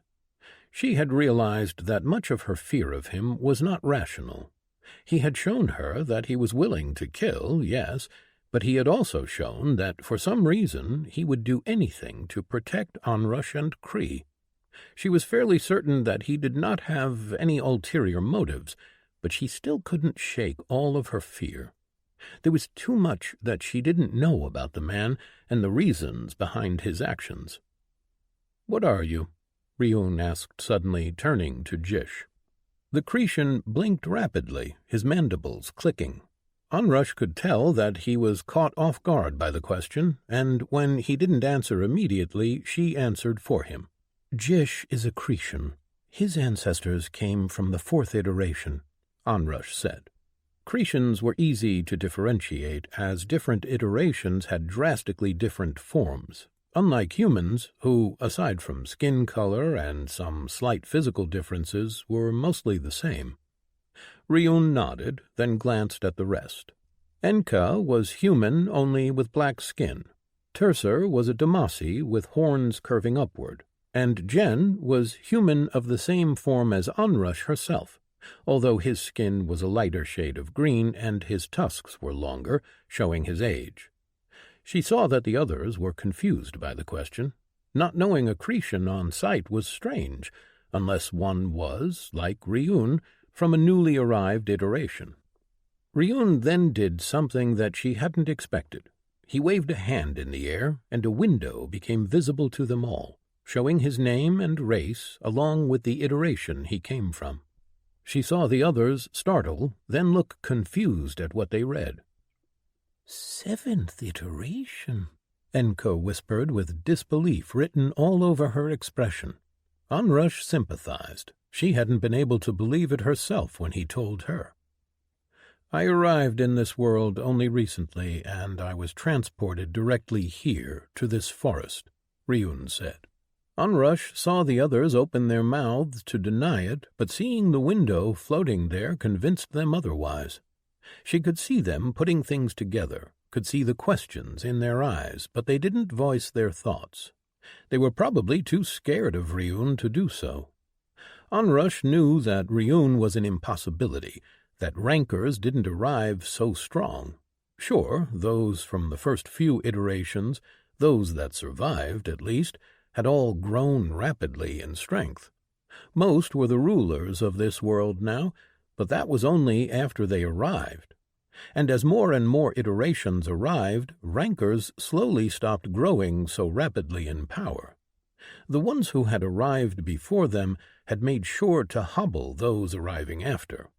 They built up a system that took care of the newly arrived. The starting zone was designed to acclimate them to this world, but in doing so it made it less likely for them to strike out on their own and grow in strength. Why would they when they could just enter the society that existed and be safe? After what they had to have gone through on the old worlds, safety was far more appealing. Onrush wondered if perhaps another reason for Ryun's arrival here was to prevent that happening to him. The deal-maker did make adjustments to the framework. Perhaps he was the one that put him here, far away from the starting zone? She shook her head then. It didn't really matter why he was here, only that he was. You want me to lead you, to protect you from your former sect. If you have asked as much because you think that I have a sect of my own that can protect you, then I am sorry to disappoint.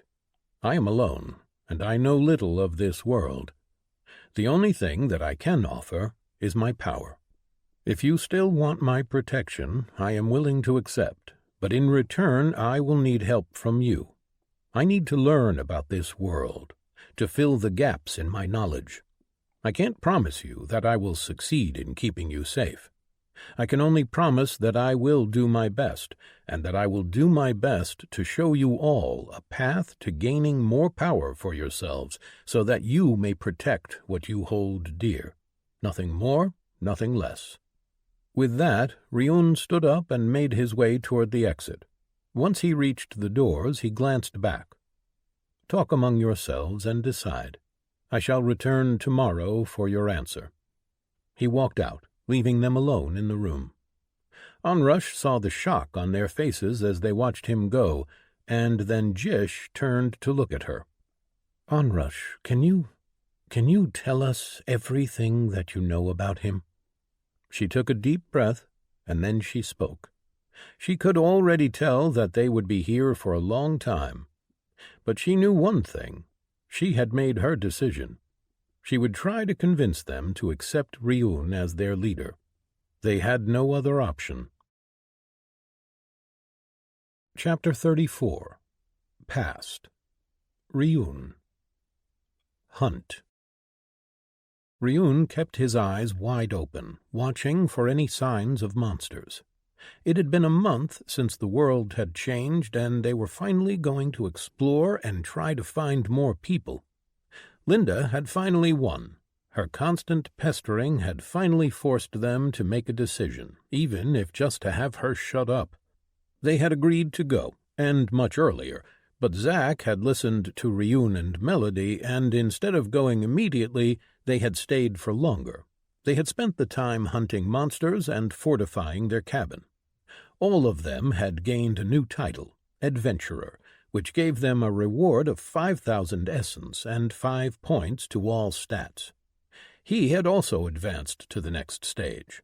He felt that he could have taken more time to cultivate, increase his chi base a bit more, but he didn't want to fall behind the others. Even now, with him being in the mid-mortal realm, he still didn't have enough stats to really match Zack. But his friend was also more focused, while Ryun's stats were about equal. He had unlocked his branch technique, Chi Burst, which allowed him to expel a blast of chi from any part of his body. He had been experimenting with it for a while now, since he had a far greater chi reserve. He wasn't sure how much his cultivation prior to advancement had helped him, but he felt that he wouldn't have had the same amount of chi available if he hadn't done so. His new ability also allowed him to enhance his movements. He could send a burst of chi from his feet to jump higher and further, and when enhanced with his Empower, the effect was even greater. He still didn't have stats comparable with the others, but with his techniques now at least he could match them for a longer period of time. And while he was regretting advancing without cultivating some more, he knew that it was necessary, and the fact that he was much stronger now made him feel a bit better about wasted potential. He did intend to do the same thing for this stage of advancement, although the peak mortal realm required 150,000 essence, more than 3 times what his previous stage required. Compared to the amount that the others need for their levels, it seemed like a waste, especially since they gained more abilities and perks than he did. He had been hoping that he would get a perk once he advanced, but he hadn't. He feared that he would need to reach the Foundation realm in order to gain a perk. Still, he had chosen his path, and he would follow it through. He was still spending every free moment he had cycling essence, and since he had advanced, he could pull in essence faster. He glanced back behind, seeing Melody as she followed behind him, with Zack and Linda further back. The 4 of them had been walking for 2 days already. Finding their way down into the valley had taken them longer than they had expected, and they hadn't been traveling as fast as they had thought they would. Constant monster attacks, as well as uneven terrain, had slowed them down considerably. Melody gave him a small smile as she noticed him looking, and he returned it before turning back to keep his eyes in front of them. The 2 of them had grown much closer. In a way, it was only natural. With Linda and Zack getting together, it was only a matter of time before Ryun and Melody did the same. There was no one else around, and just having someone next to you was reassuring, especially since everything that they had ever known had just gone away. Nonetheless, Ryun found himself having real feelings for Mel. They had a lot of things in common, and they agreed about most of the things in this new world. Both of them had argued for getting stronger before they went out to look for signs of other survivors, and they both enjoyed hunting monsters. Zack and Linda were more reluctant, doing it more out of necessity than any enjoyment of the hunt. Ryun could understand their beliefs, even though he didn't agree. They wanted to find a safe place, while he wanted to thrive in the wilderness. Their differences didn't matter, since they needed each other. He could see that Linda didn't like him much, and he wasn't sure where that disdain came from. They had been fine before all of this happened. He wondered if he had perhaps done something to upset her, but he hadn't really tried to talk to her yet. He didn't want to rock the boat, considering their little group had enough tension as it was. He knelt as he saw movement ahead. An Anawai pack was walking slowly away from them, and seeing their numbers, he was trying to decide if they should try to hunt them. "What is it?" she asked. "Anawai pack up ahead," he answered. "Are we going after them?" Ryun grimaced. The pack wasn't large enough to give them problems, but he could already hear Linda complaining. In any case, the small pack wouldn't provide them with much essence. The essence they got from monsters had been slowly getting lower. Ryun wasn't sure why that was, but he thought that it had something to do with the size of a challenge. He thought that the more challenging a fight, the more essence they were rewarded. It was somewhat tied to level, but that was more just because the higher-leveled monsters were more challenging to take down. They had found another boss monster a few days ago, and after taking it down, all of them had gotten a large amount of essence, more than they had gotten in the entire week before then. Ryun's hand tightened around the sword on his hip. It was a weapon they had looted from the boss, a claw of strength, which gave him 5 points of strength while he wielded it. All of them had gotten gear that increased their stats. Some they'd looted, and others they'd bought from the shop. Now they all looked more like they'd come straight out of some fantasy game, dressed in furs and leathers with swords and spears in their hands.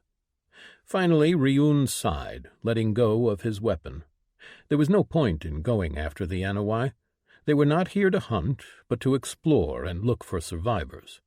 They had fought monsters, but only when the monsters attacked them first.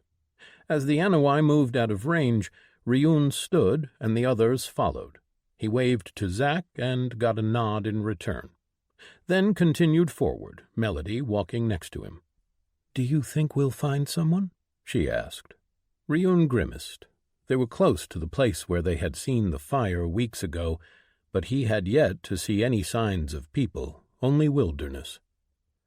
I think that the four of us had been lucky. We found a defensible area and had been able to grow in strength to match the monsters. If anybody else was transported here, they would face a lot of monsters, and if they had no refuge... Mel didn't respond, but Ryun could tell that she agreed with him. The fact that Zack had gained a title that made it clear he was the first person in the world to reach level 10 meant that their group was probably ahead of everyone else. He wondered why he hadn't gotten any such title for his advancement, but upon thinking about it, he realized that that meant those who had taken a cultivation path probably rushed to get to the next stage of advancement. He wondered how many people that took a cultivation path had managed to survive. The gains from advancement were far less than those from leveling. Could a cultivator even survive on their own? Ryun was lucky that he had other people that helped him early on. Even now he was weaker than them and many of the monsters they hunted. But power wasn't everything. He had been training with Mel and Zack, learning how to utilize his powers to a great effect. He might not have the raw stats, but he had gotten very skilled in using his techniques and weapons. And now, with his advancement giving him a much larger pool of chi, he could utilize what he had learned much better than before. Ryun took another step forward and then froze. Mel noticed immediately. "More monsters?" she asked as she took another step forward and stiffened in the same manner. Ryun didn't pay much attention. Instead, he was reading the prompt that had jumped up in his vision. New event: the hunt of the Great Anawai. The Great Anawai and his pack hunt in this area, kill the monster, and save its prey to gain a great reward. Great Anawai, 0 of 1. Anawai pack, 0 of 24. Humans alive, 21. Before he could do anything, Zack and Linda had reached them. "What's the problem?" Linda asked, and then she too stiffened as she stepped closer. Zack followed. A moment later, Linda sprang into motion. "There are people here," she yelled, probably announcing their location to every monster nearby. Then Ryun saw the number of humans drop by 1, and out in the distance they heard a scream. "We need to go," Zack said, and sprang into motion, Linda following closely behind him. Ryun reached out to stop him, but he wasn't fast enough. He turned to look at Mel, who had a conflicted look on her face. "What are we going to do?" Ryun knew that whatever the Great Anawai was, it was going to be powerful and dangerous. And while he was all for hunting monsters, he wasn't about doing it recklessly. He had learned his lesson. But he wasn't about to let his friend go ahead alone. "We go after them," Ryun said, and started running. Another 2 humans died, and Ryun knew that whatever waited for them ahead was not going to be easy. Chapter 35. Past. Ryun. Survivors. Melody and Ryun ran as fast as they could after Zack and Linda, but even at their full speed they couldn't catch up. Both Zack and Linda used their movement abilities to cover more ground, Zack his leap and Linda her fire blink. They didn't run for long until they'd reached a clearing in the middle of the forest with several large boulders dominating the area. Ryun saw that Zack and Linda had already engaged with the monsters. The smaller Anawai were all of the mature kind, but Ryun's eyes were drawn to the massive monster on the other side of the clearing. The Great Anawai, R, level 32.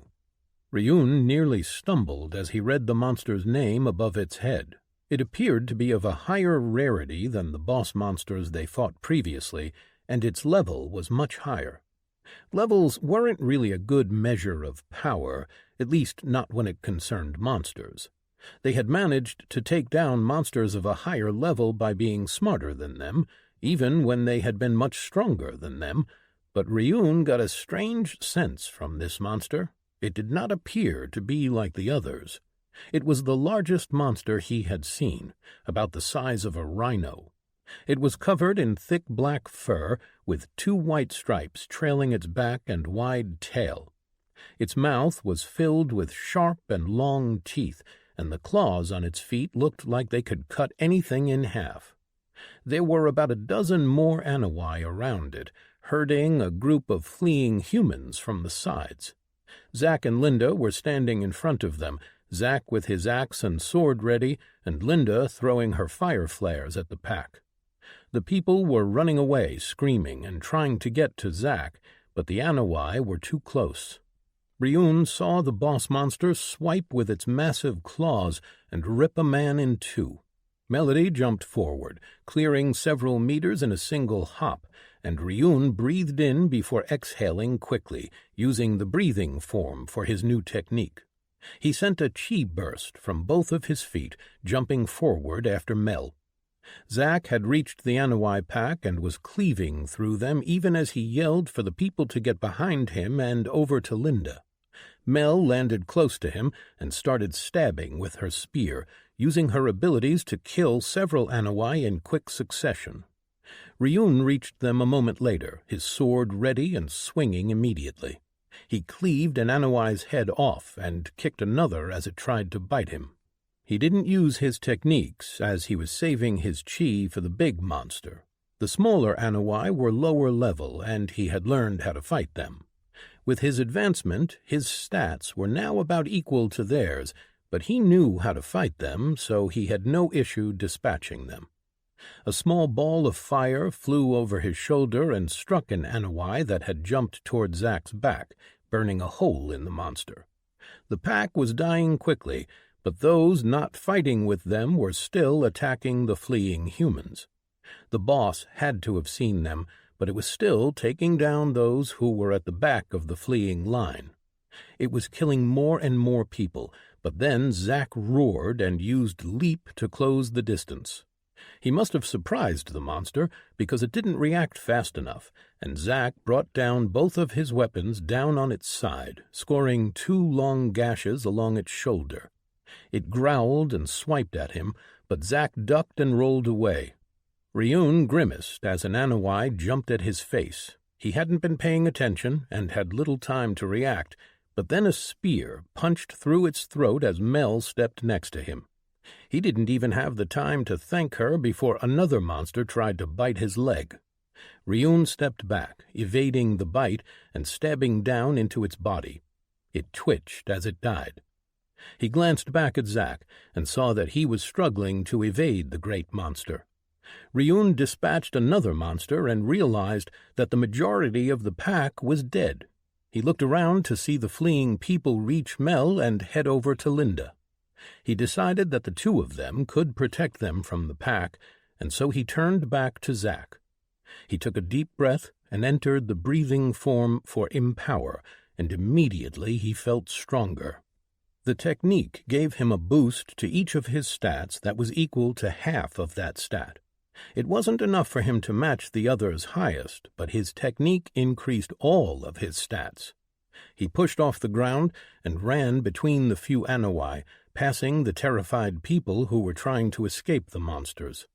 He saw their eyes widen as he rushed by them, but he didn't pay them much attention as there was no time. The boss struck Zack in the shoulder, sending him flying into a large boulder and opening a large gash in his flesh. It jumped forward, intent on finishing the job while Zack was disoriented. But then Ryun was there, stabbing his sword in its back thigh, and the monster roared, turning around. He quickly disengaged and jumped back, barely avoiding having his head chomped off. Zack managed to recover enough and use his chains ability to tie up the monster's back legs as it turned to face Ryun. It stumbled but didn't fall, and Ryun used Chi Burst to jump to the side, getting out of its sight. He dashed forward, intending to slash at its neck, but the monster had to have noticed, as suddenly its fur started glowing with a crimson light, and it exploded into motion, breaking Zack's chains and swiping widely around it. A claw caught Ryun as he tried to stop his momentum and move out of the way. Blood splashed from his arm as he barely managed to block and keep the claws from taking off his head. The pain spread through his arm, and he fell to the ground. He looked at the 2 gashes in his upper arm, wondering just how it was still attached. It looked like his stats made his body harder to cut through. The people he had seen die moments before fell to the same type of attacks.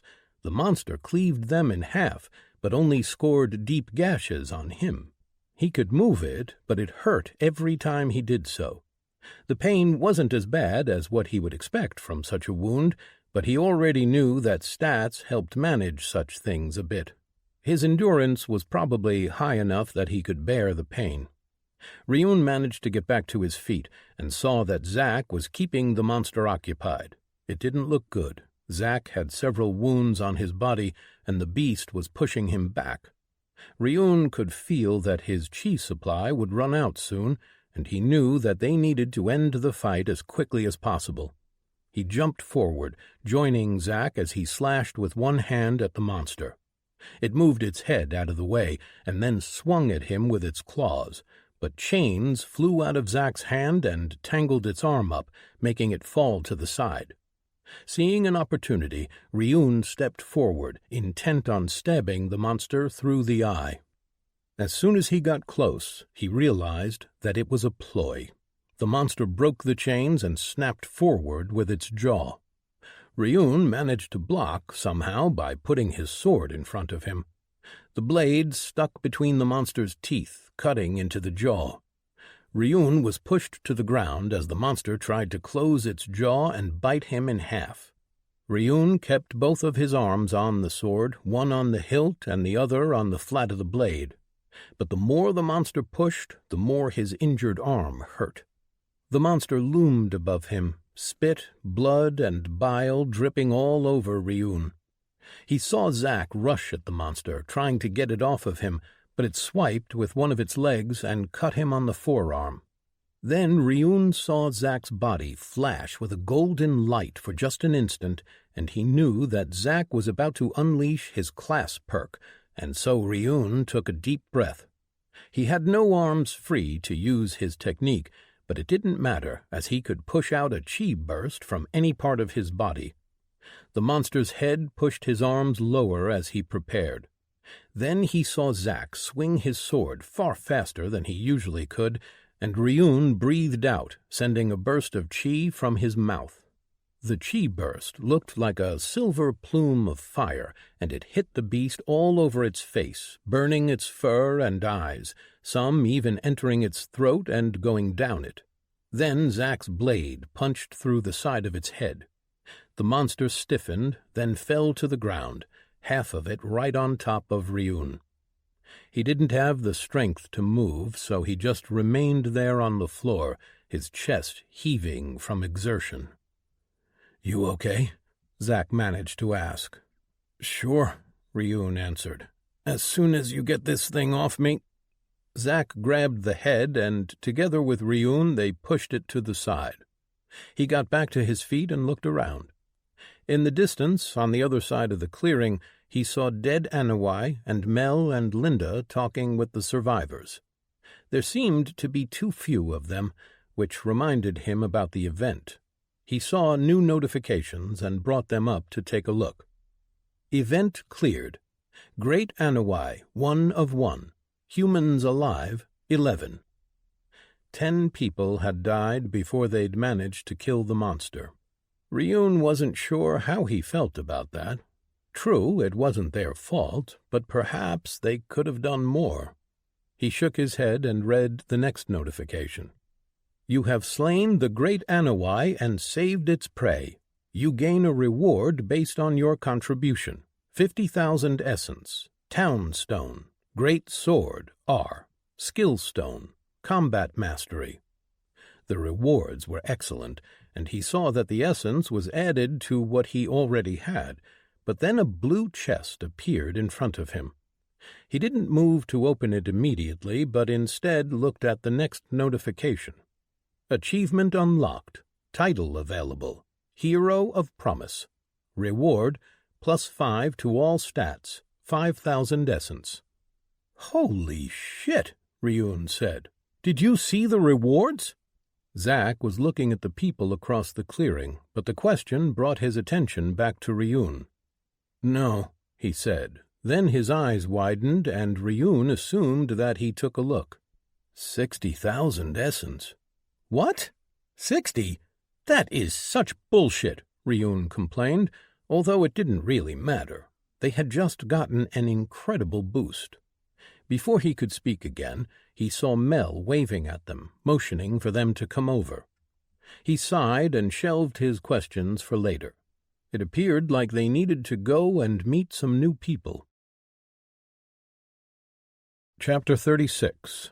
Present. Zack. Mission. Zack pulled on the reins of his mount slowly, keeping pace with his traveling companion and now his superior. Gris was a drake and a warden, a special kind of adventurer who dealt primarily with crime-based contracts. He had invited Zack to join, and seeing that joining the wardens was a good opportunity, Zack agreed. Being a warden would give him access to intel, allow him to move with few restrictions between the different factions in this world. He was only an apprentice for now, but Gris assured him that he wouldn't be one for long. The two of them had left Helios nearly a week ago and were on their way to a frontier town owned by the Greenstone Mining Syndicate. The small town was Gris's original destination, with Helios being just a stop on the way. They were riding horses, or at least something resembling horses. The animals were wider and taller than any horse Zack had seen on Earth, but the trip allowed them a lot of free time, which was why they had spent nearly every free moment they had during the past week talking about different laws of this world. "I still don't understand what the difference is between a sect, an organization, and a guild," Zack said. The different types of governments in this new world were somewhat confusing, as was the way that it was divided into territories. Gris took a deep breath and then opened his mouth to explain. "A sect is usually led by a small group of people, a family and its branches, or at times a single powerful individual. The main difference between a sect and a guild is that of ideology. The sects believe that the best way of gaining power is by focusing on cultivation. Their entire societies are geared toward enabling their members to cultivate unhindered and to expand the influence of their family. The more powerful members would donate essence crystals to those weaker, based on merit or connections. Of course, they would use classes as support, but their focus is always on their cultivation paths. Laws in sects are different, depending on the individual sect, but they all boil down to a convoluted mess of honor-based systems and a maze of debt and obligation. We are only rarely called to deal with cases inside a sect's territory, as they police themselves. If a warden is called to investigate something inside a sect, it usually means that the sect members are playing some kind of a game. Sometimes calling a warden is meant to be an insult to the person originally in charge of a case. Other times it is simply a way of dealing with a matter quickly and quietly, as each warden is bound to keep all of our employer's secrets, if they fall within the law of the territory we are currently in, of course." Zack nodded, trying to wrap his head around such a government. "How many sects are there?" "Quite a lot. Mostly in the eastern part of the core. I don't know the exact number since it changes often, what with the nearly constant state of war that the sects engage in," Gris added. "War?" "Well, they don't consider it war, more like a deadly game of politics. The sects are constantly trying to expand their influence and territories, whether by trying to claim wild territories or by undermining their neighbors and taking over. The only reason why there are no large conflicts between the sects, organizations, and guilds is because they are too fractured to unite and pose a threat to one another." "And what about the others?" "Organizations, like the Greenstone Mining Syndicate, are mostly run like a business. At the end of the day, their only goal is wealth. They hire people from any background, not really caring about ideology as long as they are willing to follow orders. Guilds, like the Adventurers Guild, are the other side of the coin. We believe that the best way to increase in power is through leveling and evolving our classes. We use cultivation as support, a way to round out our classes. Guilds each specialize in different things, and they usually survive by selling the services of our members to other territories. The Merchants Guild, for example, is often called in as a way of establishing trade routes and securing them. They often work closely with the Mercenary Guild for the security part, since most of their members have support classes focused on trade and management of goods. Zack understood that better, as most people that had been part of the United World government had taken up such classes. Only a fraction had chosen combat classes like Zack. Still, he was curious about any other type of government. "Are there not kingdoms here, or any other type of government?" he asked. "Of course there are, but none are nearly as prominent as the other three. They are scattered around the world and usually control a single territory, rarely more than that. They are just not all that important on the world political stage, with a few notable exceptions," Gris answered. "You said that the sects generally don't interact much with the guilds and organizations, but Helios is part of a sect's territory, yet it had several different guilds present. Why is that?" Gris waved his hand. "It is a territory of the Golden Sect in name only. The Golden Sect specializes in conquering wild territories, after which they lease the use of a territory to others. The Adventurers Guild and the Merchants Guild had made a joint bid to use this territory. It has several benefits for the sect. They gain essence as the territory gets developed without having to risk their own people, and they get paid by the guilds that want to use it. The guilds benefit by not having to risk people to conquer a territory. But the Golden Sect is an exception to the rule. The vast majority of sects wouldn't dream of renting out their territories. The main cultivation path of the Golden Sect requires little actual fighting, however, only more resources for them to advance." "So how hard is it to conquer a new territory?" Zack asked. "That depends, but generally it is extremely hard. To conquer a territory, one needs to establish a town using a town stone, and the horde attacks can get pretty nasty out here. You do know what a town stone is?" "Yeah," Zack nodded. He shuddered as he remembered using the town stone for the first time. They had gotten lucky then. If they had used it before they'd built defenses, they might have all died. "A lot of people from the Corps underestimate the horde. They think that surviving a single day against monsters is easy, but then again, they rarely need to go out and hunt truly challenging prey, and a horde is as powerful as the monsters inhabiting the territory," Gris said. Zack agreed completely. He knew people who had made such mistakes, and very few managed to survive foolish decisions. "So a territory is claimed after a town stone is used?" "Aye. The person using it is named its ruler, and they can then choose to pledge it to an already existing ruler and serve as a custodian." Zack grunted and turned his attention to the sky above them. The day had turned to night and the sun into a moon. The stars around the moon were no longer in a shape of a golden chalice.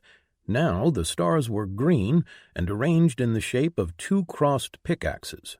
It meant that they had left the territory of the Golden Sect and had entered that of the Greenstone Mining Syndicate. The two of them decided to settle in for the night. Tomorrow they should reach their destination, a mining town in the mountains. Gris had been summoned to deal with their bandit problem. A few of the miners had violated their contracts and taken up banditry, and they were starting to be a real problem to the syndicate. Already they had lost 2 shipments to the bandits. Zack had asked Gris if he alone was enough to deal with them, but the Drake only laughed his question away. According to him, the people sent over here as miners were in the low 40s in levels, a few of the administrators being around 50. The bandits would not be a match against someone like him, who had evolved his class and had a combat-oriented one. Zack knew that there was a substantial spike in power after one evolved their class, so he wasn't really worried. He still didn't know what level Gris was. Class evolution took place at level 60, so he was at least that level, but the Drake did seem more powerful. Zack wasn't sure if the Drake was as powerful as he, but he doubted it.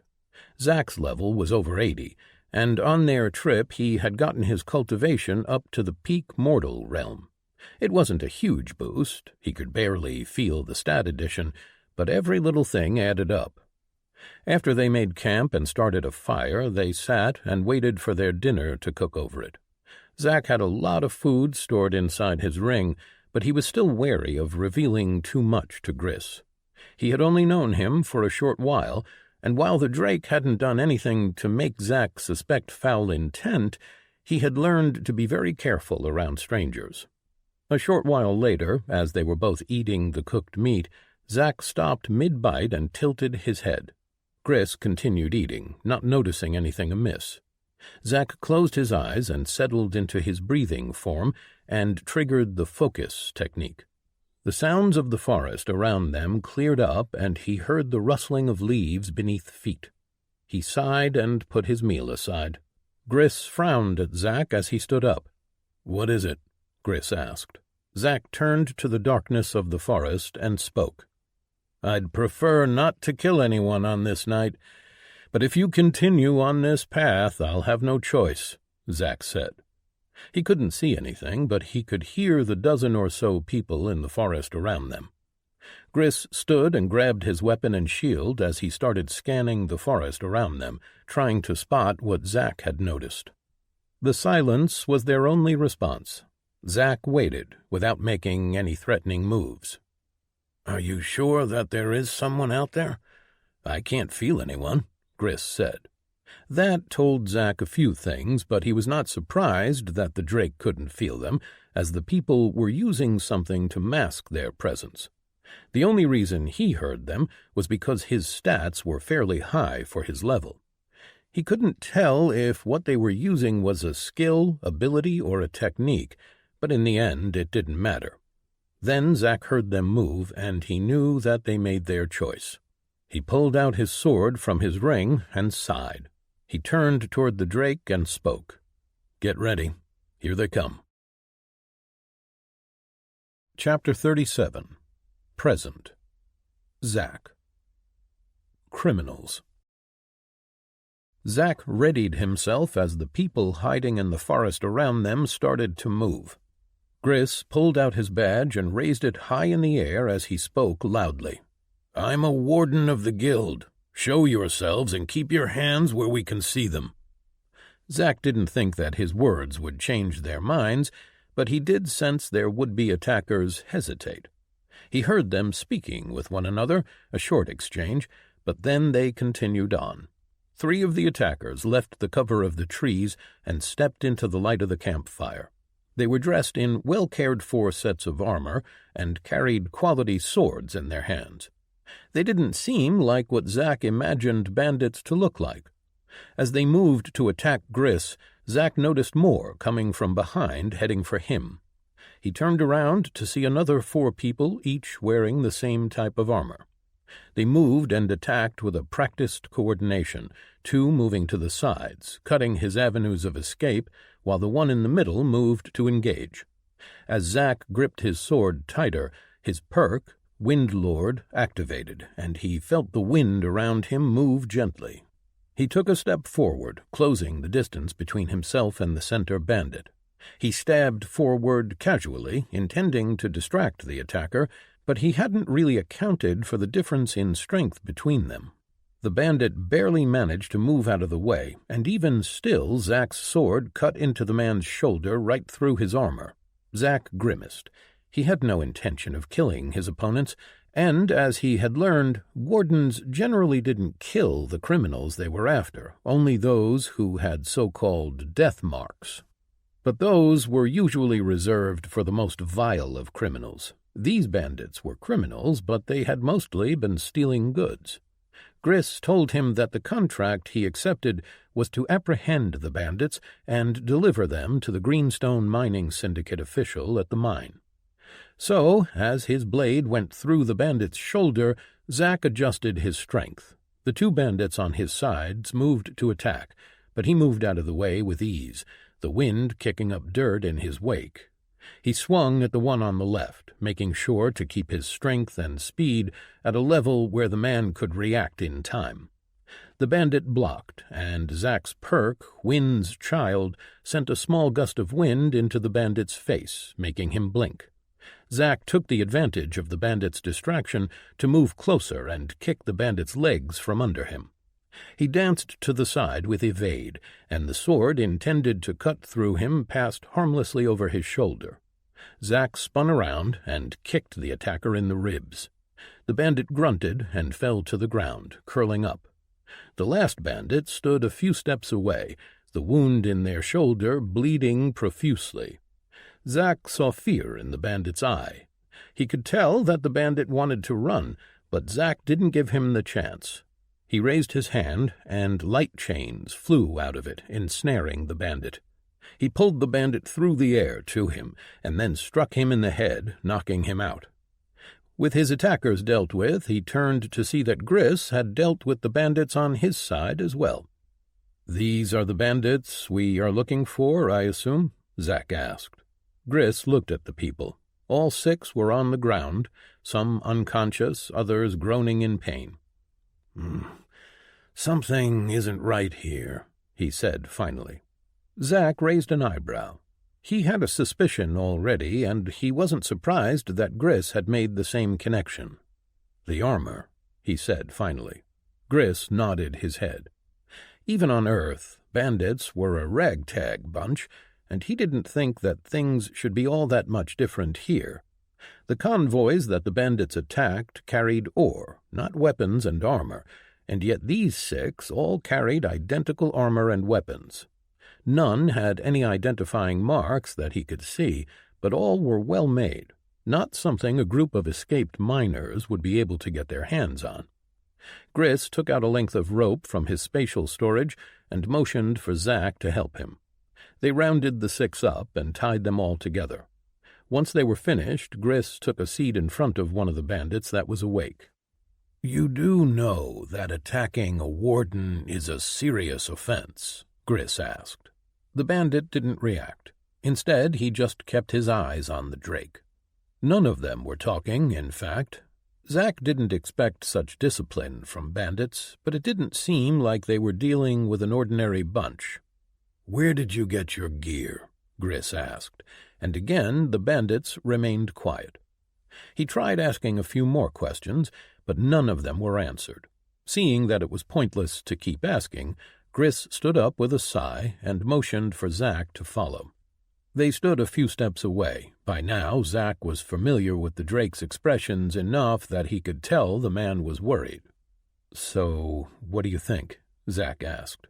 "They are not typical bandits. Are we even sure that they are the bandits we are looking for?" "They are all former miners, that is for sure," Gris answered. "How do you know?" "They are underfed, or rather, had been until recently. The miners don't live in the best conditions, and I can tell that until recently those 6 had been in the mines. They have calluses on their palms. They aren't trained in fighting either. I don't think that they have combat classes. But it is strange." "What is?" Zack asked. "They have no identifying marks, yet all of their armor is well made and identical, suggesting an organization behind them. When I fought them, I felt the use of cultivation techniques, the same ones. The Greenstone Mining Syndicate uses indentured workers for their expansions, and they rarely use cultivators. They make poor servants, and one can't limit their growth. They can always draw in essence and advance, so it is dangerous to try and keep them. They mostly take classers, those who had the bad luck of getting into debt. Add to that the fact that all of them appear to be on the same path. The odds of that are slim to none." "What are you thinking?" I think that these are our miners, but someone is clearly helping them. Someone is teaching them a path and supplying them with gear, Gris said. Why would anyone bother? There are many reasons, but this is not the first of such incidents the wardens have come across. There had been instances of unrest in the frontier territories. We have been trying to tie them together for a while now with little success. But what would anyone gain from arming miners? The fact that they are stealing cargo is hurting the syndicate, making it less profitable for them to continue spending resources in this territory. The losses are negligible for the Greenstone Mining Syndicate as a whole, but if this territory is not making any profit, it would be abandoned, making it free for anyone else to take over.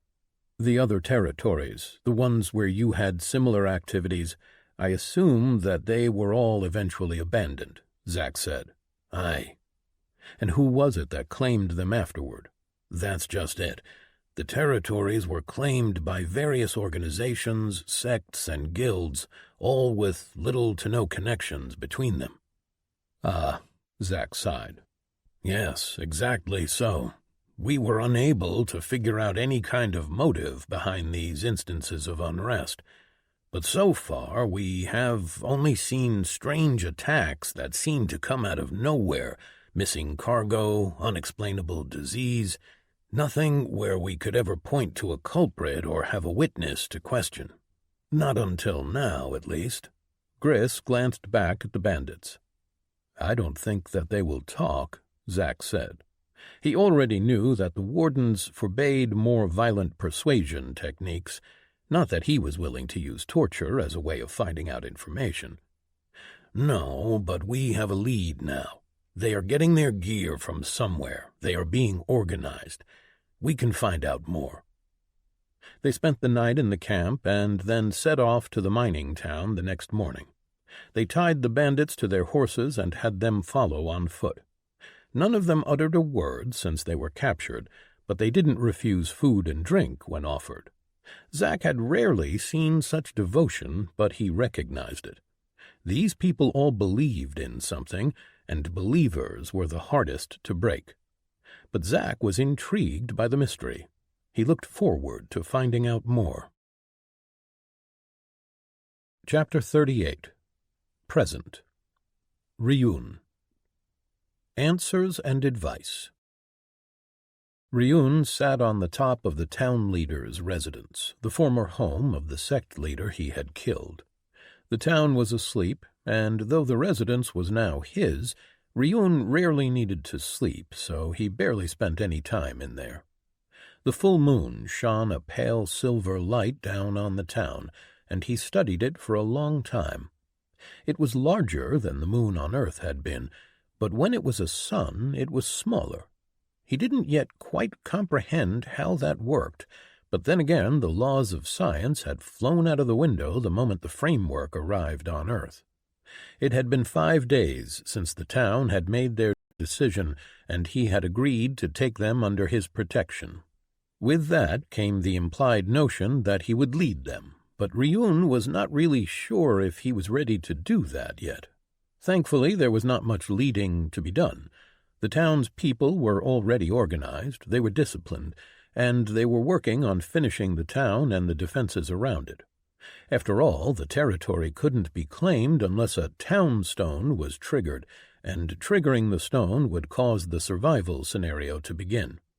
Their former sect had claimed many territories in the past, so they had a pretty well thought-out plan for how to do it, and Ryun saw no need to change it. Hell, it was a lot better than what Zack and he had done so long ago. For the rest, he didn't really know what to do but wait. The people here were worried that their sect was going to send people to eliminate them once they found out about their master being dead. For that to happen, they first had to find out. They were expecting a group to arrive from the sect territories around the same time they were scheduled to finish the town defenses, a shipment of supplies as well as reinforcements for the triggering of the stone. They didn't know how strong these people would be. That was only known to their former master, but Ryun's first instinct was not to worry about them. Only he had nearly died because he was arrogant. That meant that he needed to prepare. He needed to speak with others about cultivation, about different chi types. He needed to fill the holes in his knowledge and to decide on what kind of second path he wanted to pick up. He had browsed the shop as a new tab became available to him and looked through the paths that he could buy. Surprisingly, they all cost a fortune, far more than what he had paid for his first path on Earth. He wondered why that was, but seemingly everything in this world was more expensive.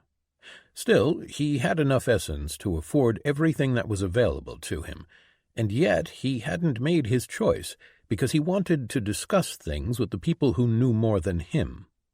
The problem was approaching them.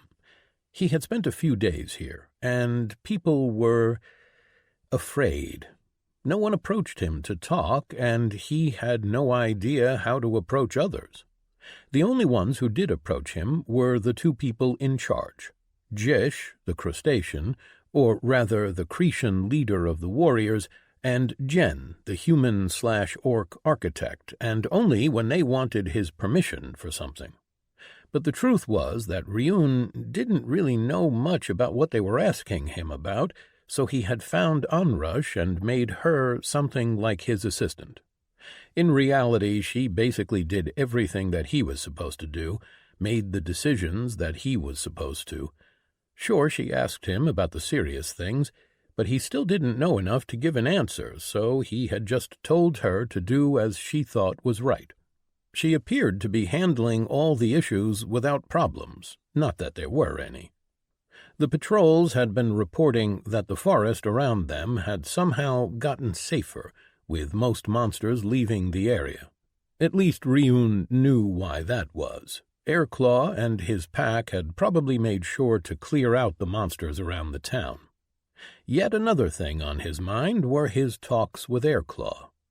He wanted to go and speak with the wolf again, but he felt like he had to deal with other things before then. Ryun stood then and nodded resolutely, making a decision. There was really no reason for him to prolong this. He needed answers, so he should start with the logical first step: questions. He furrowed his brow, thinking about where to start. He didn't really know the people here, didn't know who would know the most and who would be the best to answer his questions. Jish was probably the best bet, since he led the warriors. He, like all the other cultivators, had the poison chi type that Fier used. Ryun wasn't yet sure about the Cretan warrior, as their interactions had been few and short, but there was one person that he felt the most comfortable with, and who probably had the answers he needed, or could at least point him in the right direction. He jumped off the building and across the town, landing without a sound. In an instant he crossed the distance and appeared behind a large brown tent. He frowned as he realized that there was no way for him to knock. Ryun narrowed his eyes, thinking about the best way to announce himself, but then decided that it was best to just speak. "Onrush," he said. A moment later he heard movement, but no acknowledgement. He spoke again, louder. This time he heard a curse and then shuffling of material before finally the side of the tent moved and Onrush peeked out with her eyes half open, glaring at him, and she held a sheet of cloth wrapped around her chest. "What's wrong?" she asked. "There is nothing wrong," Ryun answered. She blinked once. Then, when the silence stretched, she took a deep breath and spoke again. "What do you want, then?" "I require answers and advice," Ryun told her. Onrush looked at him as if she wanted to kill him. He had seen the look often enough, so he recognized it immediately, but he could see no weapon in her hands, so he put her threat level to negligible. Of course, he wasn't about to act unless she attacked first, but he didn't want to get caught off guard again.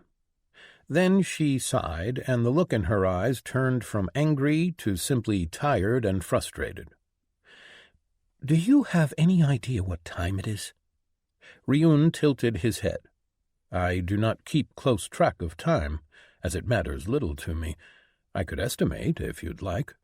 Onrush closed her eyes, then whispered something that he didn't quite catch.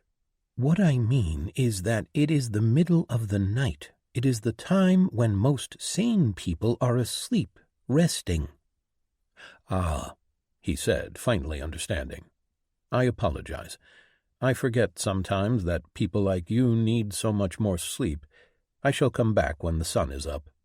She shook her head. "Don't. I won't be able to sleep any time soon. Might as well answer your questions. Let me put some clothes on first." She ducked back into the tent, and he heard her putting on clothes.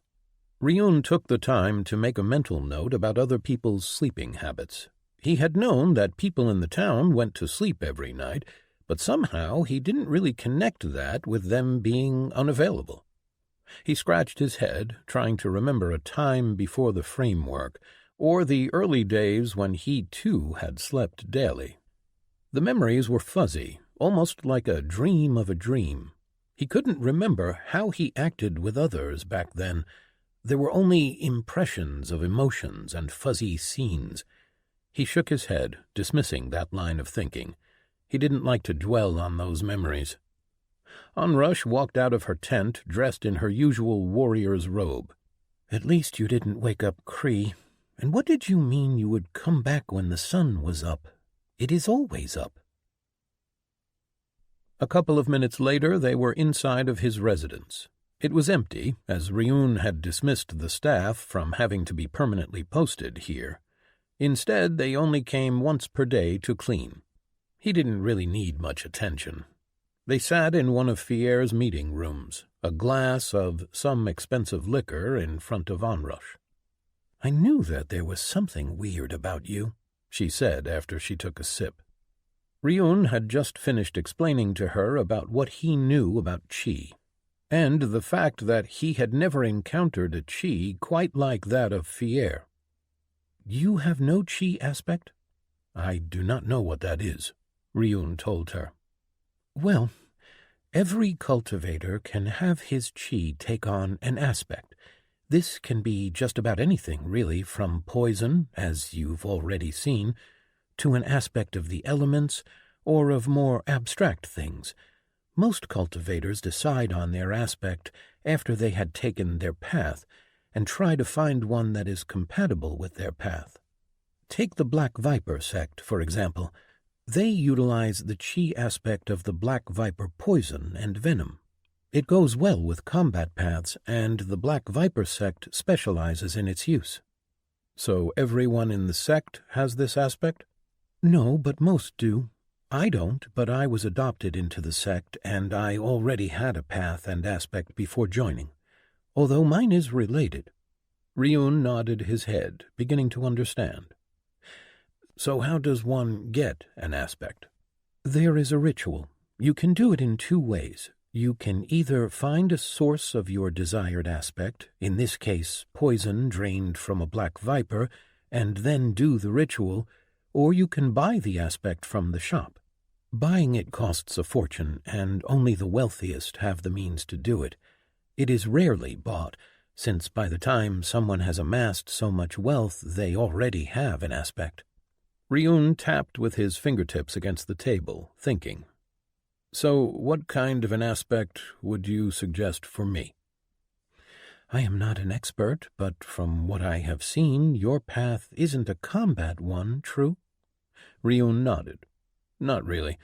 It was not designed for fighting, but for destruction. His path didn't give him any techniques that enhanced his fighting ability, properly speaking, but that did not mean that they didn't help in a fight." "Well, such paths generally gravitated toward more destructive aspects. The elements, fire, water, air, and earth, all could be fairly destructive." "What is the difference, then?" "When your Qi takes on an aspect, it gains the properties of that aspect. Fire Qi will be hot enough to burn even when not used in a technique. For people with low stats or on a path that is not compatible, it could even cripple the cultivator. And not all aspects were compatible with all paths." Ryun raised his eyebrows. It sounded like this was not as simple of a decision as he had initially assumed. You mentioned aspects that were more abstract? Yes, for example, let's take an emotion. Chi, with the aspect of rage, would fill the cultivator on a right path with unimaginable rage every time they used a technique, making them unpredictable, stronger, faster. But there are also paths that could utilize it in different ways, such as using techniques that could induce rage in others. It is all about matching your path with the right aspect. Ryun realized that there was far more to this and that he really needed to take the time to learn more, especially if he wanted to make a good decision. And then there was also the fact that he needed to pick a second path. It would be best if he found both a path and an aspect that complemented each other well. He got lost in his thoughts and failed to notice that Onrush had slumped in her chair and fallen back asleep. When he finally did notice, he realized that it was selfish of him to take her out of bed and ask questions. She was not like him, and she needed her rest. He sighed and stood up, walking over. He picked her up from the chair and carried her over to the bedroom and put her to bed. He could wait to ask more questions tomorrow. Chapter 39. Present. Ryun. Continuation. Ryun sat on the small cupboard, watching straight ahead.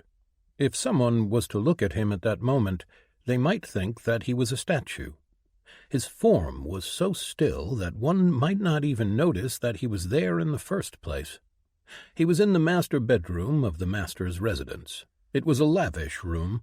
The walls had colorful drapes hanging from the ceiling, the furniture was dark wood, and the floor was covered in soft furs. The bed was large, taking up almost a third of the room. Ryun didn't really understand the need for it. The bed could comfortably hold a dozen people. It was technically his, but he rarely slept, so he hadn't had the chance to test it yet. In the center of the bed was a sleeping form. Onrush had fallen asleep during their conversation, and he'd brought her here to rest. He seemed to remember that people liked sleeping in beds.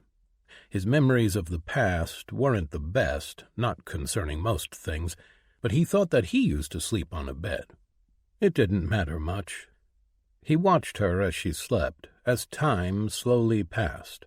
He might not remember much about social interactions, but he was pretty sure that it would be considered rude if he just woke her up to continue their conversation.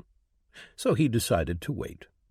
Then, as the light of day slowly trickled into the room, he saw Onrush move.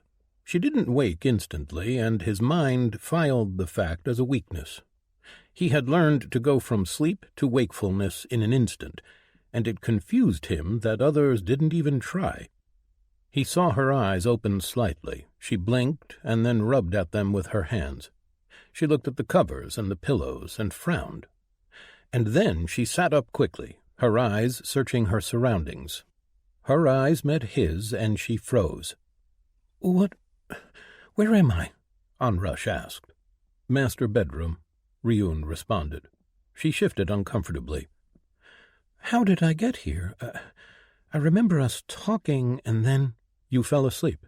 I brought you here to rest." She blinked, looking at him with a strange expression on her face, and then she realized that her torso was exposed. She reached for the covers and pulled them up quickly, looking at him with accusation in her eyes. "What happened to my clothes?" "I took them off," Ryun answered. "Why?"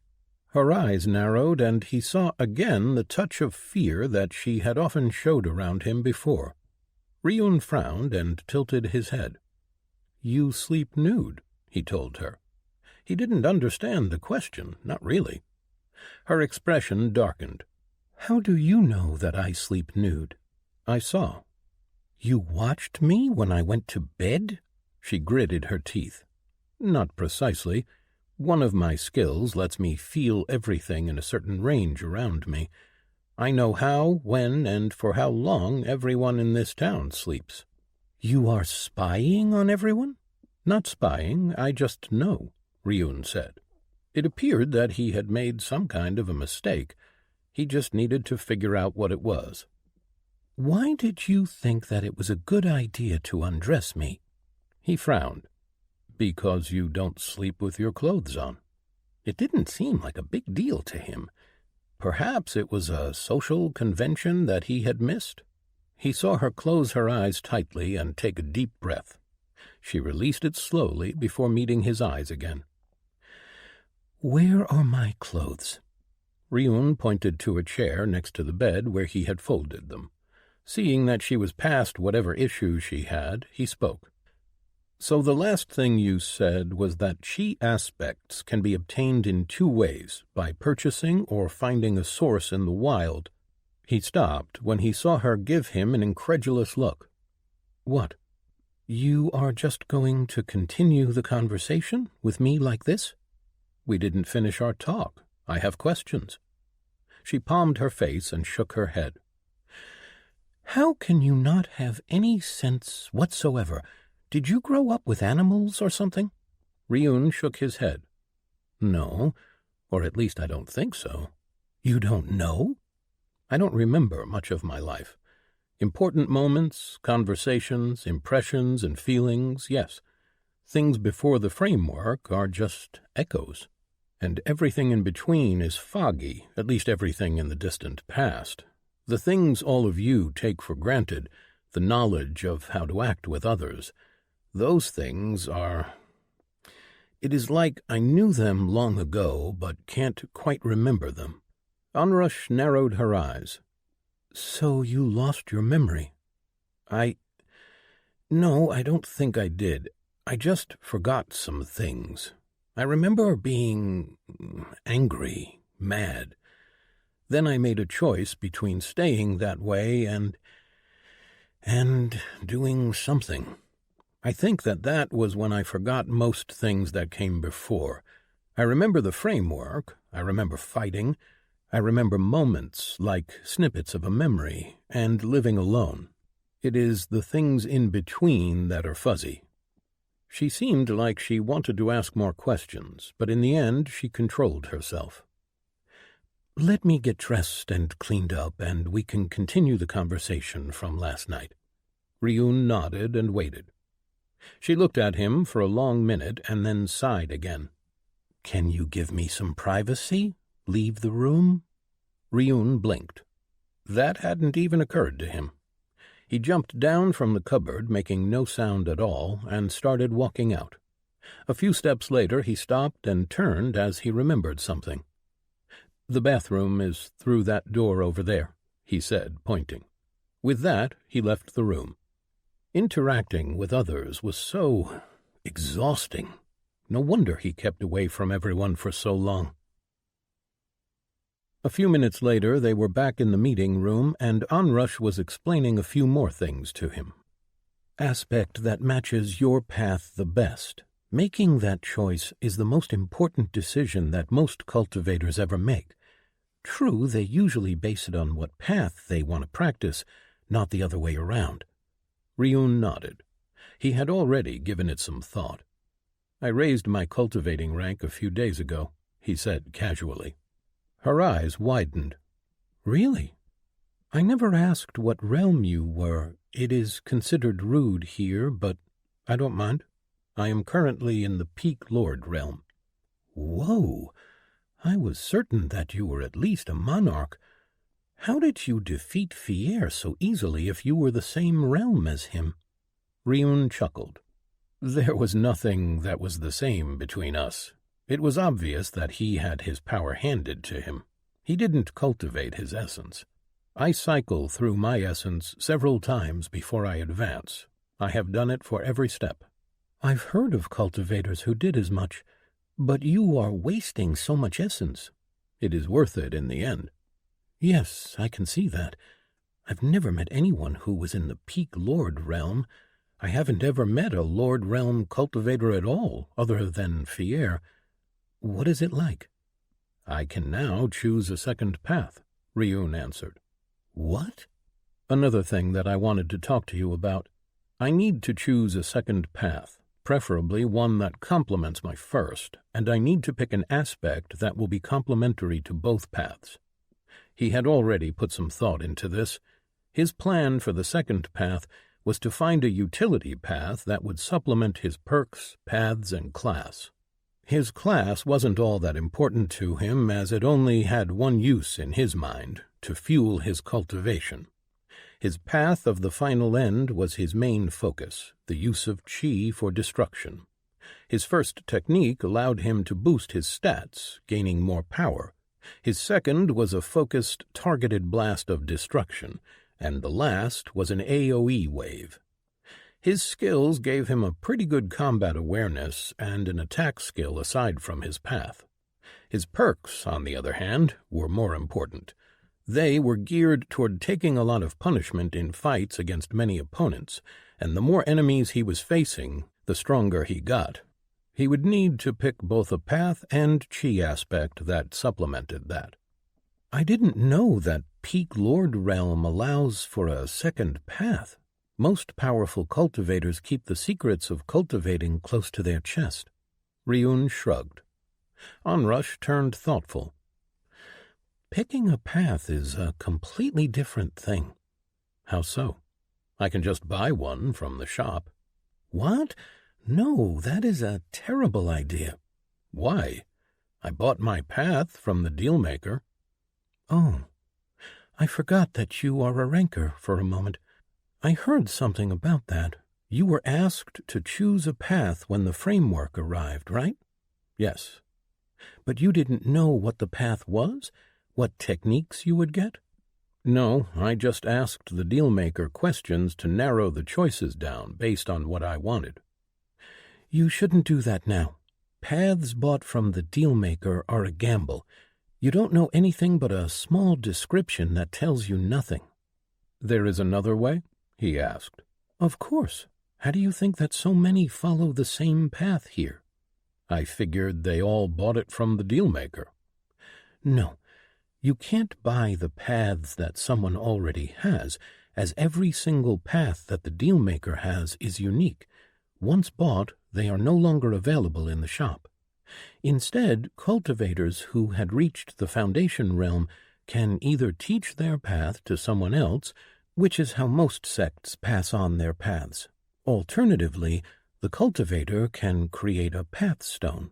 It is expensive, requires a ritual and time, but it can then be sold. It contains the details on how to use a path, and obviously the 3 techniques that come with it. Ryun hummed as he was thinking. When he'd gained his path, he instinctively knew how to use it. The knowledge had just been put inside his head by the framework. So you think that I should buy or learn a path? I don't know if we could find you a teacher, but buying a well-established and known path should be preferable to trying to gamble with the dealmaker's options. And where can I buy this path stone? The auction house, although we need to have an established town in order to get that option. Ryun nodded. It looked like securing the town and triggering the town stone just became a top priority. Chapter 40. Present. Ryun. Contract.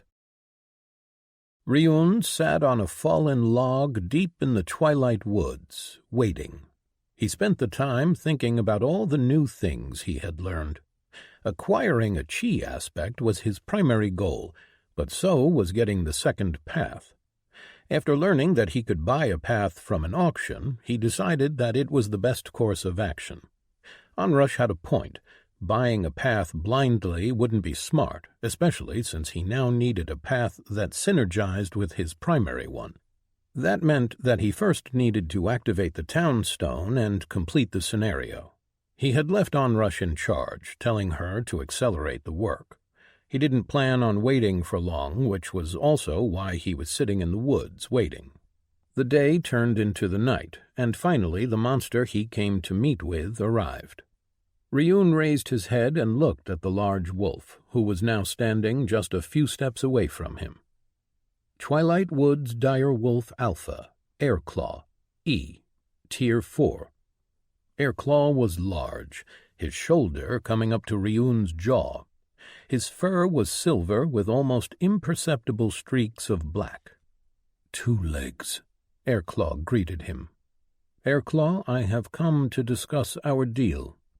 The massive dire wolf sat on its hind legs and focused his red eyes on Ryun. So, you have decided to stay here? I have. This is good. Tell me more about this contract, what it entails. Airclaw tilted his head, then spoke. A contract between a monster and one of your kind makes a connection between the two. It provides the monster a way of moving past our limits, without the need for hunting and killing. How does it work? There are 2 types of contracts, a bond contract and a blood contract. A bond will establish a tether between us. A portion of your essence will flow to me and allow me to grow stronger alongside you. We will gain some benefits, such as each knowing where the other is and speaking mind to mind, but there is nothing else. I would grow in the way I already am, simply growing stronger. We would be companions. A blood contract is different. It makes a greater connection between us. I will lose who I am and become something more. The connection between us will be stronger, and both of us will benefit from it in the long run by gaining contract perks as our bond deepens. It looks like the blood contract is better. Why would anyone choose the bond contract? Ryun asked. Not many 2 legs would agree to such a thing. It requires both of us looking into each other deeply. Few are comfortable with having their existence stripped bare before another, much less a monster. And I would pay a price. I would no longer be who I am now. So which of the contracts do you want to do? I have spent a long time thinking about this, and I am tired of having advancement denied to me. I would take either contract if it meant that I could get to grow stronger, but the one I prefer is the blood contract. Ryun thought about it. He wasn't really opposed to it. Gaining more power was his main goal now, and if this contract was going to give him that, then it was what he was going to do. But first, they had to agree to the terms of the deal. We spoke of a deal, that your pack would protect the town and we wouldn't bother them. I have something a bit different in mind. Ryun proceeded to explain what he had in mind, and once he was finished, Airclaw spoke. I do not know if that would work, but perhaps it is time that we stop living in isolation. I agree to that. Good. Now, you said that you've been in these woods for a long time. Have you seen the scenario for claiming this territory before? No. The settlements that trigger the event always disappeared almost overnight. We've never found any signs of them afterward. Ryun frowned at that. Scenarios could be many different things, from fighting a single invasion to surviving for a set time. But he remembered that there were other kinds of tests. Sometimes everything in the vicinity of the town's stone would be teleported someplace else, with the task of surviving in a different environment. Ryun shook his head as he realized just how strange it was that he remembered that it could happen that way, but didn't exactly remember ever seeing it. It didn't matter at the moment. That tells me enough. So, do we have a deal? Ryun asked. Yes. All right. How do we do this? Airclaw brought one of his paws up and closed his teeth around it until blood started flowing. Cut your palm and clasp my paw. Ryun stabbed his nail into the skin of his palm and pulled. Blood trickled, and before the wound started to heal, he grasped the offered paw. Immediately a window popped up in front of him. You are about to establish a blood contract between you and the monster Twilight Woods Dire Wolf Alpha, Airclaw. Are you certain that you wish to proceed? Yes? No? Ryun picked yes, and a moment later he felt a strange kind of heat fill him. It lasted for a few seconds, and then Airclaw started to glow. Ryun took a step back, shielding his eyes. The glowing lasted for a good 10 seconds, and then it slowly abated. In place of the large dire wolf now stood something that was far more humanoid. Airclaw now appeared more like a wolf walking on 2 legs. His fur was still mostly silver, but the black streaks were more pronounced. His eyes had changed color, and instead of red, they were now brown. A moment later, Ryun realized that they were actually the exact same color as his own eyes. The other change was that he could no longer see his monster tag above him. Airclaw looked at his hands. They were still clawed, but were far more human now. He closed them and opened them several times. "This is different. You didn't tell me that you would become more human," Ryun said. "It is the price that blood contract requires from monsters. We lose our previous selves to become something more." "If we had gone with the bond contract, you would have remained the same?" "Yes, 2 legs. I would have gained more power, but I would have always remained a monster." "I don't think that you can keep calling me 2 legs. I mean, you are 2 legs now, too." Airclaw blinked, then looked at his feet. "I did not think this through." Ryun chuckled.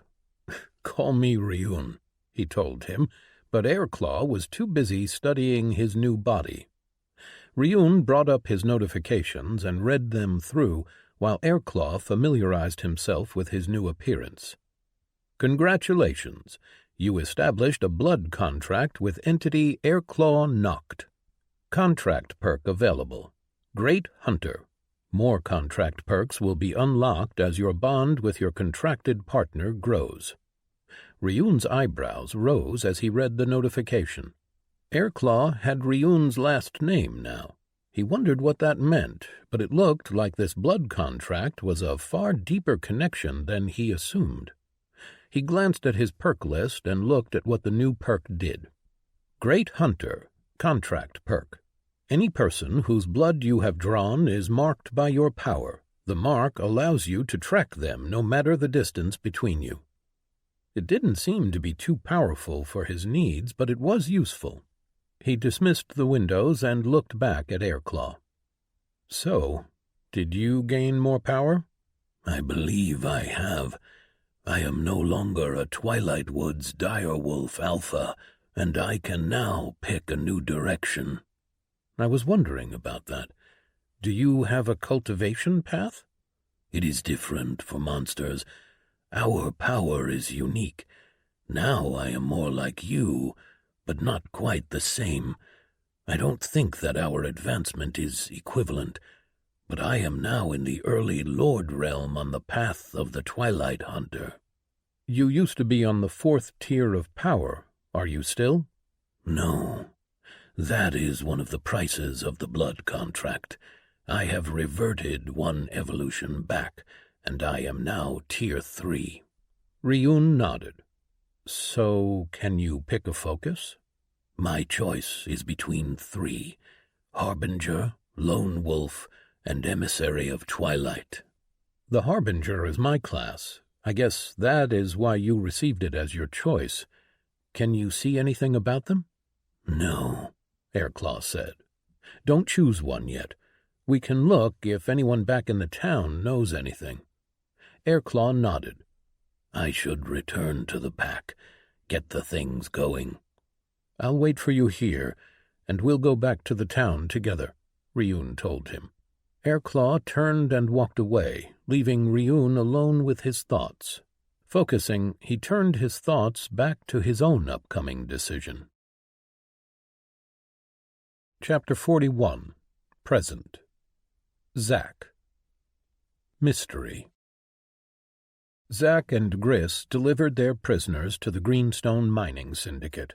The mine itself was a pitiful place. There was no question as to why someone would want to escape it. But all people there had contracts, or were criminals whose debts had been purchased by the syndicate. Zack might not agree with the state they were in, but they were all here for a reason, either because they owed a debt or because they had signed a contract. It was their own choices that had led them to the mine. This was the way of this world, the law and rules existed for a reason, and it was not for Zack to judge them, even though he disagreed. This was not his world, not yet. If he was to become a full warden, he was going to need to learn to enforce the laws of this world. He could already tell that he would like being a warden. It was a job that was clearly defined by the laws of various territories, and he liked that, rules and order, as he had spent far too long in a world consumed by chaos. It eliminated the need for him to make choices. He didn't want to be responsible for other people, not anymore.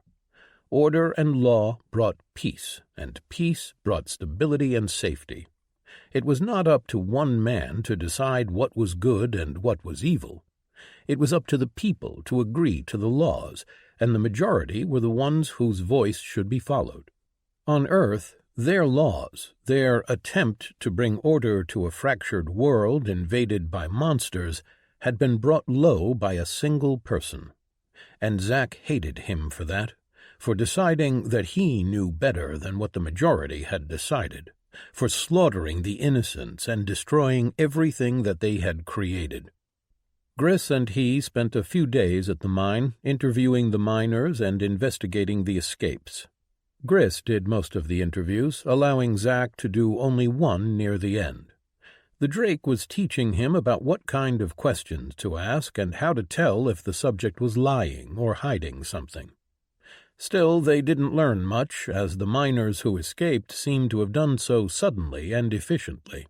No one knew that they were planning it, nor had anyone seen anything suspicious. After they conducted the interviews, they left the mine, heading into the forest to search for the remaining escaped miners, as they had been hired to do. They were currently setting up a camp for the night, their mounts fed, watered, and tied to a tree nearby. But as they were working, Zack had been thinking about all the information they had so far, and he knew that something was wrong. "Gris," he said, "did any of the escaped miners have a class that could be useful in escaping and making sure that they weren't seen?" "No," the Drake said. "I see that you noticed that too. I was wondering if I would have to nudge you in the right direction." Zack nodded. "They didn't escape," he said. "Someone broke them out, taught them a cultivation path, and then armed them." "Yes," Gris agreed. "But the issue is that whoever broke them out was incredibly powerful. The overseers and guards at the mine are not low level, and they are not incompetent. Someone far more powerful than them had taken the miners and then turned them against the syndicate." "A rival syndicate?" Zack asked. "It could be, but the kind of a person who could do this, even if it was a group, they are a rare resource, one that you don't spend on a frontier territory." Zack settled down on a rock, using flint to start a fire. Something was nagging at him, something that he wasn't seeing, but he could feel it was there. He only needed to connect the dots. "The other territories, the ones where you said the wardens noticed similar incidents, was there nothing at all connecting them?" Zack asked. "Nothing," Gris said. "They were owned by different syndicates, organizations, or sects. The factions barely had any connection between them, other than the fact that they wanted to expand and claim new territories. The only thing we have figured out is that these incidents seemed restricted to this general area." Zack felt another piece fall into place, but he still couldn't quite grasp it. "So the expansion in this area was interfered with. The faction or entity behind these incidents is unknown, and you can't figure out what their goal is?" Zack asked. "That is correct," Gris answered. "Well then, what is the result of that interference? What had happened because of it?" "That's just the thing. Nothing happened. The only thing that they've accomplished is delay the expansion. Eventually, a new faction comes in, claims the territory, and the expansion moves further south. Zack blinked as he realized the goal. That is it, then. They are delaying the expansion. Gris glanced over at him. What? For what purpose? Do these factions explore beyond these territories? Do we know what is beyond them, further south? Zack asked. Nothing. Only empty territories filled with monsters. The only civilized people in this world are the people that came with the iterations, and every iteration arrives at the same place. Civilization spread from there. There is no one else who could be. Gris froze, his mouth hanging open. What is it? Zack asked. Gris seemed too shocked to even speak, but he managed to get a hold of himself. By the Dealmaker, that is impossible. How did we not see it? Zack saw the drake stand and start pacing. Zack didn't really understand his reaction. To him, the only thing that made sense, the only thing that linked all the incidents together, was the fact that by forcing the factions to take care of problems, for the new factions to come in later, that the expansion was slowed down. That meant that someone had an interest in slowing it down. He didn't know what for, but Gris seemed to have come to a realization. Finally, Gris stopped and turned to look Zack in the eyes. This just got a lot bigger. We are going to need to find proof. Proof of what? Zack asked, still confused. Gris blinked and then walked over and took a seat next to Zack. I forget sometimes that you've just arrived. So now is the time for a little history lesson. Gris leaned in and then spoke in a lower tone of voice. Long ago, when the first iteration arrived, the area around them was wild, filled with monsters. The rankers who arrived grew in strength rapidly, but there were many casualties. Of the 90,000 that arrived, barely half had survived by the time the second iteration arrived. By then, they had made a foothold against the monsters, had claimed several territories. And those who survived were powerhouses. They had survived in a brutal world and earned power. With the arrival of the second iteration and another 90,000 rankers, things changed. The first iteration knew that to tame the infinite realm, they would need numbers. Even their great power wasn't sufficient. So they and the second iteration banded together, joined forces, and fought together. They claimed all the territories surrounding the arrival zone. They built the foundations of what the civilized world is now. And then the third iteration arrived. The first and the second had gained a lot of power, had claimed many territories, and they took the third iteration under their wing, guided them, protected them. But eventually the third iteration rankers decided that they wanted to expand on their own, wanted to grow as powerful as the first and the second iteration rankers. They felt like they were being stifled, like they weren't being allowed to grow their potential. Eventually, the third iteration rebelled. They weren't as powerful, but the first and the second iteration had lost many people in their fight against the monsters.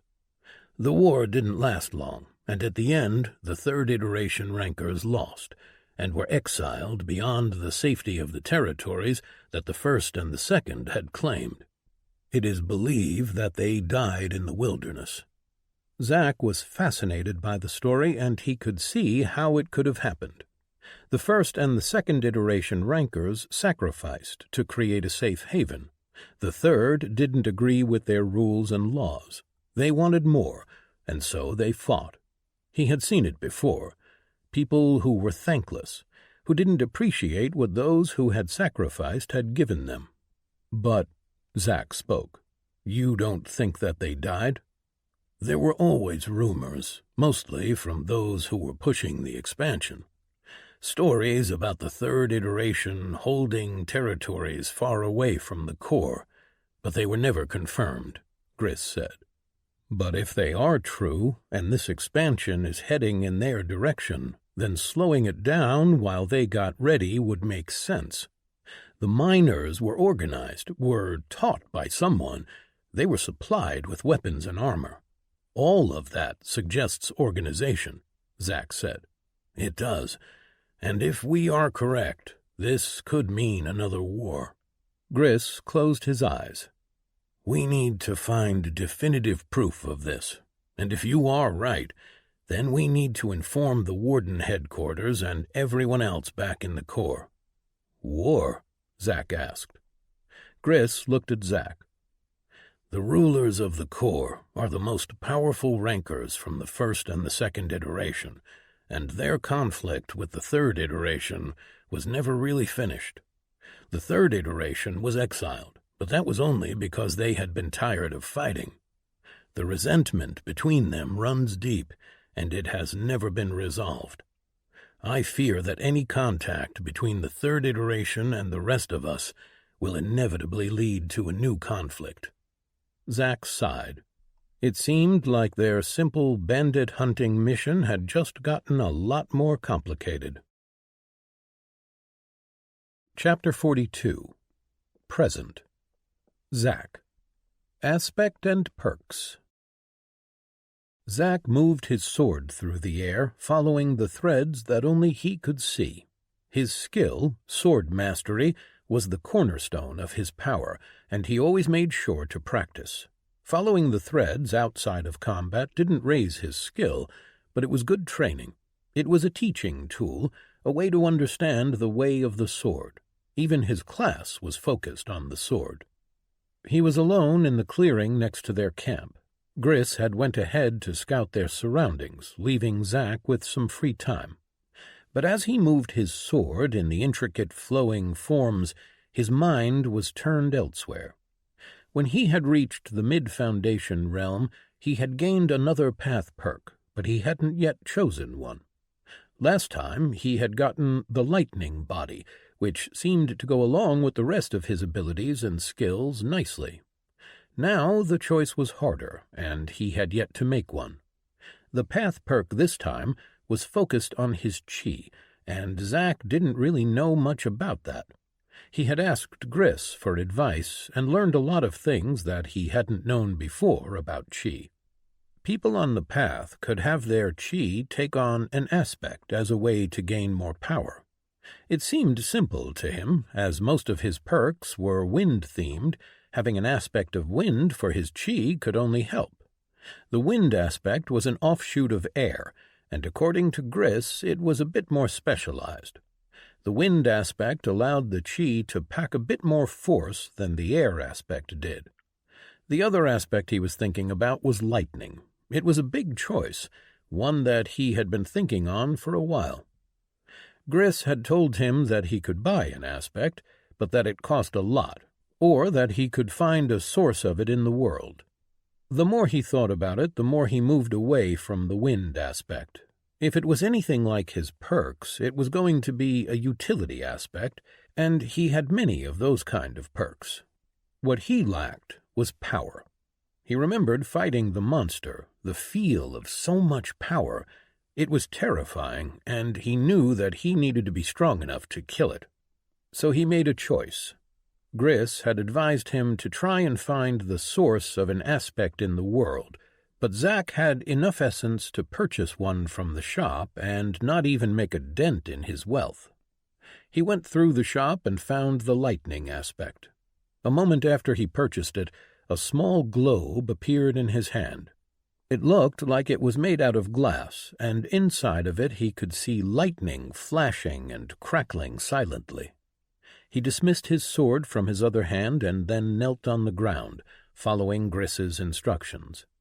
He emptied his mind and focused on his chi, then crushed the glass globe. He sensed the essence leave the container, and he pulled it in slowly, as if he was breathing it in. It hurt, as if his veins just caught on fire, but he had felt greater pain, and so he ignored it. The ritual was simple. He just had to keep his mind empty and focus on breathing the essence in. Quickly he had pulled in all of it, and he started to feel a change happening inside of his core. His chi was changing, and his core with it. To his inner sight, his core had always had a kind of white color, but now it became a swirl of shifting color: white, blue, green, yellow, cyan, violet. It finally settled back to white, but now it would shift through tints of other colors every now and then. Zack sighed as he felt the change settle in. In the corner of his eye, he saw that he had notifications, and he pulled them up. Congratulations, you've achieved a chi aspect of lightning. Aspect perk available, Lightning Chi. Lightning Chi, aspect perk. When using techniques, your chi passively enhances you. Gain plus 30% dexterity while any technique is active. Zack's eyes widened at the bonus that his chi aspect provided. Gris told him that it depended on many factors, such as the path he was following, as well as his stats and achievements. It did seem like he had gained a good perk. He also knew that eventually he would be able to manipulate his chi directly, without the need for using a technique. For now, just the perk was enough. He had a few more notifications, so he looked them over too. Congratulations, your path techniques have evolved. Harmony evolved to Calm Before the Storm. Focus evolved to Charged Focus. True Strike evolved to Lightning Strike. Calm Before the Storm.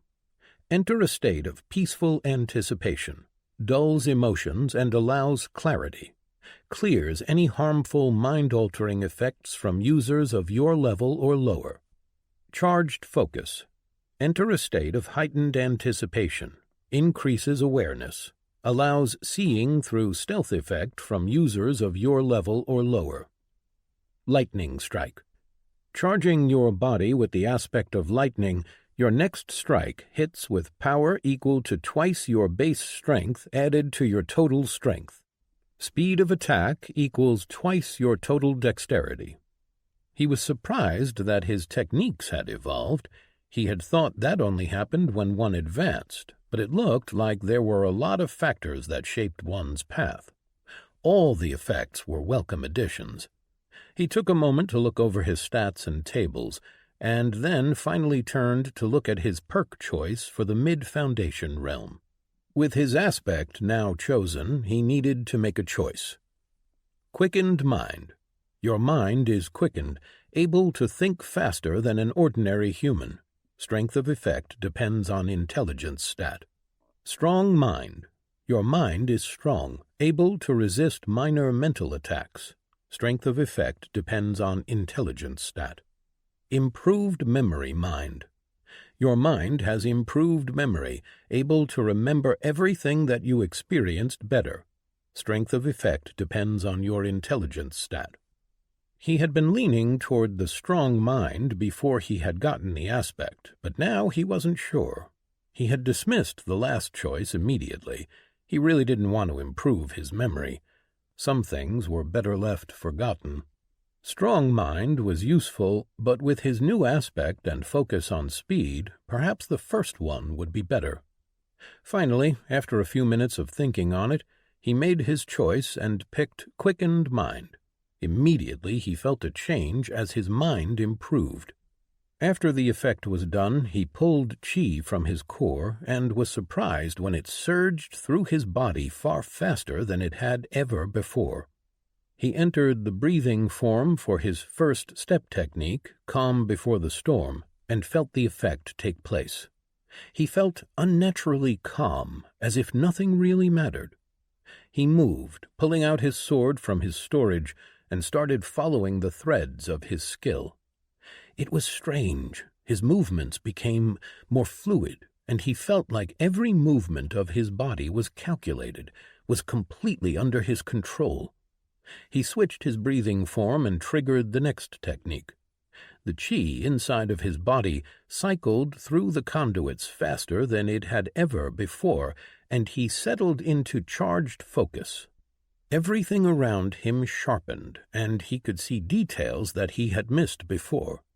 A small squirrel-like creature was sitting in the tree not far from him, eating an insect. The leaves rustled gently on the wind, and he changed his breathing once again. He pulled his sword back, and then the chi inside of his body tensed, and he flashed forward, striking empty air. His blade sliced forward faster than he had ever moved, his chi snapping out to cover his sword in an instant. A white light exploded around him as a loud clap of thunder followed his attack, and Zack released his chi. Lightning strike was even more powerful than he had thought. He shook his head and put his blade away, satisfied with the changes. Finally, he glanced at his stat screens. Name: Zachariah Gardner. Race: Human. Earth. Iteration 7. Titles: First Kill. First to 10. Adventurer. Hero of Promise. Chief. Leader. One against many. First to 60. Class Evolution 1. Essence: 410. Perks: Riposte. Class perk. Once per combat, gain the ability to execute a lightning-fast attack after being damaged. Speed of returning strike equals double dexterity stat. Wind's Child. Class perk. During combat, every strike with your weapon sends a short gust of wind. Strength of effect depends on dexterity stat. Wind Lord. Class perk. In combat, wind swirls around you, always blowing gently on your back. Strength of effect depends on dexterity stat. Consequence. Class perk. Every kinetic attack you block stores a part of its energy. Once per combat, unleash all the stored kinetic energy. Amount stored depends on strength stat. Second Chance. Class perk. Once taking damage that would kill you, heal it instead. Once per combat. Healing speed depends on vitality stat. Lightning Body. Path perk. Your body's reflexes are enhanced, able to utilize max dexterity at a moment's notice. Strength of effect dependent on dexterity stat. Lightning Chi. Aspect perk. When using techniques, your chi passively enhances you. Gain plus 30% dexterity while any technique is active. Quickened Mind. Path perk. Your mind is quickened, able to think faster than an ordinary human. Strength of effect depends on intelligence stat. Class: Blade Master, R. Level: 85, 0 of 610 greater essence. Combat ability: White Wing. Movement ability: Winged Leap. Support ability: Light Chains. Cultivation: The Path of the Lightning Blade, R. Stage: Mid-Foundation, 15 of 1,500 greater essence. Base Technique: Calm Before the Storm. Branch Technique: Charged Focus. Fruit Technique: Lightning Strike. Passive Skills: Combat Mastery, evolved to Sword Mastery, 7 of 10. Weakness Sense, 6 of 10.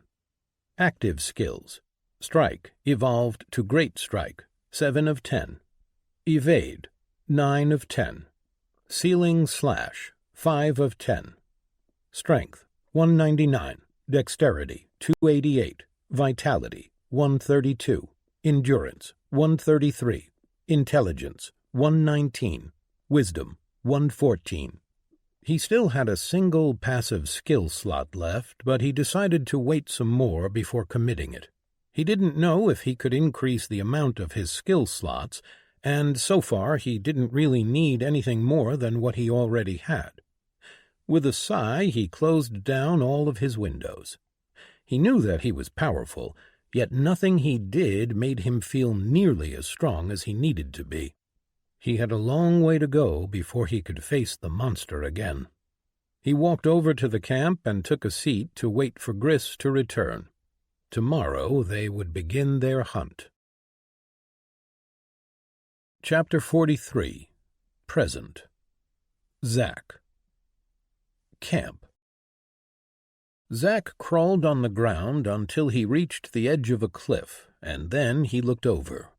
Gris crawled up near him, dressed in his full armor, but thankfully the waterfall nearby masked the noise that his armor made. Down below was the bandit camp. There weren't many of them, about 10 that they had counted over the last few days, but they had identified them all as escaped miners based on the descriptions they had been given. They had found the camp a few days ago and had been observing it ever since. Catching the bandits would be easy, as they weren't strong enough to pose a threat, but they were not here just for them. They needed to find the people who were helping them. About half of the bandits were training, going through some kind of martial art forms. That alone was proof that they had been trained by someone. According to Gris, none of the escaped miners had a path, nor had contact with a sect where they could learn or even see such ways of fighting. Classers generally focused more on their skills and abilities, learning how to integrate them and use them effectively, and sect members and cultivators in general devoted themselves to a fighting art. The bandits had tents, as well as weapons and equipment, but they hadn't seen much of the cargo that they had stolen from the convoys they attacked. There was only about 2 or 3 convoys worth of cargo down there, which meant that they probably gave it away, most likely to their benefactors. Gris was confident that they would be coming for another shipment soon. Still, Zack was getting bored. Gris had filled their time with lessons about the laws of various organizations and syndicates that held territories in this area, but he didn't really have much to teach him otherwise.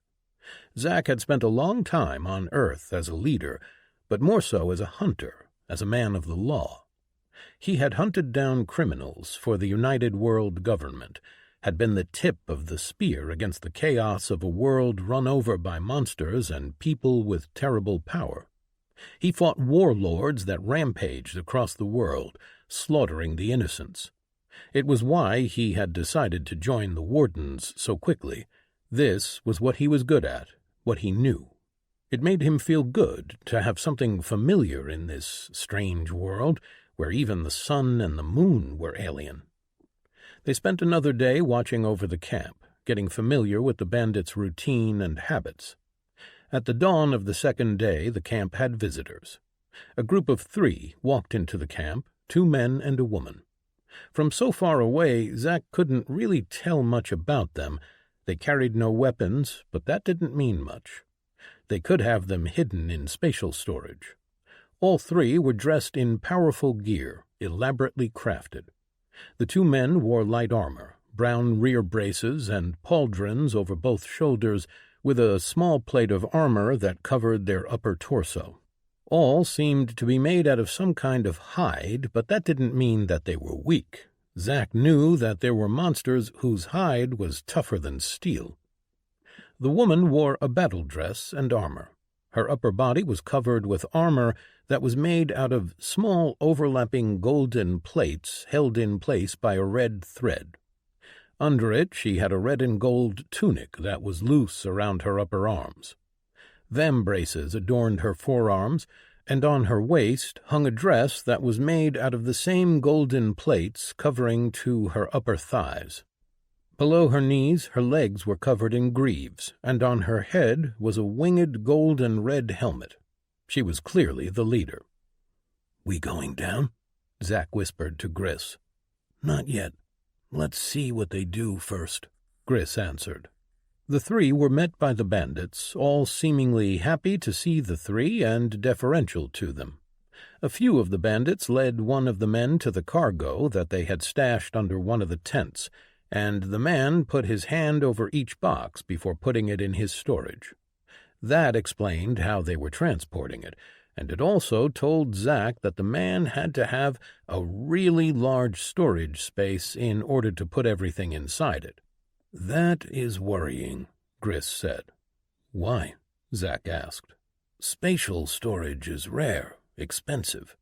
To have one even the size of one box like the ones down there would cost a fortune. To be able to carry all that cargo in one? The 3 down there are near our level of power, so that means that they have incredible backing.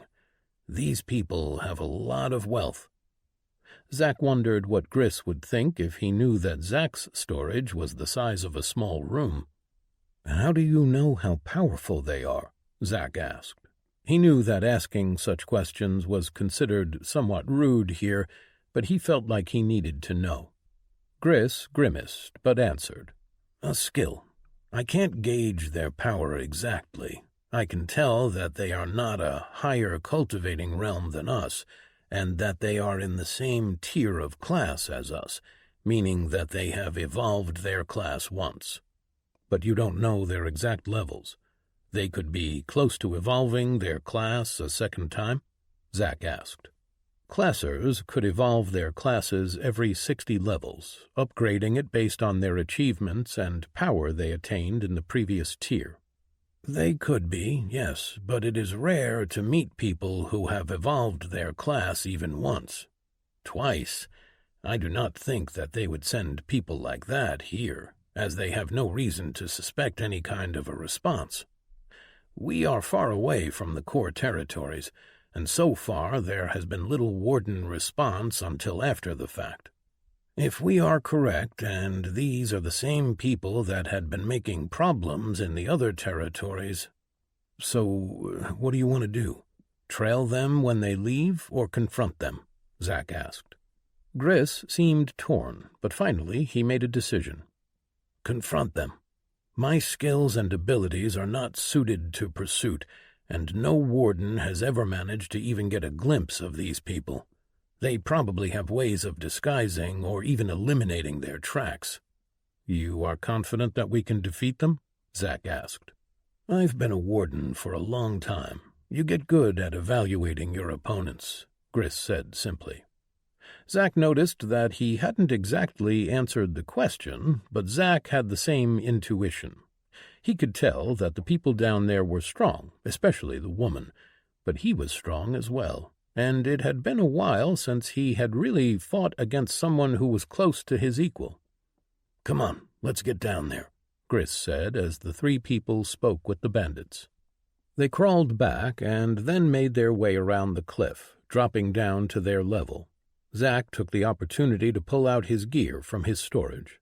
He pulled out his armor, the venomous lizard armor set, an epic reward he'd received for defeating a boss of a monster spawning point back on Earth. He hadn't worn it when he confronted the monster, as it wouldn't have helped him much against him. Speed had been more important. The set gave him a boost to his strength and a vitality of +15. It also provided him with an 80% resistance to venomous attacks. It was green-scaled armor, with a helmet that resembled a lizard's head. It also provided the same protections that any armor would. He glanced at Gris, wondering if he would be offended, but the Drake didn't even pay it any attention. Zack next pulled out Windrazor and its sheath, fastening it on his waist. Gris did the same, taking out his shield and large mace out of his own storage. When they were ready, they made their way over to the bandit camp. Zack had thought that a stealth approach would be best, but it seemed like the wardens had some rules after all. They had to announce themselves prior to engaging in combat, give the criminals a chance to surrender. Zack understood that. The wardens were a neutral force that worked across territories, and their rules were probably the only thing that made it possible to act without getting entangled in politics of various territories. The two of them walked out of the forest and into the clearing next to the river, where the camp was placed. They were noticed almost immediately, and the bandits all rushed over to arm themselves. The three newcomers looked both surprised and annoyed at the same time. Gris raised his warden's badge into the air. "We are the wardens, sent here to investigate attacks on the Greenstone Mining Syndicate, as well as recover escaped workers." He glanced at the frightened bandits and spoke directly to them. "You are in violation of your contracts. Lay down your weapons and surrender. You will be taken back to the Greenstone Mining Syndicate to serve out your terms along with any added penalties for escaping." Then he turned to the three. "You are aiding and abetting wanted fugitives. Identify yourselves and surrender for questioning." Zack could already tell that no one in the camp was going to take him up on his offer. He tightened his hand on his sword. The woman sighed.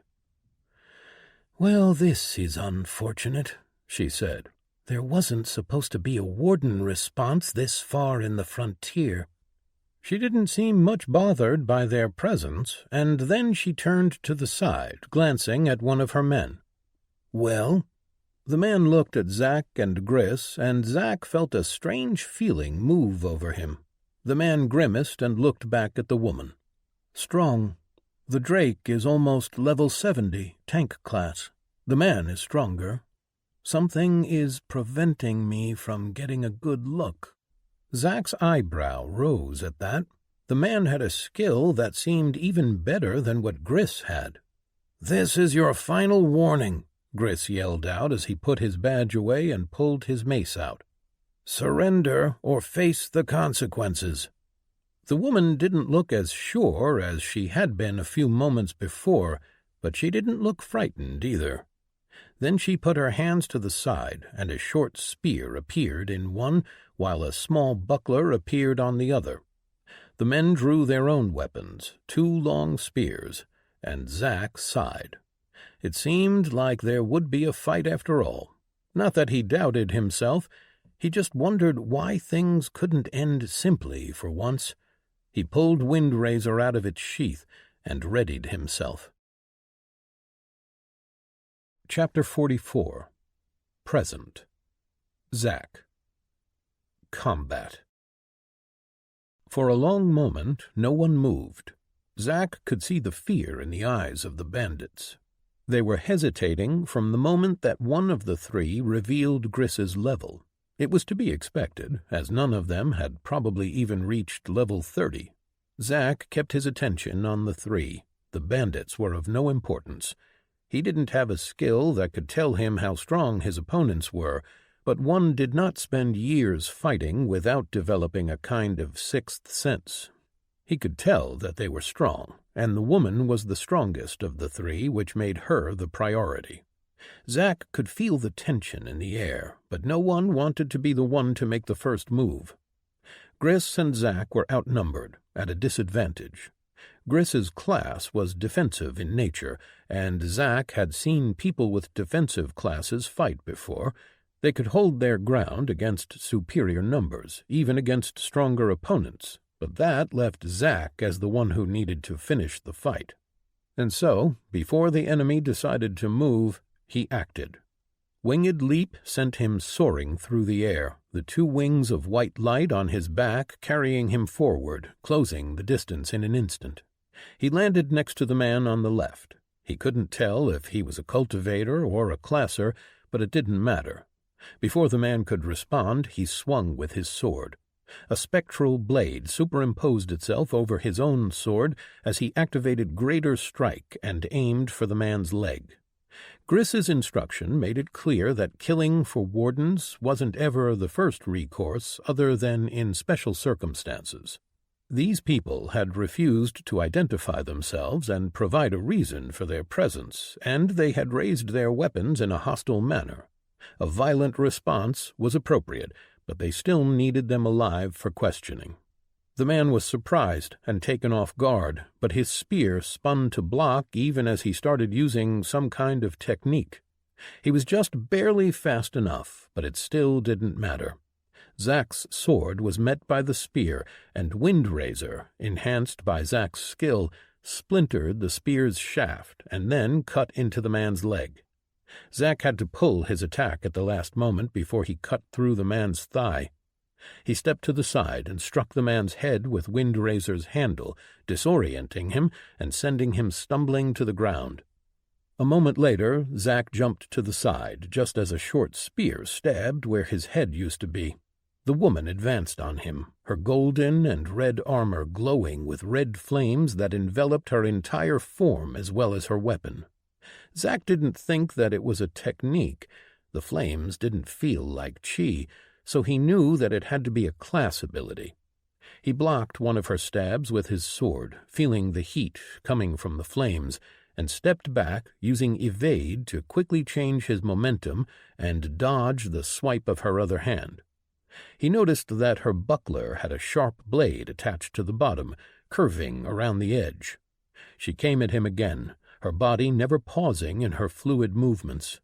She was using a technique to make her body move in that way. Zack blocked her attacks and, when able, counterattacked. The wind was moving gently around him as his Wind Lord perk activated, the flames coming off from her weapon blowing to the side every time she got close enough to be caught in it. His Wind's Child perk made his attacks send a tiny gust of wind at her every time he swung his sword, and he saw the wind hit her face, forcing her to blink at inopportune times, allowing him to evade or attack while she was distracted. It wasn't more than a distraction, but all of it added up to create openings that ordinarily wouldn't be there. Then he saw her eyes narrow and her body tense. He could tell that she was preparing to use a skill or an ability, and so he used Winged Leap to jump backward, getting some distance between them. He glanced around, taking in the battlefield. Gris was engaged with the third man, and the one who Zack had attacked was on his knees, pouring a potion onto his leg. The bandits were surrounding Gris, looking for an opportunity to join in the battle. Zack wasn't worried about the Drake. It was obvious that he had the enemy on the back foot, and his armor was covered in violet plates that almost seemed like a second armor over the one he wore. His mace and shield were both encased in the same violet light, making them larger. As soon as Zack landed, he entered his breathing form, and the calm before the storm technique settled in him. Immediately he shifted his breathing to the branch technique and entered charged focus. He felt the lightning chi enhance him, his dexterity stat getting a slight boost. His senses sharpened, and he waited as the woman charged across the ground at him. She used a movement ability, one that made her form shimmer as she ran. It was probably just a speed boost, but Zack knew better than to underestimate her. She was strong, and he knew that some movement abilities could be far more dangerous than they appeared. She stabbed forward, and Zack moved with evade, then brought his sword down over his head. His slightly curved blade was met with her buckler, and she spun, stabbing with her spear at his stomach. Zack twisted, letting the spear skid across his armor, and then he dropped one arm from his sword, catching her arm between his body and elbow. He turned his sword and stabbed at her chest. The heat that came from her body was intense enough that he felt his skin blistering at the contact, but his stats were enough for him to endure. Her eyes widened as she saw his sword, and she stepped closer to his body instead of trying to get free. His sword skidded off the pauldron on her shoulder, and she swung with her buckler, aiming the blade attached to it at his throat. Zack's lightning body allowed him to twist faster than her attack. He sent his sword back to his storage and stepped closer, embracing her, robbing her attack of its momentum and trapping her buckler behind his back. The heat from her body was more than uncomfortable now, and he knew that he couldn't stand so close for much longer. Then she pulled her head back and head-butted him. Her helmeted head met his own, and his ears filled with a ringing noise that made him disoriented for a moment, enough for her to get some room. She managed to bring her legs in between them and push, slipping out of his grasp and using him as a jumping board. She ripped her spear hand out of his grasp and sliced with it upward, scratching his torso and heading for his throat. Lightning Body gave him the speed to move his head out of the way, but he was still too slow, and she scored a cut on the side of his chin. He saw her flip backward in the air, and before she had the chance to land, he extended his hand and used light chains. 2 chains snapped out of his hand and wrapped around her ankles.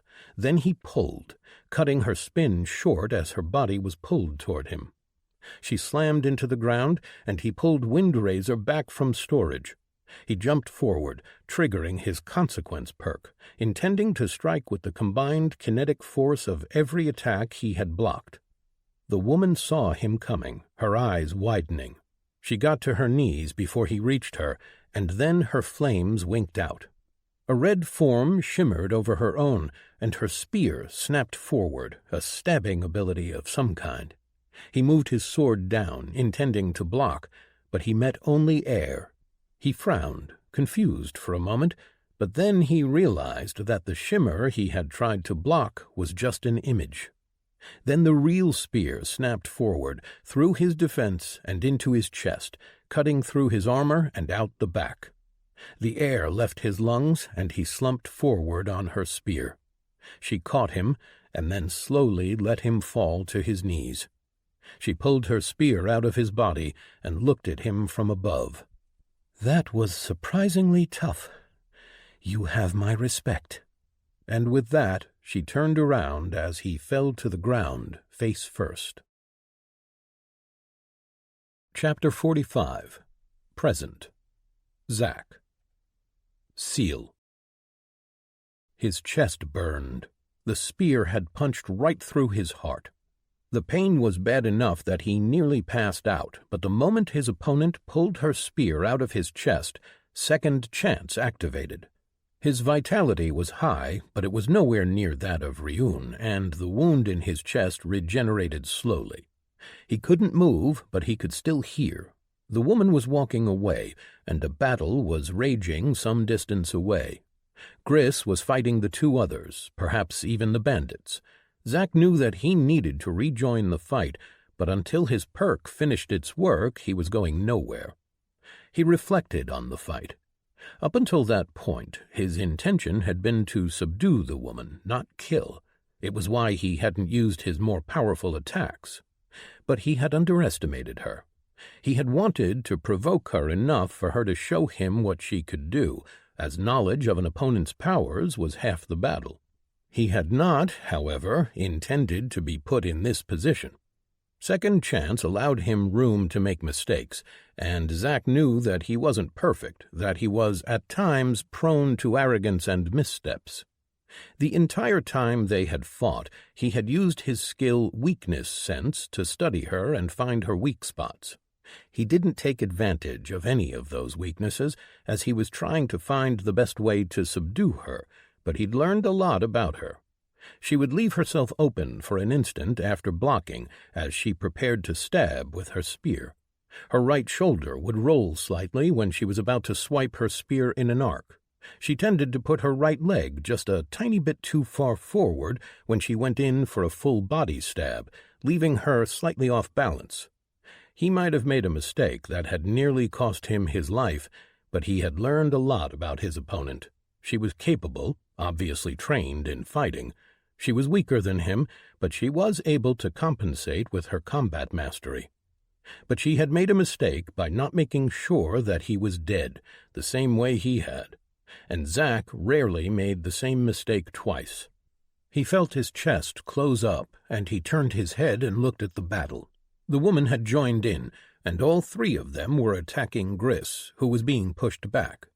But Zack could see that the Drake's class was suited to fighting several opponents at once. Zack didn't stand up immediately, however. Instead, he thought about what he should do. Their goal was to take these people as prisoners, subduing them and allowing them to be questioned. Killing was a last resort, but according to the rules of the Wardens, the woman's actions against Zack now allowed lethal force. He could kill the two men easily. They weren't as strong as the woman, who would be harder, but he had seen what she could do now. He was confident that he could take her down, but they still needed them as prisoners. He made a plan quickly. He entered a breathing form, pushing his chi through his body and triggering his base, then branch technique. With charged focus settling around him, he gripped Wind Razor tighter and concentrated on one of his skills. His entire mind was turned to his sword, building up the skill around the blade. His eyes watched the battle in front of him, waiting for the right moment to strike. The two men were flanking Gris, their movements as fluid as those of the woman. Obviously, they followed the same path. The woman had her flames turned on again, but they didn't do much against Gris. His form was covered in violet plates, his diamond-shaped shield extended with the same violet light, and his mace was larger. He swiped his weapon to the side, even as he blocked an attack from the woman. His mace slammed one of the men in the shoulder, picking him up from the ground and sending him flying to the side. Gris then roared and smashed his shield forward, sending a blast of power that staggered both the woman and the remaining man. Zack saw his chance. His lightning body allowed him to go from standing still to full-speed movement in an instant. He got to his feet and closed the distance with a winged leap. He came down behind the woman, his long sword held with both hands behind him. She noticed him somehow, and he saw her trigger her movement ability. Her form shimmered and she turned around, incredibly fast. Her eyes widened when she saw him, but she didn't hesitate. She stabbed at him with her spear, and Zack moved out of the way with evade. He ducked under her stab and kicked with his leg, pushing her right leg further away and making her stumble off balance. She tried to recover, and Zack saw her shoulder roll as she prepared a counterattack. With evade, he slid beneath her swipe and came out behind her, and before she had a chance to respond, he swiped his sword at her back, unleashing his sealing slash. His sword passed through her body as if there was no resistance, damaging nothing. She regained her balance and jumped back, putting some distance between them and looking confused. The skill had been created with a specific person in mind, but it still worked on others, just not as effectively. Her class and cultivation path would be sealed for a few dozen seconds at most with a full charge of the skill. But that was enough. She was obviously confused, but she didn't allow it to stop her. She attacked again. She pulled her spear back, and Zack saw her eyes widen. He knew that she had just tried to use an ability, or had just noticed that her chi no longer responded to her call. There was no pain for her, nothing to indicate what had happened. That part of the skill was meant only for one person. Even with that realization, she didn't stop. Her stats were still her own, and she stabbed at Zack's head. He turned slightly, allowing her spear to pass next to his arm and nick his elbow, drawing blood. With the blood drawn, he activated his perk. Riposte filled him for an instant, and he surged forward. Mid-motion, he turned his blade, putting the flat side forward. She saw the attack, but she wasn't fast enough to respond. The back of his sword hit her in the side of her helmet, and he unleashed all the stored kinetic energy from his consequence perk. The blow rang out, and she was thrown to the side, her body hitting the ground and rolling across the grass. Zack turned his attention to Gris, and saw him taking down the man with a well-placed smash of his mace. The bandits that had stayed on the outskirts were running away, sprinting for the forest. He walked over to the drake. "Are we going to hunt them down?" Gris grimaced, then shook his head. "I doubt that they will be much of a threat now, and we have bigger things to worry about." "What about the contract?" Zack asked. "It was for stopping the attacks on the convoys. Bringing back the escaped miners was optional." Zack nodded, understanding that the syndicate didn't really care if they got their miners back or if they were executed. "How are you still alive?" Gris asked, looking at the hole in Zack's armor. Zack glanced down and grimaced. Repairing that was going to be a pain. "A perk," he said simply. Gris nodded, not pressing for more information. Zack turned around and walked over to the woman, seeing that she was still alive but unconscious. He collected her and brought her over to the other two that Gris had put down next to a tree. "What do we do now?" Zack asked. "We get their weapons and their storage rings, then we tie them up," Gris said. "I don't think any ordinary rope can hold them," Zack cautioned. As a response, Gris pulled out 3 sets of silver manacles. Zack looked at them intently, feeling from them something similar to his sealing slash. "These will neutralize their power, and they are strong enough to hold people with their stats," Gris said. They started to work. Searching the 3, they removed their weapons and armor and their storage, which were 3 rings. They were still bound to their owners, so they couldn't look inside, but there were ways of breaking such bonds, Zack knew. With the 3 secured, Gris and Zack moved through the bandit camp, looking for any clues that could identify the bandits' benefactors. Chapter 46. Present. Onrush. Wolves.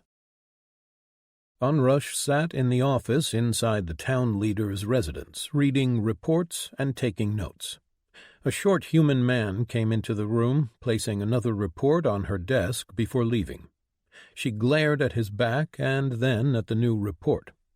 The work never seemed to end, and the worst part of it was that she had no idea how she ended up sitting behind a desk reading reports. Ryun was the one who had taken over the town, who was supposed to be their leader, yet it was she who did all the work. It was annoying. At first, the people had tried to come to Ryun with questions or to seek guidance, but the rancor was far too intimidating for them. They would come to him and ask, only for him to glare at them without speaking. Onrush by now knew enough to recognize that he simply didn't know how to answer them, so he just kept quiet. But the others, of course, assumed that they had angered or disrespected him.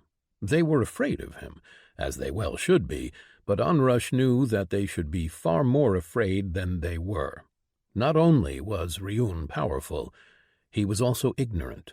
He didn't understand how to converse with people, as she herself had found out on several occasions.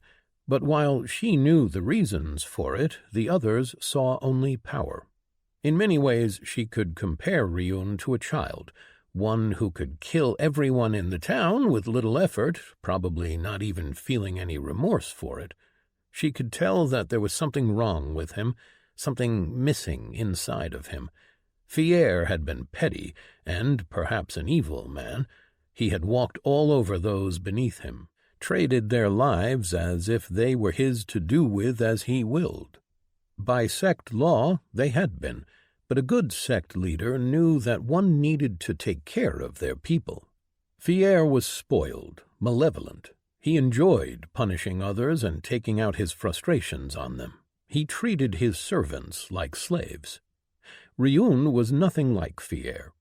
She knew that he wouldn't engage in petty cruelties, wouldn't demand others prostrate themselves before him.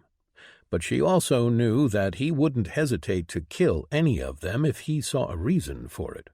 He wouldn't do it with cruelty or torture. He wouldn't prolong it. He would just kill, quickly and simply, sparing no more thought to the person he executed than he would an ant he stepped on. Onrush wasn't sure which was worse. But at least with Ryun she knew that he would only kill them if they stood in his way. Otherwise, he wouldn't really spend much thought on them. Onrush didn't know how to behave near him. So far she had figured out that honesty worked the best. She just told him what she thought, and without any flowery language, as half of it he couldn't understand anyway. But that had somehow put her in the position where she was the only one in the town who could deal with him, and he had come to her often to ask for advice or answers to questions he got in the middle of the night. She shuddered as she remembered their last encounter and his revelations. She had started sleeping with clothes on since then, but she still couldn't shake the feeling that she was being constantly watched. Being the only person aside from Kree who could deal with Ryun made her the person that everyone started asking to relay questions to their leader, and after a while Ryun just told her to deal with it however she saw fit. So now, somehow, she found herself in charge of the entire town. People who had just a short while ago stood aside while their former leader tried to pressure her into his bed now took orders from her. She knew what they were saying about her. Of course they were trying to hide it, but such things couldn't be hidden for long. They all thought that she shared Ryun's bed, a belief that had only been reinforced by him taking her to his bed. Servants did not have much work to do since Fier's death, which allowed plenty of time for gossip. They tried to avoid Ryun since he had dismissed them from waiting on him, but they still maintained the residence. Onrush had been seen leaving the master bedroom in the morning after her talk with Ryun, And now the entire town knew it. Even Cree had asked her if it was true.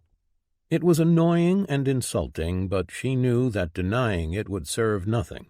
At least now they seemed to be showing her more respect. She just wasn't sure if she wanted to be in charge, but Ryun was useless, and they had to get ready before the people from the sect arrived. She had no doubt about his strength, but she had seen him lose because of his ignorance.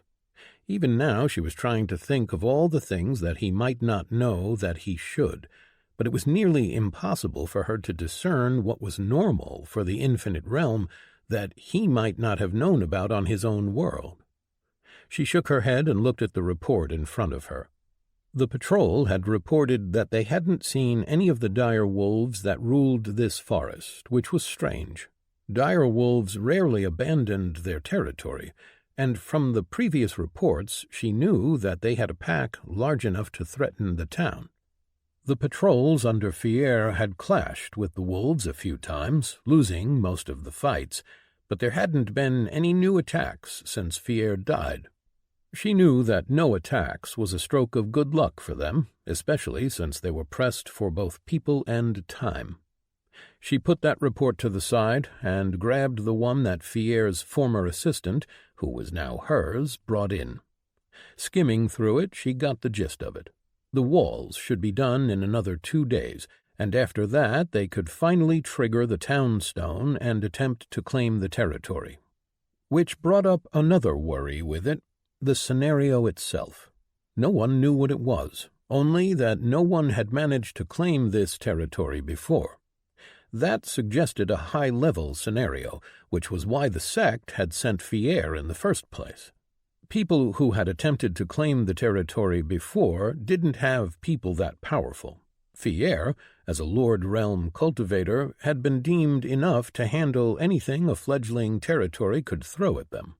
With Ryun, they might stand an even better chance, but she just couldn't help but feel nervous by their lack of knowledge.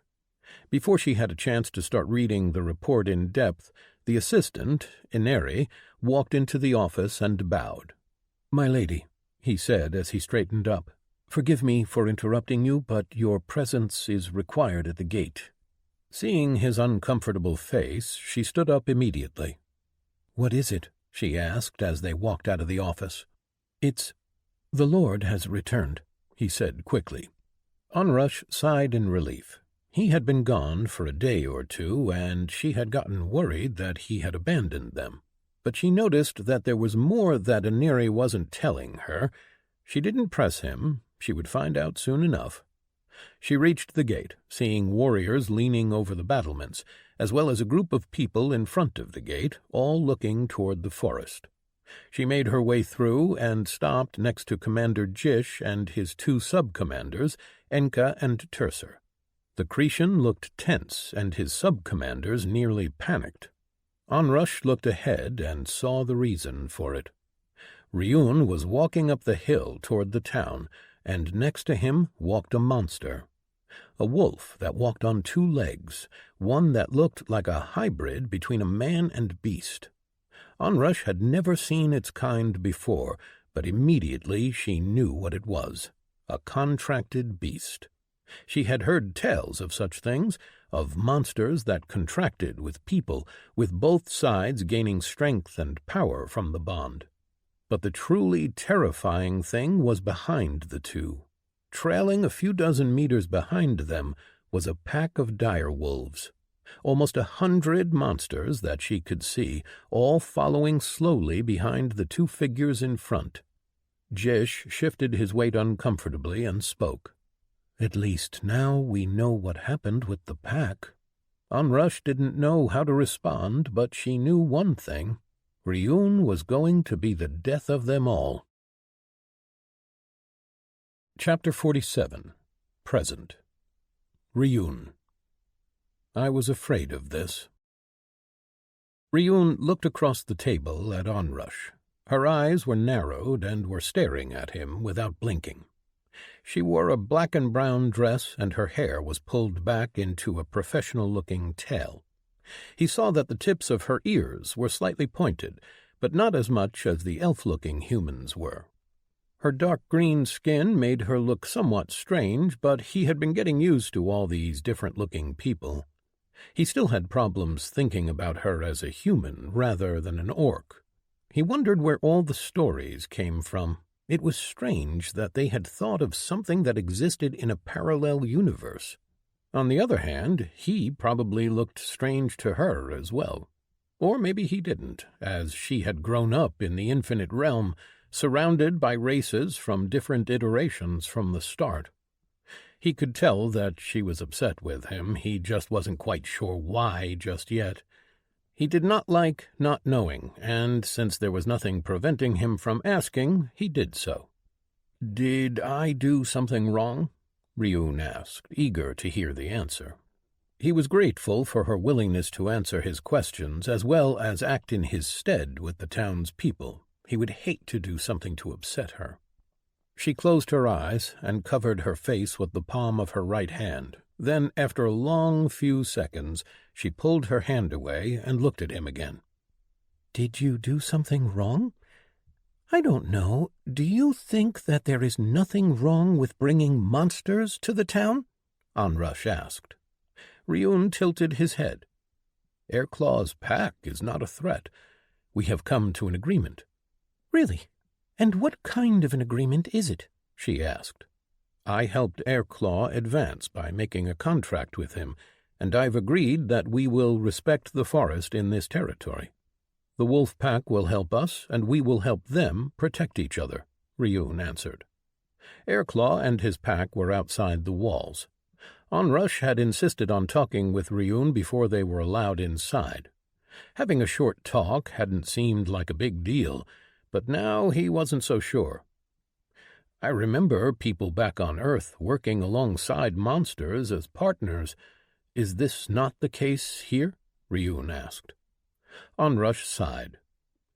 "There are such instances, but we have no beast masters here. We have no way of training the wolves." Ryun nodded, seeing where her fears were coming from. "Ah, you need not worry, then. Airclaw will keep the wolves in check. My idea was to have them live alongside us, help with the patrols, hunting, and defense." Onrush looked at him for a long minute without responding. "Is there a problem?" Ryun asked. "They are monsters. You do know that?" Onrush asked. "Monsters that had been killing our people since we arrived in this territory." "Of course, but you were the ones that had intruded on their territory, the ones that had disturbed the balance of the forest, killed their prey. Your people hunted them as well. They were completely justified in fighting back." "You speak as if they are beings that can be reasoned with, but they are not. They are monsters." Ryun shook his head. "You're wrong. They are different, but they do have intelligence. It is just different than yours. Airclaw is a good example. He can speak, he can reason. He and I had spoken quite a few times before we made a contract." Onrush looked confused. "Wait, you are telling me that you and the monster spoke? That you made the contract together? That you both decided on it?" "Of course. Is that not how it works?" Ryun asked. Onrush threw her hands in the air. "Of course not. People with contract partners don't speak with monsters. It is not done when one is grown and developed. A contract is forced between a child that had just reached maturity and a young monster so that they both may develop together. Usually, only those with the Beastmaster class even attempt it because a contracted partner has to be able to control their partner. Whatever you did, I have never heard of it. And if that monster could speak, then it was incredibly powerful." Yes, Airclaw was powerful. He had needed the contract in order to rise to the next realm of power. He is now in the Lord realm, just like me. Onrush looked at him with her mouth hanging open. "A Lord realm monster? And you contracted with it? Okay, I don't know. I don't think that I can speak on anything that you are doing, as I obviously know nothing at all. Sure, I grew up in the infinite realm, and I learned the rules as I grew, but you just came here a few days ago, and you can just do things like this. Why not?" Ryun was pretty sure that she didn't want an answer to that rant, so he just let her gather herself. After a while, she met his eyes again. "You do realize that this will cause all kinds of problems, having monsters living inside the walls?" Airclaw and I had spoken about that. We believe that every wolf should be assigned a partner from the people in town, have them grow closer and get to know each other. "As I've said before, we have no Beastmaster classes," Onrush reminded him. "We do not need them. These relationships will not be between a master and his beast, but equal partners. Airclaw had assured me that his wolves will make no problems, and he will be able to speak with both sides and deal with any issues when they arise." "I hope that you know what you are doing," Onrush started dubiously. Ryun wasn't sure, but he had learned long ago to trust his instincts, and he did trust Airclaw for some reason. "The pack and its strength will help us a great deal once we activate the town stone." "Yes, at least that much is true," Onrush said. "Then I should introduce you to Airclaw and the other leaders of the town."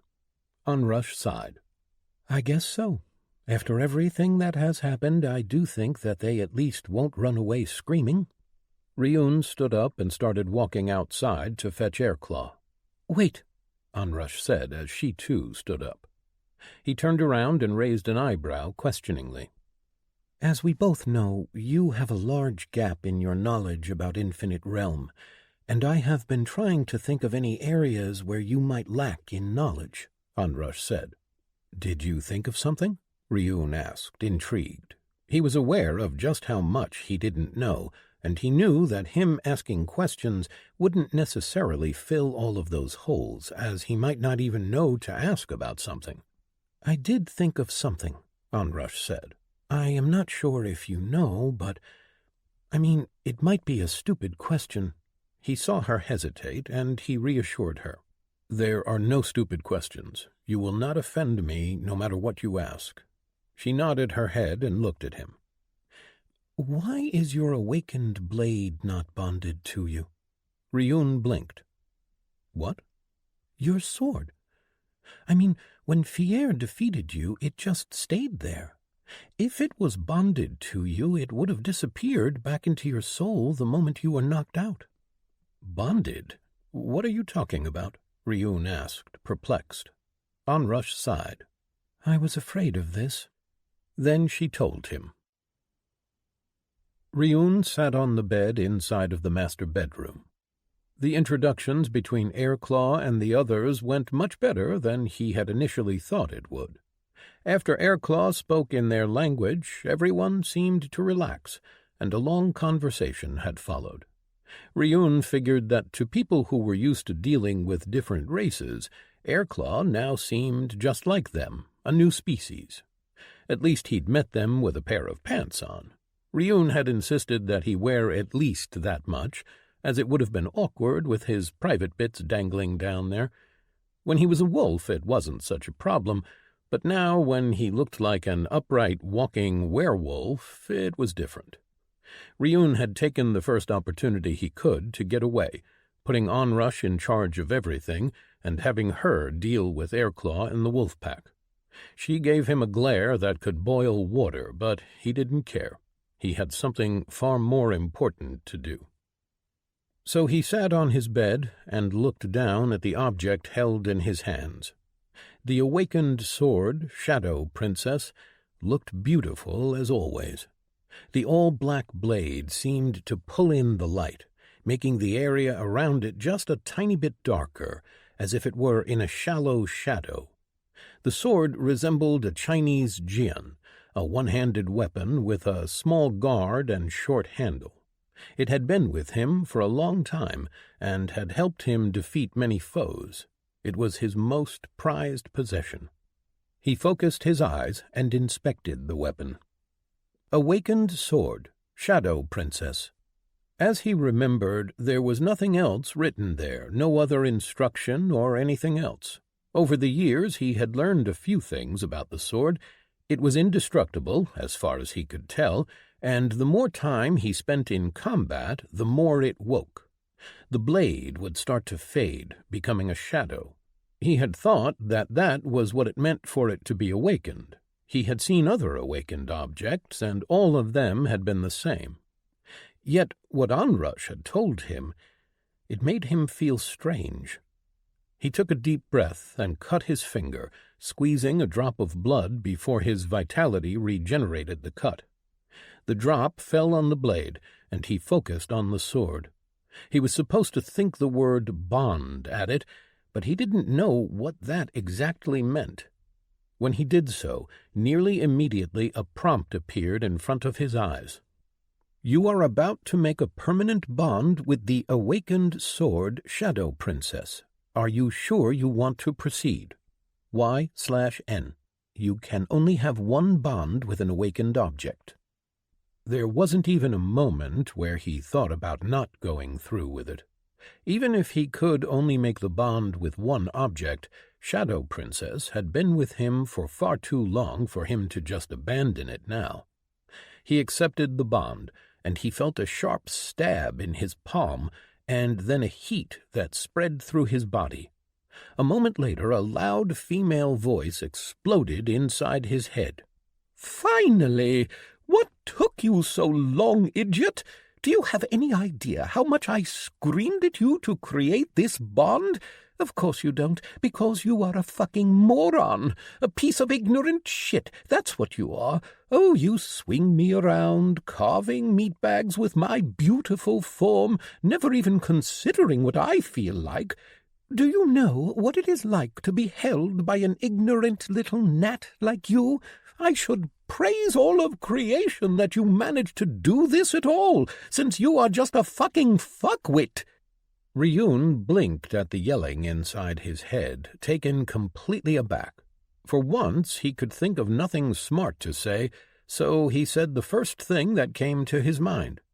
"You are a bit foul-mouthed for a princess." "Listen here, you overgrown worm," the voice warned. "How would you feel like if I just took you up and did whatever I wanted with your body, all while I ignored your voice completely? Trust me, you wouldn't like it, so you better not get on my bad side. I'm pissed at you enough already. I deserve to vent my frustration after what you put me through, and you are going to sit there quietly and take it." Ryun closed his eyes as the woman that was apparently his sword continued to insult him. He kept quiet, wondering if perhaps he had made a mistake by bonding with her, but then he saw the notifications that came with the bond. Skimming through them, his lips quirked upward. Enduring a few insults did not seem so bad compared to what he got in return. "Hey, don't ignore me, you fucking troglodyte." He turned his attention back to the sword. He should at least try to make amends, he thought, with a raised brow. Chapter 48. Present. Ryun. Shadow Princess. Ryun sat on the roof of the town leader's residence, his legs crossed and his eyes closed. Most of the people were asleep, along with the wolf pack. Airclaw was out in the forest, testing out his new abilities and hunting. It had been several days since he had brought the wolves to the town, and while there had been a few issues, there had not been any serious problems. The warriors had begun training with the wolves, which wasn't going all that smoothly, but with Airclaw's oversight they were managing. The biggest problem was that the wolves and people couldn't communicate. Only Airclaw understood both. So they had started to develop a kind of language that they could both understand, based on body movements. He didn't know much since he didn't involve himself in the training. People tended to tense up when he was around. It was somewhat ironic that they were more comfortable with monsters than they were with him. With Airclaw dealing with that, and Onrush with the overall rule of the town, that gave him the chance to focus on himself. He had been looking over his own growth, figuring out what he should do next. He was going to wait before he picked an aspect and his second path, but he still needed to decide on a direction. His class wasn't important to him. He had only been leveling it up so that it didn't fall behind too much, and his focus had always been his path. He had picked his class specifically because it allowed him to take more essence from the people and monsters he killed. All that extra essence was what had allowed him to grow so powerful. His class existed only to fuel the growth of his path, because it was his path that had given him his edge over everyone else. But he still needed to decide on an aspect, or at least what kind of a type he wanted. The most obvious path was something that would complement his techniques, but there were issues there as well. From Onrush he learned that the poison aspect that the Black Viper sect used corroded the user's body, and in order to survive they had to have a certain amount of vitality and endurance. That requirement would only grow as they entered higher realms of power as well. Ryun didn't think that he had anything to worry about, as his stats were high for his level of power, and he didn't think that there was any type of chi that he didn't have the requirements for. But that made him think. His highest attributes were vitality and wisdom, the first giving him high regeneration as well as making him resistant to illnesses and poisons. It had taken a lot of poison chi to get Ryun to fall, and that was all thanks to that stat.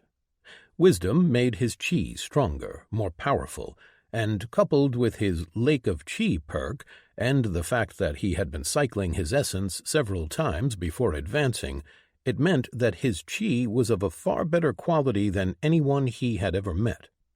According to Onrush, that would make any chi aspect he picked much more powerful, but it would also make its side effects greater. If he picked something like fire, the chi moving through his conduits would burn his body from the inside. He didn't think that it would be a problem with his vitality and endurance, but again, he couldn't be sure.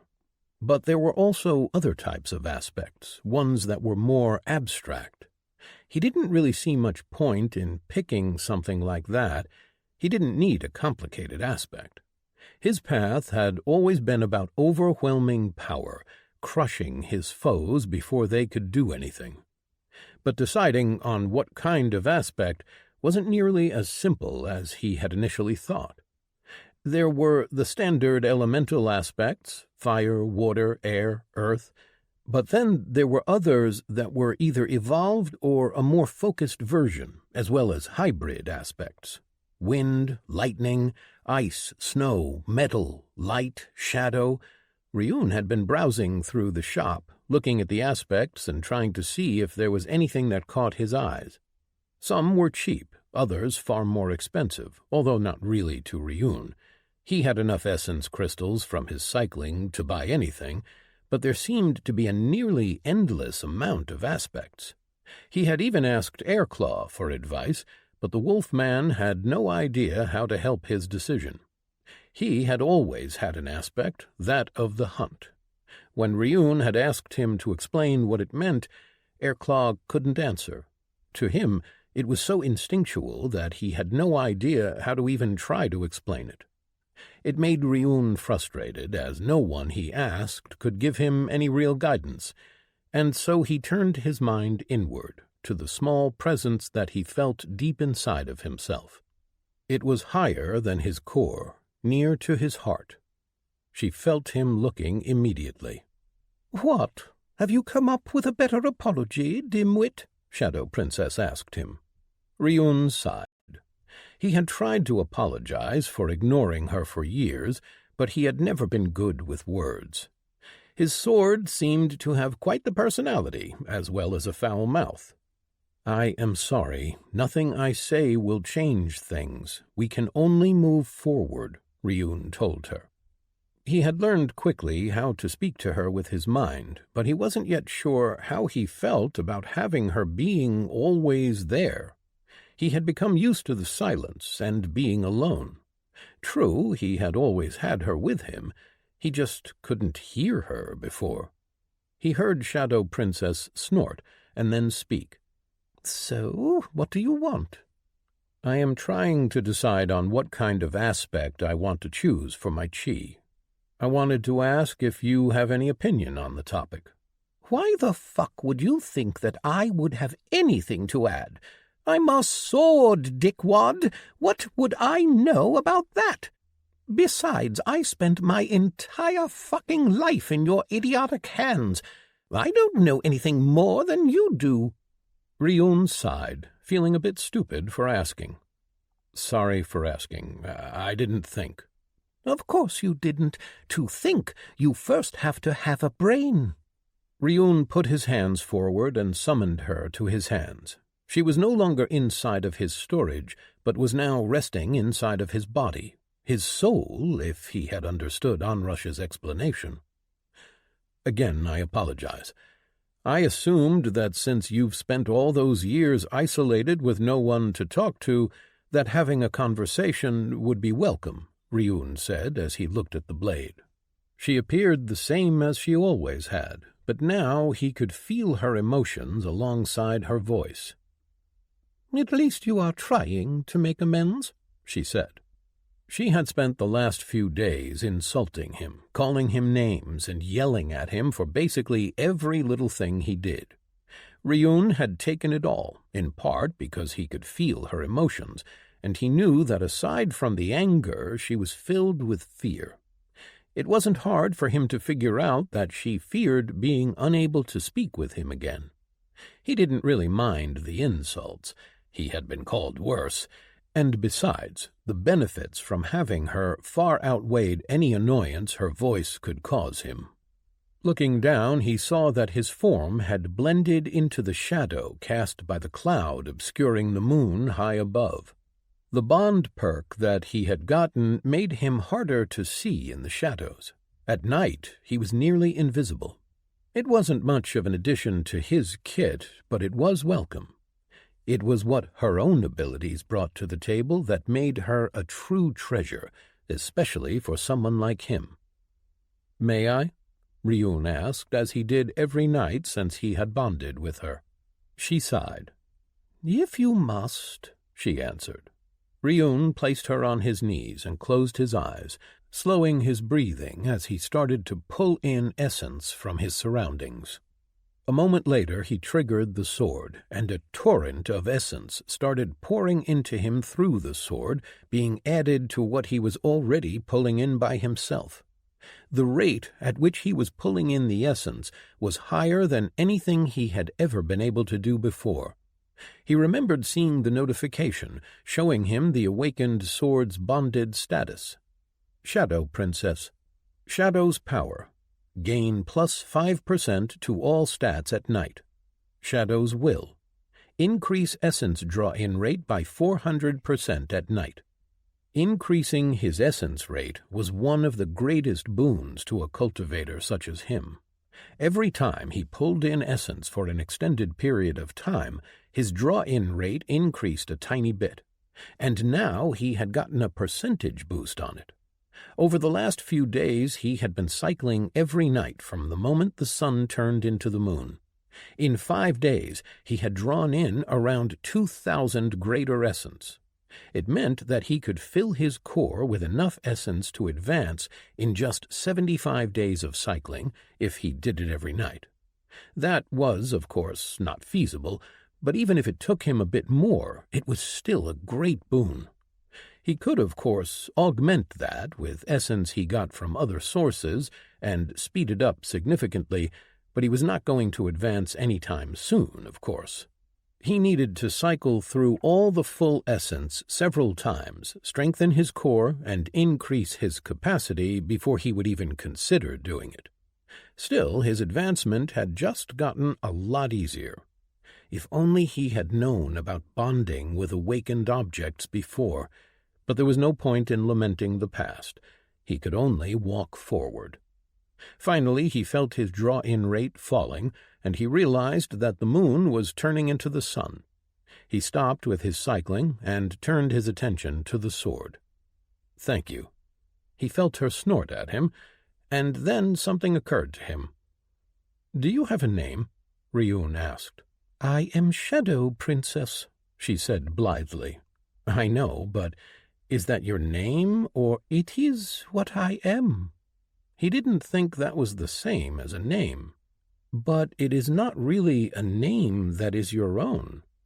"No," he heard her say softly. He could tell that she didn't know how to answer his question.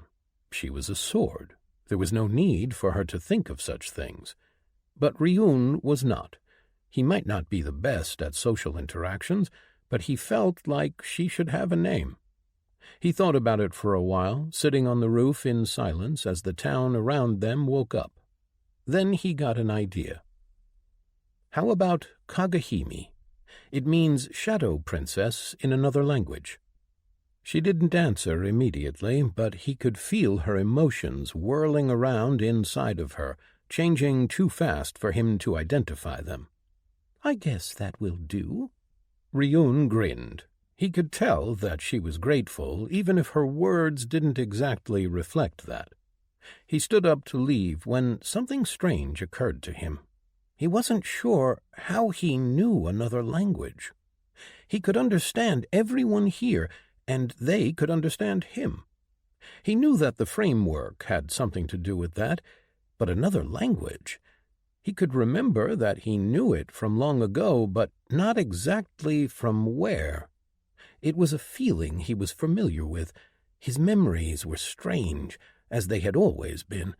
He knew some things, and others just seemed to pop up into his mind when he needed them, as if he had forgotten them until that moment when he remembered.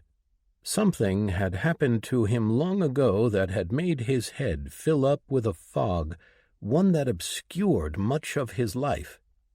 He shook his head. Dwelling on those things wouldn't help him at all. He would only get a headache that will make him forget things again. So instead he jumped off the building. It was time for them to activate the town stone and begin the scenario. Chapter 49. Past. Ryun. Peak. Ryun jumped to the side, his breathing filling his body with empower as he evaded the charge of a wild boar. His vision was filled with lines that were as thin as threads, each one attached to a part of his body and leading to the monsters he was fighting. The threads came from his new passive skill, which he had gotten from a skill stone he received as a reward for defeating the great Anuai. He hadn't yet mastered it, but it showed him how to move in a fight.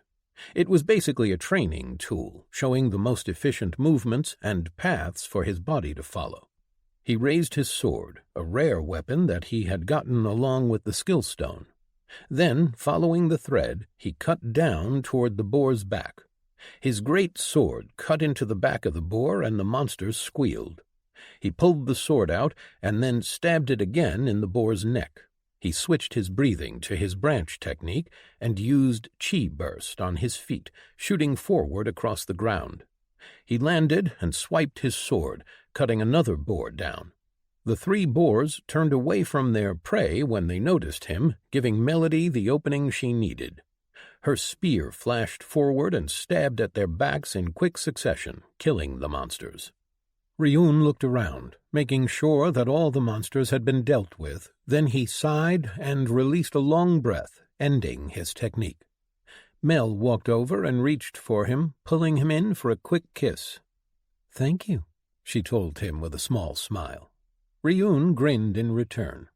Even with everything that had happened, the arrival of the framework, the monsters, the death, he still felt fortunate. Being with Melody was more than he had ever dreamed of, living a life where he could do what he wanted to do without having to wonder about the rules and what was expected. It was what he had been missing before. The fact that she agreed with him, that they looked at this new world in the same manner, it made him feel happy, perhaps for the first time in his life.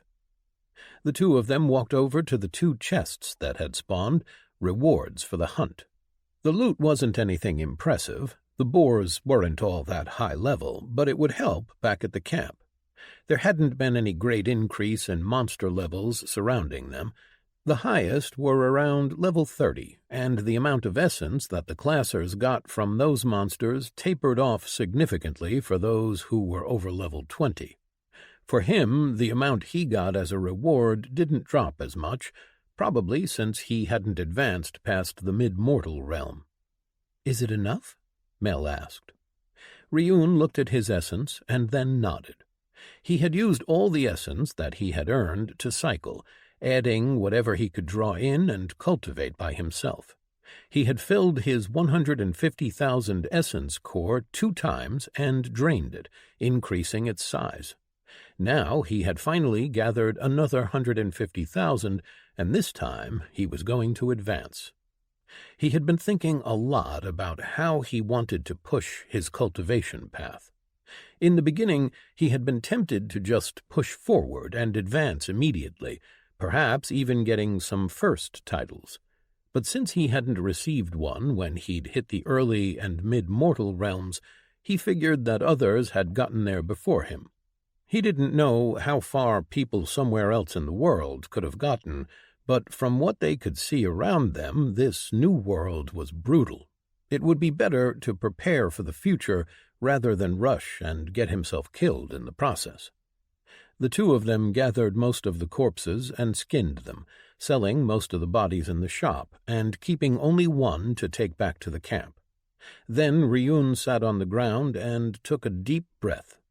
He put all of his essence into his core, filling it to the brim, then triggered the advancement. It happened quickly.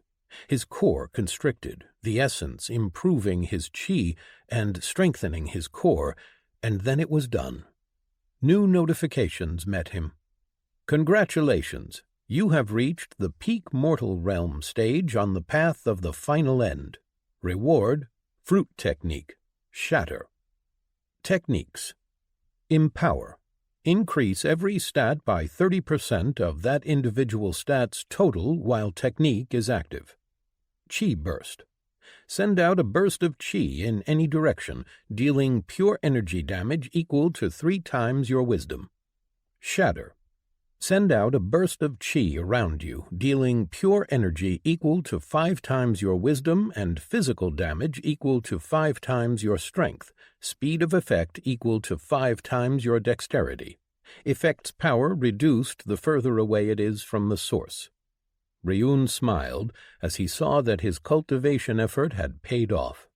He might not have gotten any further increase to his stats, aside from what he received for advancing, but his techniques had gotten stronger, and he could feel that his core was stronger than it would have been without him cycling first. He had more chi available to him, and it was of a better quality. He turned his eyes to his stat screens and took a look. Name: Ryun Nacht. Race: Human, Earth, Iteration 7. Titles: First Kill, Adventurer, Hero of Promise. Essence: 231. Cultivation: The Path of the Final End, R. Stage: Peak Mortal, 0 of 500,000. Base Technique: Empower. Branch Technique: Chi Burst. Fruit Technique: Shatter. Strength: 31. Dexterity: 32. Vitality: 32. Endurance: 31. Intelligence: 32. Wisdom: 33. Passive Skills: Combat Mastery: 1 of 10. Active Skills: Cut: 2 of 10. He hadn't received much of a stats increase. His stats had all gone up by 5, which still put him far behind the others, but with his techniques he could keep up. His chi burst allowed him to move quickly, for a moment going beyond what even the others could do, although so far it only helped him move faster. But his newest technique was incredible, an AoE damaging technique, and it was exactly what he needed. "So?" Mel asked, and he realized that she was still standing next to him. He grinned and made his screens visible to her. She whistled when she read his new technique's description. "That is impressive, but your stats are still low." Ryun nodded. It was an advantage that a class had over his path. He gained fewer stats, and they were evenly allocated between each attribute. Classers gained more, and could choose where to put some of them. Still, his techniques were, at least in his mind, more useful. Their abilities were more focused, single-use type of moves. They couldn't really be changed, and they had a downtime, a cool-down. His techniques would last for as long as he had chi, and he could trigger them in quick succession until he ran out. And the more he built up his base, increased his chi's quality and amount, the more powerful he would be. "And you didn't get a perk," Mel added. Ryun grimaced. He had hoped that he would get a perk when he advanced. The classers all got one at level 15, and yet he still hadn't. He didn't even know if there were perks for cultivation. They gathered up and started walking, heading back to the camp. With every step they made in the direction of their home, Ryun felt more and more anxious. He didn't really like staying there for any longer than he had to. Ever since they had saved all those people several months ago, it had become a reminder of the way things used to be. Even Zack had somehow reverted back to how he had been. Ryun understood that those people needed order, needed those rules that the old world provided, but most of them were just a drain on their resources, people who didn't want to advance, who just wanted to stay behind the safety of the walls. They reached the camp and the wooden walls, made out of trees they had cut down. Ryun took a deep breath and walked in as the sentries opened the gate. Chapter 50. Past. Ryun. Townstone. The camp itself was small, the size of a basketball court. The cabin that they found in the early days of the framework was in the center, surrounded by new buildings that had been built since. They weren't anything special, looking like hastily built shacks, but they were enough to house the 11 people that they had rescued from the monster. Melody's and Ryun's arrival caused a stir. The people left their tasks and looked up, others coming out of their homes. Ryun looked at the people around him. He didn't really know many of them. He didn't like talking with them. Every time he tried, they only spoke about being rescued, about finding people in charge and finding their homes. They were in denial, and they still had hoped that something like a government had survived. And as they took a few more steps toward the cabin, a man made a beeline for them, his expression dark. Ryun could feel a headache coming on already as Marcus Jackson made his way to them. Jackson was the leader of the new arrivals, a former cop who had led the group of survivors that had banded together after the framework arrived. He was in his 40s, with just a bit of gray in his hair, but fit. He was a man that had been taking care of himself for years, even before the framework arrived. The man walked up to the two of them and scowled at Ryun. "What were you thinking? Didn't I tell you that you can't just up and leave whenever you want without telling anyone?" Jackson yelled at them, his hand tightening on the baton secured on his hip. He was wearing his uniform, even though it was filled with badly repaired holes and patches of fabric. All the others were wearing the clothes they had on when the framework arrived, as if somehow by wearing clothes from the old world would make the new reality just a nightmare. By comparison, Melody and Ryun had switched to the gear they had looted from monsters long ago. They were dressed in a mismatched array of hides and furs, but their gear provided far more protection than what ordinary clothes could. "Mr. Jackson," Melody started slowly, "I understand where you are coming from, I really do, but we are not your subordinates, and we don't need to ask for permission to leave camp." The man's expression darkened. "Do you understand what kind of a risk you are putting us all in by leaving? You could die to some horror out there, and your tracks can lead them straight back to our camp. If we are to survive, we need to stay hidden until help arrives." Ryun, now properly annoyed at the man, spoke up. "There is no help coming." "Then you should stay and do your cycling here where it's safe. Help us all get stronger," Jackson urged. Ryun narrowed his eyes at the comment. When these people had learned that Ryun could pull in essence while sitting safely behind the walls, and then give it to others in order for them to grow stronger, they had somehow managed to convince Linda and Zack that it would be a good idea for Ryun to be their source of essence. Ryun had agreed at the start, thinking that if he gave them essence enough for them to become stronger, they would be better equipped to go out and fight monsters. Only they never intended to go out and fight monsters at all. Instead, they just wanted him to make them stronger while he did nothing for himself. Since he was the only cultivator among them, they wanted him to be their personal essence generator. Once Ryun had realized that, he stopped providing them with essence and started going out with Melody, hunting monsters. "I am not here to make you grow stronger. If you are so lazy that you can't go out and hunt on your own, then I see no obligation in helping you gain power. You will either grow strong enough to survive on your own, or you will die." Jackson turned to glare at Ryun, his fingers turning white on the baton, but he didn't pull it out. The man was only level 15, and even if his stats were higher than Ryun's, he was not stupid enough to think that he could take him. Ryun had been spending every free moment in the wilderness hunting monsters, while the man had been hiding behind the walls. Jackson spoke through gritted teeth. "You should show some respect. You are an officer of the law, yes, I know. You never fail to mention it, as if that somehow matters now. You are not in charge, and you have no right to demand things from us. We were the ones who saved all of your lives.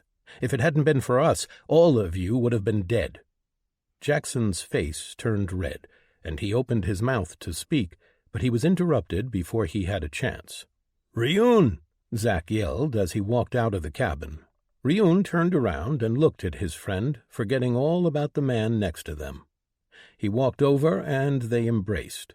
It had been several days since Melody and Ryun had left. They stepped back from the embrace, and Ryun noticed Linda scowling from the porch of the cabin. He nodded at her while she just kept glaring at him. Melody hugged Zack and then stepped next to Ryun. She and Linda didn't talk much these days. He didn't know exactly what had happened, but they had an argument about something, and Ryun never really saw eye to eye with Linda at all. Zack smiled at them. "I'm so glad that you are okay. You really should have let us know that you were leaving."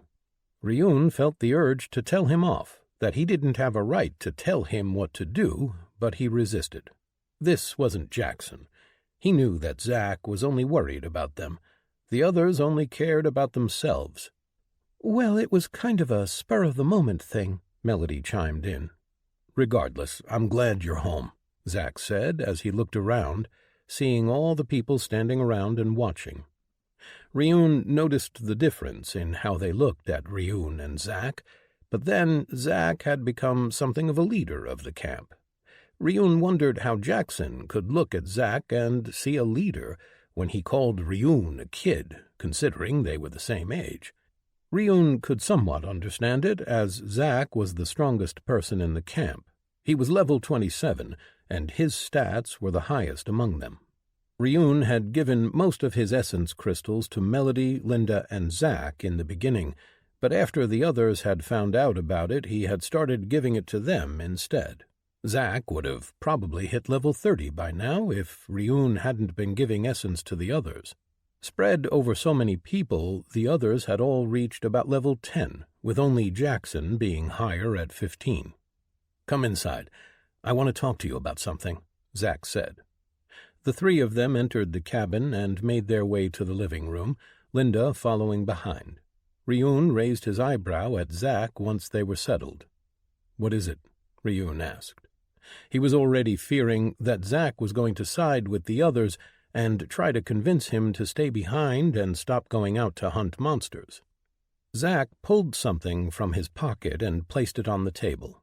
Ryun recognized the object immediately. It was the town stone that he had gotten as a reward for saving the others. "The town stone?" Ryun asked. He had given it to Zack for safekeeping, since he didn't really want to carry it along all the time. Zack nodded. I think we should try and use it. We have no idea what it is, Mel added. Ryun frowned. Why now? He asked. Zack sighed and ran his fingers through his hair. We are secure here. The camp has walls, and there are no monsters around us. It is the best time to do it, and I think that whatever it is, it will benefit us. Ryun looked at the stone. The reason why there were no monsters around them was because Melody and Ryun had hunted most of them down. They'd been forced to move further away now in order to find challenging monsters. There were still some low-level boars around that Zack sometimes hunted when they needed food, but they mostly bought stuff from the store. Zack and Linda had a lot of essence saved up. Ryun had tried to convince them to use it for leveling, but they used it to provide for the camp instead. It was a point of contention between them. Zack wanted to protect these people, while Ryun wanted them to contribute and protect themselves. But he wasn't about to get into that argument again. Why haven't you used it yet? Ryun asked. I wanted to have you both here in case there was any trouble, Zack said. Ryun glanced at Mel, then back at Zack. Well, okay then. Give us a few minutes to settle in, and we can do it. The two of them walked out and to one small shack that was leaning against the wall. It wasn't much, just a single room with bedding and some shelves. They didn't keep anything important there, not that they even had anything of value. They left the few of the items that they had looted inside, hides and some gear, and then walked back to the cabin. You ready? Zack asked. Mel and Ryun nodded, and Linda walked over to stand next to Zack. Zack took up the stone and did something. The stone shone, and then white light flew out of his hand and slammed into the ground, cracking the table in front of Zack. A large marble obelisk appeared to grow out of the floor with markings all over it. Ryun blinked and looked it over. Well, that isn't so bad. Then Zack released a strangled sound from his throat. Quick, to the walls! What? Ryun asked as Zack walked into his room and retrieved his gear, hastily putting it on. He walked back out and made a window visible for all of them to see as he put his hide armor on. The rest of them turned to look at the notification. A monster horde has been summoned to test your settlement. Close down the portal to pass the test and become a recognized outpost. You will be given rewards based on your performance. Portal opening in 3 minutes 32 seconds. Ryun pulled out his sword and looked at Melody. It looked like their hunt wasn't over just yet. Chapter 51. Past. Ryun. Portal. They fought off the first wave easily. Zack's level and class made him powerful enough that he could have probably taken the wave all by himself. The monsters came out of the woods charging at the walls, probably a dozen of them. They were running on all 4 legs, but they had hands and not paws. The monsters looked like a cross between the Anawai that they had been fighting and the macaque monkeys. Their heads were those of the Anawai, only with shorter and lighter fur. Their tails were still wide, and they had horn-like growths on their backs and heads. They were the size of a grown man, perhaps slightly larger. The people in the camp had retreated to the cabin to wait the attack out, leaving Zack, Linda, Melody, and Ryun to fight. Jackson was standing on the porch of the cabin, in case any of the monsters got past the 4 of them. The monsters weren't the problem. The problem was that the waves would keep coming until the portal was closed. By the time they'd dealt with the first wave, the second had already arrived, and the wave's numbers had increased by 1. Ryun quickly realized that they would need to go around and get to the portal, and the 4 of them made a plan. Zack and Linda would stay and defend the town, while Ryun and Mel went out and found the portal. They had set off immediately, following the tracks of the monsters that had already reached the camp, hiding when a new wave passed by. The portal wasn't far. They found it in a small clearing in the middle of the forest. It looked exactly like what Ryun expected a portal to look like. Next to the glowing ring of blue light, there was a fist-sized crystal floating in the air, with energies passing from it to the portal. Looking at it, he saw that it was a portal keystone. Ryun assumed that they needed to destroy that in order to close the portal. The problem was the monster standing next to the portal. It looked like an evolved version of the monsters that were in the waves, standing on two legs with long arms and thin yellowish fur. It had a long and wide tail, antlers on its head, and horn-like growths on its back. Its snout showed teeth growing out and curving down, like what a saber-toothed tiger would have. Unique Leader, R, Level 29. Ryun and Melody were hiding behind a tree, looking at the portal guardian. It was not as high a level as the great Anowai had been, but it still looked powerful. "How are we going to do this?" Mel asked. "Let's wait until the next wave comes through. We don't want to start fighting it and then have another wave come in the middle of our fight," Ryun said. They waited for the chance to attack. Ryun studied the monster, trying to formulate a plan, but there wasn't much to see. It was just standing next to the floating crystal and looked around, protecting it. Then another wave came out of the portal and ran off toward the town. The moment the wave was out of range, Ryun motioned for Mel to follow. They didn't need to plan much. They had been hunting together for a while, and they already knew how to take on boss creatures. They had hunted every boss monster they had found in the valley, getting some good loot. Mel had a bone spear that gave her a boost to strength and dexterity, and Ryun still carried the sword he got from the great Anowai, a rare weapon that gave him a boost of 8 strength. They came at the monster from the side. Melody took the lead and used Dash to close the distance quickly. She had the Quick Steps perk, which gave her a percentage boost to her speed.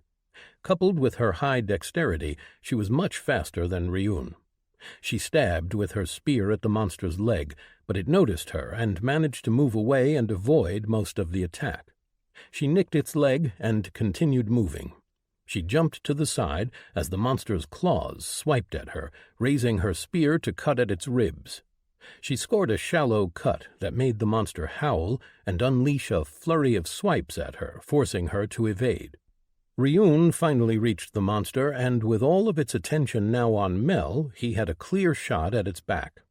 He took a breath and got into his breathing form for Empower. With a surge from the technique, he raised his sword and cut down at its back. His sword cut into its shoulder blade, pressing deeply into the body and hitting bone. The monster roared and turned around, swiping at him. He changed his breathing and pushed a chi burst through his right foot, jumping to the side. Mel used her stabbing ability to attack its unprotected side, the tip of her spear stabbing in just below its ribs. They fought it using hit-and-run tactics. First, one of them would attack, drawing blood, then evade while the other moved at it. It was a tactic they'd developed for fighting boss monsters without the others. Neither of them was a front-line fighter, so they had to wear their opponents down.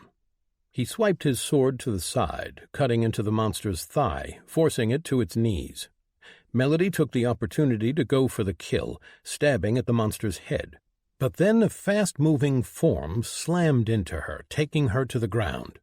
Ryun saw that another wave had come out and that a dozen monsters were heading for him.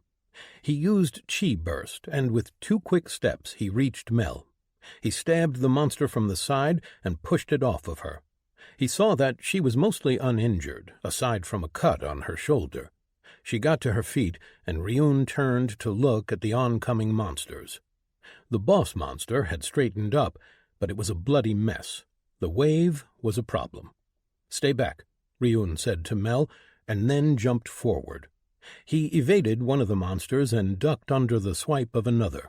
Then he was in front of the boss, with the wave of monsters surrounding him. He switched his breathing, Empower winking out as he took a deep breath, sending chi out of his core and to the edge of his skin. With that, he triggered his fruit technique, shatter, and a shimmering wave of force billowed out of him. The monsters closest to him were thrown back violently, their fur searing from his chi, their bones cracking from the impact. The boss monster was sent flying back as well, but it only stumbled a few steps back and fell on its knees. The monsters that had been closest to him were the worst off. The others had only been staggered. Ryun fell to his knees, catching his breath. The battle had gone on for a while, and he had already been tired, so using shatter had nearly exhausted him. The few surviving monsters got up and headed for him, but Mel was there, her spear taking care of them. Then she jumped forward, stabbing the spear into the head of the boss monster before it could recover. Ryun took a few seconds to recover and then stood up. The two of them quickly walked over to the crystal, knowing that they needed to close the portal before another wave came through. Ryun reached for the portal keystone, and a prompt appeared, asking him if he wanted to close the portal. He wondered why anyone would want to keep it open, but then realized that this could be a good farming spot. For a second he considered fighting a few more waves, but then he thought better of it. This was not the time for that. He picked the option for closing the portal, and the light from the crystal dimmed, taking the portal with it. Then it collapsed in on itself and was gone. Ryun looked at Mel and sighed. They had done it. He moved closer to her and took her hand in his. "Let me see the wound," Ryun said. She nodded, and he led her to a stone a few paces away from the dead monsters. He looked her wound over and saw that it wasn't anything serious. Glancing around, he saw that 2 chests had appeared, one next to where the portal used to be, and another among the monsters. "We should gather anything useful and head back. I'm sure that Zack will have a lot to say," Mel said after Ryun bandaged her wound. Ryun nodded. He was interested to see what kind of benefits the town stone would provide. Chapter 52. Present. Ryun. 3 territories. Ryun watched as the warriors sparred. They were divided into pairs and were using blunted weapons. Ryun didn't understand the point. Why wave around blunted weapons when you could use real ones? They provided a more realistic experience. Still, he could remember a time when he had done the same, so he didn't really begrudge it. He had intended to activate the town stone, but he figured that he should at least let Onrush know. As it turned out, that had been a good idea, even if she had yelled at him. She had pointed out that they needed to get the entire town ready, and that he really needed to get to know the capabilities of those who were now his warriors. Ryun hadn't really worried about the scenario, as he had done it twice before. Once he had activated the stone by himself, and the other time he had watched Zack do it. Neither scenario had been particularly hard, nor did he think that there was anything that the framework could throw at him now that could be too difficult for him to handle. Even considering that, however, he knew that claiming of this territory had been tried before, and that all had failed before him. So he did think that Onrush's advice was sound. He really needed to start thinking more about his actions to curb his arrogance, but changing habits that he had indulged in for years prior wasn't as easy as he'd thought. Thankfully, he had someone who wasn't afraid to speak up to point these kinds of things out to him. Out of the 24 warriors, the strongest ones by far were the Cretan Jish, the leader of the warriors, followed by his 2 subordinates, sub-commanders Enka and Terser. Enka was a human with dark skin and braided brown hair, while Tersa was one of the Damasi, the demon-looking people. He had a slight red tint to his skin in some places, and 2 horns curving upward from the top of his forehead.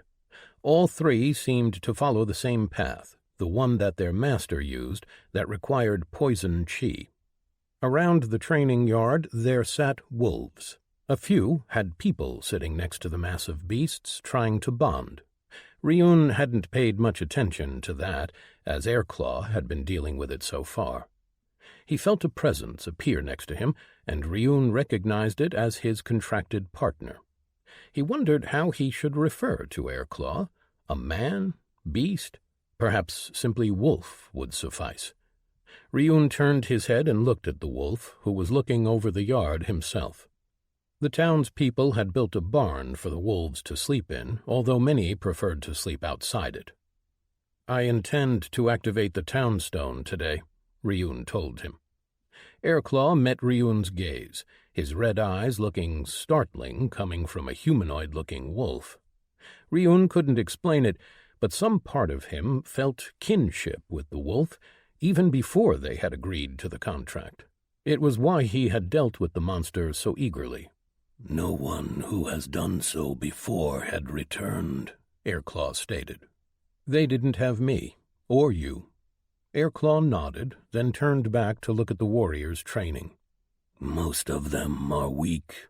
Ryun glanced at the warriors again. He agreed with Airclaw, but he wasn't really the best person to make such judgments. His view of what was strong was skewed. "Do you think that we will have issues?" Ryun asked.